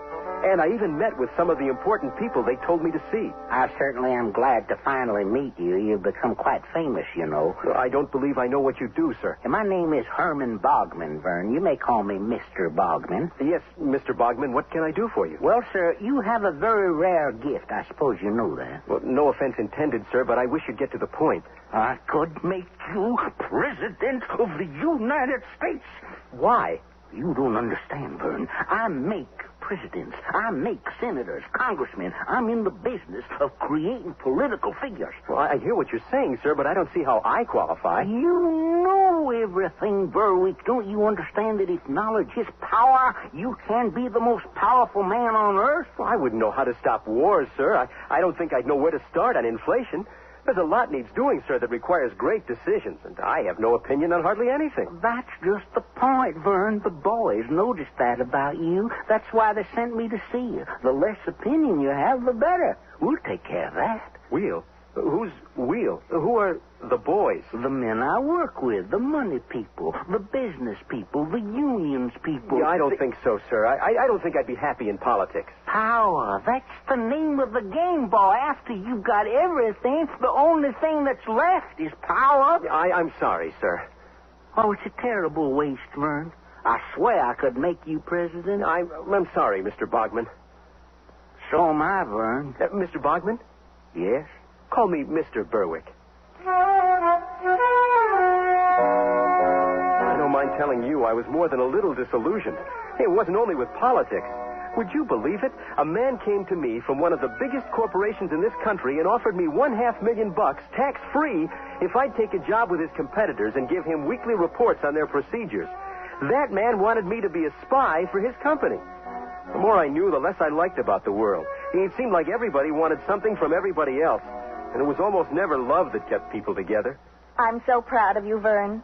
Do you realize how you've changed in the last 8 months? Yes, I do. I feel so responsible for the way you are. Well, you're certainly right about that. I've arranged for you to speak at Kruger College on the 15th. I won't be able to make it, Shana. What do you mean? Do you realize the trouble I had to go through to set you up there? Don't you want to advance anymore? I've had an offer from the United States government. Why, that's marvelous, Vern. What sort of work is it? Medium top secret. Are you going to take it? Yeah, I think so. I think so. When I told her medium top secret, referring to my new job with the U.S. government, that's all I knew about it. I went to work at a funny building without windows, and they sat me down in front of a computer readout machine that looked like a typewriter, but printed lines of words almost instantaneously. I didn't know the meaning of the printout, mostly formulas and technical stuff, but that didn't matter. I was only supposed to memorize what I saw. I want to tell you that I was beginning to be puzzled about where my advancement was taking me, when one day a colonel from the Air Force got me into his office and told me what my function was to be.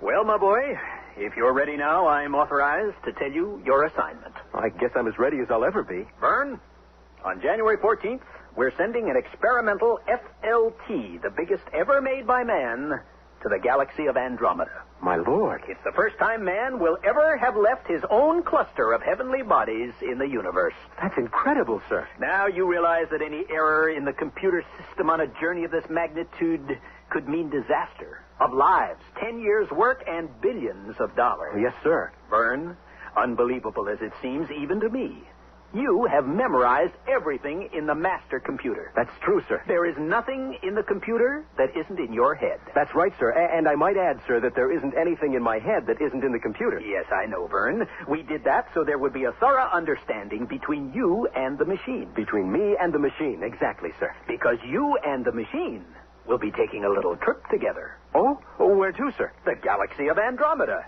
You're to be a living backup to the computer. Oh, yes, sir. What should I pack? A very good question, Vern.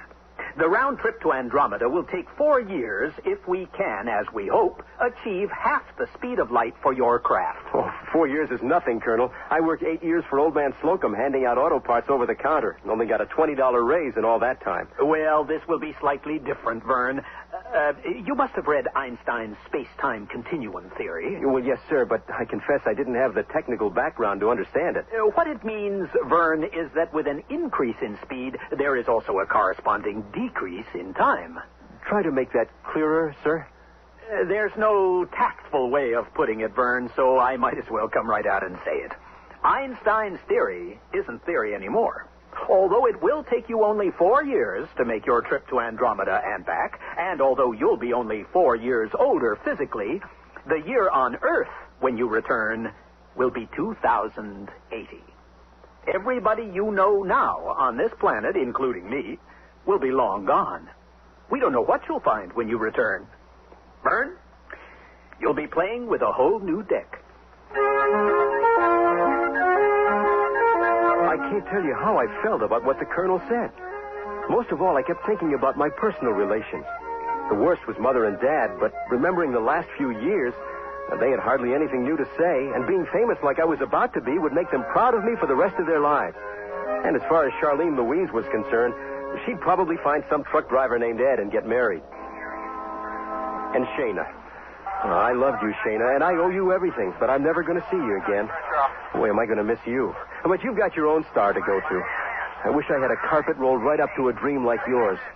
Sure hope you get what you're looking for, Shayna. So long.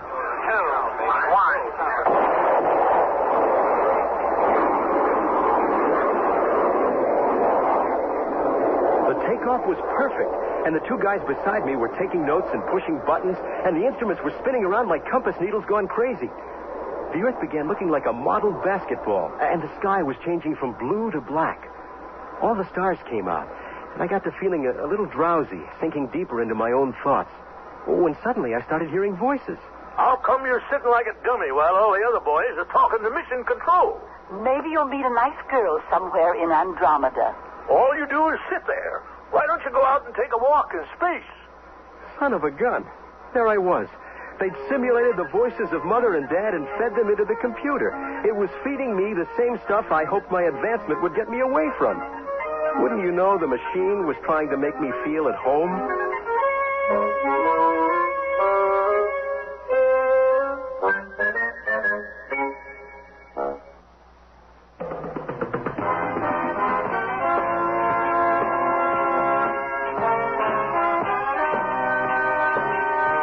The Sears Radio Theater has been brought to you by Sears Roebuck and Company, where our policy is satisfaction guaranteed or your money back. Sears, where America shops for value. The Advancement of Vern Berwick was written by Shepard Menken, produced and directed by Elliott Lewis. Your host was Andy Griffith. Our star was Jerry Fogel. Featured in the cast were Hal Peary, Elvia Allman, Frank Nelson, Shirley Mitchell, Mary Jane Croft, Shepard Menken, Byron Kane, and Elliott Reed. The music for Sears Radio Theater was composed and conducted by Nelson Riddle. This is Art Gilmore speaking. The Elliott Lewis production of Sears Radio Theater is a presentation of CBI.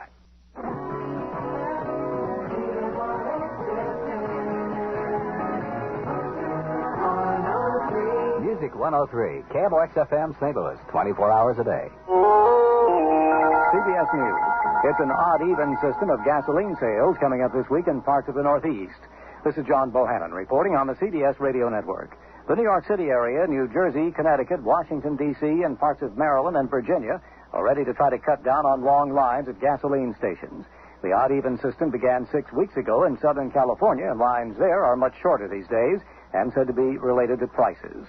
A state of emergency has been declared in Minnesota because of fuel shortages. More from Eric Escala of KDAL in Duluth. Minnesota Governor Al Quie announced the state of emergency, saying it is imperative that truckers are allowed to pick up fuel oil and gasoline at the state's oil refineries. There are numerous reports that truckers picketing amounts to harassment of drivers trying to take on loads of fuel. State Energy Agency Director Al Johnson says the National Guard will serve as an escort for trucks wanting to haul fuel. To assure that there is no holdup of the product coming out of refineries or terminals in any way, shape, or form.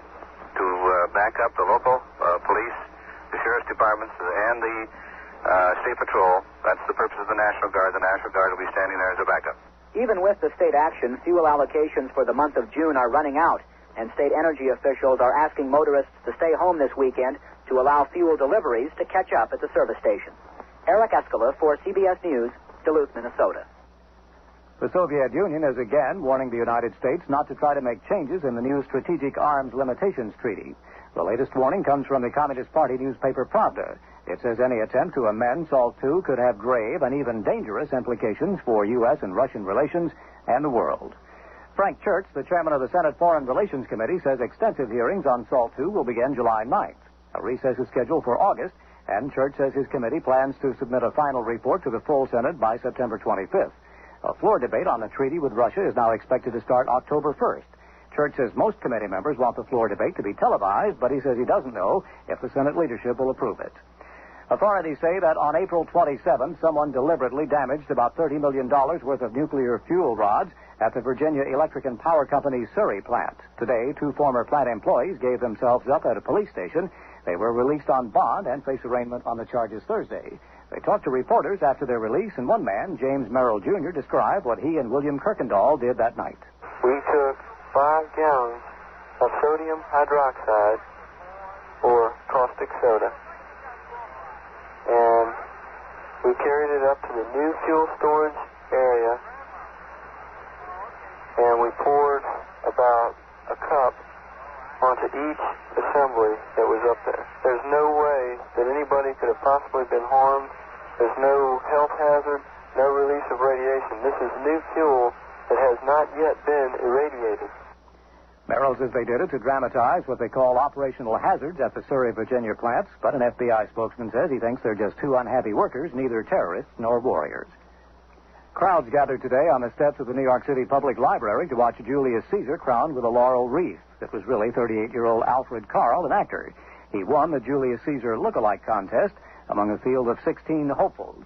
His grand prize includes a cruise to the Caribbean, and he gets to keep his polyester toga. John Bohannon, CBS News. I'm Andy Fisher, WNEW News. At 7 minutes past 10, time for the Sears Radio Theater. That's the theme from the Sears Radio Theater. Tonight, a program of love and hate with Cicely Tyson as your hostess. Here's a preview. Can you doubt for a fraction of a second that I love you, even as you love me? And you're going to marry me. John, I can't marry you. The Sears Radio Theater will begin after this message from your local station. Oh, easy, Pete, easy. It's not St. Paddy's Day yet. Folks, a lot of people have always wondered if it always rains and it's cold and windy on St. Patrick's Day for the parade, whence comes the expression luck of the Irish? Whence comes just like now? I'm going to explain it to you. We are going to have a contest at WNEW that's out of this world. All you have to do is send in cards, as many cards as you want, to Luck of the Irish, WNEW 565 Fifth Avenue, New York 10017. That's it. You don't even have to listen. Although that would be a heartbreaker, because St. Paddy's Day will be out on the west portico of WNEW talking about the parade, carrying on, singing and dancing. You know the number we do every year. But we will be picking one card starting at 6 a.m. Friday, March the 16th, through 5 a.m. Sunday, March 18th. Once an hour, we pick a card. The name of that card wins 100 New York State Lottery tickets. That's a $100 value. Now, one of those tickets could be worth up to $10,000 immediately, and a chance to win $100,000 in the New York State Lottery grand drawing. But you got to remember, this is only a chance, so you got to have the Luck of the Irish. Don't pay attention to the weather. Pay attention to your announcer. Send your cards to Luck of the Irish, WNEW 565 Fifth Avenue, New York 10017. Mail deadline Tuesday, March 13th.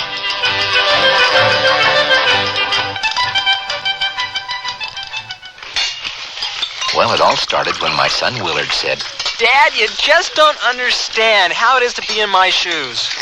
And so I said, Okay, I'll tell you what. I'll do what you do for a day, and I'll see how it is. Well, first it was great. I slept in till 20 minutes, too, like Willard does. But then after school, Willard told me... The garage is dirty. Would you mind cleaning it up? And I told him... I'll see about it later. Willard, and he said... You'll see about it all now. right. And so I did. But I wasn't very happy about it. Well, after supper, I thought I might catch a little TV, but then Willard reminded me... Don't you have homework to do? 2 things I know for sure. One is, I'm going to work harder to understand how Willard feels. And 2, I got to get Willard's shoes off. My feet are killing me. Listening, caring, and sharing. That's what understanding is all about. From the Mormons, the Church of Jesus Christ of Latter-day Saints. This is Cicely Tyson. We're in a laboratory in the Carson Medical Institute, one of the outstanding hospital research centers in the world. The distinguished biochemist, Dr. John Sanderly, sits alone in semi-darkness, surrounded by the complex paraphernalia of the lab, oblivious of everything except the sealed vial on a table before him. A vial glowing with a blue-whitish, luminous substance, casting weird shadows on Sanderly's tortured face. John, it's Steiner, and Kendall is with me. John, we've been worried for both of you. Mary, where is she? Close the door. No, don't turn up the lights. Over here, please, by the table. What is this? I know you have questions. Why have Mary and I isolated ourselves here in our lab these many days and nights? Why have I not answered calls? Believe me, it had to be. Now, I only ask your help and your silence. Our silence? Yes. But you never reveal what you see in this room without my permission. Oh, but that is really... Wait, Carl, look at John's face. He said he needs our help. How, John? The light from that vial on the table. I have never seen that color. That is why you are here. No 2 men alive are more qualified. That vial, test its contents as you would a volatile gaseous substance, but never open the vial itself. I challenge you to tell me what it contains. I'll be waiting in here. Call me when you're done. But, John, we should... Mary, forgive my doubts, but it has been so long. I know no other way. And that's only the beginning of our story.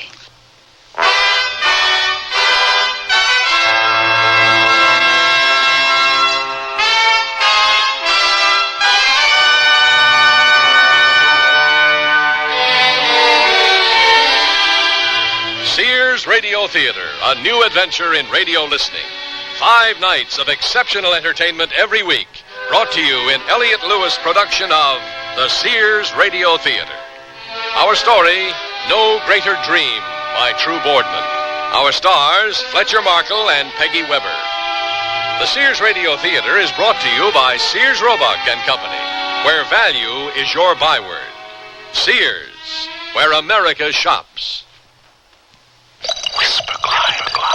Sears' best Whisper Glide Travis rods offer you more features than any other line of Travis rods anywhere. Whisper Glide. So if you're decorating or redecorating, choose these. Whisper Glide. Their design features remarkably smooth drawing, and Sears' own non-tilt carriers help keep your draperies straight.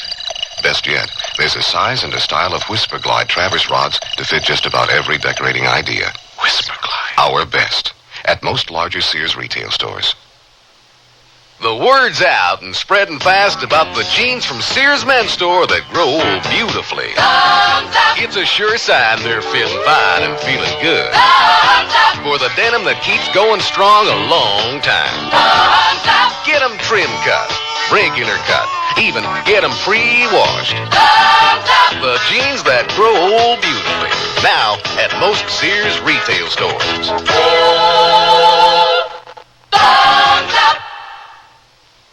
Hurry, step right up to most Sears retail stores for the Sears National Hardware Week sale. Take aim for special savings on these items. Save $20 on Sears Home and Shop Vacuum, now just $79.99. Get 20% off 2 sizes of trash cans, now sale priced from $10.99 to $12.99. And get as much as $8 off a single-lever bathroom faucet. Take home big savings, real straight shooting at the Sears National Hardware Week sale. Hurry. Prices may vary in Alaska and Hawaii.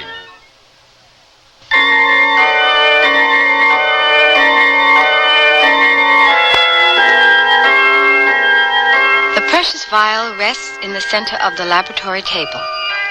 Testing equipment surrounds it. Kendall and Steiner are about to complete their work. They seem puzzled, confused. Carl, the nitrogen source. More. Open the valve. Oh, there's no point. The reading is minus 270. Virtually absolute zero, and still there's no reaction. No change of density. In fact, no evidence of density at all. What it can't be. Yeah, as I found with every spectrometric test. Magnetic spin resonance, electron spin, all of them. No reaction.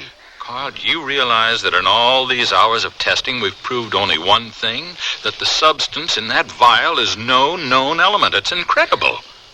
Perhaps not so incredible. One answer would explain many things. John's and his wife's determination to work alone, his demanding our silence. What do you mean? Well, if you had visions of the acclaim for a new discovery, a Nobel Prize, for example, would you not also take such pains for secrecy? Suppose you realized you had accomplished a discovery, one such as the Curies achieved, or Thomson, or Seaborg. You mean the discovery of a new atomic element? Precisely. But this substance, if it is a substance, has no evidence of atomic form. But it is there. Something is there. John. You heard? Your conclusion? Yes. You have both confirmed what I knew must be true. And now, good night. Good night? And that is all? We work here for hours and then a simple good night? You dismiss us like student assistants? Carl, he warned us beforehand. But what right has he to treat us like this? If there is some breakthrough here, it is not his alone. Please go, both of you. John, be reasonable. Now, there's truth in what Carl says. Whatever it is you've achieved here, have we, your colleagues, not the right to know? We aren't asking to share. You cannot know. And if you knew, you could not understand. We could not understand? By God, I've had enough of this. Where are you going? To take that vial. You have no right to keep it to yourself. Sealed, I could not tell its contents. But if I break the vial... Carl, I warn you, if you touch that vial... What, you will stop me? No, my friend. No. John. By God. You strike me. I will... Carl, no. No, let me go. In the name of heaven, what have I come to? Carl, forgive me. I'm not myself. But you don't know. You can't know. John, whatever it is that's driven you to such extremes, in friendship, we want to know, and if we can, to help. Yes, I too would say that. And as for my actions just now, well, you know, I am an impulsive fool sometimes. But you will admit it is all very strange, this work that we have done on a substance that is no substance. I'm tired. I'm very tired. John, you can't go on alone like this. You're exhausted. You need help. Trust us. Wait. Wait here, please.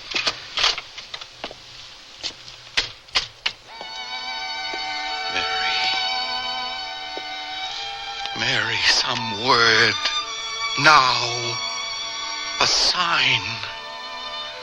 I don't want them to know, but perhaps with their help, somehow. Do I go back out there? Do I trust them, Mary? My darling. A single word.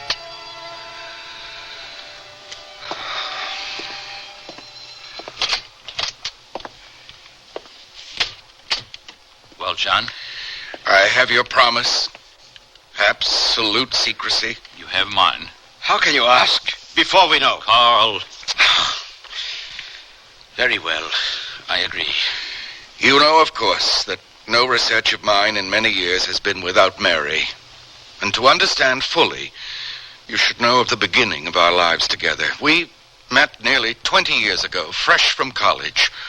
And from that moment on, I knew my life as a man and as a scientist would never be the same. We began our work together on genetic research. Mary was tireless, her energy driving both of us to near exhaustion. Finally, after many months, I persuaded her that we should take a week off to visit my parents on the family farm in Vermont. The effect of that visit on Mary was a kind of magic.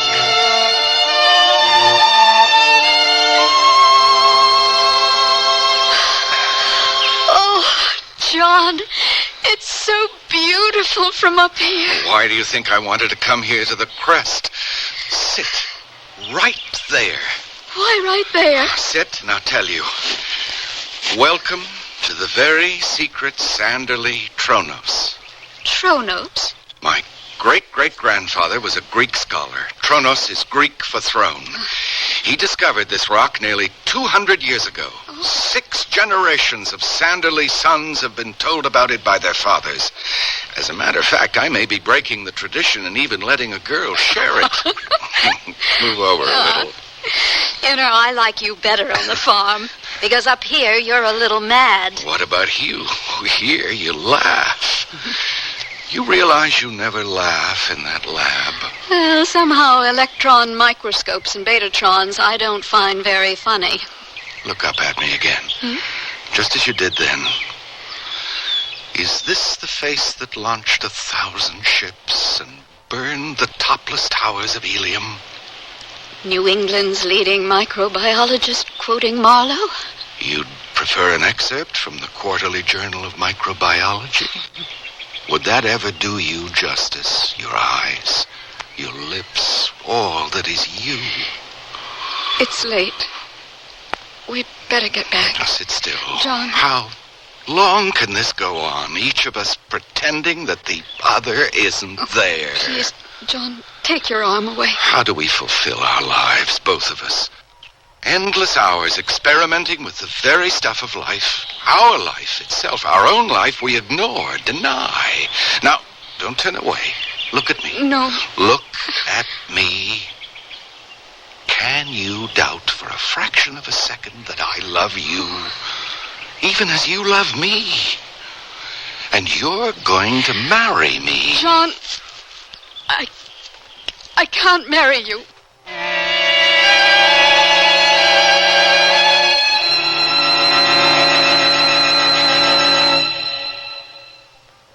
The natural look really helps do something for a woman. The classic look does too. Now there's a group of classic coordinates at Sears that really does up the natural look for spring. Everything in a nubby, texture-rich blend of polyester, rayon, and flax in 2 of this season's favorite colors, mauve or natural. Capture the double-breasted blazer, wrap, skirt, straight-leg trouser pants, and open basket weave shirts. Sears Spring Coordinate Group in sizes 8 to 16 will really help do something for you at most larger Sears retail stores. I'm out of control. Be cool, be natural, take it light. But where do I start? With the basics like the new Pretty Natural Light Shaper from Sears. The Pretty Natural Light helps keep you smooth all day under your clothes, giving you a shape that's soft and natural thanks to the shimmery, lightweight power net. Never intimidates because its control is moderate, with a front panel that helps keep your tummy where you want it. Great!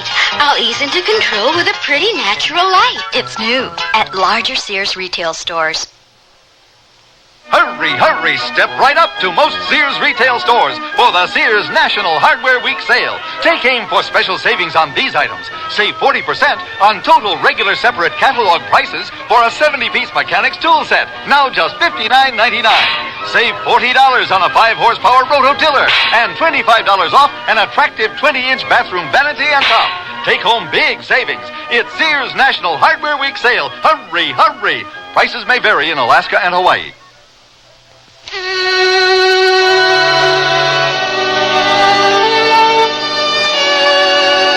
Look at me. Can you doubt for a fraction of a second that I love you, even as you love me?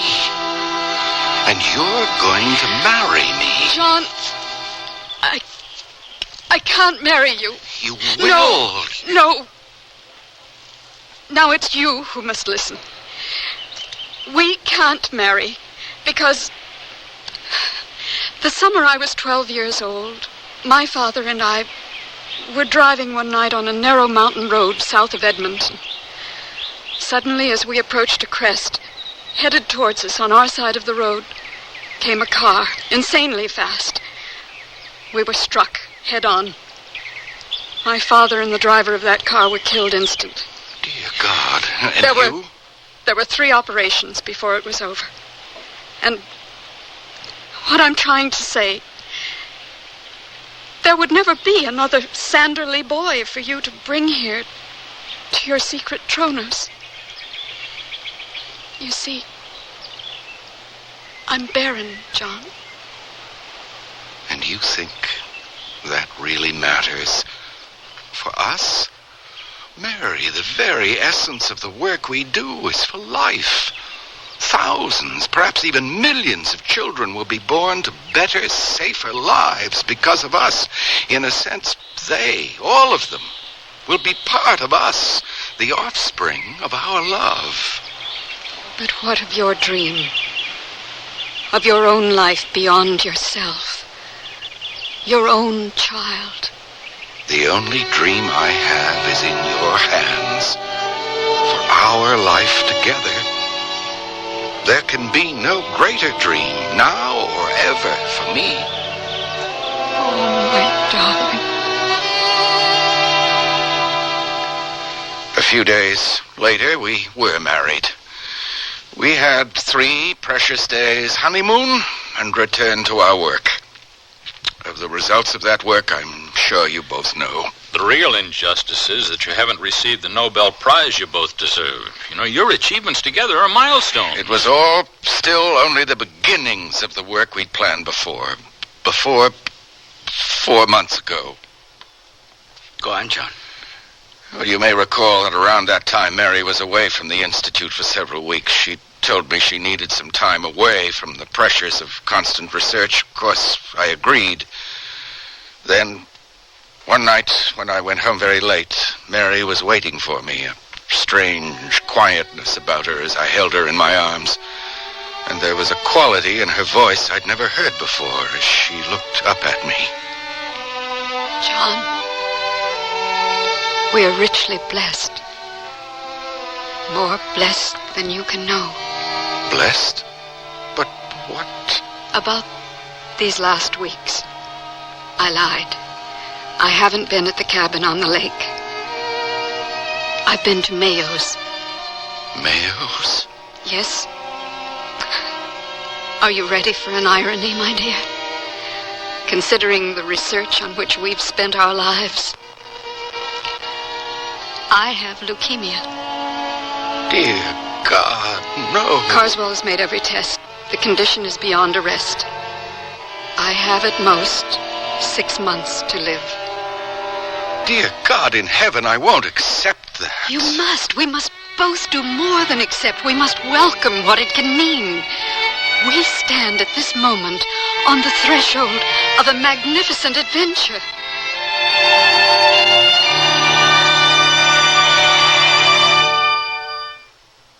Sears Radio Theater will return after this message from your local station.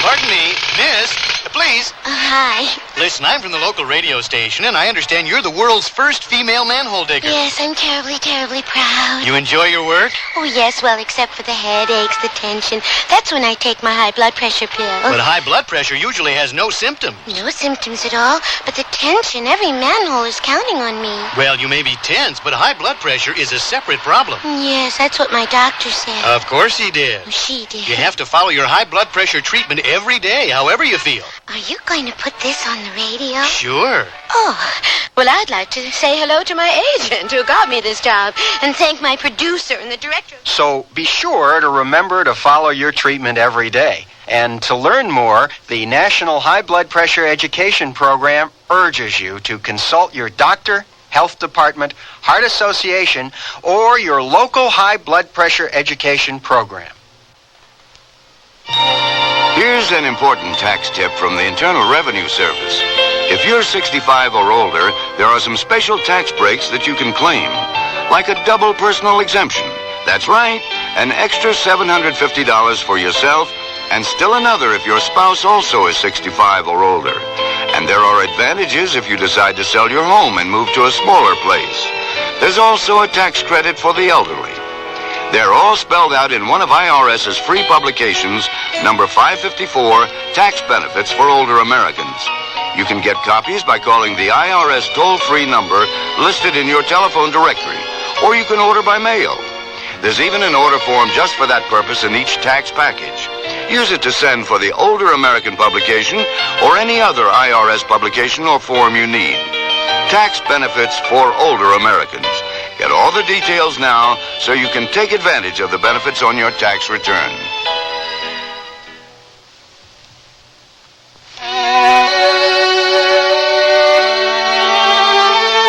The condition is beyond arrest. I have at most 6 months to live.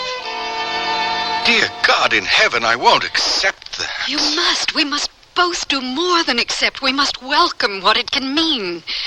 We stand at this moment on the threshold of a magnificent adventure. But Mary... No, wait. The dream we've shared. To find some ultimate key, an opening of the door that seemed forever closed. Here is that chance, my darling. Ours is a love stronger than life itself. Then why shouldn't it seek to serve beyond life? The search. The search which has underlain all of our seeking. The dream that is beyond all dreaming. The search for the soul. Yes.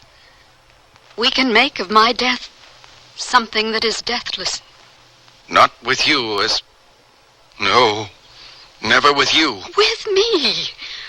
We can use every iota of knowledge we have to at last bridge the chasm between the living and the dead. We may succeed where others have failed. The Curies, the Conan Doyles, Houdini and his wife. We shall plan from this moment on. We will face my death for the inevitable phenomenon it is. But as scientists, with the detachment we must have to know and understand. Oh, John, you must agree. In this way, we can give a meaning to my death. A glorious meaning. If I do agree, it can only be after I have given you every test myself. If Carswell at Mayo's was wrong... No, he's not wrong. Yes, you shall convince yourself. But then we will begin. The 2 goals, John. Remember, we discussed them years ago. The isolation of the soul itself. To prove that it exists as an entity apart from the body it is known. And then communication with that soul after it has left its host. Exactly. Oh, and we have so very much to do. We must find and study every report, every theory, every experiment that has ever been made. Somewhere there's the answer. And we shall find it. We shall find it. So it began. In the weeks that followed, Mary and I searched and found every book, every article, every research report in any of the languages either of us knew which concerned the phenomena of death. Seeing superstition in most, fallacy of reasoning in many, sheer blindness in others. However, in those reports we deemed most credible, there was general agreement that the soul force left the body after death, from what the Indians referred to as a chakra center, here at the throat, or here at the forehead, the place of the third eye. As to the soul substance, different observers gave it vastly different shapes and sizes. Therein lay the ultimate problem: how to isolate a substance of whose form we could not be sure. But then, very late, one night over a month ago, Mary appeared from the bedroom, a wonder of excitement in her eyes as she came to me. We've been fools, John, dear. It's all so simple. I know the way. You know? Just now. It was all there in a dream. The answer we've been searching for. Listen, my darling. In my dream, I was in a house, lying on some kind of a slab, and I knew I was dying. I got up, and I walked out the door of the house. Only then I was in a bigger house. And as I started out of that house, I stopped and said to myself, I don't want a bigger house. I want a smaller one. And I suddenly found myself holding a tiny miniature of a house in my hand. And I looked at it laughing. John, I laughed myself awake. It's so clear. what my subconscious is trying to tell us, don't you see? We've been assuming there was no self-determination in the soul itself, no power to alter its own form. Well, why should that be? All we need do is provide the means for the soul to isolate itself in the form of its own choosing at the time of death. Yes, if that could be. But for demonstrable proof, the conditions must be completely under control, a methodology beyond dispute. The methodology is really quite simple. We're going to build a coffin, my coffin. Mary. Together we're going to build it of special leaded glass, hermetically sealed, except for a single outlet above which will be an inverted vial. And into that vial, at the moment of her so-called death, the soul of Mary Helen Sanderly shall pass, and for so long as it benefits the cause we serve, shall by her will remain. And so began the final stage in our preparation, the building of the shrine to certainty, as we chose to call it, since I could not bear to think of it as a coffin. Within a week of constant labor, virtually day and night, here in our lab, it was finished. It was then Mary begged me that we should not leave the hospital at night, but have cots here, in my inner office. I knew why she asked, and I agreed. And then... Yes, John, go on, and then? 3 nights ago, Mary was nearing the critical moment. I was seated beside her bed, head in hands, when after a long silence she spoke to me. Her voice calm and sure, and utterly without fear, as she said, John, it's time. At last.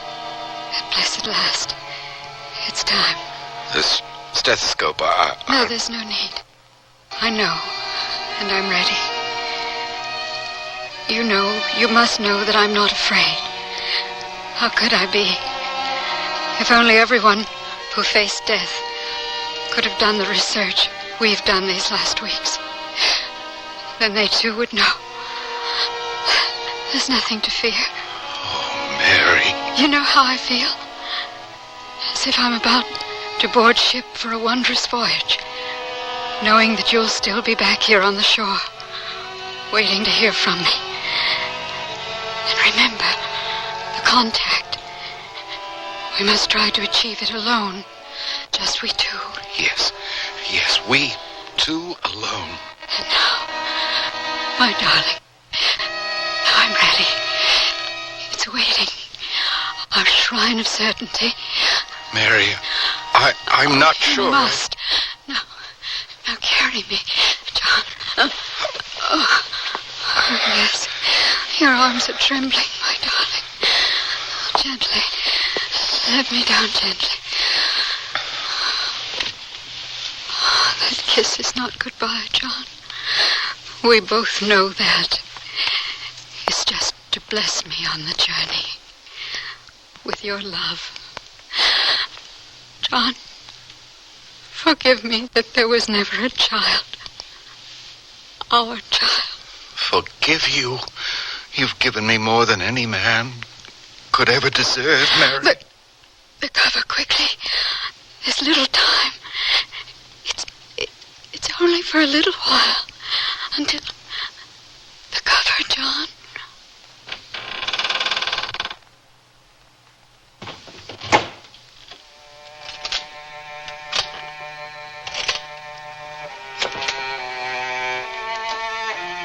And as Mary lay there, a smile of utter peace and acceptance on her face, I placed the cover over the glass enclosure and quickly, despite the tears that flooded my eyes, sealed it closed. Then, as we had agreed, I extinguished the only light, to sit in the silent darkness, waiting, watching, half prayerful, half fearful. What had I done? Had I perhaps helped to shorten Mary's life in the interest of some theory impossible to prove?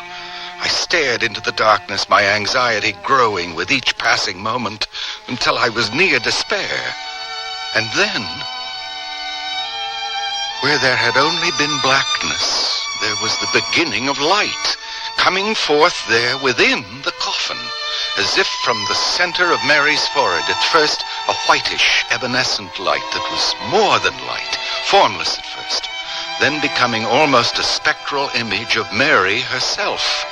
And then before my eyes, I saw that substance, that form above her begin as by her will to change, diminish in scope, and alter its actual color. Then, still as if guided by some force, it made its way to the single outlet, and out through that opening to the vial. I moved forward, shut the valve leading to the vial, closed the seal of the vial itself, and raised it up to hold it, a glowing thing apart, in my hand. Remarkable. Incredible. Beyond belief. Is it, Carl? Are you saying that in our shrine of certainty there is not certainty? I did not say that. No, you did not have to. Come, both of you, in here. Now, is it still beyond belief, Carl? Oh, dear God, she does look beautiful. That smile of peace, of surety, as if she knew that they had succeeded in their search, even at the very moment of death. So now that you've seen, please. John, you must forgive us if we doubted. I do. After all, there was a time I doubted myself. Think within that glowing vial that I actually held in my hands an hour ago, the human soul. An amazing possibility. Possibility? After all, what has been proven? Only that something, some who knows what, was emitted from the dying body. But that it is the soul? Where's the proof of that? Please, leave. Both of you. Now! There is an answer in your silence. This is the way of science. John, now you yourself said the experiment was in two parts. The isolation of the soul substance, then communication after that had been accomplished. What of the second part? Have you achieved that? No, I have not. And you've tried? Have I tried? God knows how I have tried. And I shall go on trying. For how long? Now suppose, having gone this far, you yourself can go no further. Are you sure enough in your faith to allow one other test? A test by someone who has claims to knowledge and how to communicate beyond the grave? No, there can be no one else. Mary and I... No, let me finish. There's a psychic whose works I've read who claims that he has communicated with individuals who have died. And the man's here. Here, John, in this city. Now, you must have heard of him, Val Mera. I know of him, and all he claims may be true, but now still... think of her, now. Think of your Mary and her dreams for this adventure of yours. In fairness to her, if you yourself cannot make that final bridge, and there's the chance another can, should you refuse to try? Let me try to reach Mera and bring him here, for her sake, John. Send for him. I will stay here alone and still try alone. But if you return with Mera, and I still have failed, it shall be as you propose. And may God forgive me if that is wrong.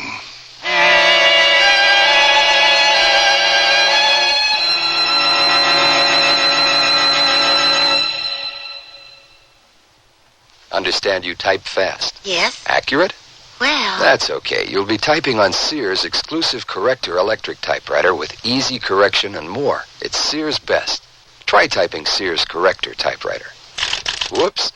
Now first, Sears is S-E-A-R-S, not Z. So backspace to the incorrect letter. Tap the correction key. Now the mistake is blocked out. Next, type the correct letter. Then proceed. Yes, Daddy. Are we finally set for Grandma's? I think so. We've got the new Sears Travel Guard baby seat in the car. Right, and the extra sleep and play baby suits. Oh, Grandma will love those. They're so cute and yet practical. The extra baby blankets and bottles are in the vinyl diaper bag. Oh, Sears certainly did make shopping for the baby easy. Sure did. Well, I think we've got everything. Honey, I think you've forgotten something. The baby. Our family is growing pretty big these days.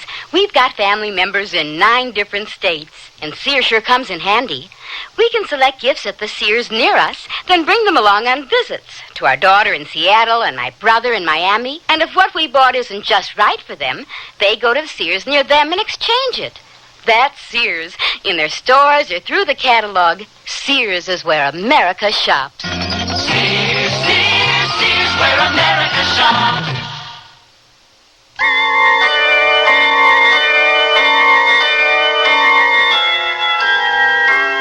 Cicely Tyson again, and here's the concluding act of No Greater Dream.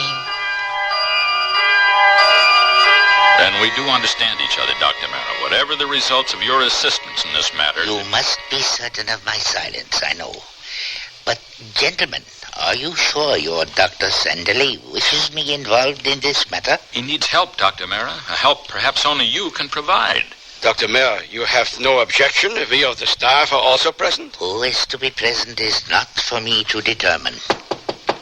Come in. Dr. Valmera, Dr. John Sanderley. Doctor, I salute you. There are so many of us who have for so long desired that a scientist of your stature would undertake this exact research. Let us be on with it. The vial, it's in here. There, Dr. Mara, on the table before you. Remarkable. Remarkable. But the vial so small, and the color strange. Well, let us proceed. You gentlemen will be seated around the table, please. I shall, in the next few moments, enter a state you would call a trance. In that state, I myself may possibly make contact with the departed soul of Mary Sanderley. But if that fails, I have a guide on the other side whom I shall call on to assist me. His name is Michael. Virtually never has Michael failed. From each of you present, I ask only silence and an open mind. And now, absolute silence, please.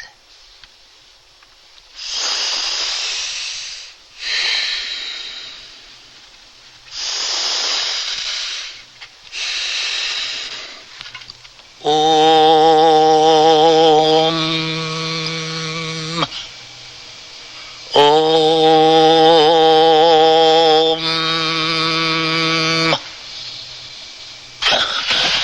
No, it is impossible. Dr. Mara? Complete hostility, sheer disbelief from someone here, within this room.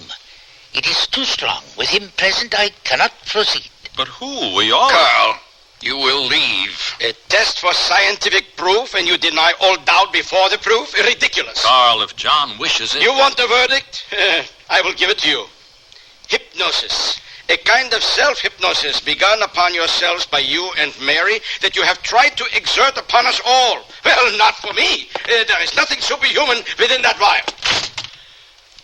John, I'm sorry. Dr. Mara, perhaps now it's impossible to proceed. We seekers have long had to contend with such minds. Please, let's begin again. Let us relax calmly, at peace with the present.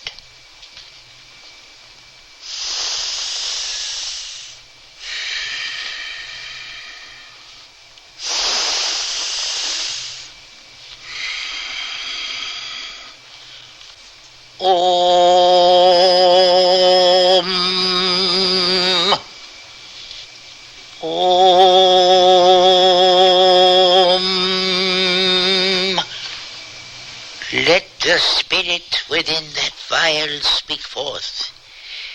Hear my voice and his. Speak to her, John Sanderley.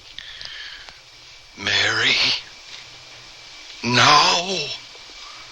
The time is now. Peace. Still all be at peace, and know the voice will come. Mary. Michael, I call on you, there on the other side. the soul of Mary Sanderly here in this room with me. If she be in that vial, help her find voice. I know you have the power. Help her, Michael, help her. No.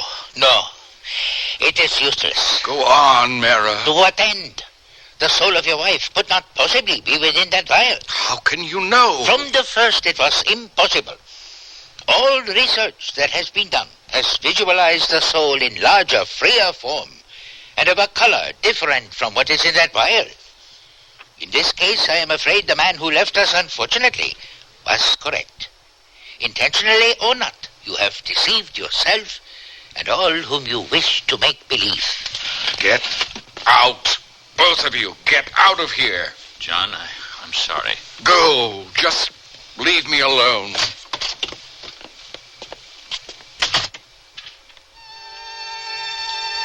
Oh, John, that was not the way. Mary. From the beginning, it had to be only between ourselves. But we have made the contact. Now, at last. Others must hear and know. Let me call them back. No. For the proof we sought to give the world, it is not yet time. Even you were not strong enough. You called the others because you could not trust your faith. And now the plan is altered. Now I must go. But where? Tell me. I am called. Don't despair, my darling. Our magnificent adventure was a beginning, and someday others, with as greater love, will be wise enough to carry it on to its fulfillment. And now, I am going. The call is stronger. Where is it you go? You will know, and soon. 4W.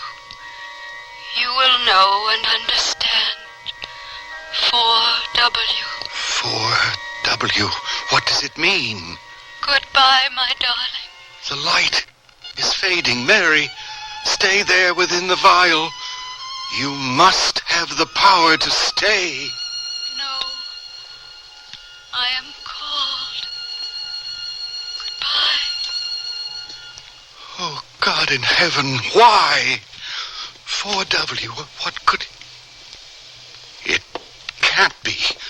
4W.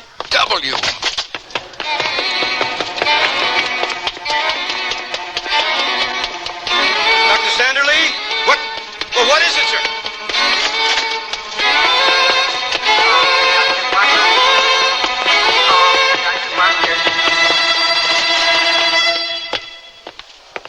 Oh. Well, what is this? You can't...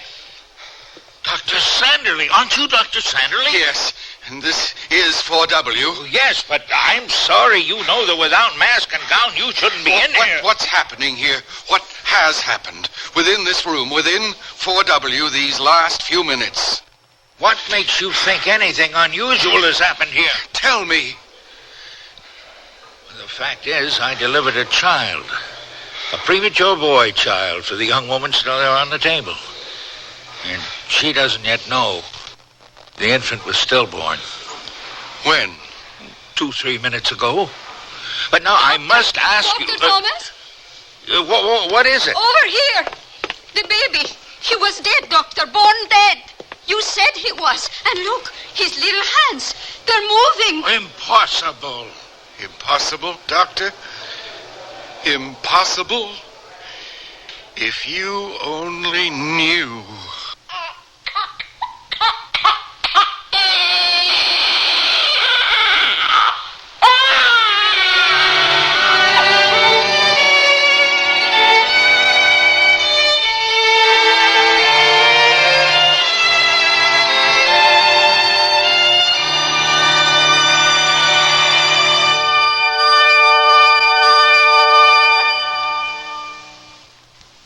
Spring is a playground of texture at Sears Junior Bazaar. Our classic blazer is touchable in cotton and polyester terry. Push the collar and the sleeves up, wrap it close, or let it breeze open. Slip a saucy pointelle top underneath, and you've got contrast. or let each go solo in the sunshine. Finish with crisp coolness in polyester and cotton, poplin wrap skirts, and pleated pants. All mix and matchable in neutral and earthy tones from Junior Bazaar at most larger Sears retail stores. Hey, look! In here, inside this stylish man's dress shirt. I'm a Sears Value dress shirt label, just popping with pride, because Sears Value dress shirts are sure to be popular for a number of reasons. They have fashion spread collars, come in classic patterns and solids and short sleeves. You'll appreciate the perma-pressed polyester or polyester cotton blends for easy care, plus at low value prices, what a buy. Just look for me, the Value dress shirt label at Sears Men's Store, where style, sense, and satisfaction combine to label me right for you. Oh, here I go again. It's time to rent one of those steam-type carpet cleaners. Why rent? Now Sears puts power in a carpet cleaner you can own yourself. The Power Spray from Sears for easy home carpet cleaning. Power Spray sprays hot water into your carpet, then sucks up the dirty water. You can see the dirt you get out. Dirt you didn't even know was there. The Power Spray Carpet Cleaner, a convenient carpet cleaner you can own yourself. Available at most Sears retail stores. Kenmore. Solid as Sears.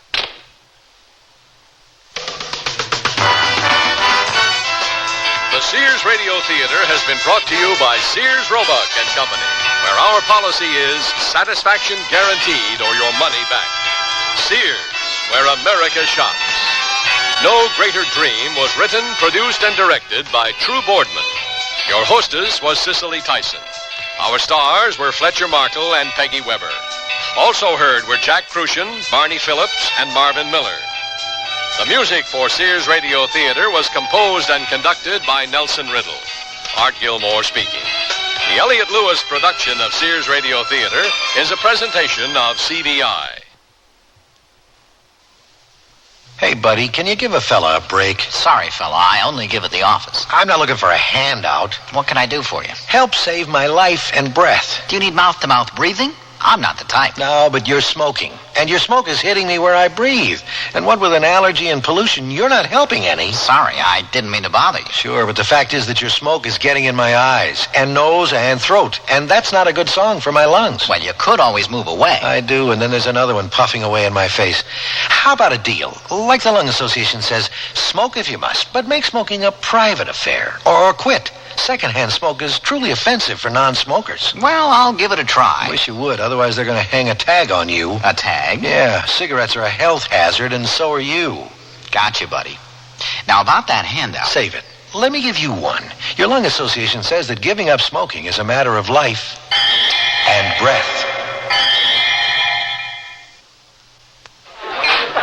I was playing in a band for a few years, on the road. We never ate very well, but we were having a good time. No, really. But the band sort of folded up. I went to work as a welder. My health was improving, except for my smoker's cough. I was doing pretty good. What happened? The American Heart Association did a high blood pressure screening at the plant. I couldn't believe it. Mine was so high. I made them check it again. They told me to see my doctor right away, but... When did you have the heart attack? It was about 6 weeks later. Somehow I just knew it was happening and managed to get into the office and told him to call an ambulance. I was 24.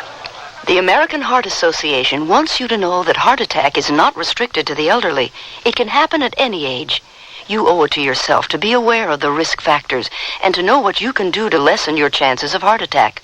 For free information on heart attack and its risk factors, contact your American Heart Association. We're fighting for your life. Tomorrow's Sears Radio Theater will be a story of adventure with Richard Widmark as your host. Let's listen. I smuggle armaments all over the China Sea. It's very good business. I pick them up cheap in Vietnam.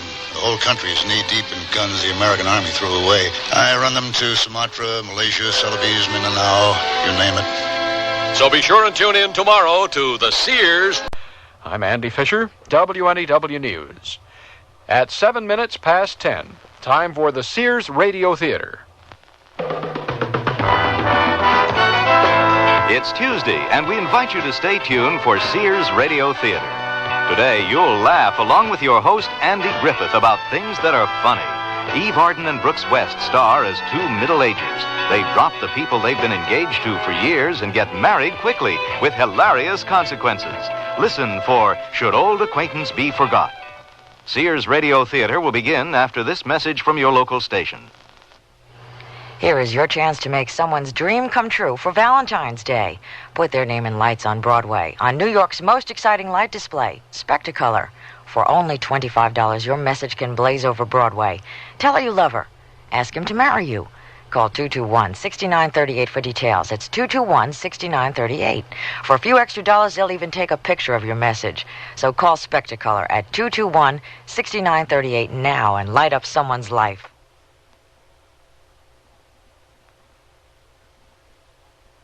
Related to the program objective. We can explain the law in clear, simple language. Free. Information under sub-clause E of clause 1 of subsection B. The commissioner there. Just write Closer Look, Box 1492, Washington, D.C., 20013.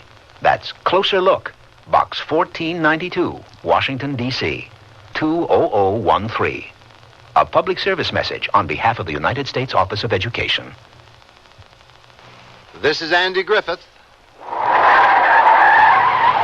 Here they come now, the newlyweds, Fred and Margaret Jackson, fresh from the wedding ceremony and the honeymoon. They make a lovely couple, really. Well, no, neither one of them will ever see 27 again, but nevertheless, it was a case of love at first sight. He saw her. She saw him. Double whammy. Neither one of them has ever done anything like this before. I mean, like getting married. You have to admit, that's making a commitment. 3 weeks ago, if you had told Fred Jackson that today he'd be carrying his bride across the threshold, well, maybe not exactly carrying her. At the same time, if you had told Margaret Jackson, that is, Margaret McElmurray, that today she'd be culminating a 2-week whirlwind courtship in a rented house in the country with a middle-aged Lochinvar who is practically a total stranger, well, they both would have told you you were bonkers. But as I said, here they come, the newlyweds, with the ceremony and the honeymoon behind them, ready to tackle the happily ever after part, which in this case is not the end, but the beginning of our story.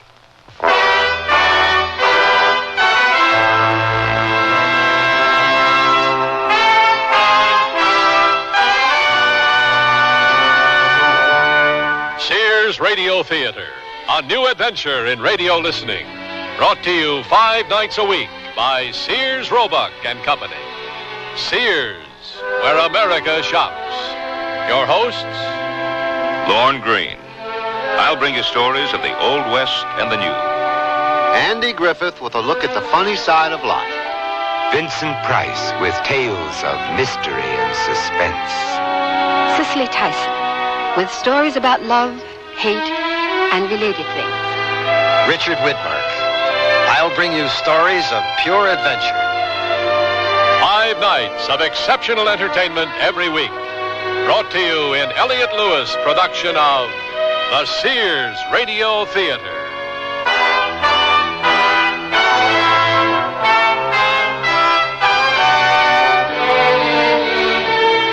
Our story, Should Old Acquaintance Be Forgot, by Shirley Gordon. Our stars, Eve Arden and Brooks West. I sell draperies at Sears. Yesterday, a lady came in and said that she'd been in and out of about every store in town looking for draperies and at this point didn't know what she wanted anymore.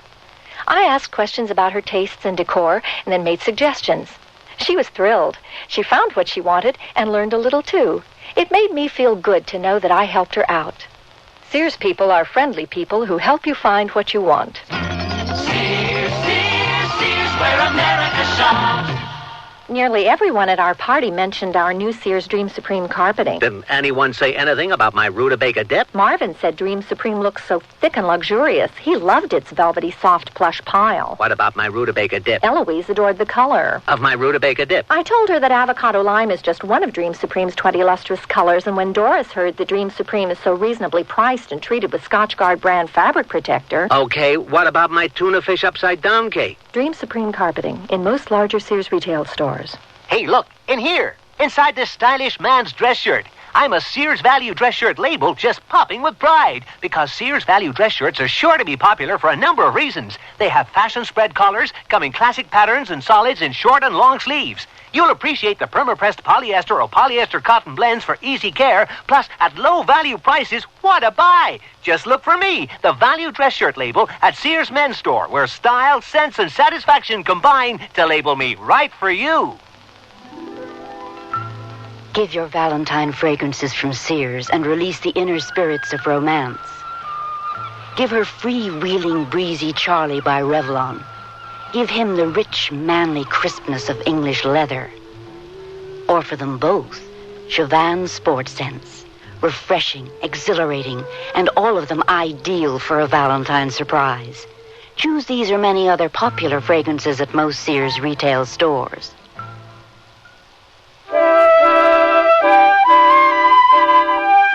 There they are, the newlyweds, stopped in front of their first little house. Happy, of course, we can see that. Ever after?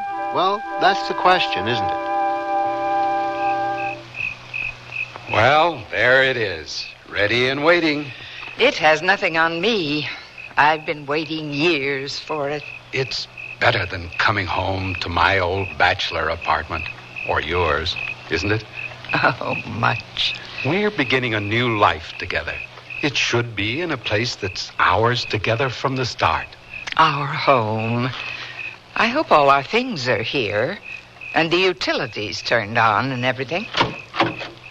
Don't worry, they will be. I have a very efficient secretary. Very efficient, and very old and very ugly. Oh, darling.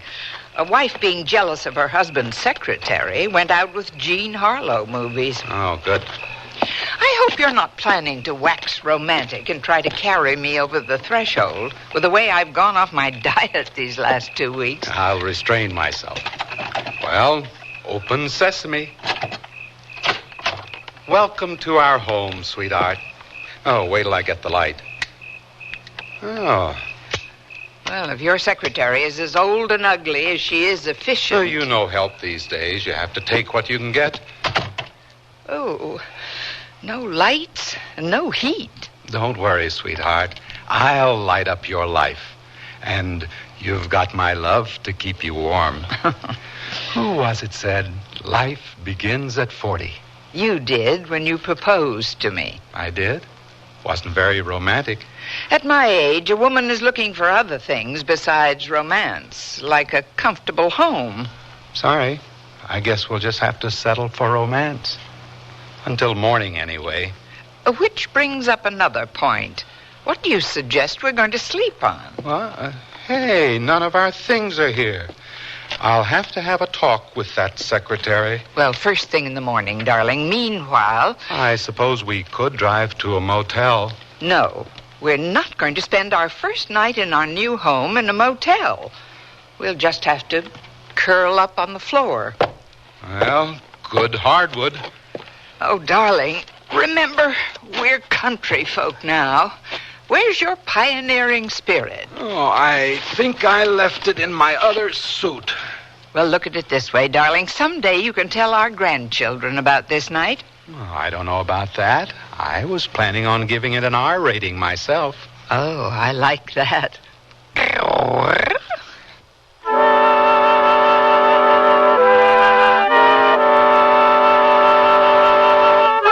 Fred?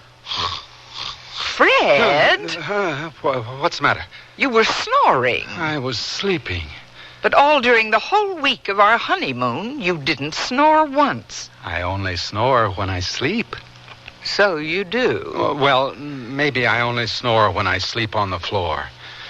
Oh, I thought sleeping on a board all night was supposed to be good for your back. Well, that's only if the board is under a posturepedic mattress. Well, sounds like we have company. Oh, and I haven't even got the floor made. No, I'll get it. I tried the doorbell. It doesn't work. Come in, Kelly. I have a few things to take up with you. Margaret, this is Kelly Brown, my... Secretary. I'd know you anywhere from Mr. Jackson's description. Really? What did he say? Just how was it you described Miss Brown, darling? Efficient. Honestly? Oh, Mr. Jackson, that's the nicest thing anybody ever said about me. My pleasure. I brought you some mail. I thought you might want to see. Never mind the mail, Kelly. Where are all our things? I asked you to arrange to have everything moved out from my apartment and from Miss McElmurray's, Mrs. Jackson's. Remember? Oh, sure, but I didn't think you want them delivered until you were here to tell me where to put everything. There are a few basic things they probably could have figured out for themselves, like a bed in the bedroom. A stove in the kitchen. Well, don't worry. Everything's on its way. The moving van should be here any time now. Good girl. You see, Margaret? Thank you, Miss Brown. And the utilities? The gas and electricity? The telephone? Oh, I knew I forgot something. That's 3 things, Kelly. I'll take care of them right away, Mr. Jackson. I'll call you as soon as I get back to the office. Yeah. Well, if I don't pick up the phone right away, it'll be because I can't find it. Oh, that's right. I'll take care of the telephone first thing then. After the gas and the electricity. Right. Well, congratulations, Mr. Jackson. Oh, you too, Mrs. Jackson. Thank you.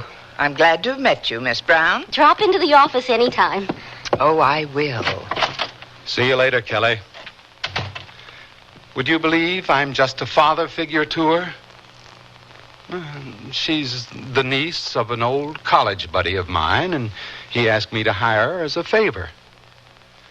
I'm helping her work her way through business college.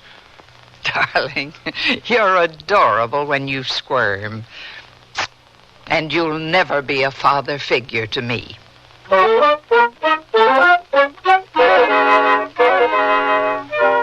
Thanks, fellas. You did a great job. Well, sweetheart, it's official. We're amalgamated.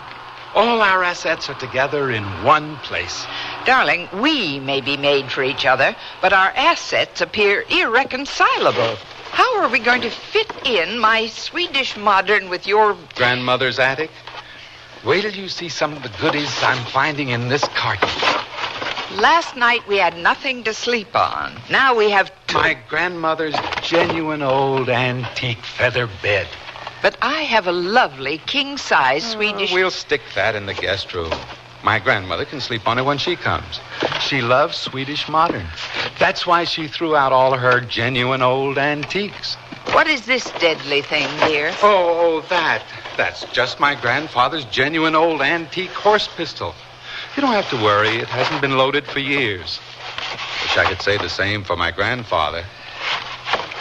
Personally, I think it's going to make our marriage all the more interesting, getting acquainted as we go along. I give up. What is it? Oh, that. I made that myself. Isn't that marvelous? Too bad it got broken. It's a mobile. Wait till you see it hung. I didn't know you were so artistic. This painting isn't bad at all. You ought to finish it. It is finished. It's an abstract. Oh? What's it called? Self-portrait. Oh. You see, darling, you have lots to learn about me, too. I guess so. Well, really, Fred, this looks like it was time you grew up and got married. Hey, you found my old box kite. I haven't flown that since last spring. Well, we'd better start figuring out where all this stuff is going to go. Wait a minute. Wait. Who's this? That photograph? Oh, that's only Tom. Only Tom who? Tom Hammer. He's an old friend. Darling, at my age, I'm bound to have a few old friends. Do they all look like this? Tom is very good looking, isn't he? But I married you. Well, I'm not exactly bad looking. How close an old friend? Tom? Oh, we've known each other for years. I suppose you could say we were kind of engaged. Engaged? How come you never even mentioned him before? On our honeymoon? Are you sure you don't have an old friend or two you haven't mentioned? Not that kind of an old friend. Except Jane, of course. Wait till she hears I've tied the old knot. Jane? Jane Roberts. I suppose you could say Jane and I were sort of engaged, too, for years. Do you have a picture of her? No. And his picture isn't staying up in our house. Tom's? But I'll have to find some place for it. I've always had it on the wall. I'd miss it. I told you he's an old friend. What are you looking for? I thought you said you didn't have a picture of your old friend. Only snapshots. But I can have one enlarged and framed. You're right. No reason to give up old friends just because we're married. No, of course not. Ah, here we are.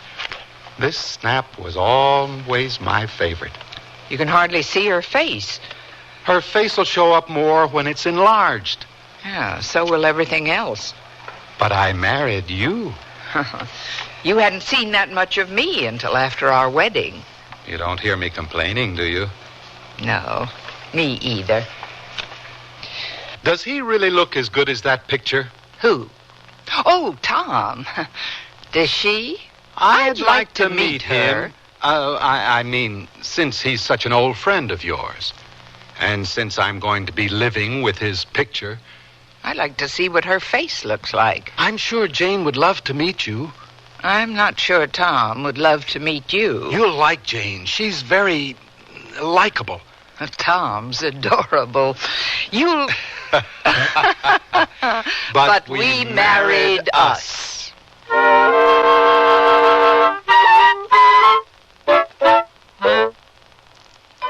Sears, where America shops, invites you to apply for the Sears credit card. It gives you credit in over 3,600 Sears stores coast to coast. Whether you live or travel in any of the 50 states, there's a Sears store where you can shop for what you need for your family, home, or car. You can apply for the Sears credit card at any Sears store or by calling this toll-free number now. Call 800-526-0444. That's 800-526-0444. New Jersey residents call 800-652-2777. Eyes right, eyes left. Eyes will go from head to toe when you dress right dressing in the newest fashion attention getter. Sears salutes the military look with double-breasted short jackets, belted skirts, and narrow-leg trousers with front pleats. All standing tall in navy or tan polyester and cotton twill. Junior sizes 5 to 13. So, march into most Sears larger retail stores and arm yourself with the latest military style. Who at ease. Dear, today I found the bedroom suite of my dreams at a great price. That's a coincidence. I found one that has all the features. Well, mine has authentic country styling. So does mine. Does yours have a beautiful 26-step finish? Nothing but, and I get a choice of 13 different pieces. All built to last for a long time? Yes, with sturdy tongue and groove construction and dovetail jointed drawers. Is yours Sears Open Hearth Bedroom Furniture? Sears Open Hearth Bedroom Collection. Expert craftsmanship at a reasonable price. Select from 13 different pieces. Now at most Sears retail stores. It's enjoyable to think about your favorite things, and even more enjoyable to wear your favorite sportswear from Sears. Like the shirt, teamed with pants that fit. The shirt is a perma-pressed easy care polyester knit in a choice of prints and solid colors. And a comfortable, flattering fit is yours with pants that fit. These polyester knit perma-pressed pull-on pants are proportioned for tiny, typical, or tall gals in splendid solid shades to match the shirt. Give a boost to your wardrobe in the sportswear department at most larger Sears retail stores. Well,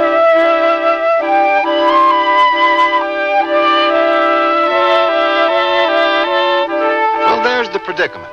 Margaret and Fred happily married, if newly so. The ink on the marriage license not yet dry, in a manner of speaking.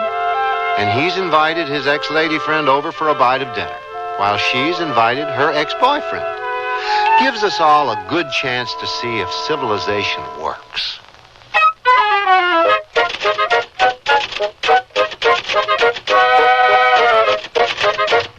Good morning, Kelly.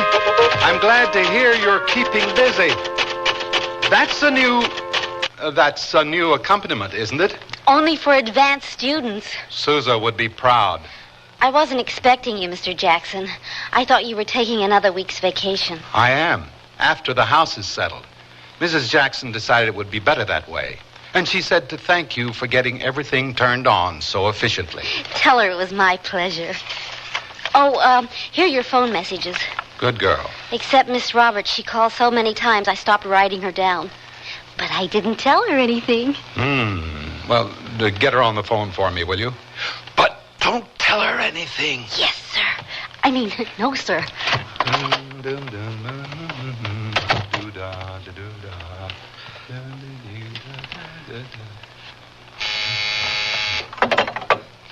Miss Roberts is on one, Mr. Jackson. Thanks.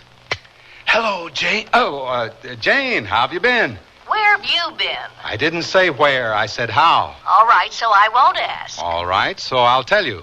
On my honeymoon. Very funny. It would be if it weren't true. You almost sound like you're on the level. Are you? Her name is Margaret. Margaret? No one you know. I just met her myself. What's her last name? Jackson now. Fred, you are on the level. Matter of fact, as soon as the house is settled, I want you to... You have a house already? A nice little place in the country. We rented it before we left on our honeymoon. Then that's really where you've been. No wonder Kelly's been acting like Secret Agent 007 every time I've called. She could have told you. You could have told me. Well, guess this means our engagement is off. If it was still on, yes, this means it's off.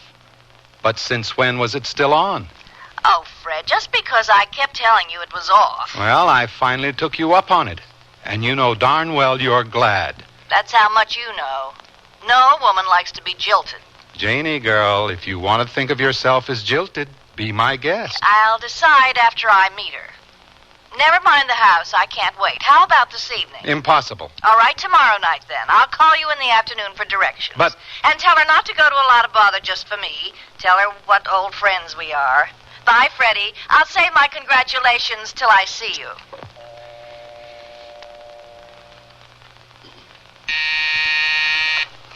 Yes, sir. You can talk now, Kelly. She's gone. Get me Mrs. Jackson on the phone. Yes, sir. Dee-dee-dun-dun, sing this song, a-doo-da, bum-dee. The line's busy, Mr. Jackson. Oh, all right, never mind. I'll call her later.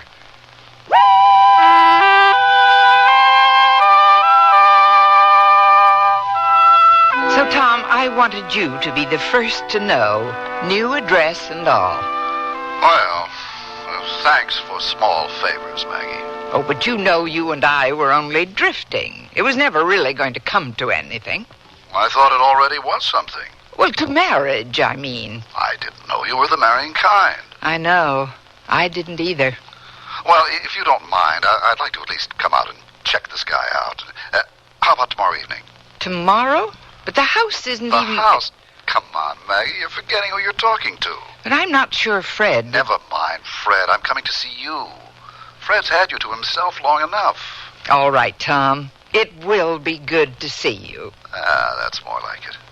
Until tomorrow, Maggie, love. Oh...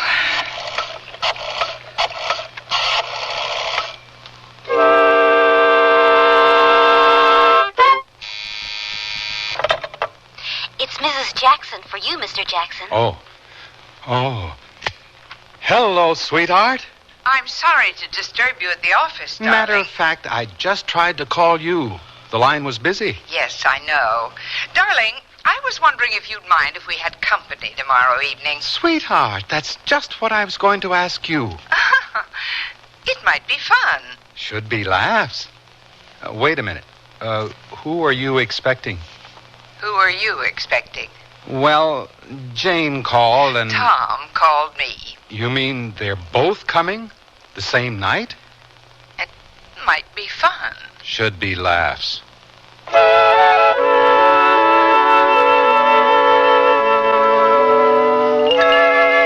Well, here's to our first party in our new home. You're amazing, sweetheart. How you have managed to pull things together. I wonder what your friend Jane will think. She used to tell me if she and I got married, I'd have to throw out all my old junk. Likeable Jane said that? She didn't really mean it.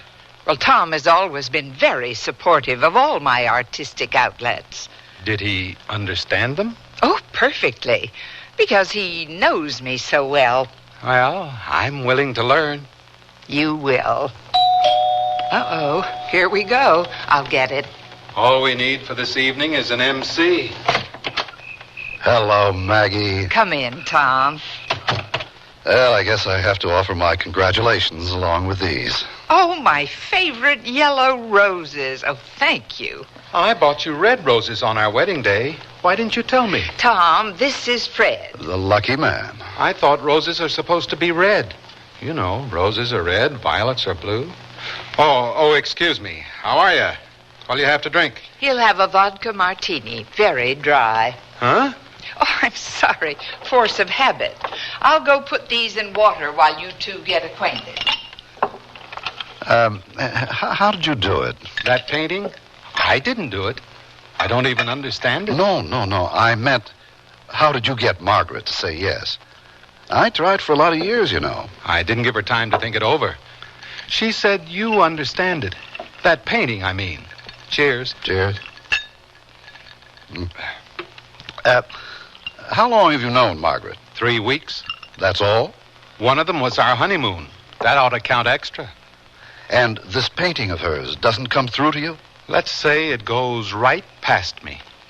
Listen, Fred, old boy, that is the most self-revealing portrait I've ever seen. It is? I don't know that you should have it hanging here in your living room, right on display like this. Margaret hung it there. I didn't. Well, of course.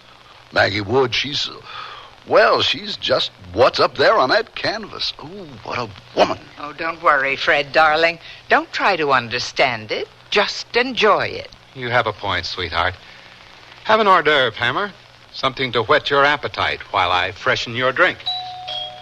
I'll take care of Tom, darling. It's your turn to play celebrity guest. Right. Freddie, in your own little house in the country with the crickets and everything. How nice. Janie, girl. Come on in. Everybody's in the living room. Oh? Everybody who? Margaret and her that is an old friend of Margaret's came out, too. Oh? Ah, so you're Margaret. I'm Freddie's Jane Roberts. I'm delighted to meet you. And this is my Tom Hammer, a very old friend. How do you do? Marvelously, thank you. Well, here we all are. Relax, dear. Go and fix your Jane a drink. No reason we shouldn't feel comfortable with each other. After all, we all have someone in common. That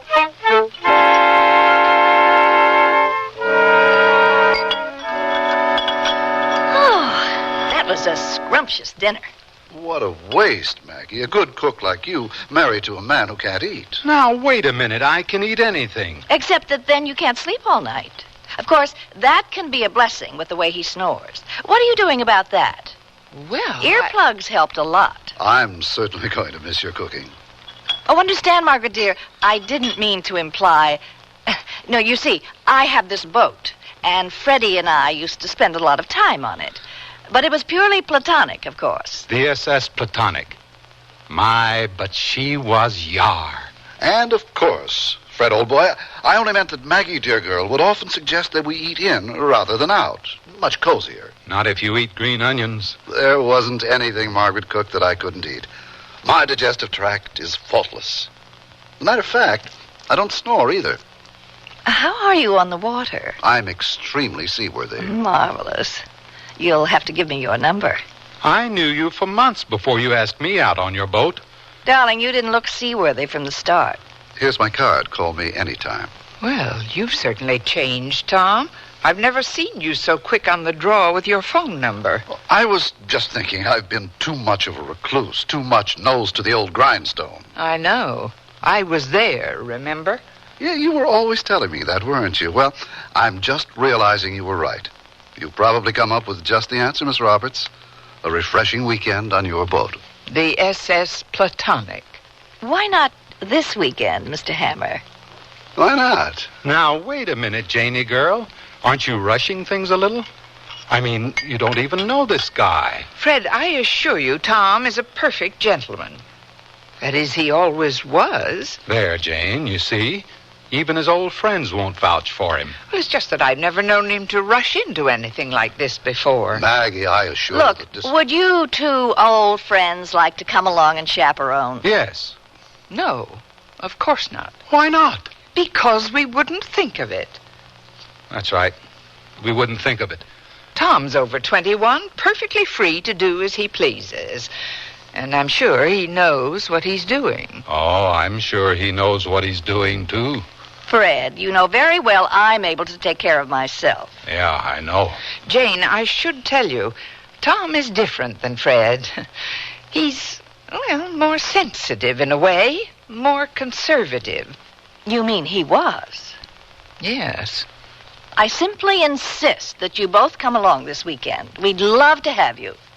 Wouldn't we, Mr. Hammer? Delighted, Miss Roberts. No, really. We wouldn't think of it.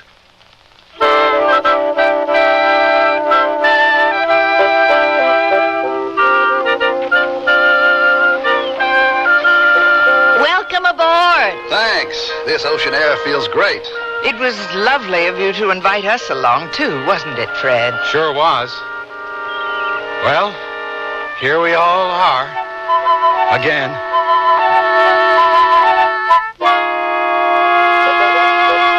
Sears Radio Theater will return after this message from your local station.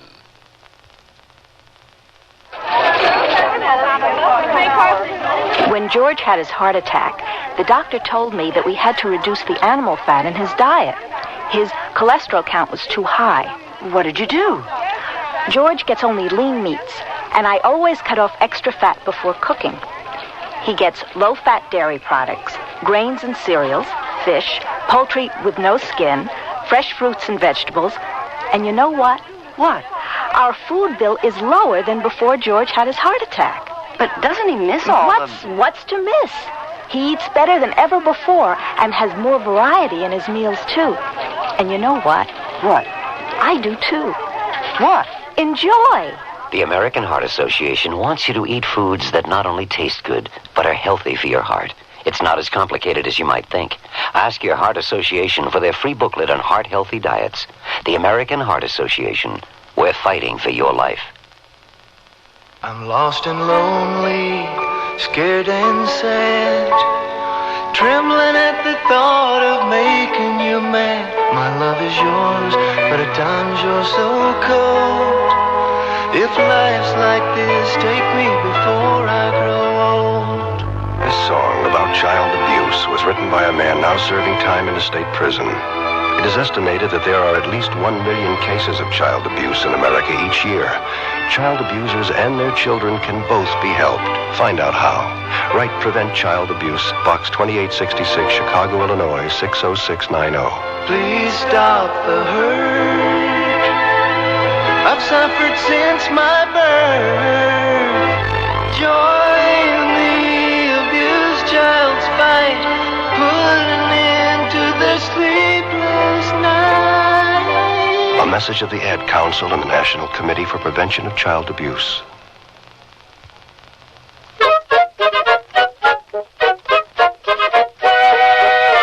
Andy Griffith again with the concluding act of Should Old Acquaintance Be Forgotten?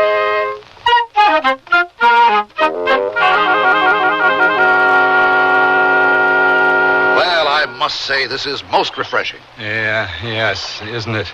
You're out of shape, Freddie, darling. No, he isn't. Thank you, dear. Then why don't you and Tom try a little fishing while Margaret and I have a little girl talk? Well, I've never done any ocean fishing before, but I'm game to try. Girl talk? About what? I should imagine Jane and I have lots to talk about. Now that you mention it, I guess you and I have a few things to hash over. Haven't we, Hammer old man? Right. I feel as though now I should bring out a picture of Freddie nude on a bearskin rug. Do you have one? I really don't want you to tell me about Fred. I'd rather wait and be surprised. Oh, you probably already know him better than I ever did. Well, it only took me 2 weeks to know he was the man I'd waited years to marry. On the other hand, feel free to tell me everything about your old friend, Mr. Hammer. Tom? Well, as you can see, he's handsome and quite rich. and very sweet. Freddie's sweet. Period. Tom is absolutely everything a woman dreams of. I wonder why I didn't marry him. Watch yourself. This deck can get pretty slippery. I'm afraid I'm not too much of an outdoorsman. Haven't had much time. According to Margaret, you've been busy hauling in the kind of fish that count. Well, I'm not so sure money counts in the long run. Didn't land me Margaret. Margaret's not the kind to marry a guy for his money. Fortunately for me.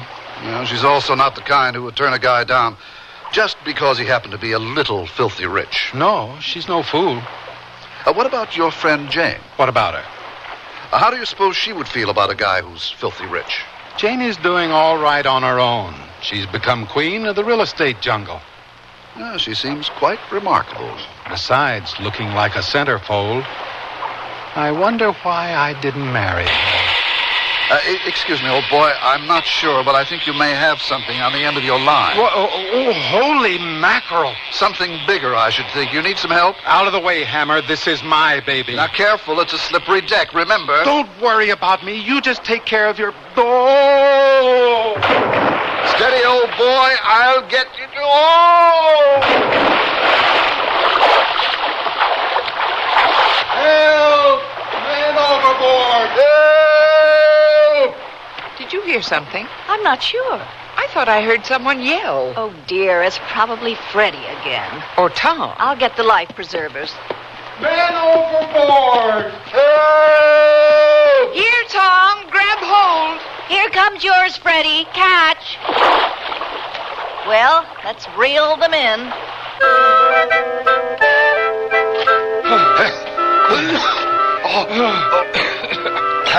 Thank you, Maggie, love. If you hadn't thrown me that life preserver, I would have been a goner. Lucky you remembered me, Janie girl. Oh, I'm sorry, darling, but I knew that Tom couldn't swim. Don't blame your bride, Freddie dear. How was she to know how sinkable you are? She didn't have to wait to find out. Oh, darling, I promise next time I'll rescue you first. Thanks a lot.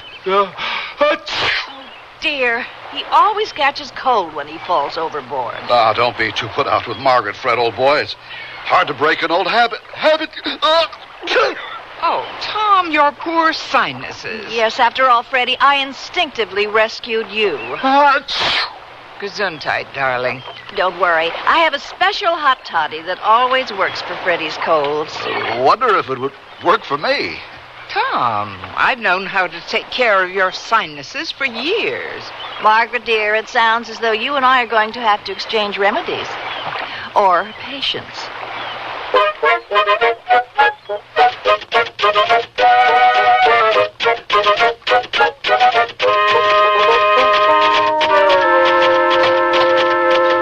Good morning, Kelly.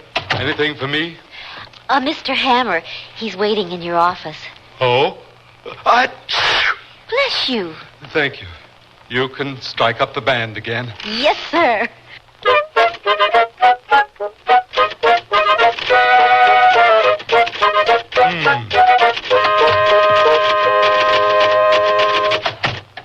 Hello, Hammer. Bless you, and cheer up, Fred, old boy. Jane sent you some of her magic hot toddy in a thermos. I put it there on the desk. Thanks, but how come she didn't bring it over herself? She had something else to do. Oh, and you can tell Margaret I won't be needing her vaporizer. The sea air is working wonders for my sinuses. The sea air? Yes, I've become quite fond of Jane's boat. Her boat? Yes. As a matter of fact, I'm going to be taking an extended cruise. That's what I dropped by to tell you. Tell me? Well, I really thought I owed you the courtesy. I mean, considering your long attachment in the past. That is, it's rather like asking a father for his daughter's hand in marriage. Except in this case, we don't exactly have marriage in mind. Yet. I give up. Just what do you have in mind? The South Seas, Tahiti, or one of those places. Jane and I haven't decided exactly where yet. But we'd like to know that we'll be sailing off with your blessing. You mean Jane and you're sailing off into the sunset together? Exactly. Well, I would have thought this is something that Jane would have come and told me herself. Oh, but that's just it. Jane thought she owed it to Margaret to ask for my hand.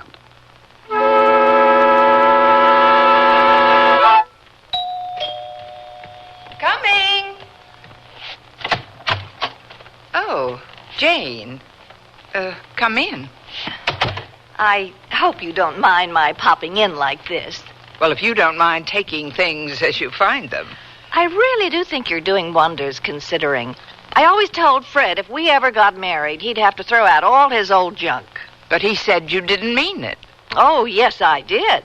Well, I'm getting used to it.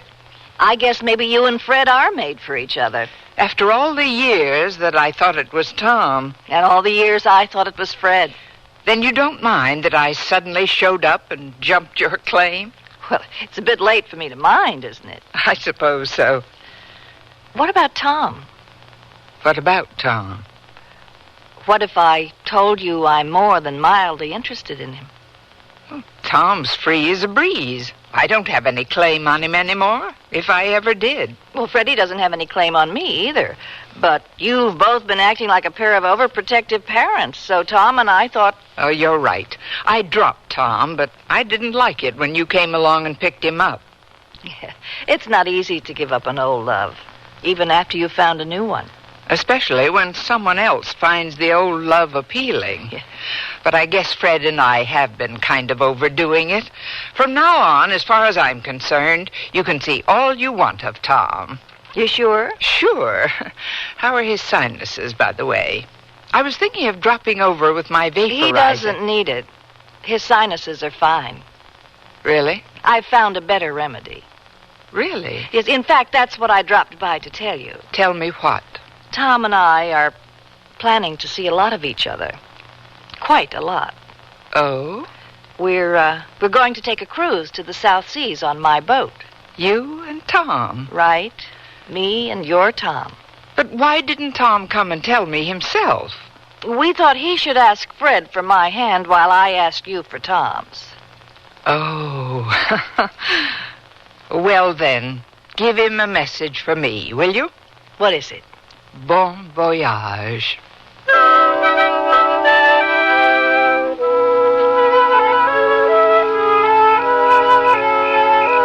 Margaret? Hmm? You still awake? Mm-hmm. I still can't get over it. My Janie girl just sailing off like that with some guy she just met. Well, I guess Tom could sweep any girl off her feet when he finally made up his mind to. You'd think she'd at least have waited a decent interval. Darling, you got married, not buried. The trouble with you and me is our egos are suffering. There's nothing wrong with my ego. Good. Then let's go to sleep. What are you doing? Your Jane left me a wedding present. A pair of earplugs. Oh. You told me you'd decided my snoring had a soothing quality. You can get used to anything if you have to. Oh, sweetheart, you haven't caught my cold, have you? No, it's your grandmother's genuine old antique feather bed. I told you I was allergic to feathers. I thought you meant only when the chickens were still attached. This is like trying to sleep in a banana split. You'll get used to it. Well, it looks like we're going to spend the rest of our lives getting used to each other. Might be fun. Should be laughs. Fred, you're not going to smoke in this bed, are you? It takes an hour to climb out of it. We ought to hold fire drills. I just thought I'd read a little of this book that your Tom sent me as a wedding present. Tom sent you a book? Mm-hmm. It's called Understanding Abstract Art. He's bluffing. He never understood that painting of mine any more than you do. Really? I told you, don't try to understand. Just enjoy, darling. Nothing abstract about this.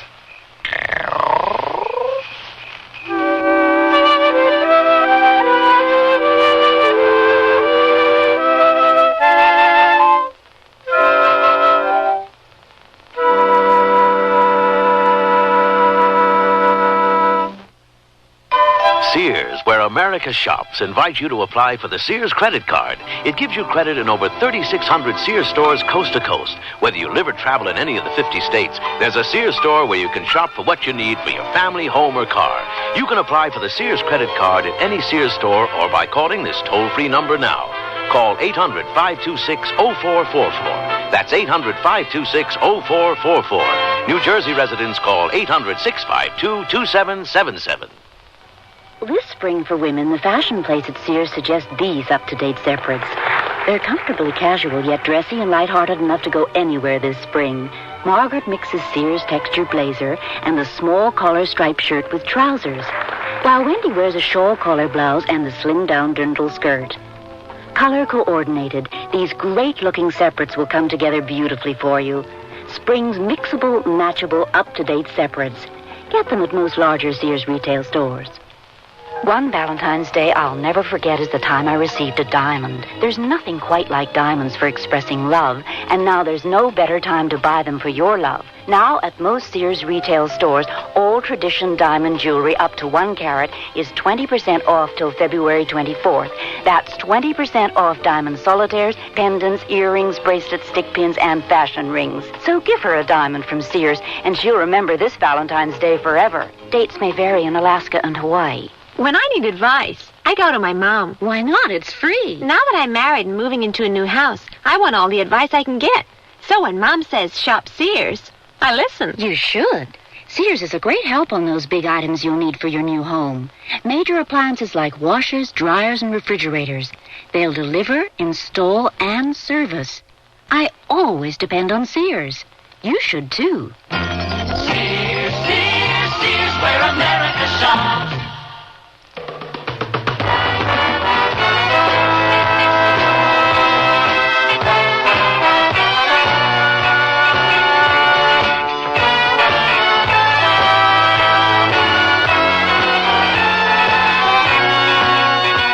You've been listening to Sears Radio Theater, brought to you 5 nights a week by Sears Roebuck and Company. Sears, where America shops. Should Old Acquaintance Be Forgot was written by Shirley Gordon, produced and directed by Fletcher Markle. Your host was Andy Griffith. Our stars were Eve Arden and Brooks West. Also heard were Mary Jane Croft, Hy Aberback, and Joan McCall. The music for Sears Radio Theater was composed and conducted by Nelson Riddle. Art Gilmore speaking. The Elliott Lewis production of Sears Radio Theater is a presentation of CBI. I'm Wally Robinson, WNEW News, on the Sears Mystery Theater. That's the theme from the Sears Radio Theater. Tonight's story is a comedy with Andy Griffith as your host. Here's a preview. Where's Vietnam? It's right next door to Thailand, where my girlfriend Sirikit came from. This is the lady from Bangkok, the one you almost married? Right. Say, man, you got a good memory. Yes, Sirikit, I really cared a lot for that woman. The Sears Radio Theater will begin after this message from your local station. Here's a message from your Kidney Foundation. Have you ever stood in line, my friend? Not for hours, but for years on end. Not waiting for a ticket for a show you want to see, but just for the chance to live life normally. Waiting for the gift of life. Pass it on, pass it on. Give the gift of life. Pass it on, pass it on. Somewhere someone depends on you. You can give the gift of life and help someone who depends on you by becoming an organ donor. You can sign a special line on your driver's license or get an organ donor card from your kidney foundation. A moment to sign could mean a lifetime to others. Remember, we're talking about life. Pass it on, pass it on. Give the gift of life. Pass it on, pass it on. Somewhere someone depends on you. This is Andy Griffith. Listen. All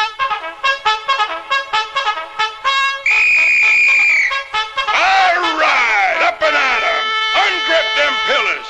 Come on, off and on. Off your bunks and on your feet. All right, let's hit it. Formation in 5 minutes. The time is the recent past, and the story is about a man, a soldier named Steele. Or rather, it's the story of a 2-day past that was stretched into 3 days, as seen through the fuzzy eyeballs of a buddy of his. The reason for me referring to the fuzz in his eyes will become obvious as we march along. Steele. Nobody ever called him Conroy. Was an Army cook attached to the 52nd Civil Affairs Group, Fort Gordon, Georgia, whenever he was an AWOL, which was fairly often. We get into a ticklish area here. Some people will say as soon as you make a generalization about any member of a minority group, that you're stereotyping, or worse yet, you're prejudiced. Well, as a so-called minority member myself, I'll go out on a limb and say, I think some people in all groups do fit some stereotypes with no loss of dignity or anything, as long as the stereotype isn't intentionally degrading. Steele, my buddy Steele, was a West Indian, a brother from St. Thomas in the Virgin Islands. And he was, I think, what a lot of people feel West Indians are really like. Warm, temperamental, full of life. He was a fantastic storyteller. Spell that liar. A really fine cook, Army or not. A generous friend, a heartbreaker. It was his boast that he had left him smiling on 3 continents and 12 islands. As well as being one of the heaviest drinking dudes I've ever had the pleasure of knowing. His first question when we got into town was, "Who's bumping, man?" With an accent that was so lyrical it sounded like singing. I remember a weekend with Steele that almost left me with the need to be pumped. How? As you all know, this is the morning police call, which means I want you men to go over this area, pick up every gum wrapper, bottle top, scrap of paper, and cigarette butt you see. If you can move it, pick it up. Otherwise, we'll come back through here and paint it. All right, moolah! Which is just about the way the day started. The day which somehow or other became more than a day. What just now happened, really, is that our story has just begun.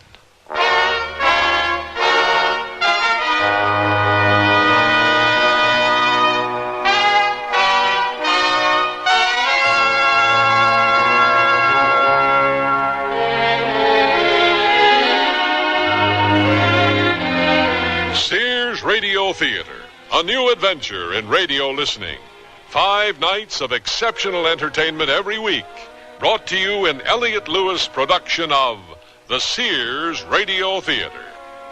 Our story, A Weekend Pass by Odie Hawkins. Our stars, Brock Peters and Robert Dokey. The Sears Radio Theater is brought to you by Sears Roebuck and Company. Sears, where America shops for value. When I need advice, I go to my mom. Why not? It's free. Now that I'm married and moving into a new house, I want all the advice I can get. So when Mom says shop Sears, I listen. You should. Sears is a great help on those big items you'll need for your new home. Major appliances like washers, dryers, and refrigerators. They'll deliver, install, and service. I always depend on Sears. You should, too. Sears, Sears, Sears, where America shops.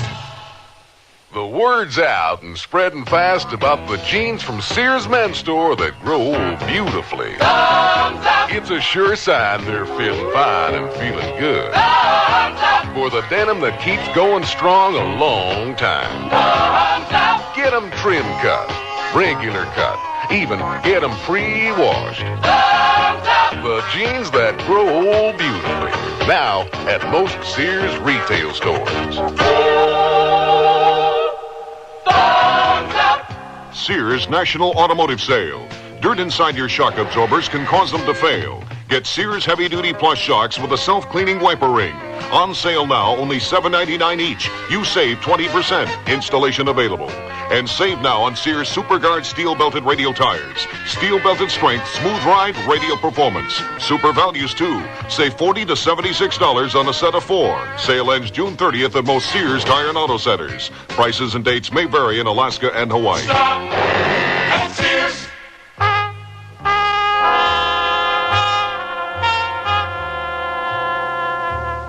We've often been told that an army marches on its belly.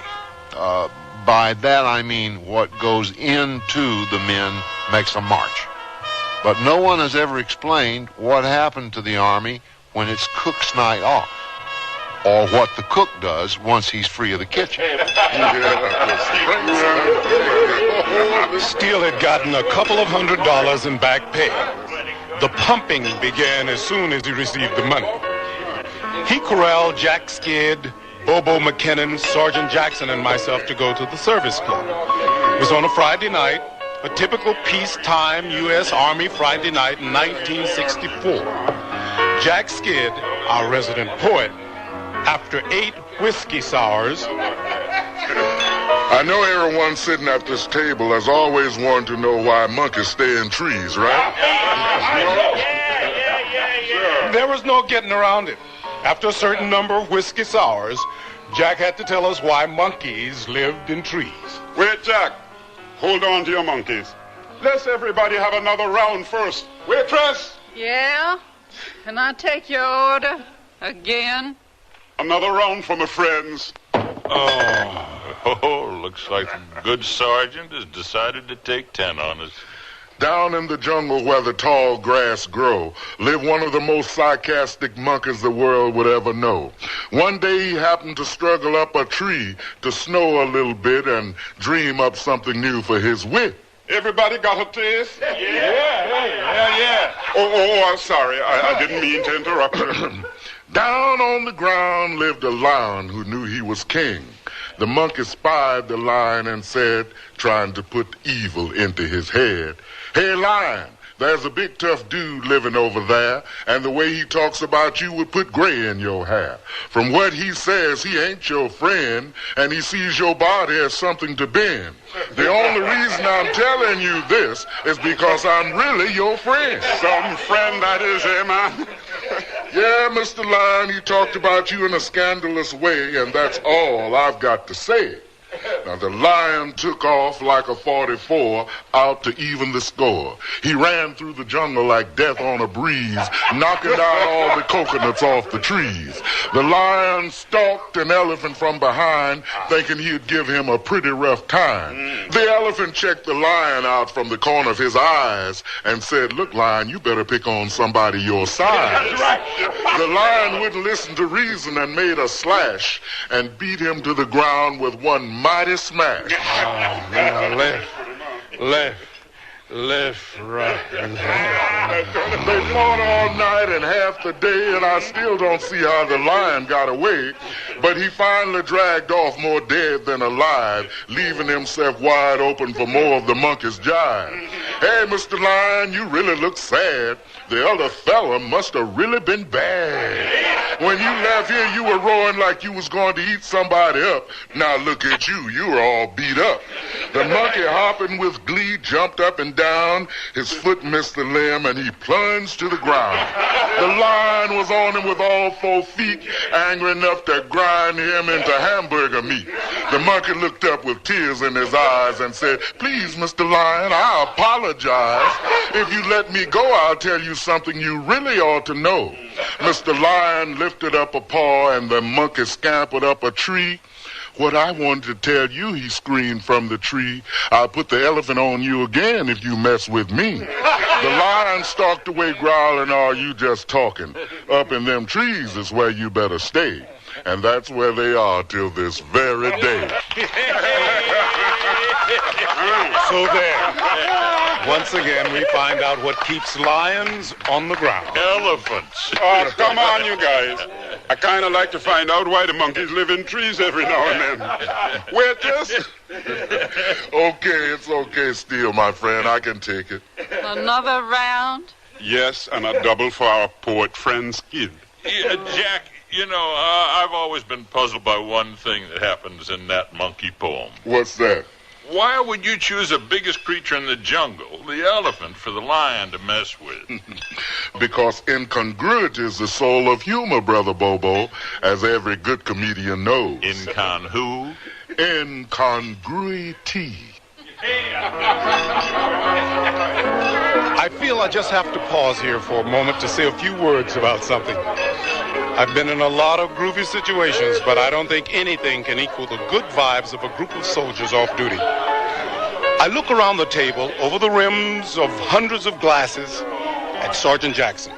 Sergeant Jackson has been in a couple of wars, and he has ribbons and decorations to prove it. But he doesn't swagger around acting heroic or anything, if you know what I mean. Right now, he's checking his eyelids for holes. And my buddy, Steele, well, he was up to something which I didn't know anything of. Not at that time.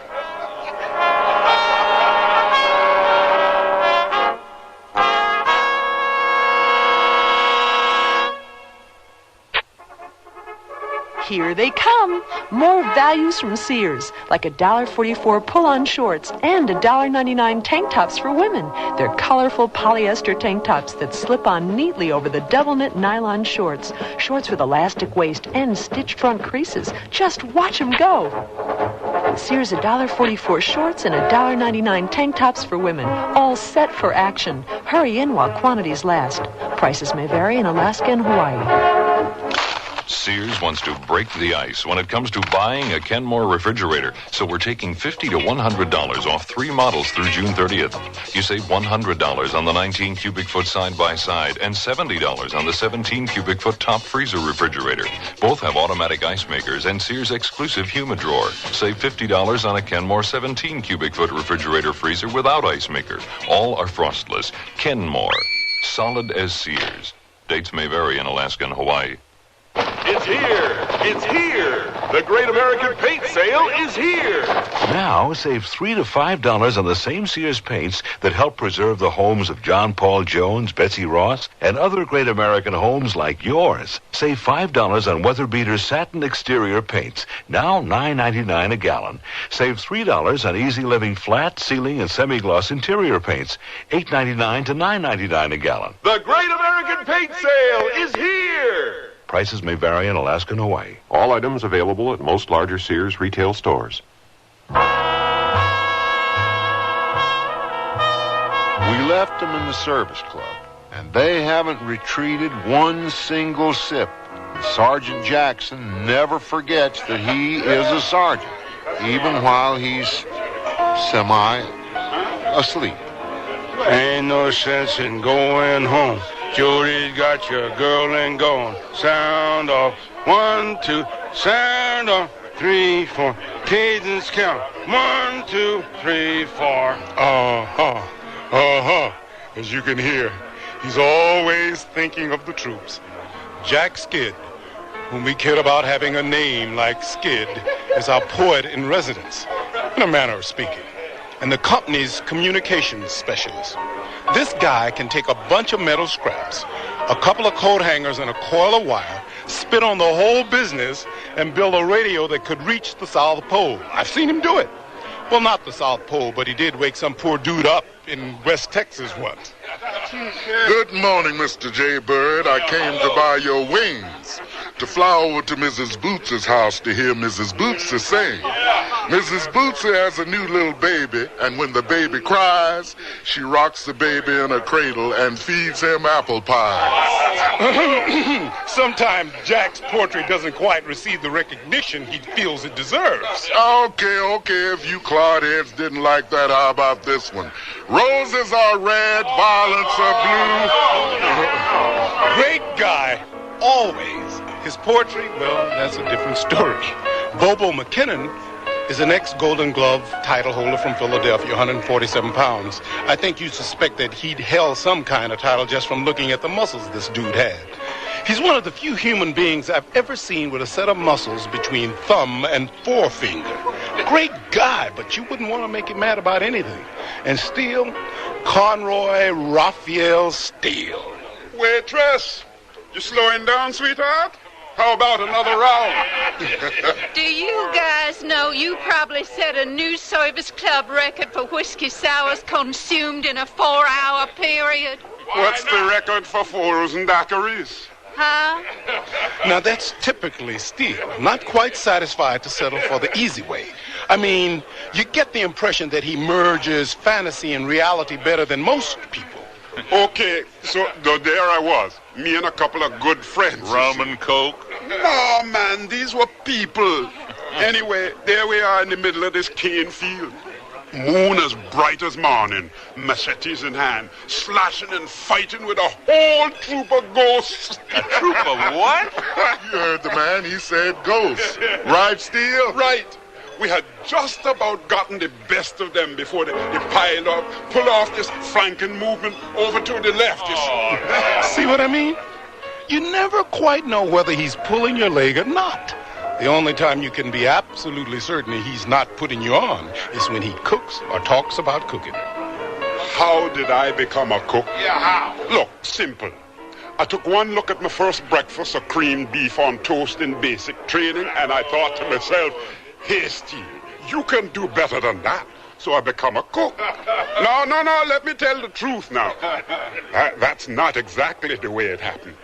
I had this buddy of mine who was General Porter's personal chef. Remember him? Yeah. Well, I remember him. We used to call him Old Pity Patty Porter because he was always sneaking around Pity Patter. That's the one. That's the one. Yeah. Well, my buddy Johnny Wolf was about to lose his cushy job because he was running out of ideas for meals, and he asked me to help.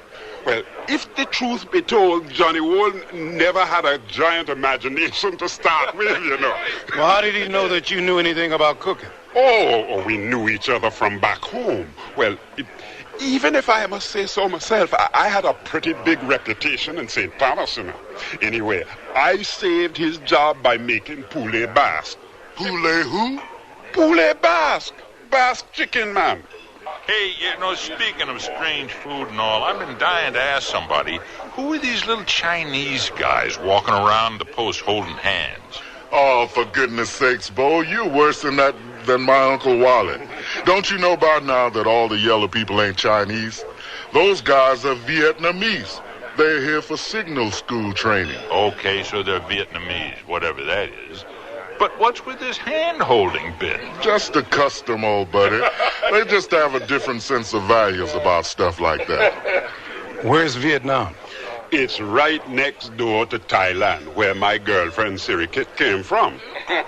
This is the lady from Bangkok, the one you almost married? Right. Say, man, you got a good memory. Yes, Sirikit, I really cared a lot for that woman. I think she was the only woman I ever met who could cook better than me.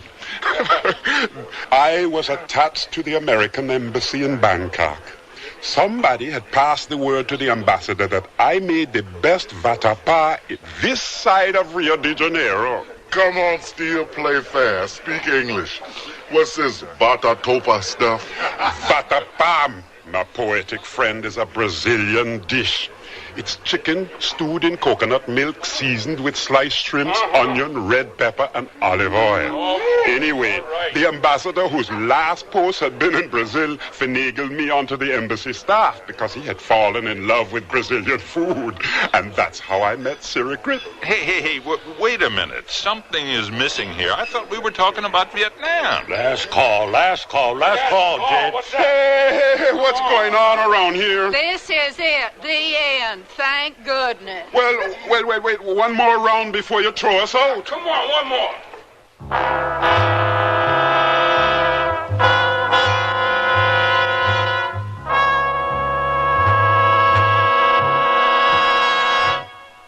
Sears Radio Theater will continue after this message from your local station. What in the world happened in June? Brought to you by your local Navy recruiter. June is admissions day for New Hampshire and Virginia, admitted in 1788, Kentucky in 1792, Tennessee in 1796, Arkansas in 1836, and West Virginia in 1863 as our 35th state. The Continental Congress appointed a committee to draft the Declaration of Independence in June of 1776.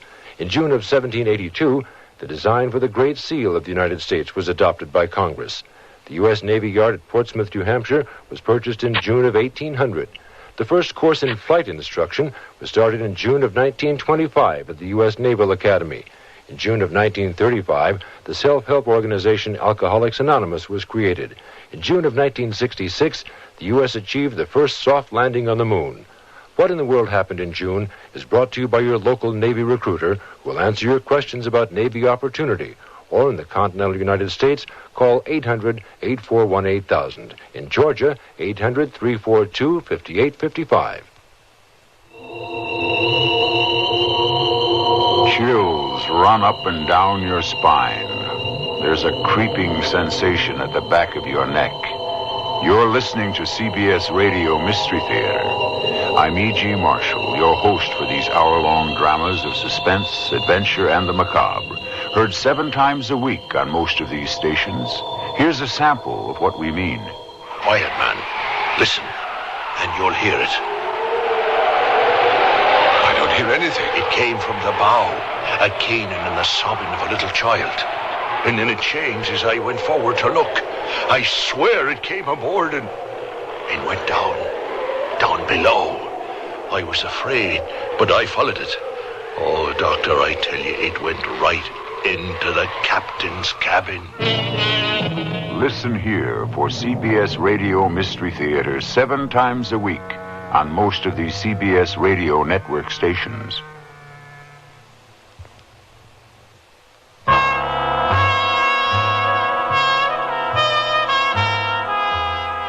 At this point, undergoing their ritualistic last round, everyone seems to be pretty much the worse for wear except Smith and Steele. Smith has been doing a Houdini sleight of hand with the whiskey sour glasses that magically placed them squarely in front of Sergeant Jackson, which might explain why he is hors de combat, or shall I say bombed. Steele seems to be just starting his evening. And while they've all known his capacity for this sort of thing, they have to wonder why it's different this time. Okay, that's that. Only 12 o'clock and we're out in the night. What now? Well, I've had it. Me too, and I think I speak for the good sergeant draped over my back. Oh, well, what about you, buddy-o? Well, Britt, let's leave these deadbeats and go on pumping in town. I'm kind of low on cash still. I only have... Hey, man, we ain't talking cash. We're talking about pumping. Let's grab a post taxi and go. Come on. The sense of challenge swelled up in my chest. Realizing that it seemed likely that I was going to be taken through the test of a steel weekend, one I only suspected at that time would be a record setter. When our friends shook hands with me leaving the service club, even Sergeant Jackson unbent for the departure scene. They seemed to look at me in the way people look at other people who are obviously about to do something they wouldn't do. Back then in 1964, a medium-sized town in South Georgia wasn't much of a great place for a couple of black soldiers to go and party the night away. Gwinnett Street was where it was, and there wasn't much to that. 3 clubs, the Top Hat, the Paramount, and the DeSoto. Steele, playing with the laws of averages, tossed a 2-headed nickel and decided on the DeSoto Club. We grabbed a table and Steele ordered a brand of scotch I had never heard of, nor had the waitress. We settled for rum and cokes. Well, here we go, buddy-o. Roses are red, violets may be blue, and if either one of us has got to go to heaven, I think it'll be you, with all due respect. Dark skin. Steele, come on, dance with me, honey. My condition at this point was, how shall I say it, a bit unstable. Steele was in good shape. His fingers looked pickled the way they were curled up, but there was nothing wrong with the rest of them. You got to be on your guard when you come in here. These women will dance your socks off. How about some refreshments? 2 o'clock now. Closing time. 2 o'clock, people. Now, time to call it a night. Hey, what is this? Every place I go, they close it up. Fortunately for me, the bar closed at 2 a.m. I don't think I could have been able to hang in there a minute longer. The bartender, wise to how reluctant troops on a weekend pass were to give it up, nudged us out with a sawed-off pool cue in his big fat hand. I think he was anxious to get home for dinner. 2 a.m. Saturday morning, slightly tipsy to put it mildly. No place to sleep. A soft South Georgian evening that was loaded with fragrances of wisteria and mint and magnolia had now surrendered to a cold, impersonal, shirt-flapping northern breeze. I shivered and made a delicate inquiry. Okay, Steele, where do we sleep tonight? You know something, man? I could never understand what it was made Harry Belafonte so popular. What? Belafonte. You know, the calypso singer. What about Belafonte? Well, I mean, aside from the fact that the man had nice teeth and used to show his belly button a lot, I never thought too much of his singing, you know. Take a song like Matilda. How did it go now? Matilda, she take me money, run Venezuela. Matilda, Matilda, she take me money and you want Venezuela. Hey, that's great, man. That vibrato. Let's take it all the way. Come on. No, look, Steele, man, I'm freezing. Hey, there's a closed-in porch. Why don't we go and sit inside? Sure, why not? You know Mama Look Up Boo Boo? No, not really. Well, it goes, look. I wonder why nobody don't like me. Maybe it's the fact that I am ugly. And then there's the banana boat song. Man, I love that one. Let me see. How it go now? I take it you boys missed the bus back to camp. Oh, sorry. We didn't mean to... Yes, sir. We didn't mean to wake anybody up. Well, you did, but that's beside the point. It's pretty chilly outside. Why don't you boys come on inside? We got a sofa, and one of y'all can sleep on a bunch of warm quilts, and the other can make a pallet with. Thank you. Thank you very much. Yeah, thank you. Thank you very much, Mr. Williams. Williams is my name.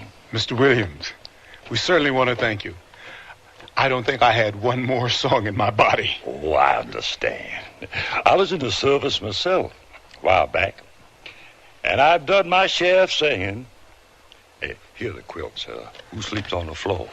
Why don't we flip for it? With your two-headed nickel? Heads. I got the sofa.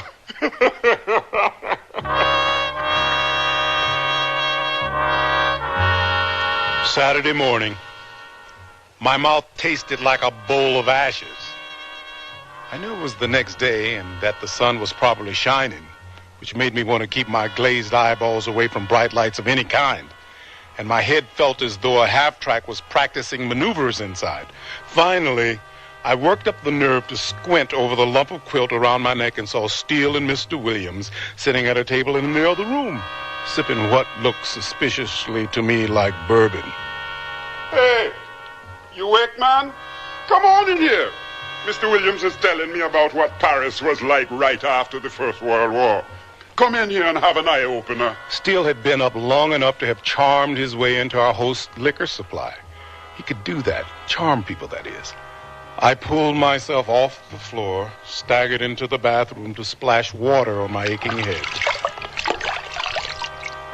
Then bravely marched into the living room for a half glass of eye-opener. It tasted vaguely like soapy water and iodine.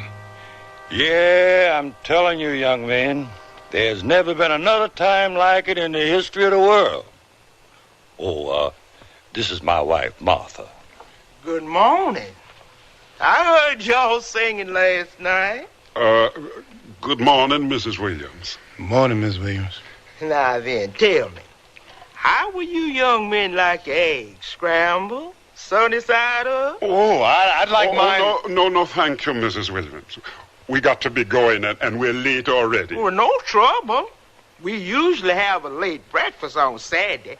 All I have to do is crack up with a few more eggshells. You wouldn't be putting us out none. That's really nice of you, Mrs. Williams, but we really must go. Well, we'd certainly like to thank you for giving us a place to sleep. Oh, forget it. Like I was telling Steele, I know a little about what it's like to be stranded. Well, if you won't stay for breakfast, take this bag of biscuits with you. Well, I'm sure y'all don't get homemade biscuits up at that camp. Not once in 100 years, Mrs. Williams. Mm-hmm. Thank you. So y'all come on by next time you're in town, yeah? And maybe we can pull out the old checkerboard. Thank you. Bye.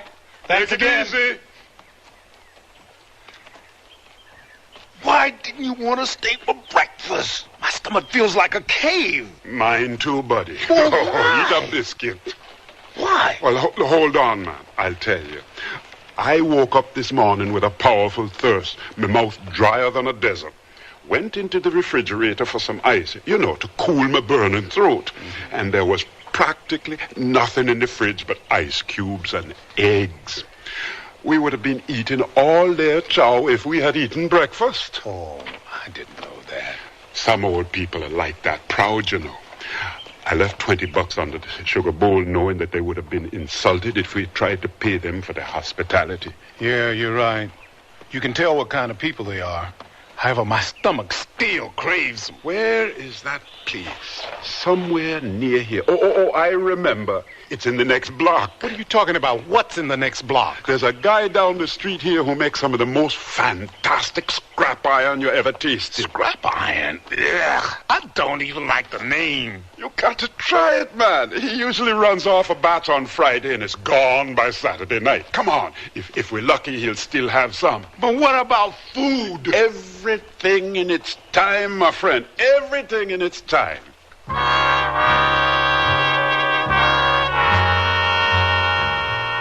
We compromised.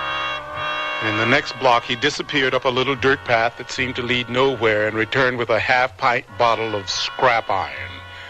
It was about 1:30 before we finished off a great lunch of gumbo filet at Mom's place, chased by slugs of scrap iron and red soda pop. Steele and the owner of the establishment exchanged a few recipes, and it was time to return to the bar. I have to confess, by this time I was beginning to feel that the whole number was some kind of weird challenge, something I couldn't back away from, but I was determined to finish this weekend somehow, no matter what. We wandered into the Top Hat, the swankiest bar on Gwinnett Street, and ordered rum and cokes. Beware. A problem is approaching us. How are you today, Mr. Conroy Raphael Steele? Oh, hi, Marcine. What's happening? I'm fine, as you can see.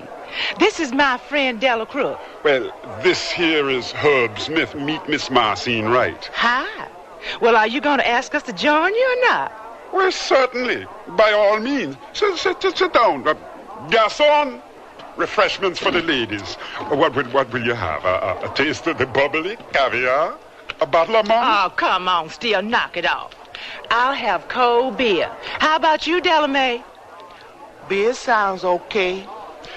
2 of your very coldest beers for the ladies and 2 more of your superb rum and cokes for me and my buddy.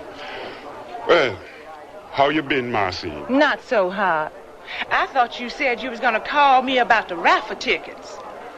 Why are you so quiet? I'm practically exhausted. From what? You wouldn't believe me if I told you. Aha, refreshments. Well, here's looking at me, kids. Steele, what about those tickets? Remember you said... But I thought you said the raffle was last week. You didn't hear me tell you no such thing as that. I told you this week, and you promised to buy 4 tickets from me. Go on, tell me. What are you so exhausted from? Marcine, I have been buying tickets from you for 2 years for one thing or the other, and I ain't never come close to winning nothing. But still, you promised. I'm exhausted from a rare form of disease. It's called stick-with-steelitis. I didn't promise nothing. Is it catching? Yes, you did too, Steele. Not unless you wanted to be. I know when I promise something and when I don't. And I didn't promise. If it's one thing I hate worse than clabber milk, it's a liar. Who you calling a liar, woman? If the shoe fits, put it on. Come on, Della. Let's go someplace that's not infested by liars. Well, I gotta run. Hope I see you again. How about right here? Oh, I don't hang out at bars. Why don't you call me? Careful, honey. If he hangs around with old Fork Tom, he bears careful watching. I'll call you, Della. Looking forward to hearing from you. Bye. Take it easy, Marcine. You and your wolf tickets. Steele, did you promise to buy some tickets or not? I'm almost certain I did. You did? Probably, but Then I always promise Marcine something. She's one of those kinds of people who lives from one promise to the next. Believe me, man, it's okay. But when I first met her, she made me promise to buy her a car.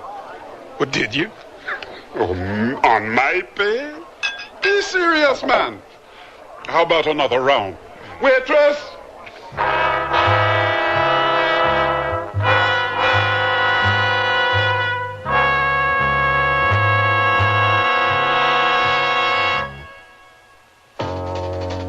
They wear them in Alaska, in Texas, in Maine. Wherever the territory's tough, the kids wear Sears Tough Skins, the toughest jeans in Sears Tough Jeans territory. Fashioned from a perma-pressed tri-blend fabric so tough, kids can actually jump on trampolines made from it. Sears Tough Skins in boys and girl sizes. Now in latest spring colors, styles, patterns. Brushed finish, too. You have tough kids, Sears has Tough Skins. Only in the children's store at most larger Sears retail stores and through the catalog. The room held several Sears brass-plated lamps. One switched on. The finely pleated antique satin shade illuminated the furniture softly.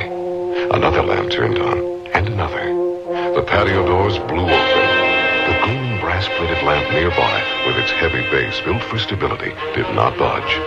The room glowed in the brassy elegance that these Sears best lamps command. Create your own hauntingly elegant moods with Sears brass-plated lamps at most larger Sears retail stores. Sears National Automotive Sale. Dirt inside your shock absorbers can cause them to fail. Get Sears heavy-duty plus shocks with a self-cleaning wiper ring. On sale now, only $7.99 each. You save 20%. Installation available. And save now on Sears SuperGuard steel-belted radial tires. Steel-belted strength, smooth ride, radial performance. Super values, too. Save $40 to $76 on a set of 4. Sale ends June 30th at most Sears Tire and Auto Centers. Prices and dates may vary in Alaska and Hawaii. Stop at Sears. Andy Griffith with the concluding act of A Weekend Pass.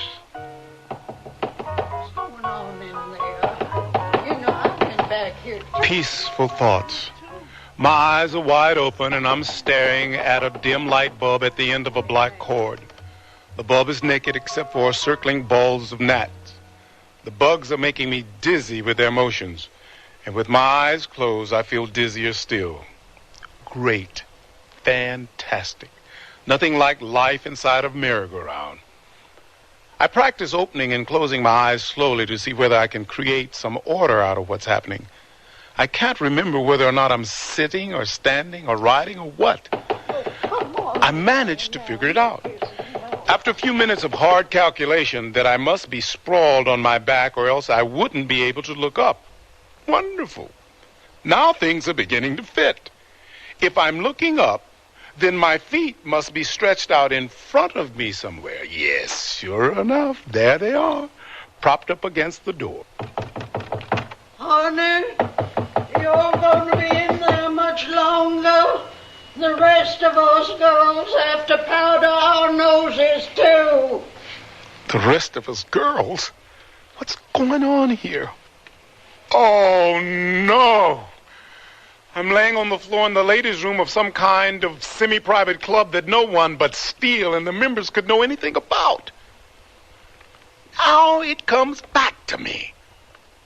Hot, tired, and ossified, coming into a pleasantly scented room with little carpeting on the floor, I decided to take a little siesta.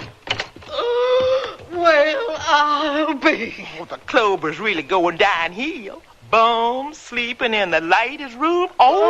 Excuse me, ladies. I'm sorry. Hey, where you been, man? I've been looking all over for you. Oh, I needed a breath of fresh air. I took a little walk. Oh, I was just wondering. Thought maybe you had flaked out on me. No, not me. Hey, what time's it getting to be? What day is it? Well, it's Monday evening, man. And we're gonna catch it for being AWOL. AWOL? Monday? I mean, what happened to Saturday night? Sunday? I mean, what happened to Sunday?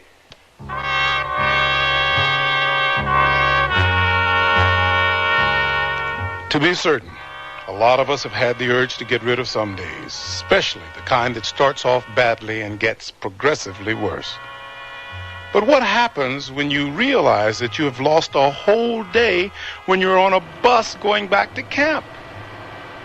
Steele wasn't exactly sure, but he felt pretty certain that we'd gone to an Elks Club dance on Saturday night, or an illegal cockfight in the country, or a raffle. The lucky number is something Steele ain't got. Or all three. And a church picnic on Sunday, polished off by a 12-hour nap on the shore of Clark Lake, stuffed with ham, macaroni salad, baked beans, coleslaw, barbecue ribs, spinach and collards, and wedges of peach cobbler. That late bus back to camp, bouncing my insides around, made me feel slightly seasick. It doesn't matter how late we get back. We'll probably be shot at dawn anyway. This is no joking matter, Steele. You know the captain's really been cracking down on people for being AWOL. I know, man, I know. Here, have a little taste of white lightning. It'll make the bullets hurt less. White what? White lightning. It's guaranteed to cure or kill whatever ails you, including fear of punishment for being AWOL. Steele, you are positively, absolutely unreal.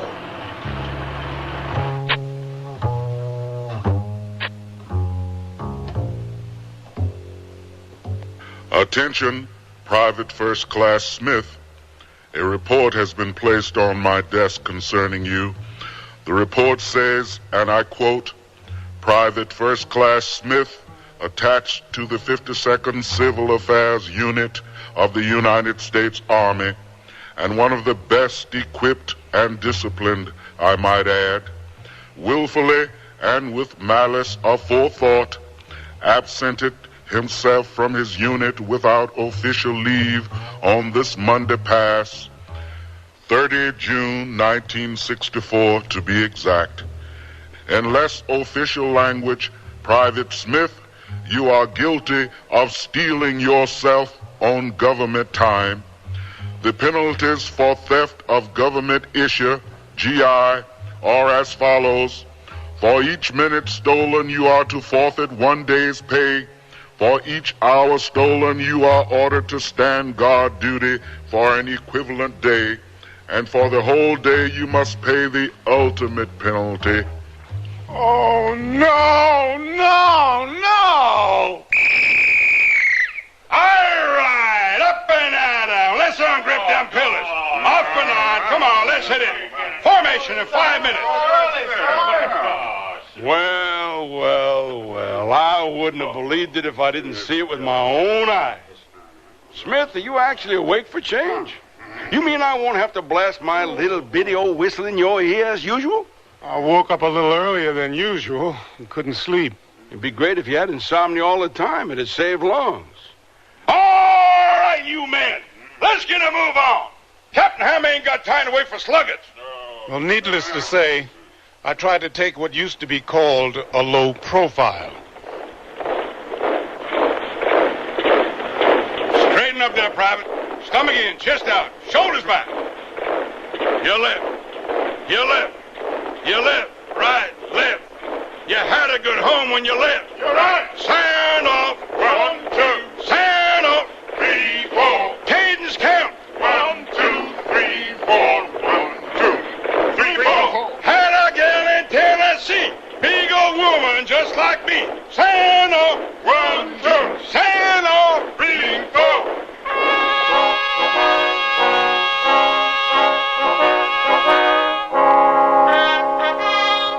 By the time we had finished morning police call, attended a compulsory class on military justice, and reviewed the procedures for a coming field exercise, I was beginning to feel absolutely paranoid.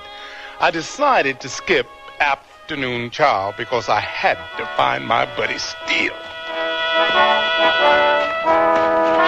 Whoa, where you rushing to, old bean? Jack, you seen Steele? I saw him rushing over to the PX about 10 minutes ago. What are you guys running around like maniacs for? I don't know why he's running around, but I'm running around to find him, to find out why I haven't been put on report for being AWOL Monday. Oh, that. Well, what's so funny? Nothing, really. Don't sweat the AWOL bit. I had CQ Monday, so I marked you down hospital, acute intestinal disturbance. You okay, old bean? Yeah. Yeah, I'm okay now. Woo, I thought... Well, never mind. Thanks, Jack. I appreciate the favor. No big thing. What did you guys do in town? Must have been pretty interesting to hold you over for a day. Oh, we had a couple of drinks, you know, the usual thing.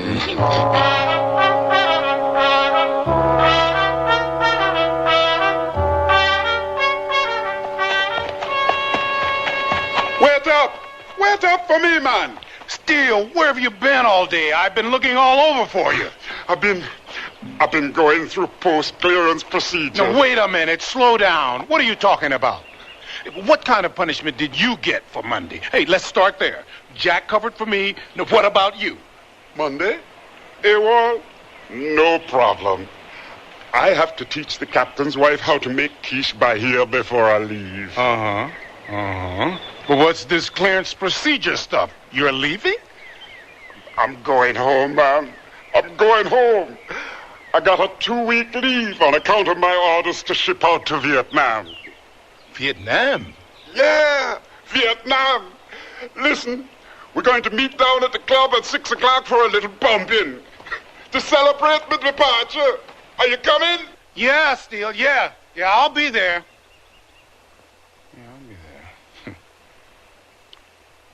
But didn't we already celebrate that? Smith survived another ferocious round of pumping to once again celebrate Conroy Raphael Steele's new assignment. Steele survived Vietnam, returned to the Virgin Islands, and opened a very popular and very good restaurant called La Chateau Steele. He asked you to drop in and have a drop on the house.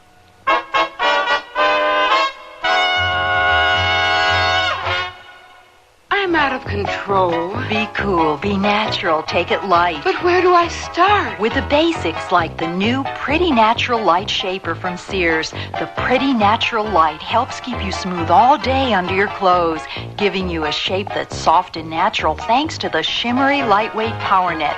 Never intimidates because its control is moderate, with a front panel that helps keep your tummy where you want it. Great. I'll ease into control with a Pretty Natural Light. It's new at larger Sears retail stores. The word's out and spreading fast about the jeans from Sears Men's Store that grow beautifully. It's a sure sign they're feeling fine and feeling good. For the denim that keeps going strong a long time. Get them trim cut, regular cut, even get them pre-washed. The jeans that grow beautifully. Now at most Sears retail stores.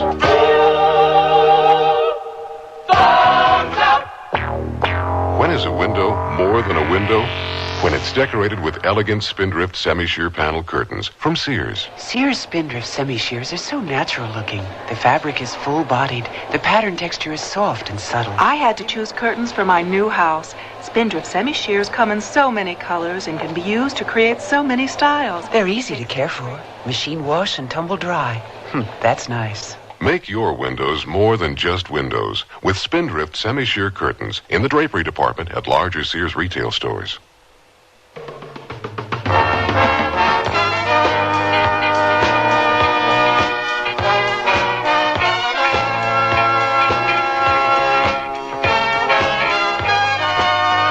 The Sears Radio Theater has been brought to you by Sears Roebuck and Company, where our policy is satisfaction guarantee or your money back. Sears, where America shops for value. A Weekend Pass was written by Odie Hawkins, produced and directed by Fletcher Markle. Your host was Andy Griffith. Our stars were Brock Peters and Robert Dokey.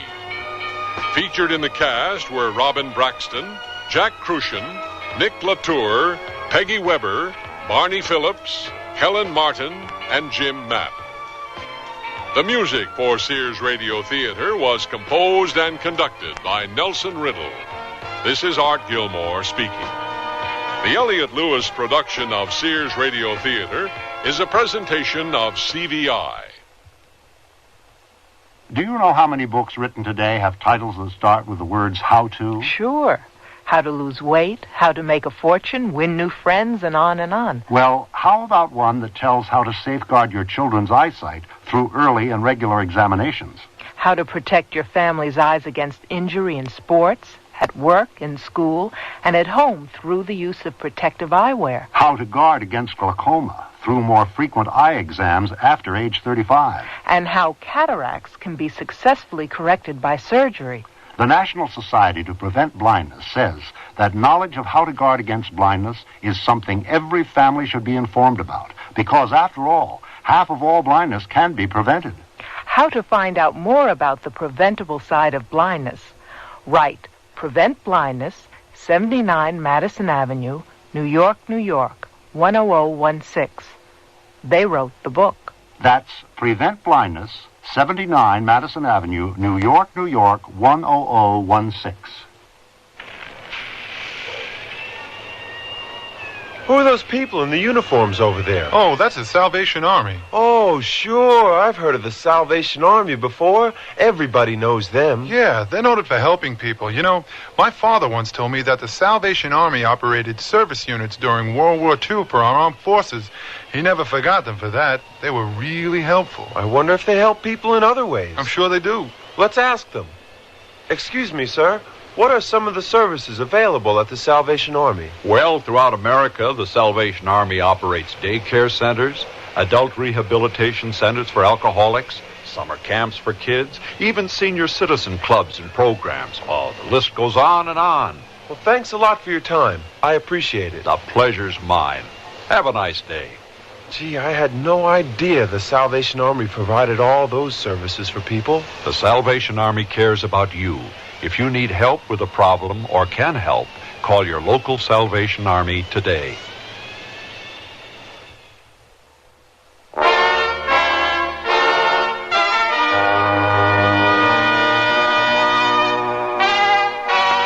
Tomorrow's Sears Radio Theater will be a mystery with Vincent Price as your host. Let's listen. Nobody's seen hiding a hair of Beauregard Henshaw. You two know it. Now, Mr. Henshaw. You think we're hiding them here in the farm? You want to search like you did before? You didn't find them here then, and you won't find them here now. So be sure and tune in tomorrow to Sears Radio Theater. On WNEW Metro Media Radio. At 9 minutes past 10, time for the Sears Radio Theater. That's the theme from the Sears Radio Theater. Tonight, a program of adventure with Richard Widmark as your host. Here's a preview. I've just been on the visiphone to the computer center. Something wrong? Plenty. There's been a flash flood in the new Los Angeles River. But that's impossible. Try telling that to the relatives of the dead. The Sears Radio Theater will begin after this message from your local station. Congratulations to Mrs. Russell A. Young of Winfield, New Jersey. She is a winner of 100 New York State Lottery tickets, a $100 value. And it could give Mrs. Russell Young another opportunity to win up to $100,000 in the New York State Lottery grand drawing. But keep in mind, it's only a chance, so hopefully they will have the luck of the Irish. Well, it all started when my son Willard said, Dad, you just don't understand how it is to be in my shoes. And so I said, okay, I'll tell you what. I'll do what you do for a day, and I'll see how it is. Well, first it was great. I slept in till 20 minutes, too, like Willard does. But then after school, Willard told me... the garage is dirty. Would you mind cleaning it up? And I told him... I'll see about it later, Willard, and he said... You'll see about it now. All right. And so I did, but I wasn't very happy about it. Well, after supper, I thought I might catch a little TV, but then Willard reminded me... don't you have homework to do? Two things I know for sure. One is, I'm going to work harder to understand how Willard feels. And two, I got to get Willard's shoes off. My feet are killing me. Listening, caring, and sharing. That's what understanding is all about. From the Mormons, the Church of Jesus Christ of Latter-day Saints. This is Richard Widmark. In the year 2057, the dream of worldwide peace and prosperity has finally been fulfilled. After the energy wars at the turn of the 21st century, opposing nations literally beat their swords into plowshares. Under the leadership of the World Council, the technology developed to eliminate mankind is now being used to heal the scars of war. The android soldiers are laboring in the fields and factories, and the computers designed to coordinate destruction now work on the problems of survival. And that brings us to the most important technological accomplishment of the past 200 years. The scientific breakthrough that has changed the way of life of every human being on this planet. And a very special documentary commemorating this great achievement is being produced at this moment in a very unusual locale. Derek Wong reporting today on the 10th anniversary of Zeus 5, the World Council's weather modification computer. Since civilization began, humans have been at the mercy of harsh, uncontrollable weather. Today, thanks to Zeus 5, we are its master and are now entering what will surely be remembered as the golden age of mankind. Outside this protective canopy, rain falls in a lush green jungle that was once barren desert. Today we'll be discussing Zeus and taking a look at modification projects such as this one.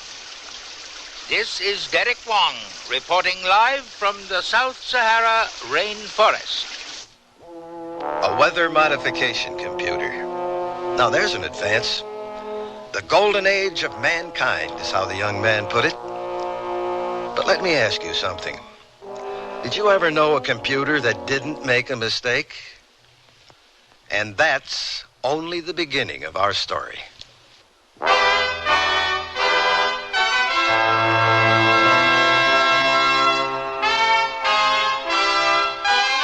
Sears Radio Theater, a new adventure in radio listening. 5 nights of exceptional entertainment every week, brought to you in Elliott Lewis' production of the Sears Radio Theater. Our story, The Wrath of Zeus, by Bob Borgen and Steve Sharon.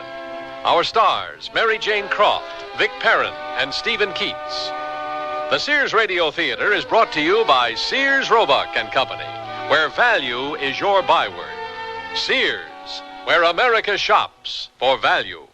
What's the best way to save on new clothes? Sew them. Start by saving $40 on a Kenmore sewing machine at Sears with a convertible free arm for narrow sleeves, cuffs, and legs, a built-in buttonholer, even 6 stretch stitches. This free arm Kenmore just $199.95 and save $30 on a wood veneer sewing cabinet. Sale ends March 31st. Prices and dates may vary in Alaska and Hawaii. Available at most Sears retail stores. Kenmore. Solid as Sears. Put together a whole wardrobe with the classic collection separates at Sears. Now you can buy the pants to a suit, the vest to a suit, and the jacket to a suit separately. So every well-tailored piece of the outfit you buy is geared to your size and build. You can create a more casual look with solid color blazers and patterned slacks, or patterned sport coats and solid color slacks. The colors coordinate to let you mix and match. Now that's style, sense, and satisfaction. The classic collection at most larger Sears retail stores. Strawberries! Stoneware with hand-painted strawberries! 45-piece set plus extra serving bowl. Sears Strawberries! Sears hand-painted strawberry stoneware has delectably sweet country looks. And durable, this dishwasher-safe stoneware resists chipping, cracking, or fading, even when exposed to your oven, freezer, or microwave oven. Enhance your table with these pretty strawberries from Sears. Strawberries! Sears Stoneware with hand-painted strawberries! At most larger Sears retail stores.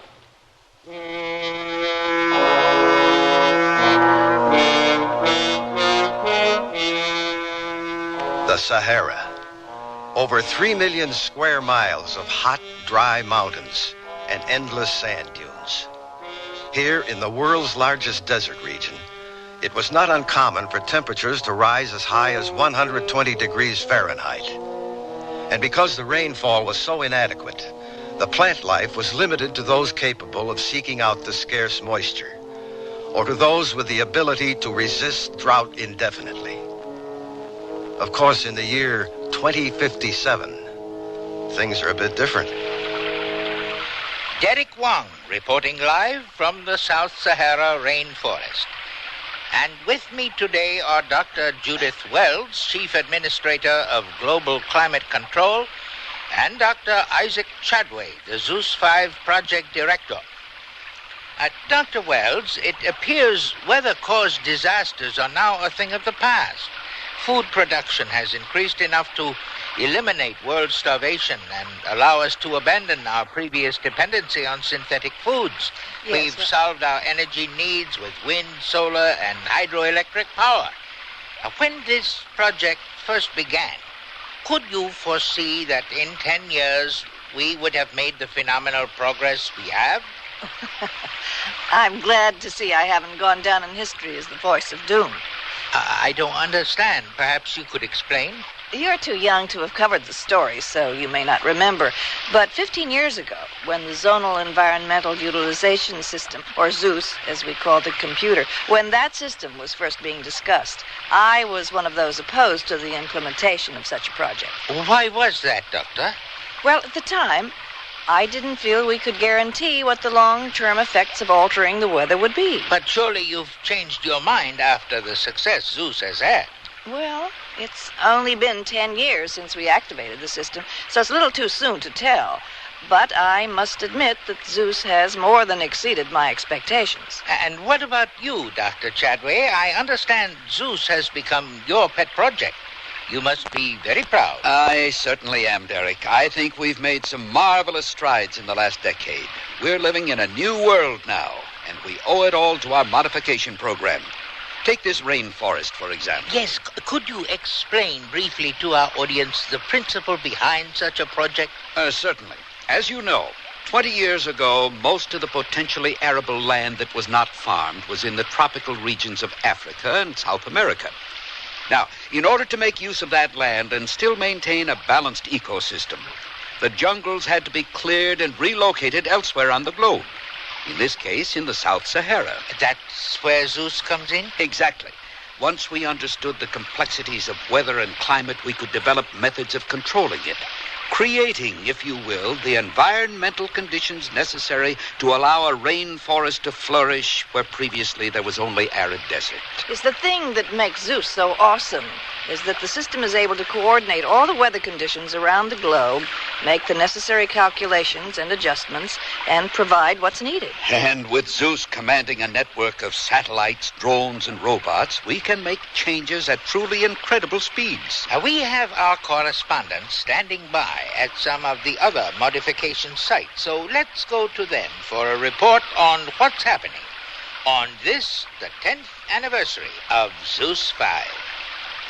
Stanley Hanover, what is the situation there in Alaska? I'm walking through the citrus groves here in Point Hope, Alaska, where a way of life has changed for an entire race of people as a result of the modifications Zeus has made in the climate here. The orchards themselves are tended by Eskimos, a tribe once dependent on sea mammals for survival. In those days, this was a frozen wasteland, and their ancestors wore animal skins to keep out the cold. Now, seasonal clothing is a thing of the past, and these people are citrus growers instead of hunters. Nevertheless, the Eskimos still maintain their heritage and wear the traditional whalebone necklaces handed down from their forebears. Thank you, Stan, for that report from Point Hope, Alaska. I also want to thank Doctors Wells and Chadway for being with us today. And now we'll take a look at one of the solar satellites that powers Zeus 5.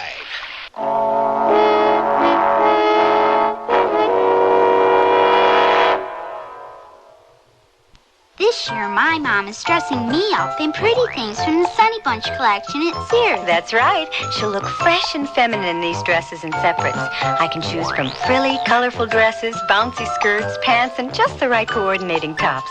Sizes 7 to 14 in easy care fabric that's machine washable. Whether I'm going to a birthday party or just school, my Sunny Bunch clothes make me feel special. You are special. Thanks, Mom. Available at most larger Sears retail stores.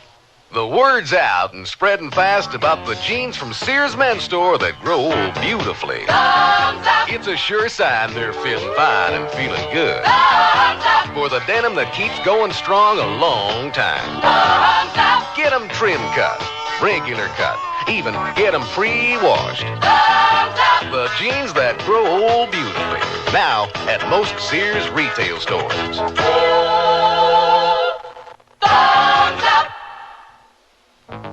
Now just $49.99 at Sears. The Craftsman heavy-duty 1-horsepower router with carrying case. Save $44 from regular separate prices for power tool and carrying case that adds great versatility to your workshop. With the right Craftsman accessories, you'll be able to carve intricate designs on signs, doors, make dovetail joints for drawers, cabinets, and much more. Craftsman router with case. Now only $49.99. Save $44. Sale ends March 24th. Available at most larger Sears retail stores. Prices and dates may vary in Alaska and Hawaii.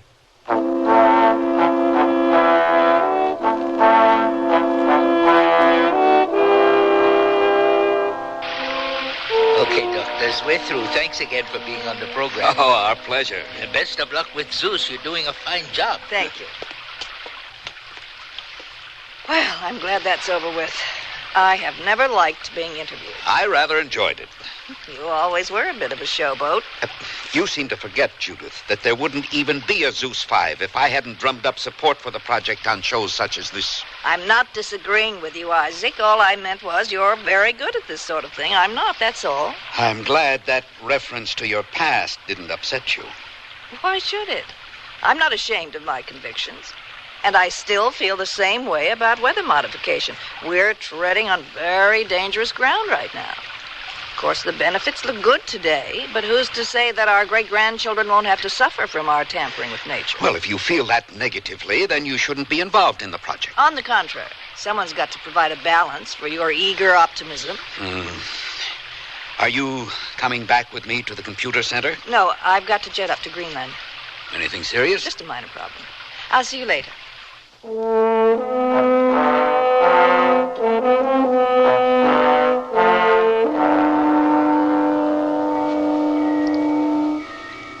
Everything all right, John? Oh, business as usual, Doctor. How did it go? The interview went fine, but you know how she is. Judith does tend to grate on the nerves. Frankly, John, I'm glad you're the liaison between climate control and Zeus. The less I have to do with Wells, the better. I just hope that she remembers that we're supposed to attend the commemoration ceremony down in New Atlantis. She didn't say anything to me about it. Probably forgot. You'd better stop off at the Greenland site and pick her up. All right.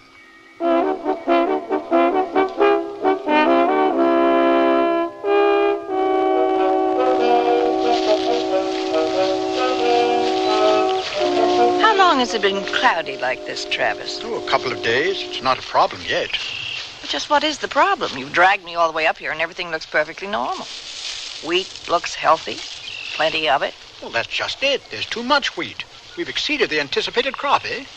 I still don't understand the problem. That should be good news. Well, it would be if I had the silo to store the crop in. Look, all I do is plant the number of acres I'm ordered to plant. They told me they'd build the silos I need. Well, here it is a harvest time and still no place to put the damn stuff. But this is out of my jurisdiction. You should be talking to general services or agriculture or even engineering, not climate control. I've done all that. I begged. I pleaded. I punched out request programs until I blew in the face. And I still haven't got my silos. Well, what was that? What? Thought I felt a drop of rain on my arm. Impossible. It isn't scheduled, eh? You sure? Positive. Now, look, Dr. Wells, I've got drone combines and a load of androids due in here next week to harvest this crop. And if I don't get my silos...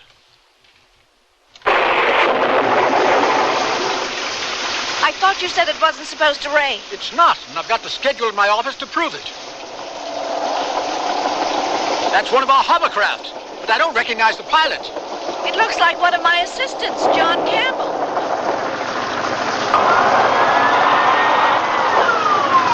Dr. Wells, we're due in New Atlantis in less than an hour. Never mind that, Campbell. What about this rain? It isn't scheduled. Are you sure? Yes. Well, Zeus must be making an adjustment. Well, I wish somebody had told me. Doctor, please, we're going to be late. What about my silos? I'll check it out, Travis. Hey, you forgot me!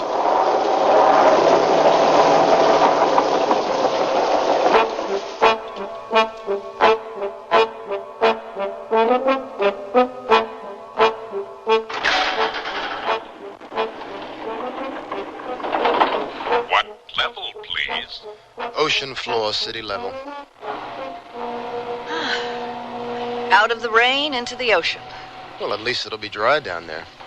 Be thankful the fabric in your clothing dried so quickly. Funny how Travers wasn't notified about the rain. Oh, it's probably just an oversight. I wouldn't worry. Ah, here we are. Have you got your speech ready? My speech. John, I completely forgot about it. Well, you better think fast. You're the first speaker.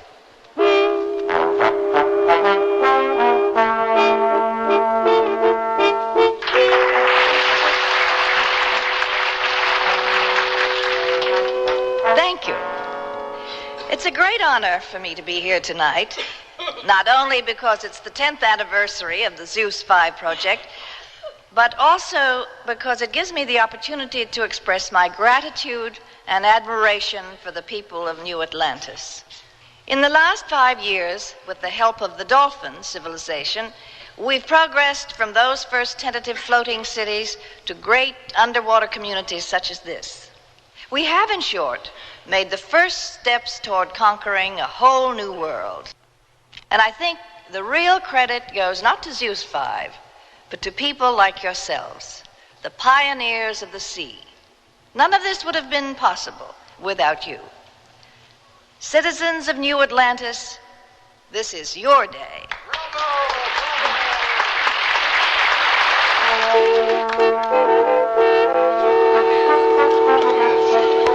Well, what do you think, John? Not a bad job of improvising, if I do say so myself. I'm sorry I missed your speech. I've just been on the visiphone to the computer center. Something wrong? Plenty. There's been a flash flood in the new Los Angeles River. But that's impossible. Try telling that to the relatives of the dead.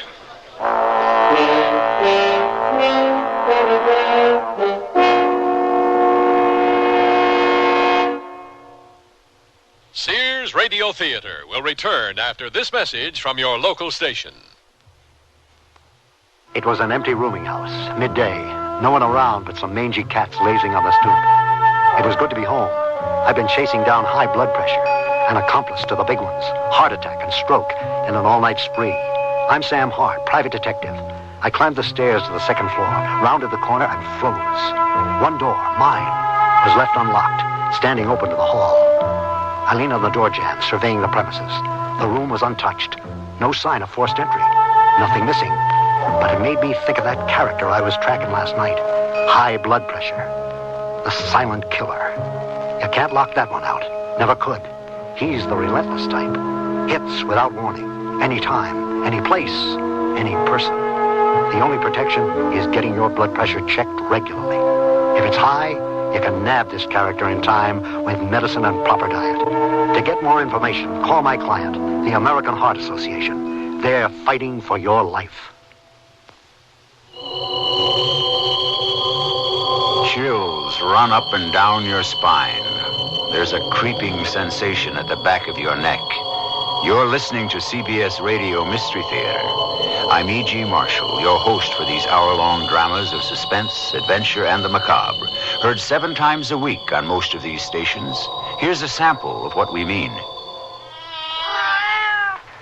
Hush, hush, my darlings. Your mother is taking care of all of you. You have nothing to fear. Let those who move against us learn to cower in terror. As long as the moon is full, me rule the nights. Ours is the power and the glory. You will inherit the world, and I am your queen in whatever guise I choose to cloak myself. Listen here for CBS Radio Mystery Theater 7 times a week on most of these CBS Radio network stations.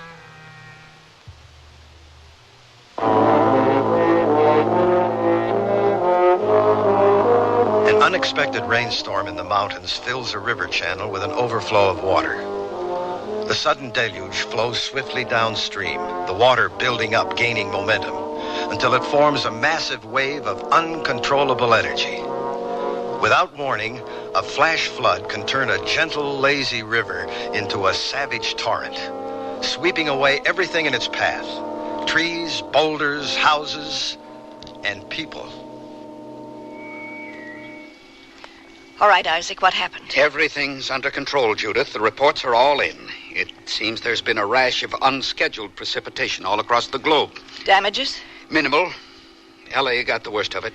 What about casualties? None reported, except in the Los Angeles basin. 24 dead. Good Lord, how is that possible?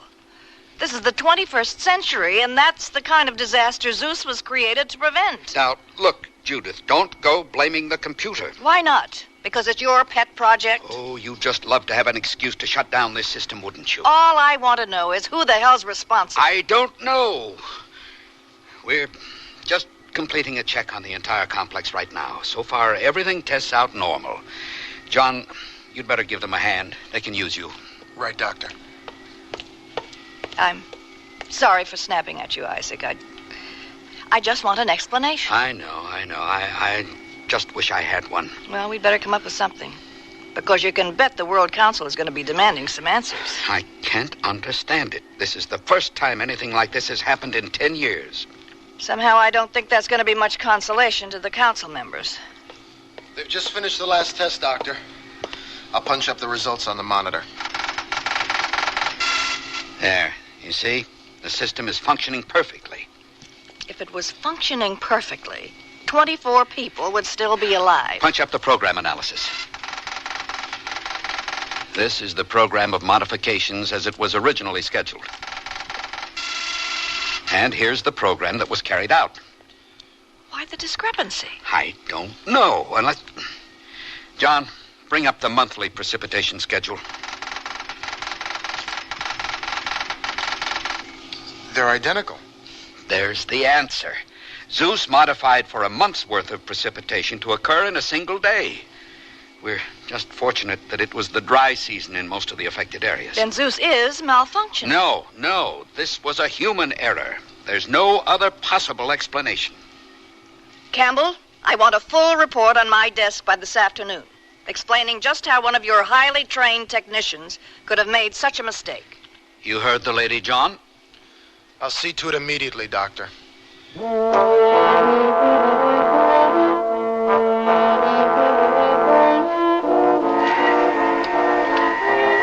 I'm sorry to have to bring you all the way to Tokyo, Dr. Wells, but it's been a while since the Typhoon Watch has had to deal with something like this.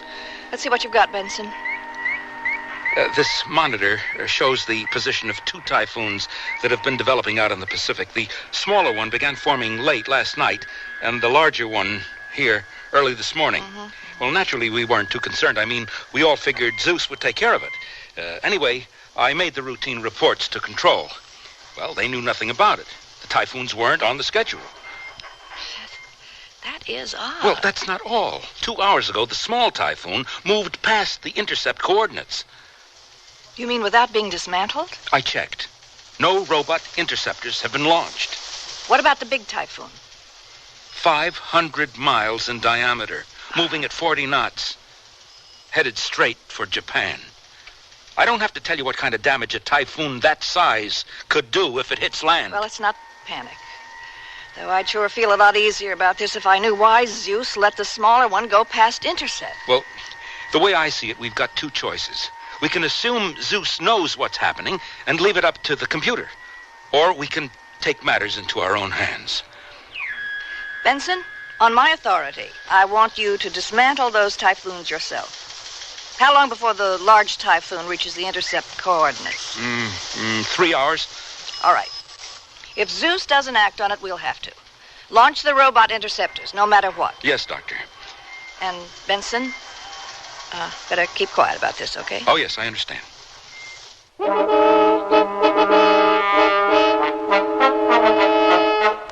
Judith, we've got problems. No need to tell me. Where are you, Isaac? At the Tokyo jetport. I've got a tri-vane jet standing by. I'll meet you in the plane. Get over here right away. We're going to Madrid. But I've got an emergency. This is urgent, Judith. I'll be waiting. Why are we going to Madrid? Better yet, why are you here in Tokyo? Just a routine inspection. Wasn't my explanation of what happened yesterday good enough for you? Isaac, I don't need your permission to do my job. Since when is it your job to check up on me as if I were some kind of underling? I never said you were. In case you hadn't noticed, the weather is no longer under our control. We've got a crisis on our hands. I'm well aware of that. And so is the president of the council. He contacted Campbell at the center. The president wants us in Madrid now, and we're already late, so sit down. Where's the pilot? You're looking at him.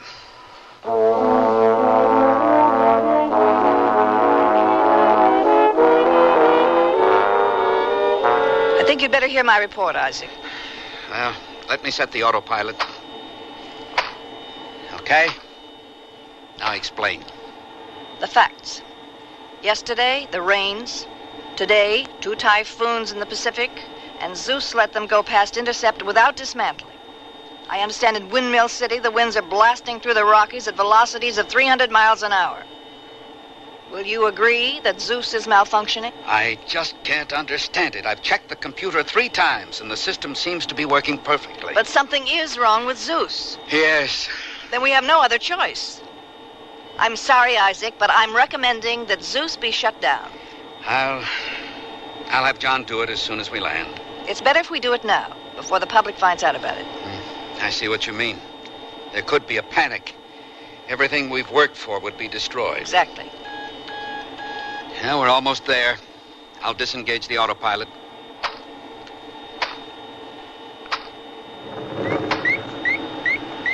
What was that? Just the guidance beam locking us in. Now we sit back and let Madrid pull us in. I suppose the president wants to talk to us about Zeus. Campbell didn't say for sure, but he did seem pretty emphatic about our getting to Madrid on time. Looks like I'll have to disappoint him. We're 5 minutes behind schedule. Since when did John become such a stickler for punctuality? I was just... Oh, hey, coming in on this guidance beam is pretty rough business. It shouldn't be. It feels more like turbulence. I'd better check with the jet port. Madrid Control, Trivane 620. Madrid Control, Trivane 620.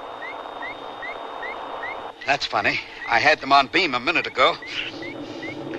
Isaac, look! My God, a tornado. It must have hit the jet port. Let's get ourselves out of here. I'm trying. It's getting closer. I can't break out of the guidance beam. We're being pulled right into the path of the tornado.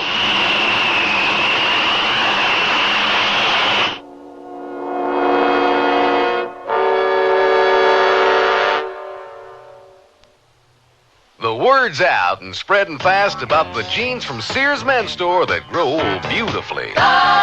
It's a sure sign they're fitting fine and feeling good. For the denim that keeps going strong a long time. Get them trim cut, regular cut, even get them pre-washed. The jeans that grow old beautifully. Now at most Sears retail stores. I'm out of control. Be cool, be natural, take it light. But where do I start? With the basics like the new Pretty Natural Light Shaper from Sears. The Pretty Natural Light helps keep you smooth all day under your clothes, giving you a shape that's soft and natural thanks to the shimmery, lightweight power net. Never intimidates because its control is moderate, with a front panel that helps keep your tummy where you want it. Great. I'll ease into control with a Pretty Natural Light. It's new at larger Sears retail stores. To look the height of fashion wherever I go requires many coats. But for home, I need only one coat fashion surrounding me. Sears Best Easy Living Interior Paint. One coat of easy living on the walls and every room looks stunning. Save $3 on every gallon. Choose from 25 decorator colors and easy living latex flat and semi-gloss. Plus bright white ceiling paint for your home. Because with Sears Easy Living Paint, it's one coat when used as directed. At most Sears retail stores. Sale ends March 24th. Richard Widmark again. And here's the concluding act of The Wrath of Zeus.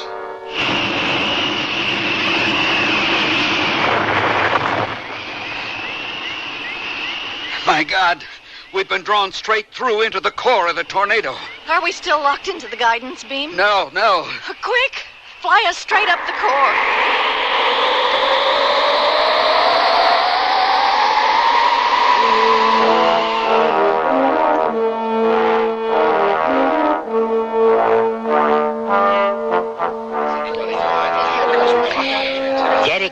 Reporting live from the Global Climate Control Center, where we are awaiting the arrival of Dr. John Campbell, the acting director of GCC.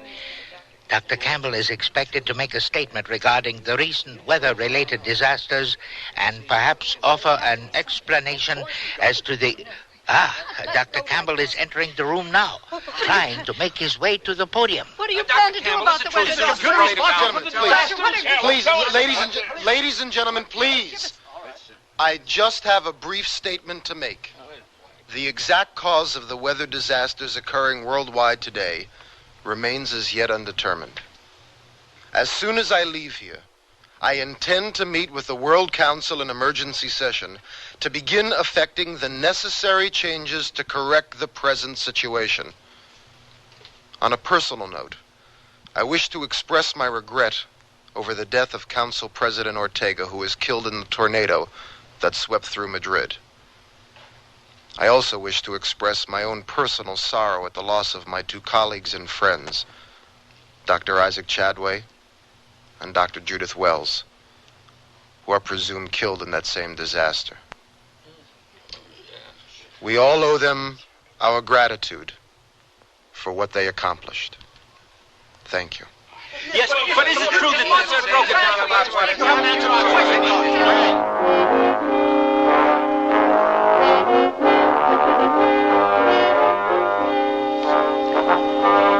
Judith, your quick thinking saved us. Well, we were just lucky the guidance beam pulled us through the tornado and into the core. The force must have snapped the beam's hold on us as we passed through the wall. I've seen the low pressure inside the core explode buildings. I shudder to think what would have happened to us if we hadn't been inside a pressurized jet. Any damage? The radio's out. We can't transmit. Well, what do we do now? I don't know. We certainly can't land in Madrid, not with a jet port destroyed. Thank God we were 5 minutes late for that meeting. If we'd been on Camel's schedule, we wouldn't be here now. You know, that's beginning to bother me. John was very insistent that we arrive in Madrid on time. You don't think Campbell had something to do with that tornado, do you? All I know is that in another 5 minutes, we would have been sitting on the landing deck when that thing hit. We'd have been killed for sure. Isaac, we'd better head back to the computer center. If that tornado is any indication of what's going on around the world, I've got a feeling all hell is breaking loose.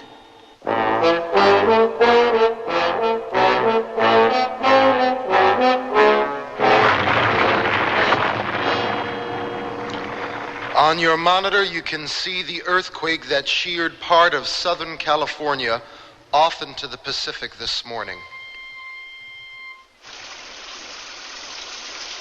The monsoon. It's been raining in India like that for the past 30 hours.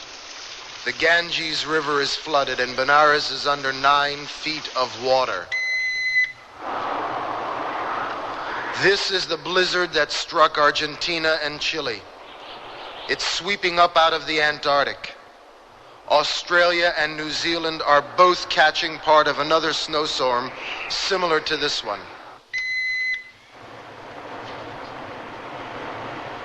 This is what used to be the Hawaiian Islands when the tsunami hit. We're unable to verify reports concerning casualties, but we fear that the islands were completely wiped out. Good Lord, Campbell, do you realize what you've done? You and that monster Zeus? This is not the computer's doing. Millions of people are dead because we were fool enough to allow you people to tamper with nature. I, for one, demand that Zeus be destroyed immediately. That's our idea. Order! Order! As acting president of this council, let me make it clear to you all that we are not here on a witch hunt. The purpose of these proceedings is to decide how we can repair the damage that has already been done. Thank you, Councilmember Bouchard. If you don't want to be blamed for what has happened, Dr. Campbell, I suggest you come up with a plausible explanation for this catastrophe.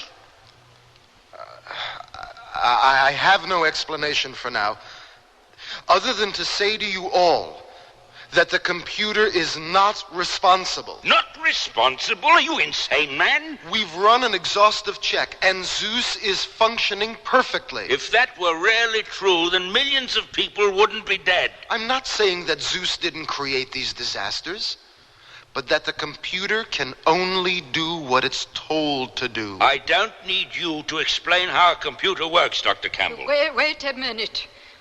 Are you suggesting that Zeus was carrying out someone's orders? That it was programmed for this kind of destruction? I'm afraid it's beginning to look that way. During the course of our test, we discovered that several unauthorized programs were initiated by Zeus. Who has access to the programming banks? Well, it could have been any number of the technicians working at the center. But only 3 people had the knowledge and skill to enable them to lay in a program of such complexity. I was one of them. And the other 2? They're dead. Wells? Chadway? Dr. Campbell, are you saying that these disasters were deliberately planned by one of your colleagues? I'm afraid it looks that way. I've discovered some rather incriminating evidence at the computer center that I can show you later today. If what you're saying is true, someone has committed a crime of such colossal magnitude. Yes, and yet they've provided the means by which we can repair the damage that's been done. What do you mean? Zeus 5 is capable of the task. No! I'm against it! That damn machine practically destroyed us all! Listen to me! Will you please listen to me? The weather patterns have been altered to such an extent that unless we use Zeus, we may be doomed to years and years of adverse weather. It's not too late to correct that. All I ask is that you give me the authority to try to overcome these problems. I can save us all. It looks as if we have no other choice. Dr.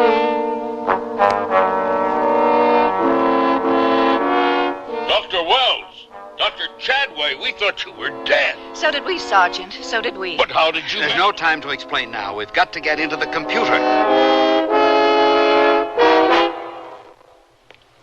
Where's Dr. Campbell now, Sergeant? He's in an emergency session of the World Council. Sergeant, listen to me. This is very important. If Dr. Campbell should show up while we're in the computer room, you're not to tell him where we are. Just let him enter. You understand? Yes, Doctor. And have your men standing by in case I signal for you. Do you know what it is we should be looking for? Not exactly, but whatever it is, I'm sure we'll find it somewhere in the programming of the modification schedules. You check today's programs, and I'll check yesterday's. Right. All these schedules, perfectly normal. None of the programs could have possibly caused any of the disasters. Judith, I think I found something. Yes? What is it? I was beginning to think you were right. Everything looks normal until I stumbled on this.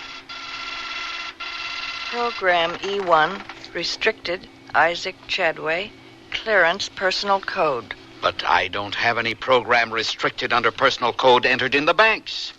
Clear it and we'll find out. Look at that. There it is. A modification schedule programmed to override the normal daily schedule. Look at what he's done. The destruction he's unleashed across the globe. I can't believe it. Judith, do you realize John's made it look as if I'm responsible for all of this? By using your personal input code. And supposedly I'm the only one that knows it. There must be a way to prove you're innocent. Oh, wait a minute. I think this might be...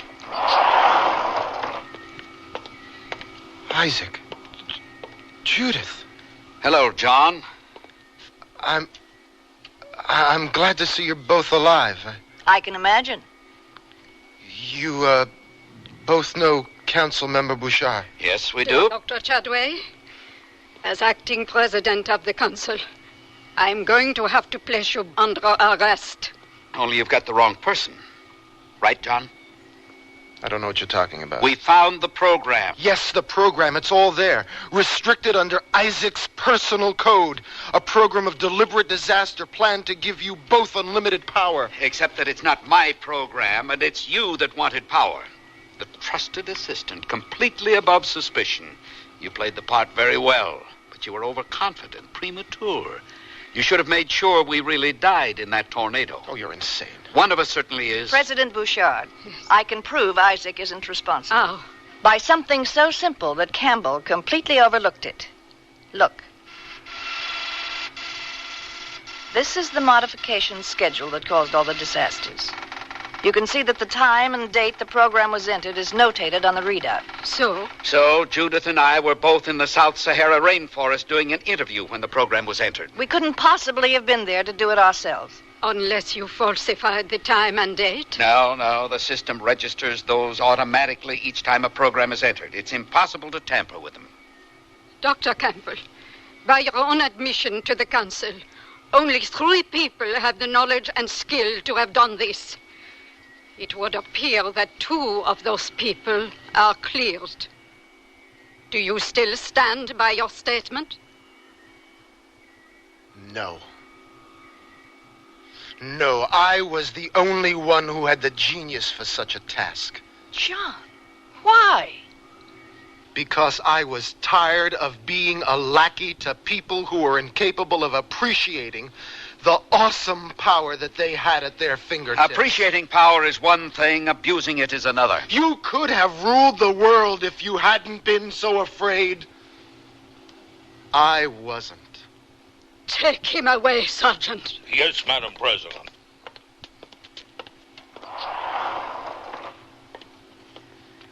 Well, you were right all along, Isaac. The computer wasn't malfunctioning. Nevertheless, Zeus is responsible for the destruction that was unleashed in the world. No, that was Campbell's doing. And ours. We became so complacent in the world we've rearranged that we've forgotten our own history. Forgotten all the peaceful inventions that were twisted into machines of destruction. Perhaps we would be better served without such computers as Zeus. It's people that need guarding against, not computers. But we can never afford to have this happen again. If we've learned our lesson, it won't happen again. Perhaps if we remove the temptation, close Zeus down permanently. It's too late for that. You see, we've changed the world to conform to specifications of a computer. I'm afraid we're dependent on Zeus now.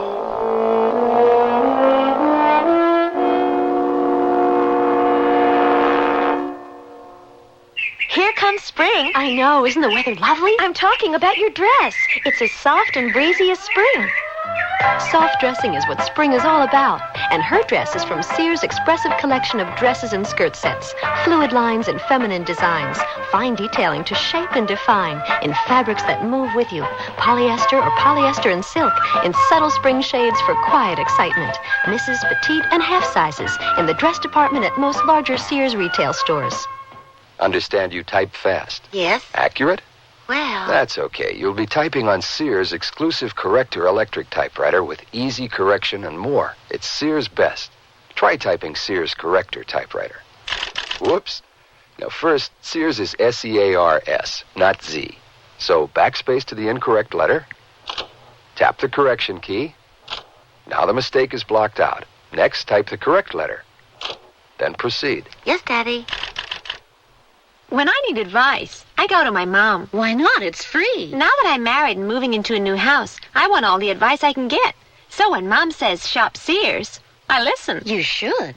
Sears is a great help on those big items you'll need for your new home. Major appliances like washers, dryers, and refrigerators. They'll deliver, install, and service. I always depend on Sears. You should, too. Sears, Sears, Sears, where America shops.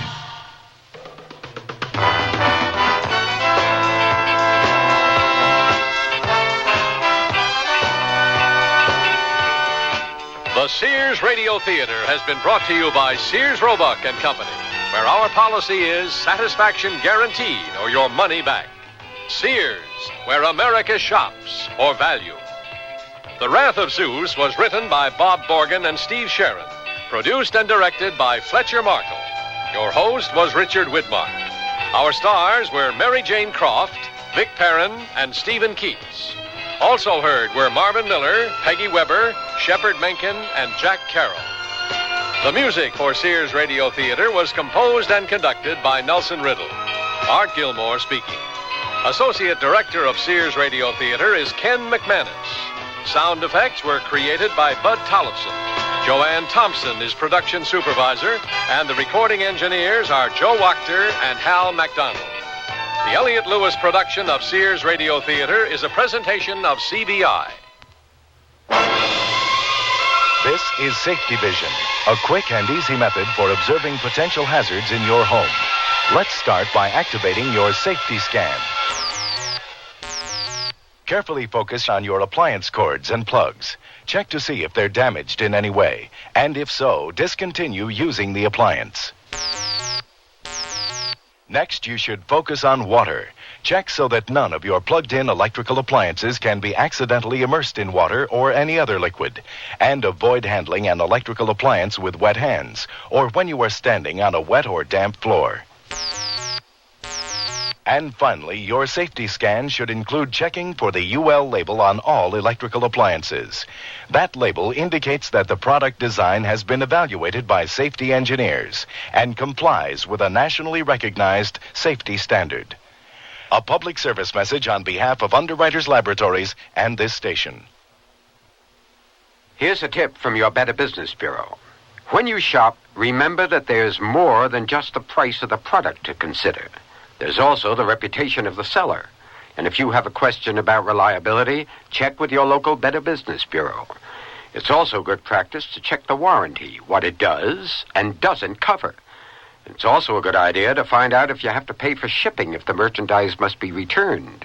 And check to see what other charges, if any, you're going to have to pay. Another way to be a careful shopper is to know something about the policies of the store or the seller. Consumers should find out what the return policy is. Does the store give cash refunds? Does it provide credit on future purchases? Does it allow returns only on certain products and not on others? Look, you better get all the facts before you buy. This has been a consumer tip from your Better Business Bureau. Next Monday's Sears Radio Theater will be a story of the West with Lorne Green as your host. Let's listen. What's the matter? The stuff on my plate looks like what I was catching. Tis.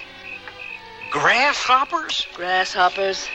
Ugh. Now that's a silly attitude. Eat them, they're good for you. So be sure and tune in next Monday to the Sears Radio Theater.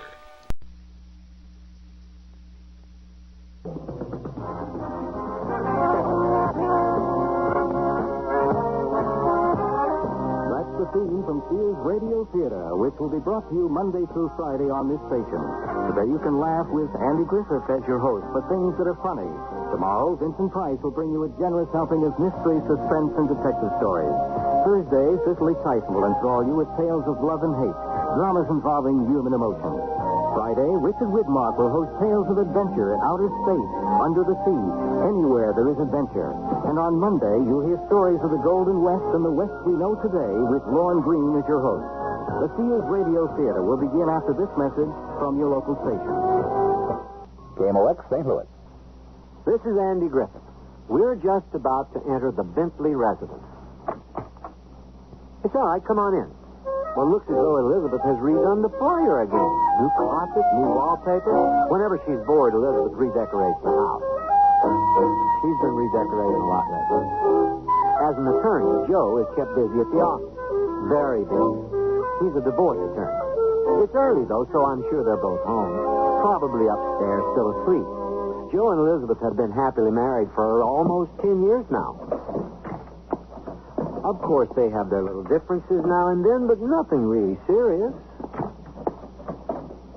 Cassie, the Bentley's housekeeper, will probably come barrel housing out of the kitchen any second to find out what's going on up there.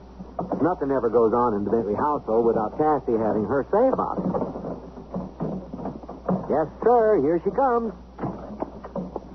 And, something's up, all right. Here come the Bentleys. They both look like they're moving out.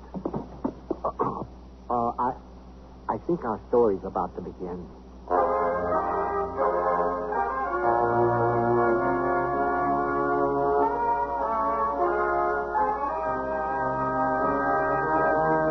Sears Radio Theater, a new adventure in radio listening. Brought to you 5 nights a week by Sears Roebuck and Company. Sears, where America shops. Your host, Lorne Green. I'll bring you stories of the Old West and the New. Andy Griffith with a look at the funny side of life. Vincent Price with tales of mystery and suspense. Cicely Tyson with stories about love, hate, and related things. Richard Widmark. I'll bring you stories of pure adventure. 5 nights of exceptional entertainment every week. Brought to you in Elliott Lewis' production of the Sears Radio Theater.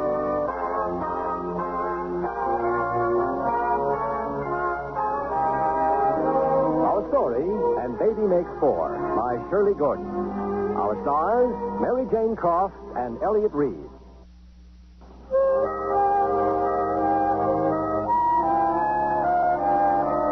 Andy Griffith here. I don't want to get in the way.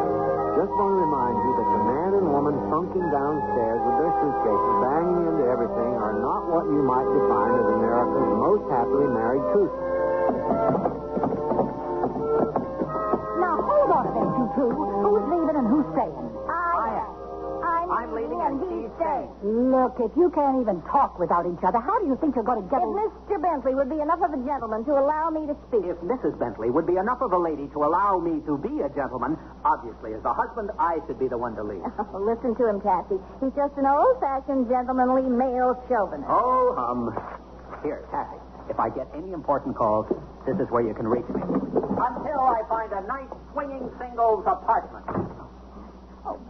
You don't know what it does to me to watch somebody just stand there and let a man get away. He's not leaving me. I'm leaving him. I'll let you know where you can send the rest of my things as soon as I'm settled. Meanwhile, I'll be at the Buckland Hotel. But the reason I became a housekeeper was so I wouldn't have to live alone. The Buckland. Must be some hotel, since everybody's going there.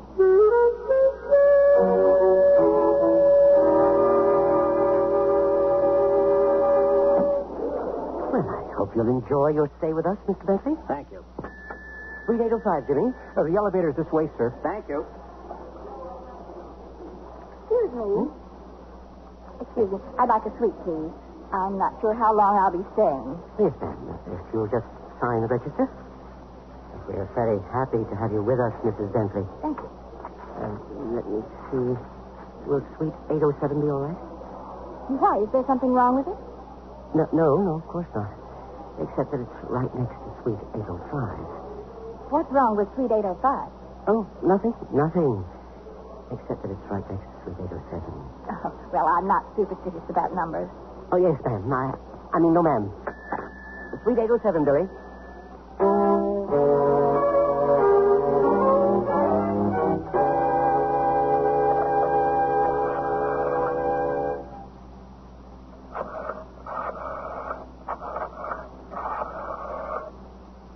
Margot, it's me, the new Elizabeth.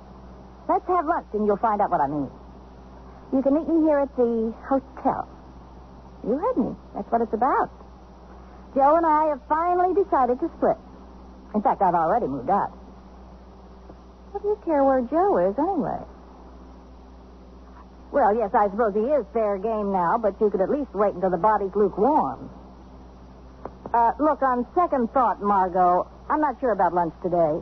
I'll call you back.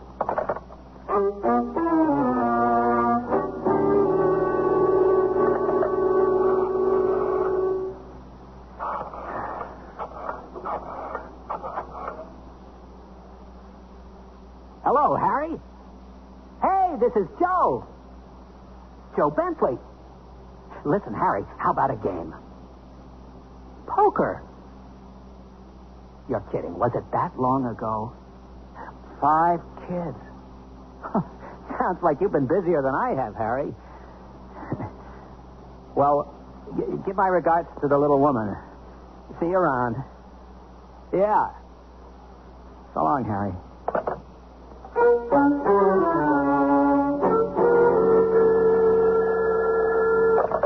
Bentley residence, more or less. Hello, Tassie. I just thought I'd call to find out how things are at the house. Lonesome. What do you think? How are things where you are? Oh, fine. It's a lovely hotel. Yeah? Well, you know the service isn't bad here either. Yes, Tassie, I know. Oh, by the way, have you run into anybody there that you know? No? Why? Oh, I just wondered. You haven't heard anything from Mr. Bentley, have you? No. But if he calls, should I give him a message? Oh, no, no message. I'll talk to you later, Tassie, all right? Sure. I think somebody around here ought to still talk to somebody.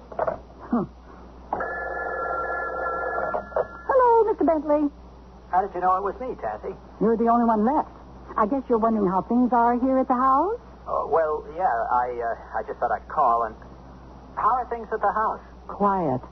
I hear your hotel is lovely. It's okay. Where did you hear that? Oh, somebody else I know is staying there. Oh. Mrs. Bentley hasn't called by any chance, has she? Yep. Is everything all right with her? She's staying in a lovely hotel. Did she? I mean, are there any messages for me? One. Miss Margot Graham called. Margot? You're sure she didn't want Mrs. Bentley? Positive. She was very explicit on that point. Huh. Well, okay, thanks. I'll check with you later. I'll be here. Somebody has to stay and look after the goldfish.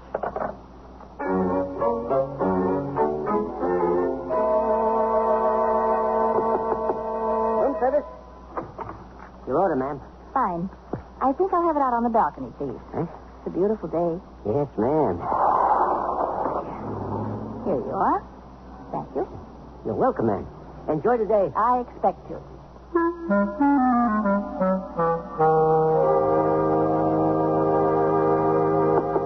Room service. Come in. Would you like to have your drink out on the balcony, sir? It's a beautiful day. Huh? Oh, yes. Yeah, that'll be fine. There you are, sir. Thanks. Thank you, sir. Enjoy the day. I plan to.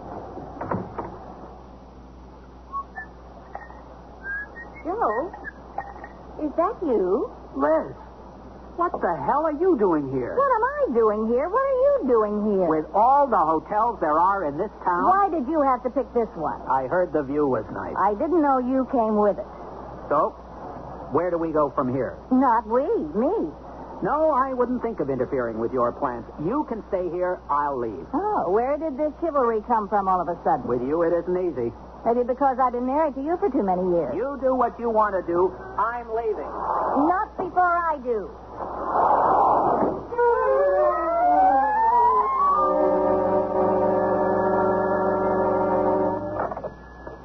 Bentley residence?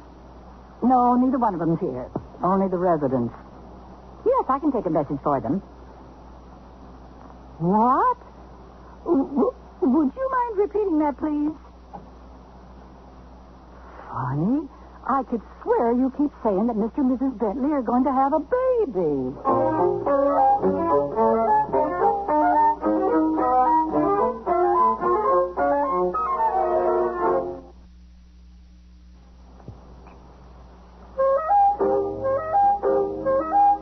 Well, here's the pickle. Elizabeth's left home in Pitt, and right behind her, husband Joe's left her. Old faithful Cassie stayed behind to care for home and hearth until matters get straightened out. And now, lo and behold, she finds out these two unhappy folks are about to become one mother and one father. What are they going to do about it, you might ask? Good question. Hello? It's me. Oh, yes, Cassie. I was going to call you. I'm not going to be staying here at the hotel after all. That's good, because I think you better come home. Why? What is it? Something wrong? That all depends on how you look at it. Are you sitting down, and do you have some smelling salts handy? Would you please just tell me what it is you have to tell me? Okay. You're going to have a baby. I'm going to what? The adoption people called. You and Mr. Bentley wanted to adopt a baby once. Remember? But that was more than a year ago. Babies take time. Well, didn't you tell them we couldn't now, that it's impossible? I didn't get the chance to tell them anything. They just kept saying everything's all set. Well, everything couldn't be more unset. Well, what about Mr. Bentley? Should I call and tell him the news? No. No, never mind, Cassie. I'll be home as soon as I can.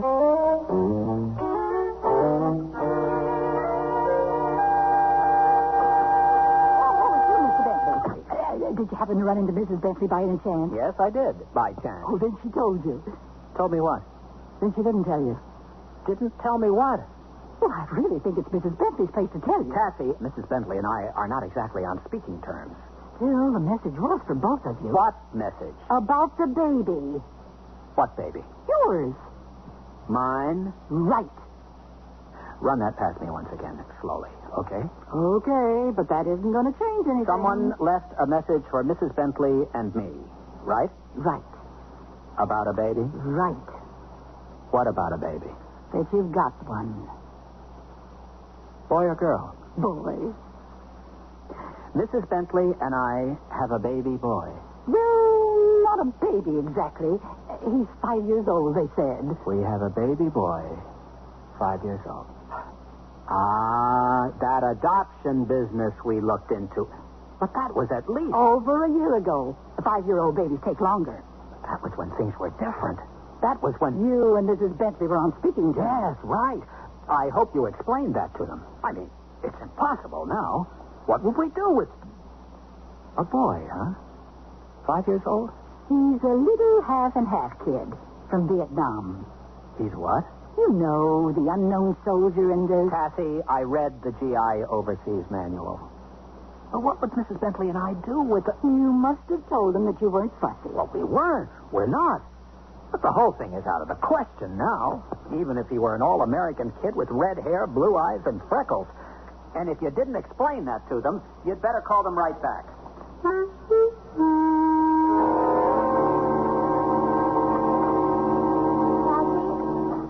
Mr. Bentley's car's outside. Well, he didn't bring it in. I don't think he's planning to stay. Where is he? Upstairs. You didn't tell him, did you? Well, I thought he had a right to know if he's going to be the father. Cassie, there is not going to be a baby. It's a little late to say that. By about 5 years. 5 years? You mean she isn't even a baby? She isn't even a she. A boy? A 5-year-old boy? And chances are he doesn't have red hair, blue eyes, and freckles. This kid didn't do anything right. Didn't Mr. Bentley tell you to call them back and cancel the order? Well, then, tell them we're sorry for any trouble they went to. Too bad the kid went to the trouble of being born. Mr. Bentley and I are not responsible for that. Neither is the kid. All right, I'll call. Or I'll ask Mr. Bentley to call.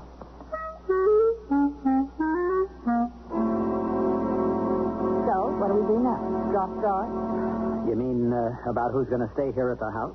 Well, you are, of course. I'll get a room at a motel near the office until I find something else. Will you call the adoption people and explain? Of course. It's too bad. For the kid's sake, I mean. What's going to happen to him now, I wonder? Well, they'll probably find another couple who... No, they're going to stay married forever. Joe, there isn't any point to this. Just call and get it over with. And forget all about it. We both have a lot of forgetting to do. Liz, I want to let the kid come. What? You haven't seen those kids over there the way I have, or you'd feel the same way. What are you talking about? What kids over where? Oh, Tassie didn't get around to telling you that part. What part? The part where G.I. Joe meets a Vietnamese Madame Butterfly. You mean the child is Vietnamese? The half of him that doesn't fit in over here is. The half of him that doesn't fit in over there is American. Look, all I was thinking is that, well, we could go along with this thing long enough to get the kid over here at least. And then what? Well, I'm a lawyer. I'll think of something. At least he'd be here, getting the right things to eat and everything. But it wouldn't change anything between us. Well, we just have to pretend a little longer, that's all. I'd have to keep on living here for a while. I could sleep in the den. We'd fix up the guest room for the kid. Fixing up a nursery at this point in our marriage, it'd be funny if it weren't so hilarious. Oh, Tassie will take care of everything. You don't have to worry. So, what do we do now? I guess I'd better call and try to find out just when this blessed event is supposed to happen. I'll tell Tassie, since she's the one who'll be going into labor.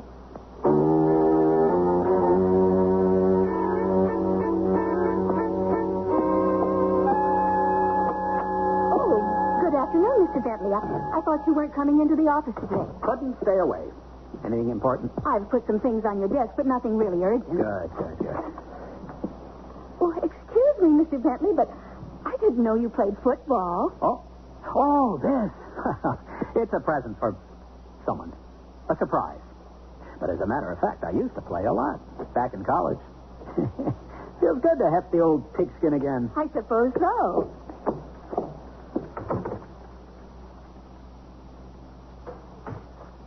Is Mr. Bentley in? Yes. Well, shall I stay home? Never mind. I'm an old friend of the family. 32, 57, 23.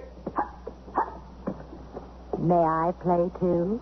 Oh, hello, Margot. I'm not bad at intercepting a pass. I wasn't expecting anyone. I told your secretary I wanted to surprise you. I didn't know you were busy. Exercise. You know, these desk jobs. I'm in the mood for a little celebrating. How about taking me out for a drink? Celebrating? Yeah, I'm kind of in the mood myself. I thought you might be. That's why I stopped by. You got a deal. Only, how'd you know? Have you talked to Elizabeth today? As soon as she called me with the news, I couldn't wait to see you. Oh, I'm surprised she's spreading it around already. I was delighted to be the first to know. Oh, Lenore, as long as there's nothing urgent, I'm going out for a bit. I'll be back in about half an hour. Don't rush me. Or so. Yes, sir.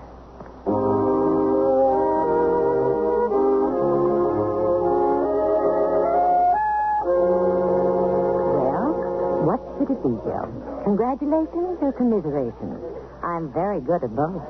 Why don't we risk congratulations? I'll drink to that. Did Elizabeth call you, or did you call her? She called me. She seemed eager to spread the word. Oh, maybe she's happier about it than I thought. She said it was her idea in the first place. Well, now that I think about it, I guess it was. Frankly, I don't really care whose idea it was. It's just great, good news. Understand, it's not going to change anything between Elizabeth and me. It's not? No. We'll just go on pretty much as we have. Oh? We'll still live together, of course.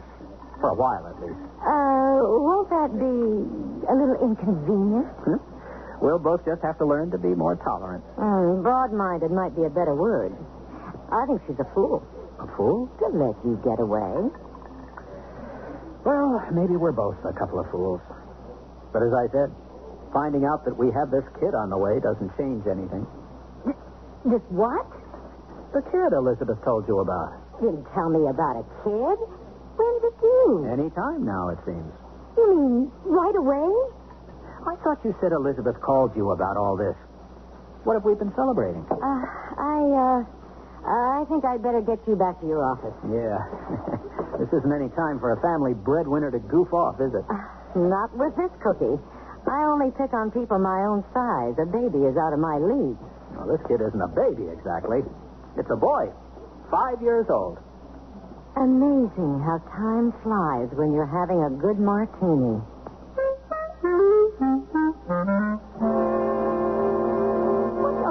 Lying around. I thought we were going shopping. Oh, you go, Tessie. There's no point in my going. Oh, he's going to be your kid, at least for a while. I had 9 years to get used to being a wife, and I didn't make it. You do the best you can with the shopping, Tessie. I don't feel up to it. And before you go, will you take that picture and put it away someplace out of sight? Your wedding picture? Oh, now, wouldn't it be kind of nice to leave it out just for the kid, so he could feel legitimate for a change? Tessie, Mr. Bentley and I have agreed this child is not going to change a thing between us. Well, then you put the picture away. I'm not going to do all your dirty work for you.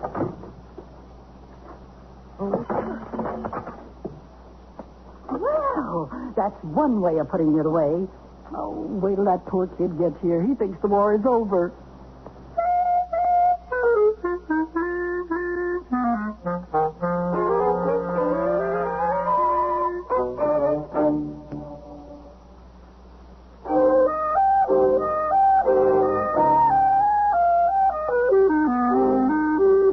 Begin with the concluding act of And Baby Makes Four. Anybody home? Margot? Sorry, Tassie's out. Just come on up. I'm in the bedroom. You know, I might think this was a touch of morning sickness if it weren't 3 o'clock in the afternoon. And if your husband hadn't already told me that you've ordered a little ready-made model. Joe told you? We had a drink together to celebrate. I hope you don't mind. Oh, why should I mind? Yes, I see. Why should you? Oh, no, that was just a little accident. You weren't kidding when you said you were breaking up your marriage. And what's all this about adopting a child at this point? And why Chinese? Vietnamese. Joe wasn't too informative. I'm afraid I'm not going to be either. What's the big mystery? Motherhood, as far as I'm concerned. I must say, you don't sound too inspired. Would you be if you just learned you were about to become the mother of a starving refugee? You mean this was all Joe's idea? No, we both agreed to it. I got the idea you two weren't in agreement on anything these days. So you didn't waste any time moving in on the situation. And moving out again under the circumstances. Has anybody told this poor kid what he's in for? Seems to me he'd be better off staying in China. Vietnam. Fortunately, there's Tassie. Oh, then this was all Tassie's idea. It doesn't matter whose idea it was. The child will be here soon. And the patter of little feet is all you need in your cozy little love nest. Oh, Margot, I just believe in facing facts. A spade's a spade. You can't make it into a heart. Well, you can relax. Joe and I aren't kidding ourselves. I know exactly what you need. Get yourself freshened up, and I'll meet you for cocktails at Tony's around 5. All right? I don't know. Exactly what do you have in mind? Trust me. See you at 5. Oh, hello, Cassie. Hi. My goodness. It looks as though you bought out the town. Don't forget, Liz. Tony's at 5. Well, how'd the shopping go, Tassie? Look! For heaven's sake! It had to get so much, you should have had it delivered. I did. The truck will be here tomorrow.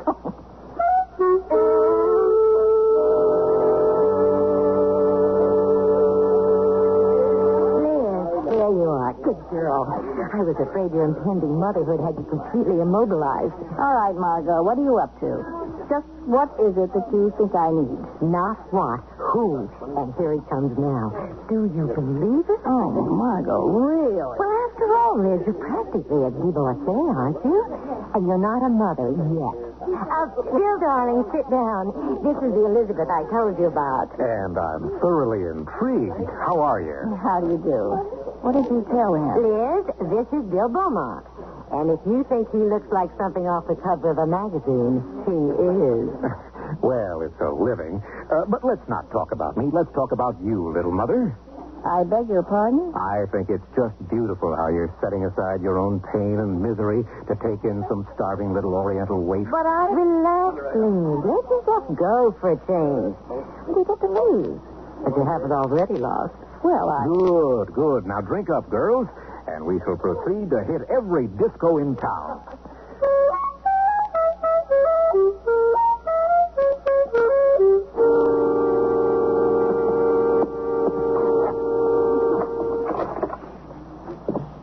Don't want to wake up anybody's husband. Don't worry, little mother.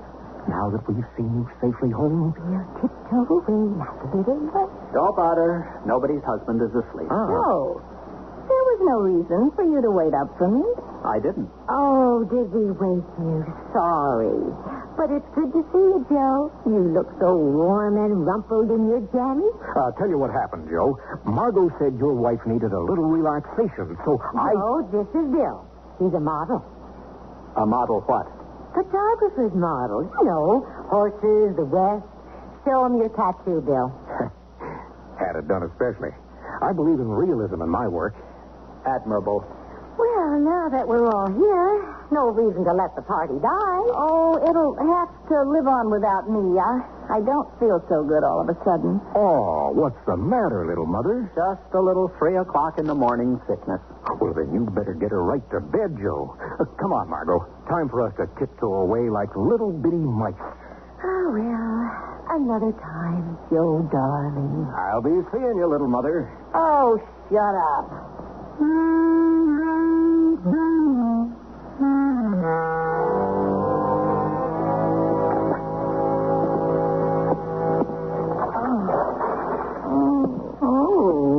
morning to you, too. Cassie, if you lay that tray full of food in my lap, you are fired. Starve a fever, feed a hangover. I hear you had a hot date with John Travolta last night. I gather you've seen Mr. Bentley this morning. On his way out. He said you could reach him at the office if you get any news. I'm not up to any news today. If anybody calls, I'm not in. Bentley residence? Yes, Mrs. Bentley is in. Just a minute. Okay, I'll make a deal. You eat the breakfast, and I'll answer the phone. Well, if you put it that way. Can I take a message? Right. Thank you. Yes, what is it? It's the kid. He's on his way. What do you mean he's on his way? I mean, the stork is taken off. Only in this case, he's coming by jet. You mean the child is actually going to be here soon? Even sooner. Try 6 o'clock tonight. Oh, don't worry. With luck, baby, your head will be back by then.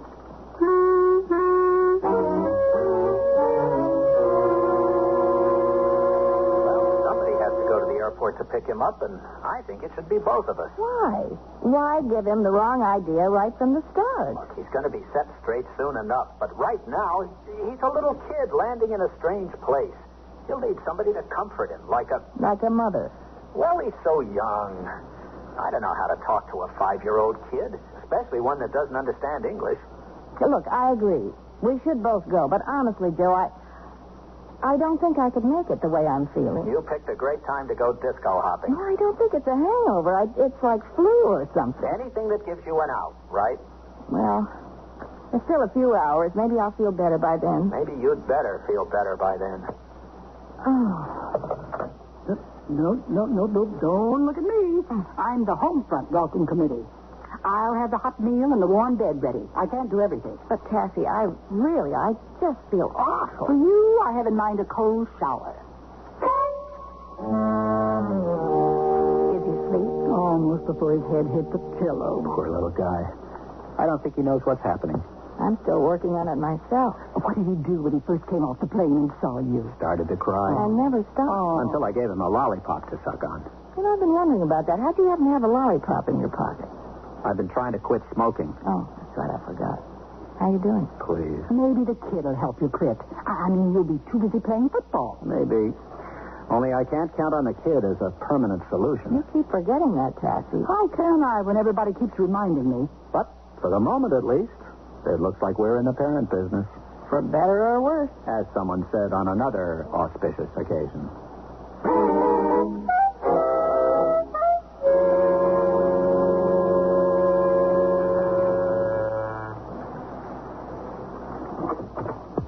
Why, Joe, this is a surprise. Come in. Is the bar open? For you, anytime. That's on the rocks, right? Right. Cheers. How'd you find out where I live? Well, Liz has a handy address book. It's been weeks since I've seen either of you. I gather the kid was keeping you both pretty busy. He is. He could get under your skin if you let him. But you're not going to let him. The only way to do that is to get away. Which brought you here? Seemed as good a place as any. You sure know how to set a girl up, don't you, pal? Oh, don't think you haven't looked interesting to me at times, pal. How about now? How about now?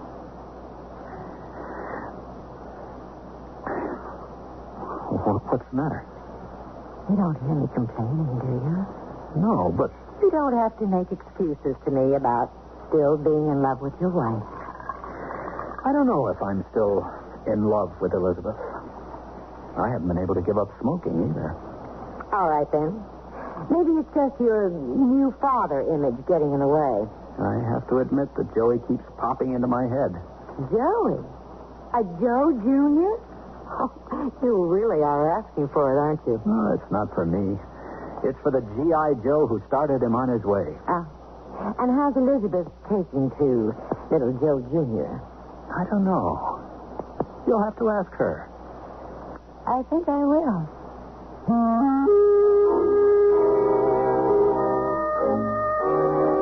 Where do you think you're going? Miss Graham just called. I'm going to meet at the cocktails. She'll be be good to get out for a little while and think things over. Oh, you never heard the old saying about running away. I don't want to hear it now. Anyway, Mr. Bentley's turn with Joey. I know. I ought to print up a schedule for the kid. What are they going to do today, do you know? Mr. Bentley says he's going to take Joey fishing. Mr. Bentley is the one who's going to wind up getting hooked. And you're not? Taffy! I'll see you later, Taffy. Tell Joey if I don't get home before his bedtime, I'll see him in the morning. Huh. Well, I got all the fishing gear together. Where's Joey? I'm looking for his sneakers. His sneakers? Yeah, you seen him anywhere? Oh, as a matter of fact, I took them. Well, you know, guys sometimes get their kids' shoes bronzed to keep on their desk at the office. They make great bookends. Yeah. Only usually they wait till the kid outgrows them. Well, I guess Joey better not wear them fishing then. If he fell in, he'd sink. Sorry. Oh, it's all right. He wants to wear his cowboy boots anyway. I'll buy him a new pair of sneakers tomorrow. They make great pencil holders, too.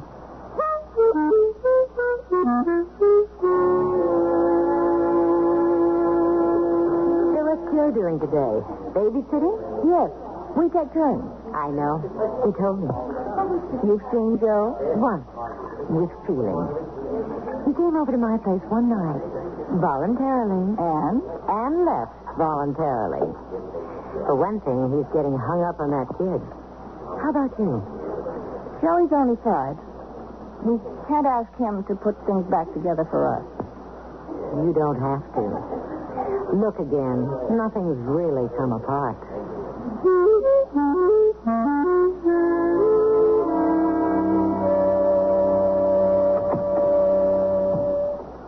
Where's Joey?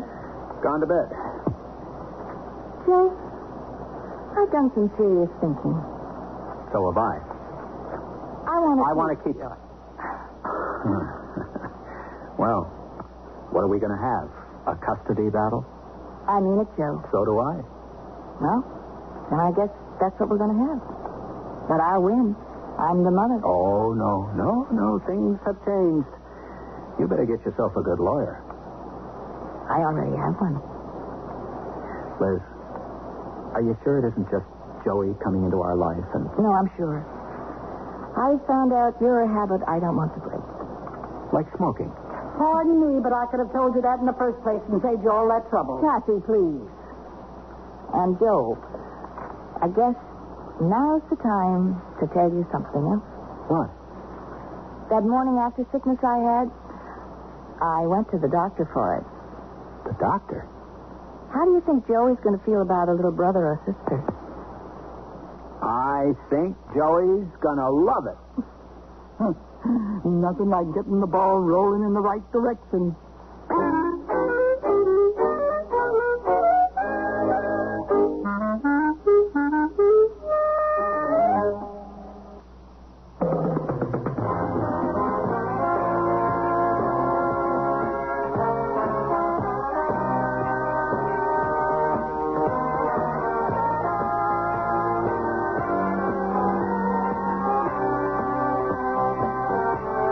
Listening to Sears Radio Theater, brought to you 5 nights a week by Sears Roebuck and Company.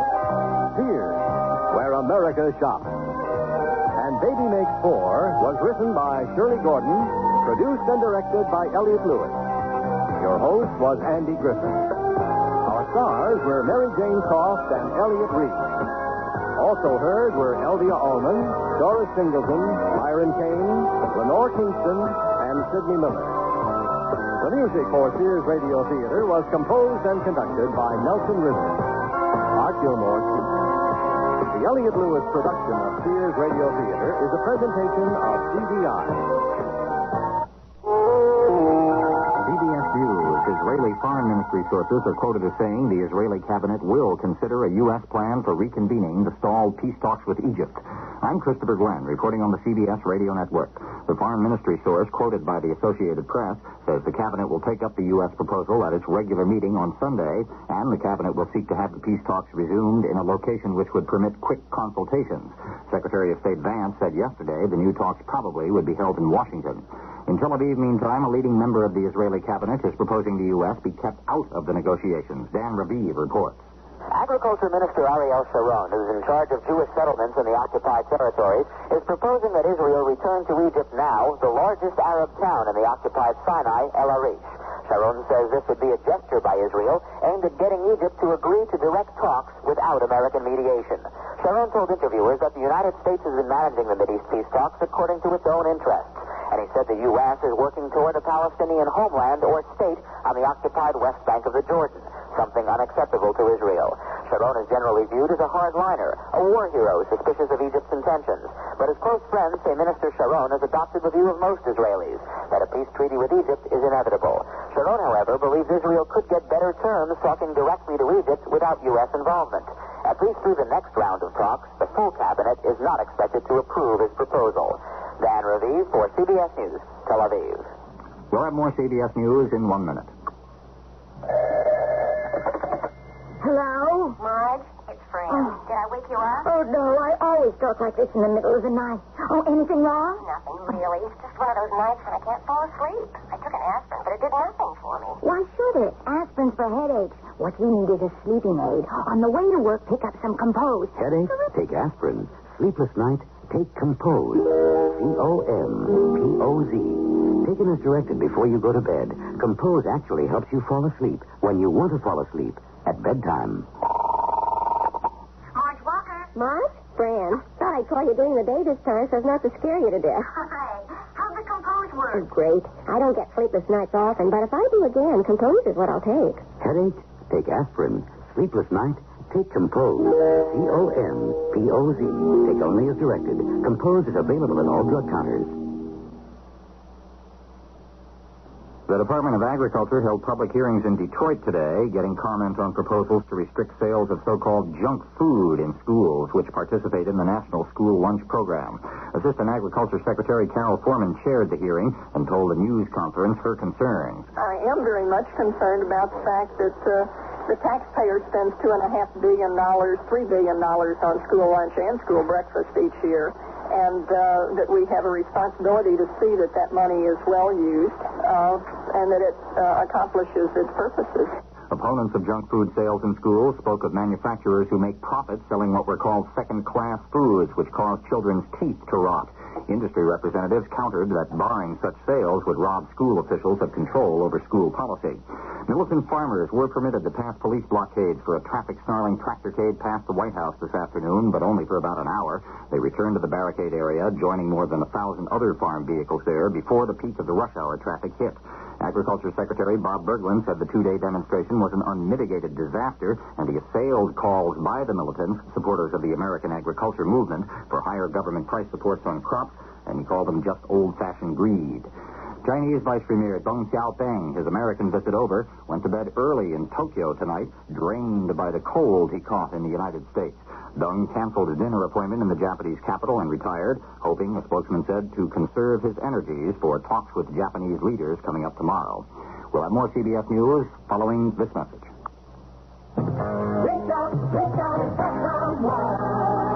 I know my friend Marge so well that if she happens to call early in the morning, I know exactly what she's going to say.